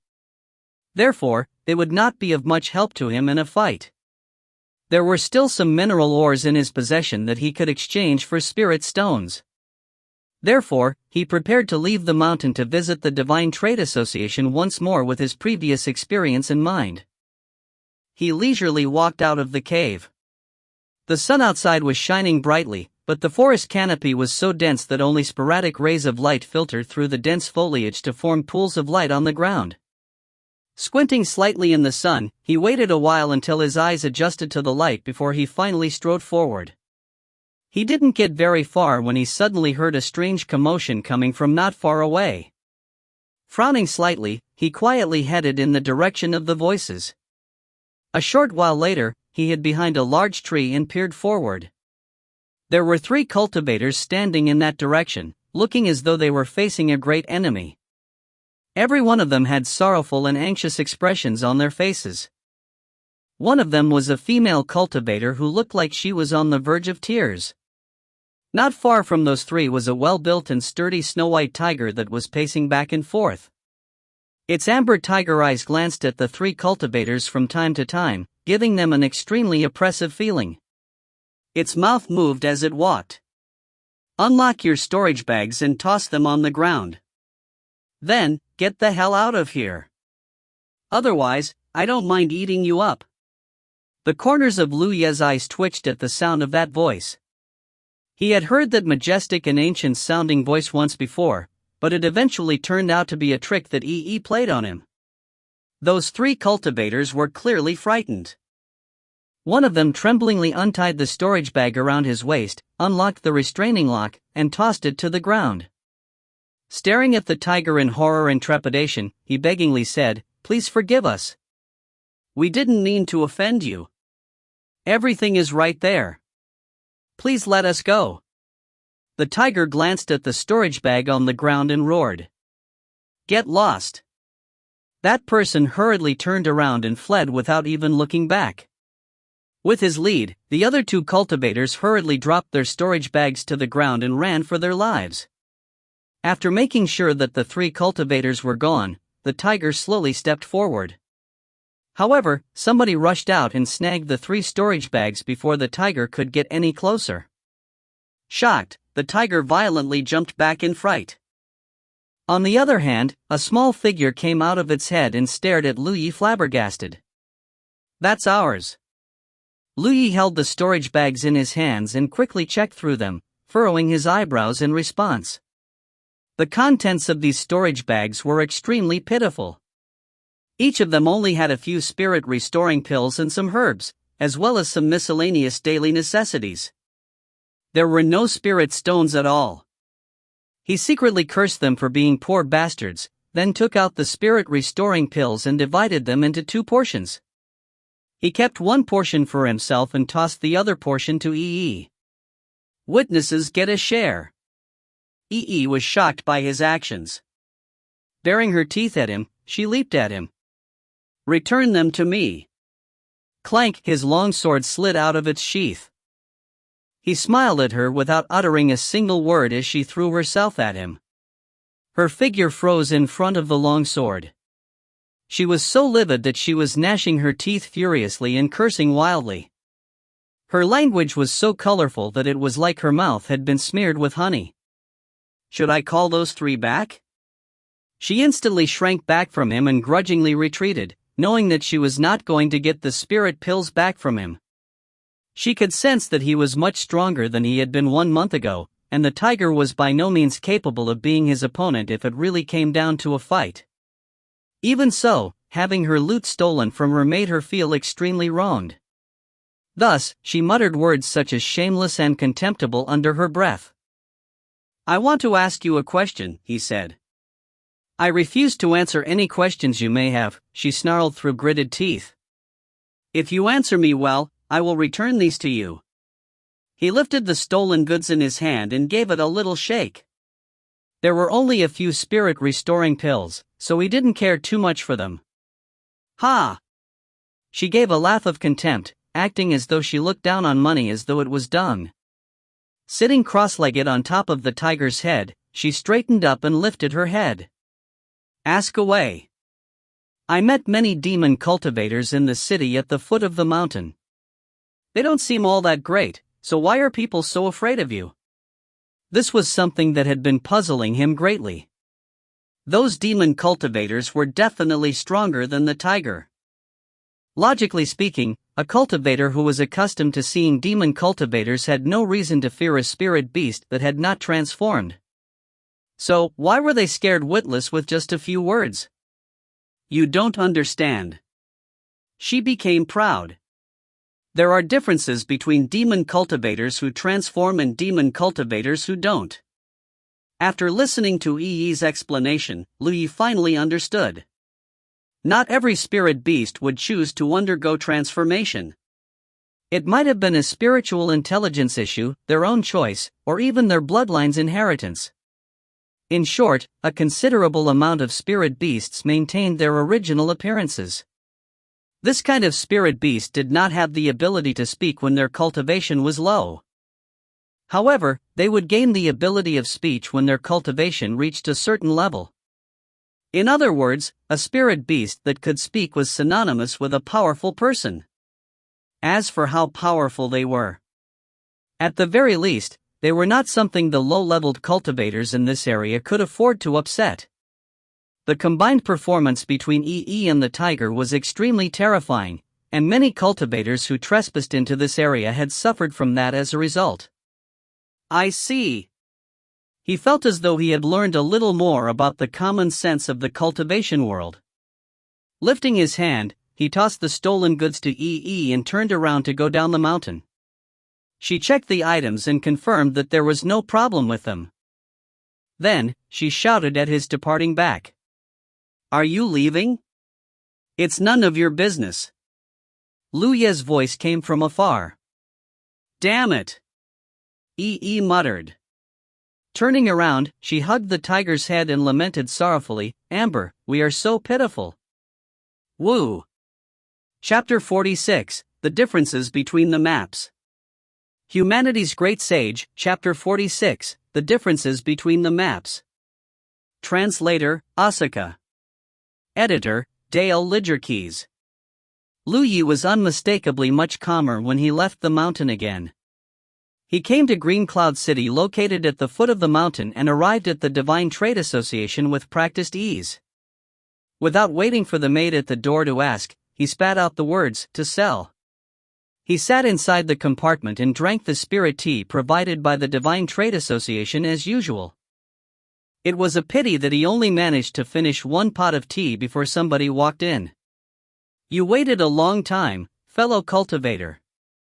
Following that voice, a middle-aged man walked into the compartment and bowed at Lu Yi. "This lowly one is Lu Quan. It's a pleasure to meet you." Lu Yi nodded in acknowledgement. Lu Quan took a seat and got straight to the point.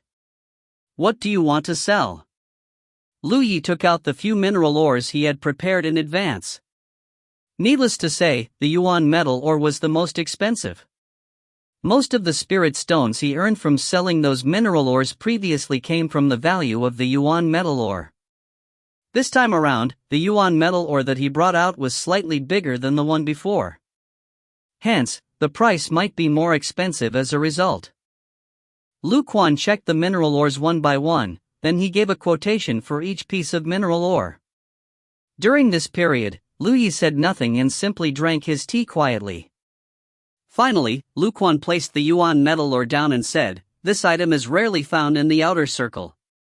I can give you a price of 38 spirit stones. The total price comes to 51 spirit stones. If you are happy with the price, we can complete the transaction immediately. Can't you increase the price a little more? Lu Yi looked at Lu Quan. Lu Quan shook his head with a troubled smile. I can't increase the price any further. After purchasing these raw materials, they will need to be refined and extracted by professionals before they can be made into something useful. There will be no profit margin for the trade association if I increase the price any further. This guy is harder to deal with than Lu Ruyin. Lu Yi criticized Lu Quan in his heart. The last time he had tried to bargain with Lu Ruyin, she had immediately increased the purchase price by 4 spirit stones.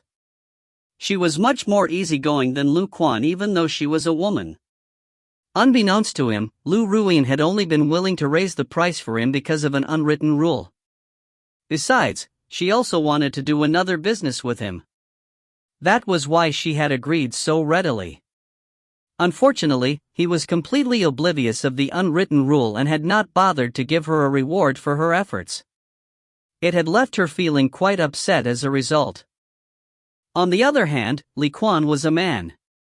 He was not hoping to do any other business with Lu Yi, so it was only natural that he adopted a businesslike attitude. Lu Yi fell silent for a moment. He couldn't be bothered to waste his time on nonsense. Taking out 4 storage bags, he asked, "Do you have a way to unlock these?"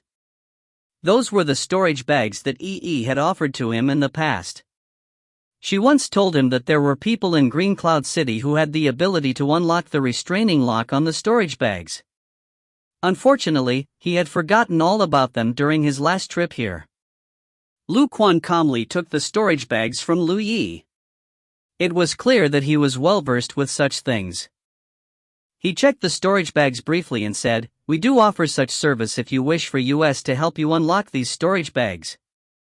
But there is a fee involved." "How much?" He responded with a number. Lu Yi's expression turned gloomy. The price was a little too high.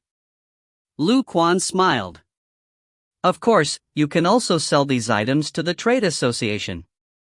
Every storage bag will be priced at this amount." He indicated a number with his hands. Lu Yi laughed. "This number is lower than the quotation you gave me just now." In other words, the amount of spirit stones required as payment for the trade association to unlock these storage bags was higher than directly selling these storage bags to the trade association. It seemed a little unreasonable. Lu Quan replied with a smile, "I understand what you are thinking, but I'm afraid this really is the price.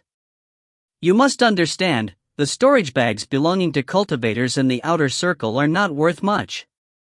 It might even turn out to be just an empty bag with absolutely nothing inside. The trade association will be taking some risks in this transaction, so the price will not be high. Of course, if you wish to take a gamble to see if there are any valuable treasures in these storage bags, you only need to pay a small fee to unlock them. It's entirely up to your choice." Lu Yi thought back on the 3 cultivators Yi and the tiger had robbed just now. Their storage bags had not contained anything of value at all. Thus, he immediately made up his mind and started bargaining with Lu Quan again. In the end, he sold the 4 storage bags to the trade association for a total of 20 spirit stones. Combined with what he had already sold just now, the total amount came up to 71 spirit stones. Lu Quan clearly looked a little happy once their transaction was completed. He asked, "Fellow cultivator, how would you like your payment? Will you take your payment in spirit stones or spirit pills?" Lu Yi said, "Do you have a map of the Spirit Creek battlefield?" The reason he asked this question was that he recalled hearing from the local wealthy man he met when he first entered the city not long ago that there were maps for sale in the trade association. If he wanted to head toward Crimson Blood Sect's base, he first had to pinpoint the exact location where Crimson Blood Sect was situated. Thus, it would be more convenient if he had a map on hand. Lu Quan immediately became enthusiastic. "Of course, we do. Which kind of map would you like? How many types do you have?" "There's a 3-point map, a 7-point map, and a 10-point map. 3 kinds in total." "What are the differences?" Lu Yi couldn't help frowning. They are just selling a map. Why make it so complicated? It's like this, Lu Quan began to explain. After listening to Lu Quan's explanation, Lu Yi slowly began to understand the differences between the three kinds of maps. There were countless bases located across the entire Spirit Creek battlefield. Every sect in JoJo had their own base in the battlefield after all. These forces were constantly at odds with each other and the bases would change hands frequently. Therefore, drawing a map was an extremely troublesome affair. Even so, the Divine Trade Association had the ability to do so. Due to the Trade Association's countless branches located across the entire battlefield, they could easily draw up a map of the entire battlefield just by compiling the information from the various areas. None of the other forces could have done this. A complete map would feature the situation of all the bases in the Spirit Creek battlefield. It included a description of which faction these sects belonged and which tier the sects were on. That wasn't all, the various terrains and topography of the battlefield were also clearly indicated on the map. That was the 10-point map. Meanwhile, the 7-point map was a simplified version of the 10-point map which only included the general situation of 70% of the forces on the battlefield. The 3-point map provided even less information.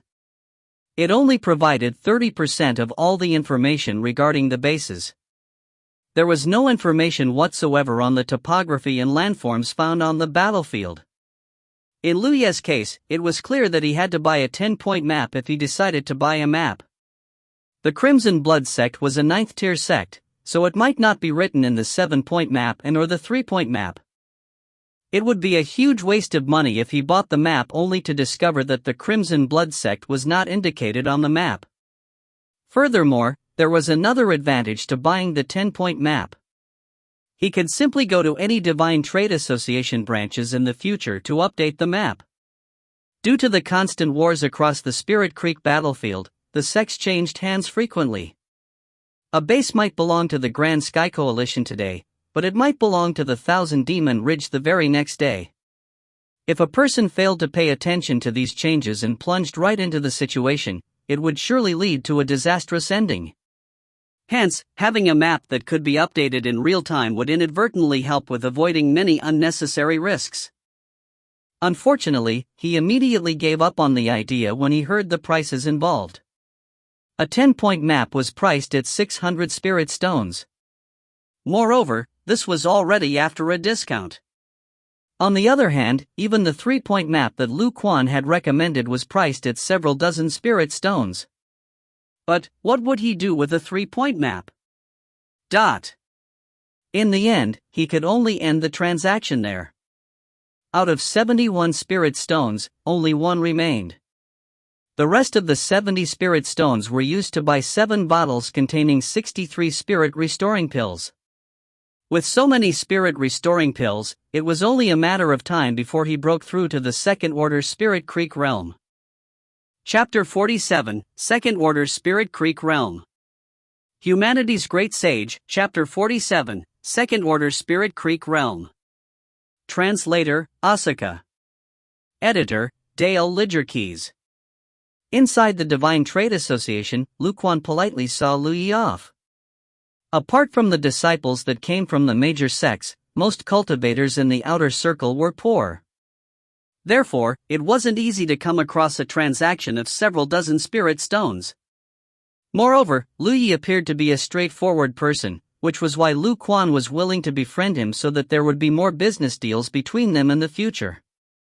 After Lu Yi was gone, Lu Quan turned around and caught a whiff of a pleasant scent, only to see a woman standing in front of him. "You freaked me out." He shot her a glare. "What were you doing behind me instead of welcoming more guests?" The woman uttered softly, "I missed you." Lu Quan looked around in a furtive manner, and upon making sure that no one was paying attention to them, he said in a hushed voice, "I'll look for you after work in the evening." "All right," the woman replied with a smile. As though nothing had happened, Lu Quan shuffled towards the hall and greeted other guests. On the other hand, the woman dispassionately looked in the direction Lu Yi had left and fell into her thoughts. At night, the man and the woman became one. After the Congress, they had a small chat. The woman attempted to make Lu Quan talk about the transaction in the morning. An exhausted Lu Quan replied to her in an intermittent manner, then he nodded off. The woman snuggled up to him, but she found it difficult to fall asleep. If she wasn't mistaken, she had served the customer that she saw in the morning half a month ago. At that time, he sold many ores and bought some spirit pills. However, she hadn't expected that half a month later, he would return to sell even more ores. Judging from his appearance, he seemed to be an amateur cultivator. Without any support, how was he able to amass several dozen spirit stones? That was what caught her attention. She worked in the Divine Trade Association. Including her additional income, she could get 12 to 13 spirit stones at most. Recalling her time as an amateur cultivator, she couldn't help feeling bitter that she was significantly worse off than that customer. After having some wild thoughts for a long time, she finally felt sleepy, but she couldn't sleep soundly throughout the night. OV. At the same time, Lu Yu was cultivating inside the cave in Green Cloud Mountain. After the transaction in the Divine Trade Association in the morning, he traded his remaining spirit stones for some food before rushing back to this place, eventually managing to return to this cave before the night descended. With enough spirit pills now, he could start swallowing them and cultivating. After consuming many pills, the spiritual power in his 15th spiritual point finally became full as it attempted to break through to the 16th spiritual point. 12 days later, Li sat down with his legs crossed inside the cave as he adjusted his breathing. This was an important day for him. If everything went well, he would ascend to the second-order Spirit Creek realm on this day. Since he returned to this place 12 days ago, he had consumed more than 30 pills and broken through to the 18th spiritual point, in which the spiritual power was also full. Recalling the cultivation routes of Golden Liberation Technique, Lu Yi activated his spiritual power. Starting from the 10th spiritual point, his spiritual power streamed through the 11th point, the 12th point, until the 18th point. He had already done such a thing when he broke through to the first-order Spirit Creek realm, so he was familiar with it, and he didn't come across any difficulties. His spiritual power streamed through the 9 major spiritual points like a creek. As he progressed, the speed at which the spiritual power moved through the 9 major points became increasingly rapid, and he repeated the same cycle again and again. When he reached a certain limit, he felt energized all of a sudden as his spiritual power started running from the 10th to the 18th point on its own. He had reached the second-order Spirit Creek realm. With a similar experience in the past, he didn't feel overjoyed or anything, as it was bound to happen anyway. Now, he was no longer the weak cultivator with only 3 unlocked spiritual points who was roaming around the Spirit Creek battlefield. Reaching the first-order Spirit Creek realm had earned him the right to survive in the outer circle of the battlefield, while attaining the second order had earned him the right to move around freely. Certainly, there was still some gap between the stronger cultivators and him, but he was already satisfied with his achievements. It took him a shorter time to ascend to the second order than when he reached the first order. He had spent about 40 days going from the third point to the Spirit Creek realm. On the other hand, it took him less than a month to go from the first order to the second order. The main reason was that he had enough resources for cultivation. With that said, the speed at which he improved was indeed inconceivable. In the initial stage of cultivation, it would take a cultivator about 10 days to unlock one spiritual point. That was because they mainly cultivated by breathing in the spiritual chi in the atmosphere. With a weak cultivation, doing so was inefficient, which would slow down a person's cultivation speed. Things would only improve after the cultivator reached the fourth-order Spirit Creek realm. In other words, in the initial stage of cultivation, it would take a cultivator 3 months to reach a new realm. However, Lu Yi managed to do so every month. That was the joy of cultivating with the help of pills. When he was in the first-order realm, he only had a microcosmic orbit that went from the source spiritual point to the 9th point in his body. However, after he reached the second-order realm, the circulation started from the 10th point to the 18th point. Now, there were two circulation systems for his spiritual power in his body. That way, he could activate more spiritual power in a short period of time, which enabled his spiritual power to be more destructive. When he reached the third order realm, there would be 3 such microcosmic orbits in his body, and so on. When he reached the ninth order, there would be 9 microcosmic orbits. There were 30 pills left. Even though he wanted to continue cultivating, he knew that he shouldn't rush things. After eating some food, he left the cave and took a bath in a nearby mountain spring. Then, he changed into clean clothes, and as he listened to the sounds of the flowing water, he started reading Golden Liberation Technique. He was trying to reach the third order Spirit Creek realm, so he had to find out the locations of the spiritual points after the 18th one in order to cultivate smoothly. It was serene on the mountain as only the chirping of birds and buzzing of insects were heard. The sunlight filtered through the leaves and cast its glow on the young man's face, which made the sight look like a scene in a painting. "Why are you hiding there?" Lu Yi uttered without raising his head. Just then, a petite head stuck out from a tree branch on the side. Anyone would be shocked by her disheveled appearance. Yi took a look at the manual in Lu Ye's hands, and upon making out that it was an entry-level technique, she pressed her lips together with a dismissive look. Suppressing his urge to give her a punch, Lu Yi tilted his head and asked, "What's wrong? When are you leaving?" Yi questioned. It had been a long time since Lu Yi hunted anything on the mountain, but this was the tiger in her territory after all, so they wouldn't allow him to stay here forever. If it weren't because they were wary of the talisman papers he possessed, they would have chased him away. Nevertheless, she had suffered a setback before, so she wouldn't dare to flare up now. Moreover, she could see that he had grown stronger than he was 2 months ago. After closing his book, Lu Yi got to his feet and stretched his back. "I'm sleepy now. See you." "Hey, I'm asking you a question," Yi bellowed. Getting no reply from him, she clenched her teeth. "What a thug! I'm so angry. Arg!" She forcefully scratched the tree beside her, causing tree chips to scatter everywhere. Chapter 48, Ambush. Humanity's Great Sage, Chapter 48, Ambush. Translator, Asuka. Editor, Dale Lidgerkeys. After 1 day of rest, Lu Yi no longer felt exhausted from cultivating for days. It was time to attempt breaking through to the third order Spirit Creek realm. He didn't rush to take any pills.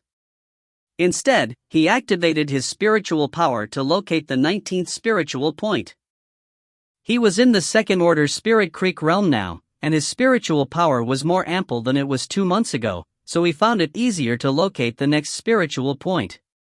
In just 1 hour, he found the 19th point.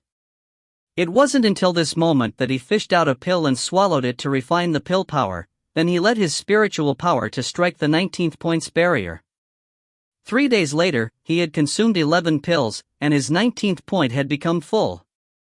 This outcome was within his expectation. Before reaching the Spirit Creek realm, it would take him 3 days to unlock 1 spiritual point, and he would need 6 pills. After reaching the first order Spirit Creek realm, the speed at which he unlocked the points was the same, but he needed 8 to 9 pills to unlock 1 point. Now that he was in the second order Spirit Creek realm, the number of pills he had to consume had increased to 11 pills. It still took him the same time to unlock a new point, mainly because his cultivation had improved, so he had become more efficient at refining pill power. In that case, it seemed that the higher his cultivation was, the more pills he needed to unlock new points. Now, he was only left with 20 pills, which should allow him to unlock 2 more points. Lu Yi made some calculations and realized that if he was able to consistently unlock 1 point every 3 days, it would take him 1,080 days to reach the 360th point. The revelation shocked him. He wasn't sure how other people cultivated, but he reckoned that his cultivation speed was pretty quick. Despite that, it would still take him nearly 3 years to reach the ninth order Spirit Creek realm. For the next few days, he stayed inside the cave. It wasn't until he consumed the last pill that he left the cave. Just like what he had expected, he managed to break through to the 21st point, but it still wasn't full. If he wanted to reach the 27th point, it would require 70 spirit restoring pills at the very least. Now, he was only left with yuan metal ores. The other miscellaneous ores had been sold to the Divine Trade Association in the last 2 transactions. He reckoned that he would need 2 yuan metal ores to trade for 70 pills. Half a day later, he stepped into the Divine Trade Association, and when he left, he already had 81 pills and a few spirit stones in his storage bag. A curvy woman was standing beside the window on the 2nd floor of Divine Trade Association. Watching him leave, she appeared to be hesitating for a moment before she heaved a sigh and pointed her finger at the back of her hand, which revealed a mark. Unlike the blue battlefield imprint on Lu Ye's hand, her mark was yellow. Then, she parted her lips and murmured at the mark, then it disappeared. 15 minutes later, she left the association. Faced with people who greeted her, she would respond to them with a smile. At this moment, Lu Yi was heading to the cave in Green Cloud Mountain. He wasn't sure if it was an illusion or something, but after leaving Green Cloud City, he started having a strange feeling. However, he couldn't really tell what was amiss. After circling around the forest for a while, he finally realized there was a figure who had been following him, but before he could make out who the person was, the figure had disappeared. Is someone stalking me? He became vigilant. He was very careful every time he visited the city, especially when he returned to his place. Nothing had happened the past 2 times, but now, he was being stalked by a cultivator, which puzzled him. He wasn't sure if that person was looking for him, or that it was just a chance encounter. It wouldn't have mattered if it was the latter. If it was the former, things would get pretty complicated. Fortunately, the person's speed wasn't particularly swift. If Lu Yi fully used his power, it would be difficult for the person to race after him. It seemed that the person's cultivation was low. It was understandable as most cultivators who roamed around the outer circle were not powerful. Just when he was in his thoughts, he felt spiritual power surging behind him, and it was followed by a cold sensation. Turning his head, he realized that an icicle broke through the air and reached him in the blink of an eye. A shocked Lu Yi hurriedly swirled around and drew out his sword. As he activated his spiritual power, he slashed at the icicle, upon which the broken pieces whisked across his face. Upon impact, Lu Yi was forced to stagger backwards.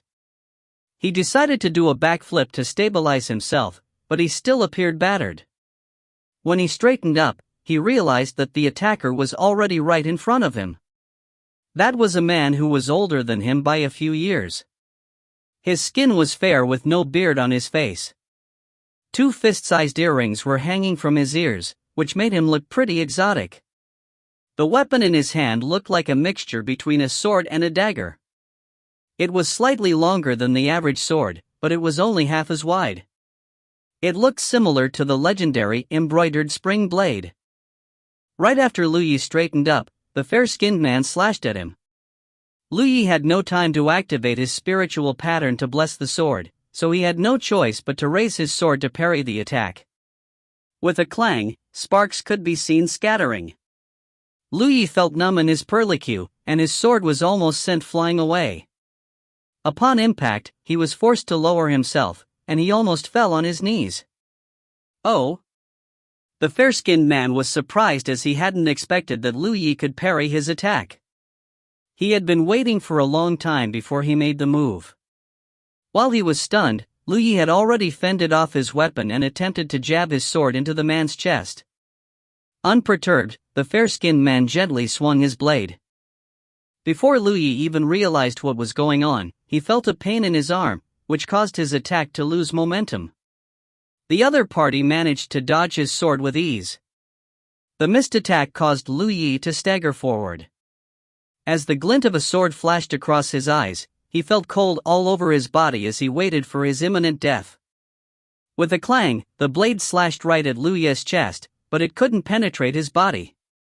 Instead, Lu Yi was sent flying backwards. Raising his head, the fair-skinned man realized that Lu Yi was engulfed in a layer of golden light, which protected him from getting severely injured. Earlier, Lu Yi realized that he was no match for the man, which was why he immediately used a defensive talisman paper on himself. Golden body talisman paper? The eyes of the fair-skinned man turned bloodshot. It wasn't that he was jealous of Lu Yi for having this talisman paper. It was just that the talisman paper was supposed to belong to him, but it was wasted by Lu Yi in such a way, which was why he was heartbroken. However, now, he was certain that the information he had gathered was right.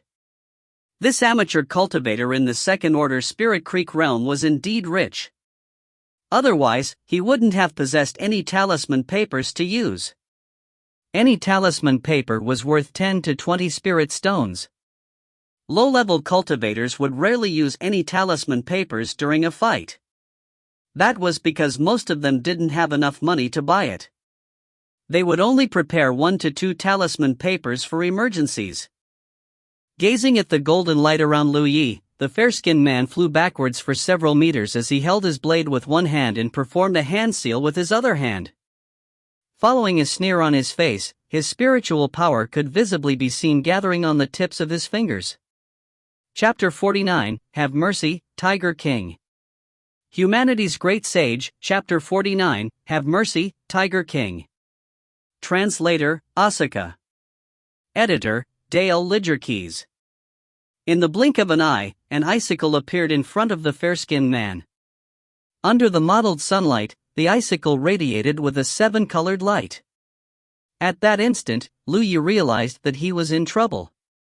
When he gathered his spiritual power to his eyes just now, he had managed to see the aura around the body of the person who sneaked up on him. He judged that the other party was a cultivator in the third-order Spirit Creek realm or above, but less than the fourth-order Spirit Creek realm. The opponent's cultivation was higher than his own. Judging by the way the opponent's attack had come out of nowhere just now, the opponent's combat experience was also above his own. It had not been long since he started cultivating. He had not gone through any rigorous training before. He did not have any master to guide him either. Therefore, he did not have any other moves or skills to speak of aside from the basic motions of hacking, stabbing, and slashing with the longsword in his hand. My cultivation is lower and my skills are inferior. The opponent also knows how to cast spells. The situation is beyond terrible. Just as the icicle in the opponent's hand was taking shape, he kicked off the ground and borrowed the power of the impact to propel himself forward.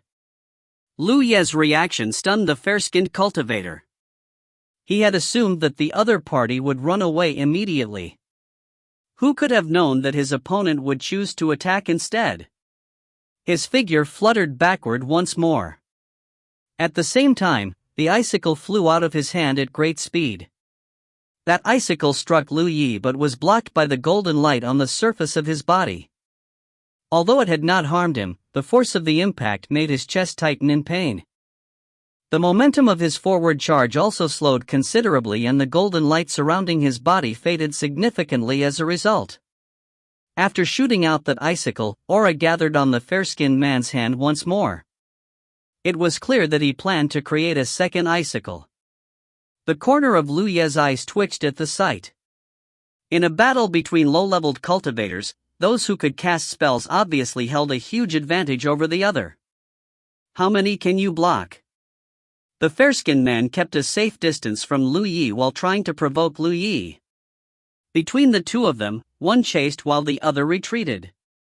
Lu Yi was hit by 3 consecutive icicles in a short period of time and the golden light around his body became so dim that it was about to be extinguished at any time. In contrast, he couldn't even touch the other party's clothes during this time. This kind of battle made him feel very suffocated. He was very tempted to take out a fiery snake talisman paper and teach the other party a lesson on how to behave. Nevertheless, he suppressed the impulse. He was not certain if a fiery snake talisman paper was enough to kill the other party. This was a cultivator, not the wolves he had killed when he first entered the battlefield. He did not have the geographical advantage that he had when fighting the tiger either. Although he had a vague plan in his mind, he was not sure if he could pull it off smoothly. It would depend on his luck. 15 minutes later, the golden light surrounding his body vanished completely when he was hit by another icicle.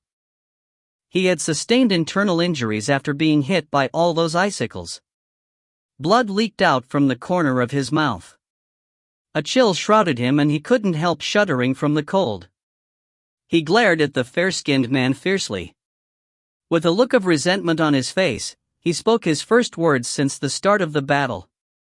"What bad blood do we have between us?" The fair-skinned man chuckled.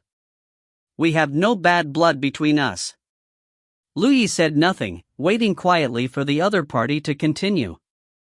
"Sure enough," the fair-skinned man said, "but if you tell me where you found so many mineral ores, I can spare your life." A sharp light flashed in Lu Yi's eyes. He finally determined the root of the problem. This confrontation did not happen by chance. The other party had come looking for him on purpose. And the reason was the mineral ores that he sold. Frankly, he had always been very careful. He had always dealt with different people during the 3 times he had gone to the Divine Trade Association. Moreover, he only sold a small portion of mineral ores each time. He did not dare to sell too many, lest he caught the attention of ill-intentioned people. Even during his return journey, he would make many detours to ensure that there was nobody following behind him. Unfortunately, reality proved that some people still sought to harm him anyway. It didn't matter how careful he was. There was no stopping this unless he stopped selling stuff to the Divine Trade Association. Nonetheless, he needed the spirit pills to cultivate. Where would he go if he did not go to the Divine Trade Association? The only thing he could confirm was that this was not masterminded by the trade association. An extensive trade association that prided itself on its sincerity and fairness had no reason to target a weak cultivator like him. Therefore, it was most likely caused by the private actions of somebody within the trade association. He thought back to the 3 cultivators in the trade association that he traded with previously but could not figure out who among them was targeting him. All 3 transactions had been very ordinary. If there was anything that was out of the ordinary, then it could only be the subtle hints of the woman called Lu Ruin during his first time there. But even that did not explain the issue. Judging from the words of the fair-skinned man, he suspected that Lu Yi had found a vein containing various ores and wanted to find out the location of the mine. He was completely unaware that Lu Yi had not found any mines whatsoever. All his mineral ores came from Evil Moon Valley. His expression darkened slightly when he saw that Lu Yi was not speaking. "I gave you the easy way, but you just had to choose the hard way." He immediately made up his mind to beat Lu Yi half to death before forcing Lu Yi to cough up the location of the mine. While speaking, he slashed his knife at Lu Yi. He did not activate the icicle technique again. The main reason was that the consumption was too great. Having broken through Lu Yi's golden body talisman paper, he was confident that he could easily bend Lu Yi to his will. Contrary to expectations, Lu Yi, who had been acting tough until now, suddenly turned around and ran away at a very fast speed. The fair-skinned man was so furious that he laughed. He looked at Lu Yi's back and said leisurely, "Can you escape?" Afterward, he took his time chasing Lu Yi. At the same time, he took out a spirit stone from his storage bag and held it in his hand to slowly recover from his fatigue. He could tell that Lu Yi was terrified. Running away desperately like this would only increase the consumption of his spiritual power. Once a low-leveled cultivator lost his spiritual power, he would be no different from an ordinary person. Manager Yang, who was murdered by Lu Yi, was a prime example of that fact. Therefore, it was enough as long as he did not lose sight of Lu Yi. During their chase, they passed through a rocky forest, crossed a small river, and arrived at an open space. In the end, the fair-skinned man found Lu Yi standing in the middle of the open space, pale-faced and motionless while gasping for breath. Did he run out of spiritual power so quickly? The fair-skinned man let out a sneer and walked forward slowly. He made a few slashes in the air with the knife in his hand. "Why did you stop running?" He was standing 30 meters away from Lu Yi with a contemptuous look on his face. However, he soon realized that something was wrong. That was because Lu Yi looked extremely frightened. Not to mention, he was staring in a certain direction and his hand that was holding his sword shook violently. There was a musty stench on the wind. A low growl sounded. Then, a sturdy snow-white tiger slowly walked out from behind a large tree at a leisurely pace. The amber pupils of the tiger glanced in the direction of the fair-skinned man. A chill went through his heart and he suddenly recalled the rumor he heard in the market 2 days ago. I can't be that unlucky, right? He wailed in his heart. However, the thing that made him despair occurred. That tiger opened its mouth and spoke in the human language. How dare you disturb my dreams? It looks like you no longer wish to live. The fair-skinned man's forehead was instantly covered with fine beads of sweat. He finally understood why Lu Yi was so frightened. The source of that fear was not him, but that tiger. Just as he was at a loss for what to do, he heard Lu Yi saying, "Please have mercy, Tiger King. We did not know that this was your territory. We will take our leave immediately." When the fair-skinned man heard those words, he nodded so vigorously that he looked like a chicken pecking at rice. The tiger roared in fury. Coming as you please and leaving as you please. Just where do you think this place is? Chapter 50, Chase. Humanity's Great Sage, Chapter 50, Chase. Translator, Asuka. Editor, Dale Lidgerkeys. The tiger crouched low in the forest with a majestic and imposing air. In comparison, the two figures standing in front of the tiger could not be any stiffer. Just as the fair-skinned man was at a loss for what to do, he heard Lu Yi saying, "Tiger King, please calm down. I know the rules. Please don't hurt me if I follow your rules." While saying so, Lu Yi unfastened the storage bag around his waist, pretended to activate his spiritual power, and tossed the storage bag to the ground. Not only that, but he also tossed the long sword in his hand to the ground. The tiger glanced at him and snorted lightly. "Since you're so obedient, I guess I can spare your life." "Thank you, great king." Then, the tiger turned to look at the fair-skinned man. "What about you, brat? Do you choose to die? Or, to live?" "I choose to live." The fair-skinned man blurted out with a pained expression. Imitating Lu Yi's actions, he unfastened the storage bag around his waist, unlocked the restraining lock, and tossed it to the ground in front of him.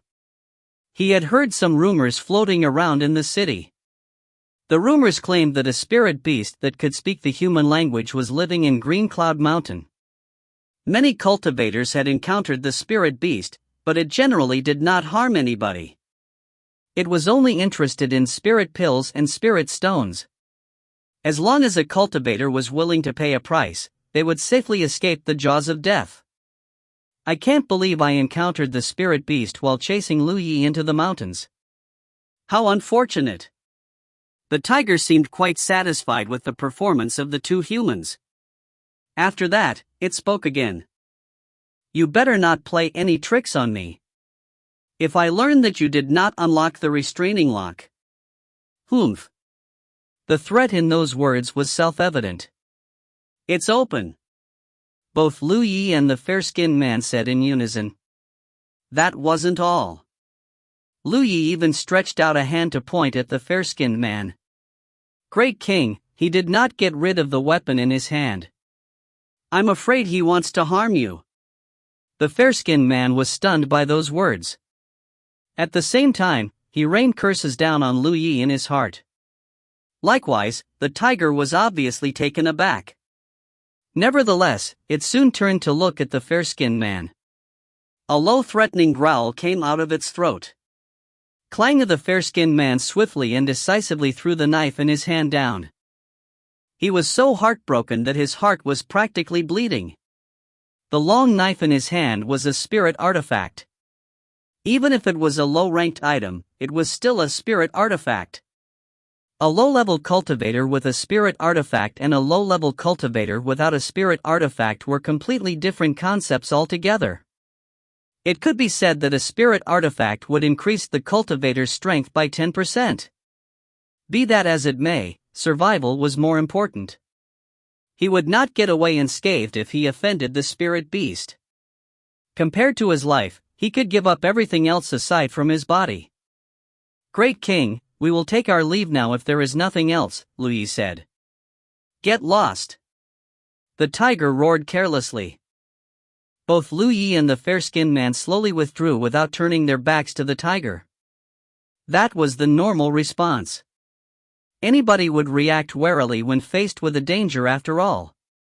After they retreated by several meters, the fair-skinned man was stunned to see Lu Yi rush forward without warning, grab the long sword that had been thrown to the ground, and charge at him like lightning. NV. He turned pale in shock. He never imagined that Lu Yi would do something so outrageous at a time like this. Shouldn't it be more important to prioritize our survival in front of the tiger? How can he be so daring? In any case, there was no time for him to consider anything else. He lunged forward almost at the same time that Lu Yi made his move and arrived in front of his weapon in a few steps. Grabbing his weapon, he poured his spiritual power into the long knife and light flowed through the knife. Just then, a strong wind blew in his face. He didn't even have the time to think as he raised the long knife in his hand to counter. Following a loud clanging sound, his body that had yet to fully straighten into a standing position was overwhelmed in an instant and he fell to his knees on the ground. One was premeditated while the other had responded in desperation. This time, Lu Yi had the upper hand in the fight. The fair-skinned man raised his head abruptly and saw the calm and indifferent look in Lu Yi's eyes. At that moment, he vaguely noticed something. Before his thoughts could go any further, Lu Yi raised his sword and stabbed forward. The fair-skinned man hurriedly activated his spiritual power to protect his body and concurrently slashed at Lu Yi with his knife. To his complete surprise, his defensive spiritual power did not have the slightest effect. The long sword penetrated his heart directly and pierced straight through his back. Afterward, Lu Yi kicked out again and sent the fair-skinned man flying with his kick. A fountain of blood gushed out of the hole in the fair-skinned man's chest that was caused by the longsword. The winner was decided in the blink of an eye. Not knowing whether the other party was dead or not, Lu Yi did not rush forward rashly. Instead, he took out an offensive spirit talisman paper from his storage bag and held it at the ready in case of emergency. If the other party so much as dared to stand up, he would immediately activate the offensive spirit talisman paper.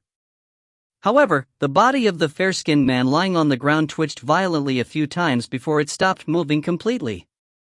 It would seem that his attack had hit a vital spot. The battles between cultivators were extremely dangerous because life and death was often decided in a matter of moments.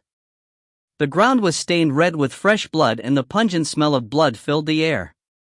Lu Yi took a few deep breaths to calm his pounding heart. A small red light suddenly flew out from the fair-skinned man's corpse and sank into the back of his hand. Yi's figure appeared above the tiger's head.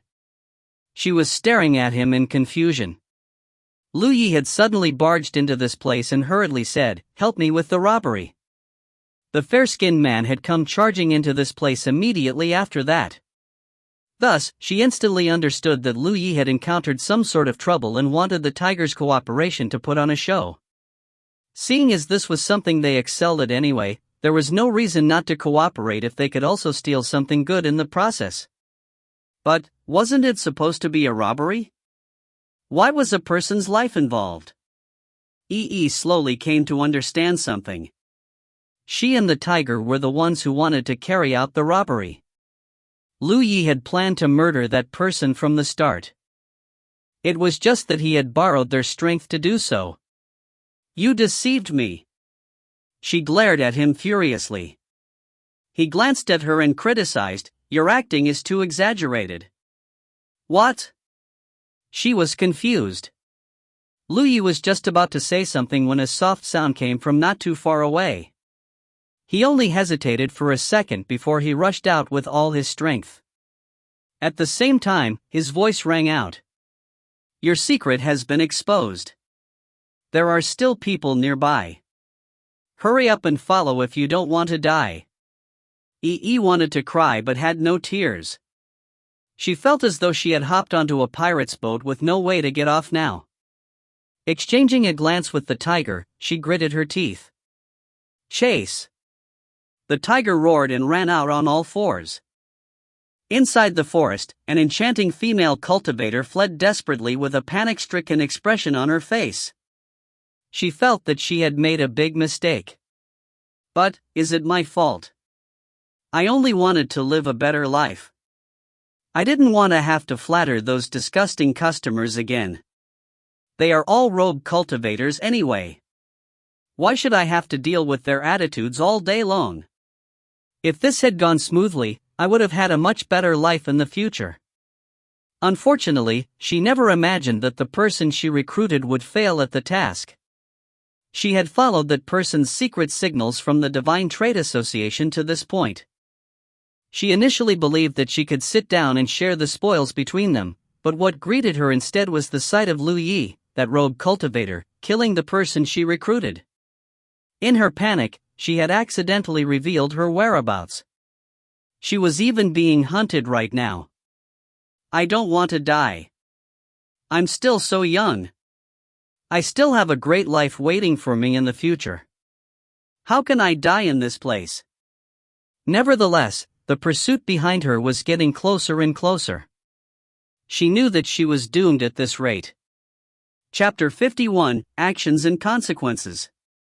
Humanity's Great Sage, Chapter 51, Actions and Consequences. Translator, Asuka. Editor, Dale Lidgerkeys. Lu Yi concentrated his spiritual power in his legs and his speed of pursuit became noticeably faster.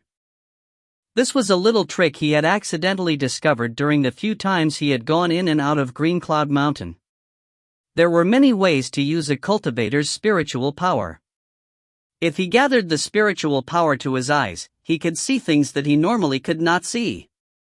If he gathered the spiritual power to his legs, it would increase his running speed. If he gathered the spiritual power to his sword, it would increase the lethality of his weapon. The terrain of the mountain forest was treacherous. There were large trees everywhere. These trees were wide enough that several people had to join hands just to encircle their trunks.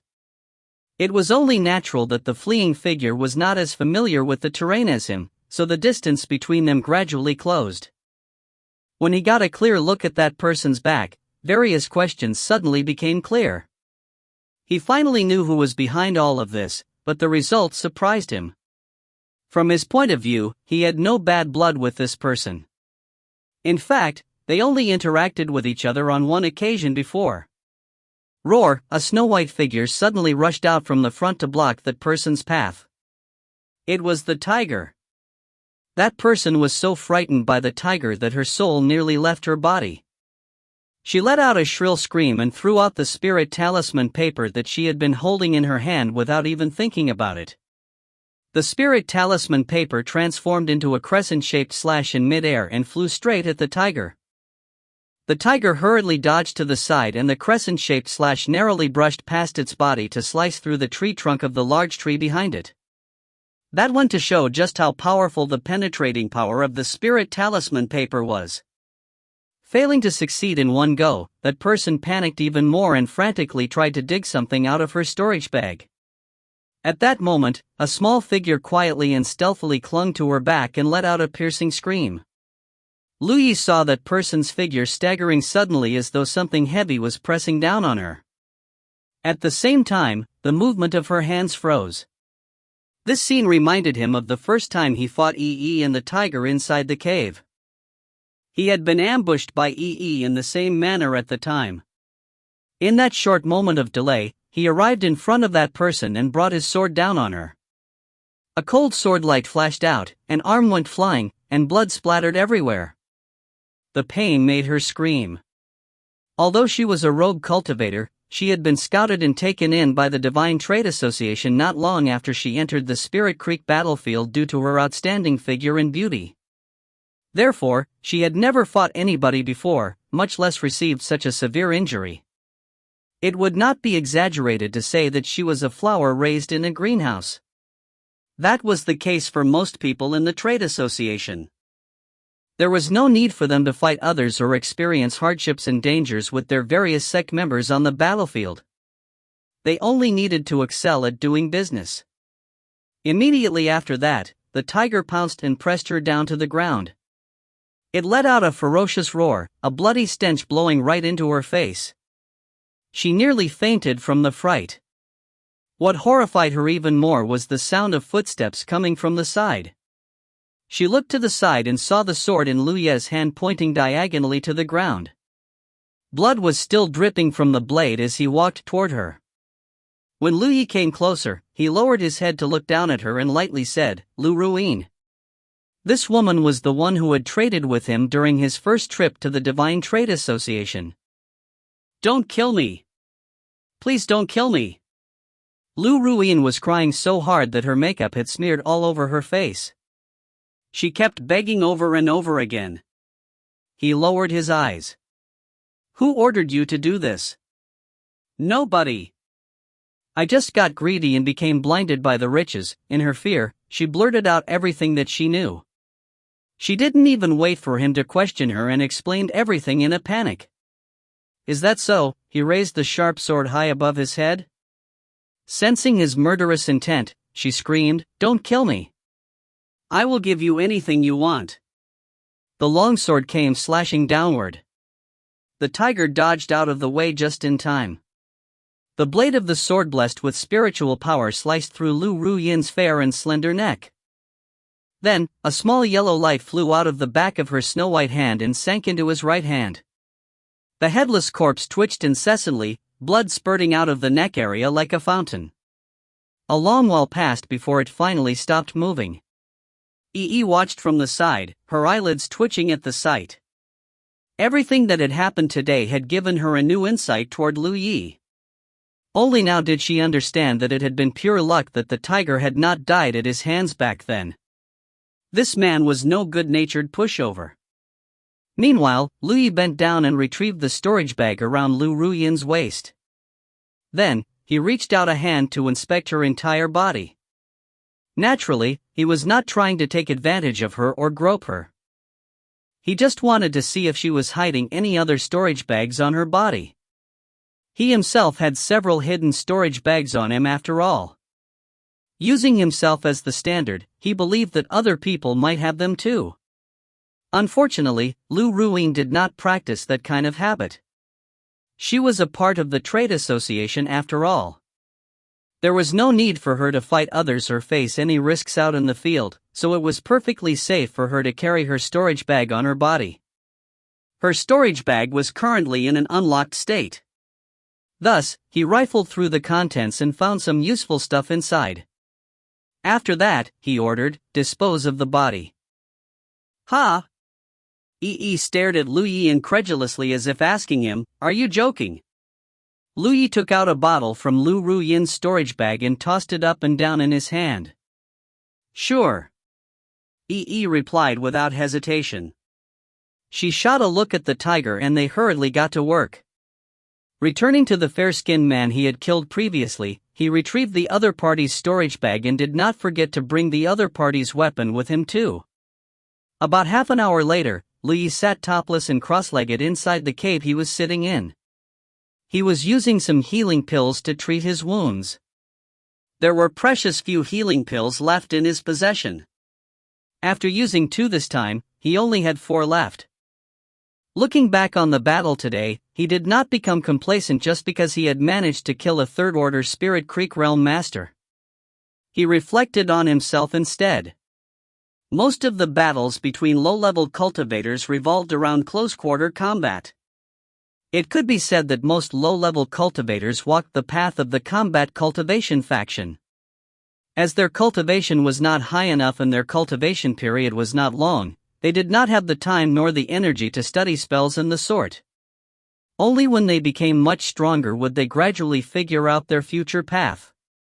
The battle with the fair-skinned man this time had revealed a very serious problem. He had no combat skills to speak of. That was not something that could be helped.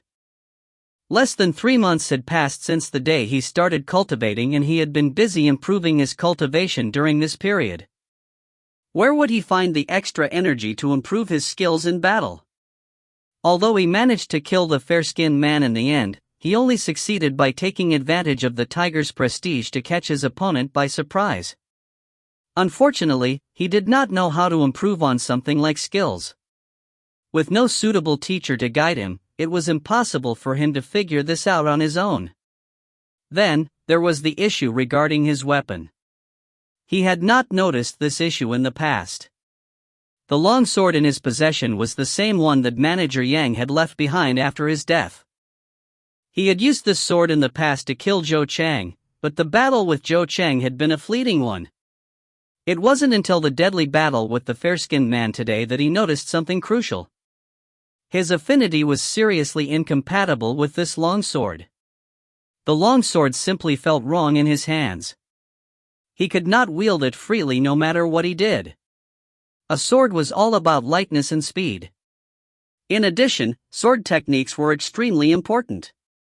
Seeing as he could only use the longsword to hack and slash, he was completely incapable of bringing out the strengths of a sword. While mulling over this issue, he changed into a new set of clothes and picked up the longsword by his feet to study it carefully. The blade was full of nicks and chips caused by all of his chopping and hacking actions. In particular, there was a chip on the blade located 3/4 along the length of the blade. It was practically the size of a grain. A chip like this was a huge problem for a longsword. It was no longer usable. He picked up the fair-skinned man's long knife again. Standing up, he swung it about several times and lifted his eyebrows in surprise. This feels surprisingly easy to use. Chapter 52, Changes in Contribution. Humanity's Great Sage, Chapter 52, Changes in Contribution. Translator, Asuka. Editor, Dale Lidgerkeys. This knife was not a standard machete. It was longer than most swords, but the blade was very narrow. It was similar to the legendary embroidered spring blade. Lu Yu waved the knife around a few times and discovered that it felt very natural in his hands. This is a pretty good result. I can no longer use that sword, but I immediately received a new weapon through an exchange of hands. It saves me the trouble of going out to buy another weapon. Then, he tried pouring spiritual power into the knife. A faint glow immediately appeared on the knife blade. The glow did not give off a sharp feeling but a feeling of solidness. What surprised him even more was that he could feel that there was something hidden in the blade. Closing his eyes, he sensed through the flow of his spiritual power and gradually figured out the secret inside the blade. There was a spiritual pattern inside the blade of this knife. Is this a spirit artifact? An astonished expression appeared on his face. He had gone in and out of the city many times, so the knowledge he now had was no longer comparable to when he first entered the Spirit Creek battlefield back then. He had heard of spirit artifacts. It was a special weapon for cultivators. A good spirit artifact would oftentimes be of great help to its owner. The sword he had been using before was just an ordinary weapon. It had been made sharper than most, but there was nothing special about it. On the contrary, spirit artifacts were different. Each spirit artifact had its own unique strengths depending on the type of spiritual pattern carved into them. For example, this knife contained a spiritual pattern inside its blade. Pouring his spiritual power into the spiritual pattern, he easily stimulated the power of the spiritual pattern so that the knife was endowed with the unique characteristics of the spiritual pattern. After several experiments, he confirmed that the spiritual pattern had the effect of reinforcing the knife blade. Thanks to that, this spirit artifact would not break easily during a battle against an enemy. He suddenly had an epiphany. No wonder I couldn't slice this knife in two even though I blessed my longsword with the sharp-edged spiritual pattern. This was a pleasant and unexpected surprise. Although strengthening the knife blade did not sound very useful, it was still an extremely practical spiritual pattern. What's more, since he himself had mastered the sharp-edged spiritual pattern, he could bless the spirit artifact with the sharp-edged spiritual pattern to greatly improve the sharpness of his weapon at any time. With a spirit artifact like this in his possession, his strength would be enhanced by 10% or 20% at the very least. Furthermore, he could hack and slash to his heart's content without worrying about the damage to his weapon the next time he encountered another enemy. Nevertheless, a spirit artifact with only one spiritual pattern was probably the lowest ranked spirit artifact out there.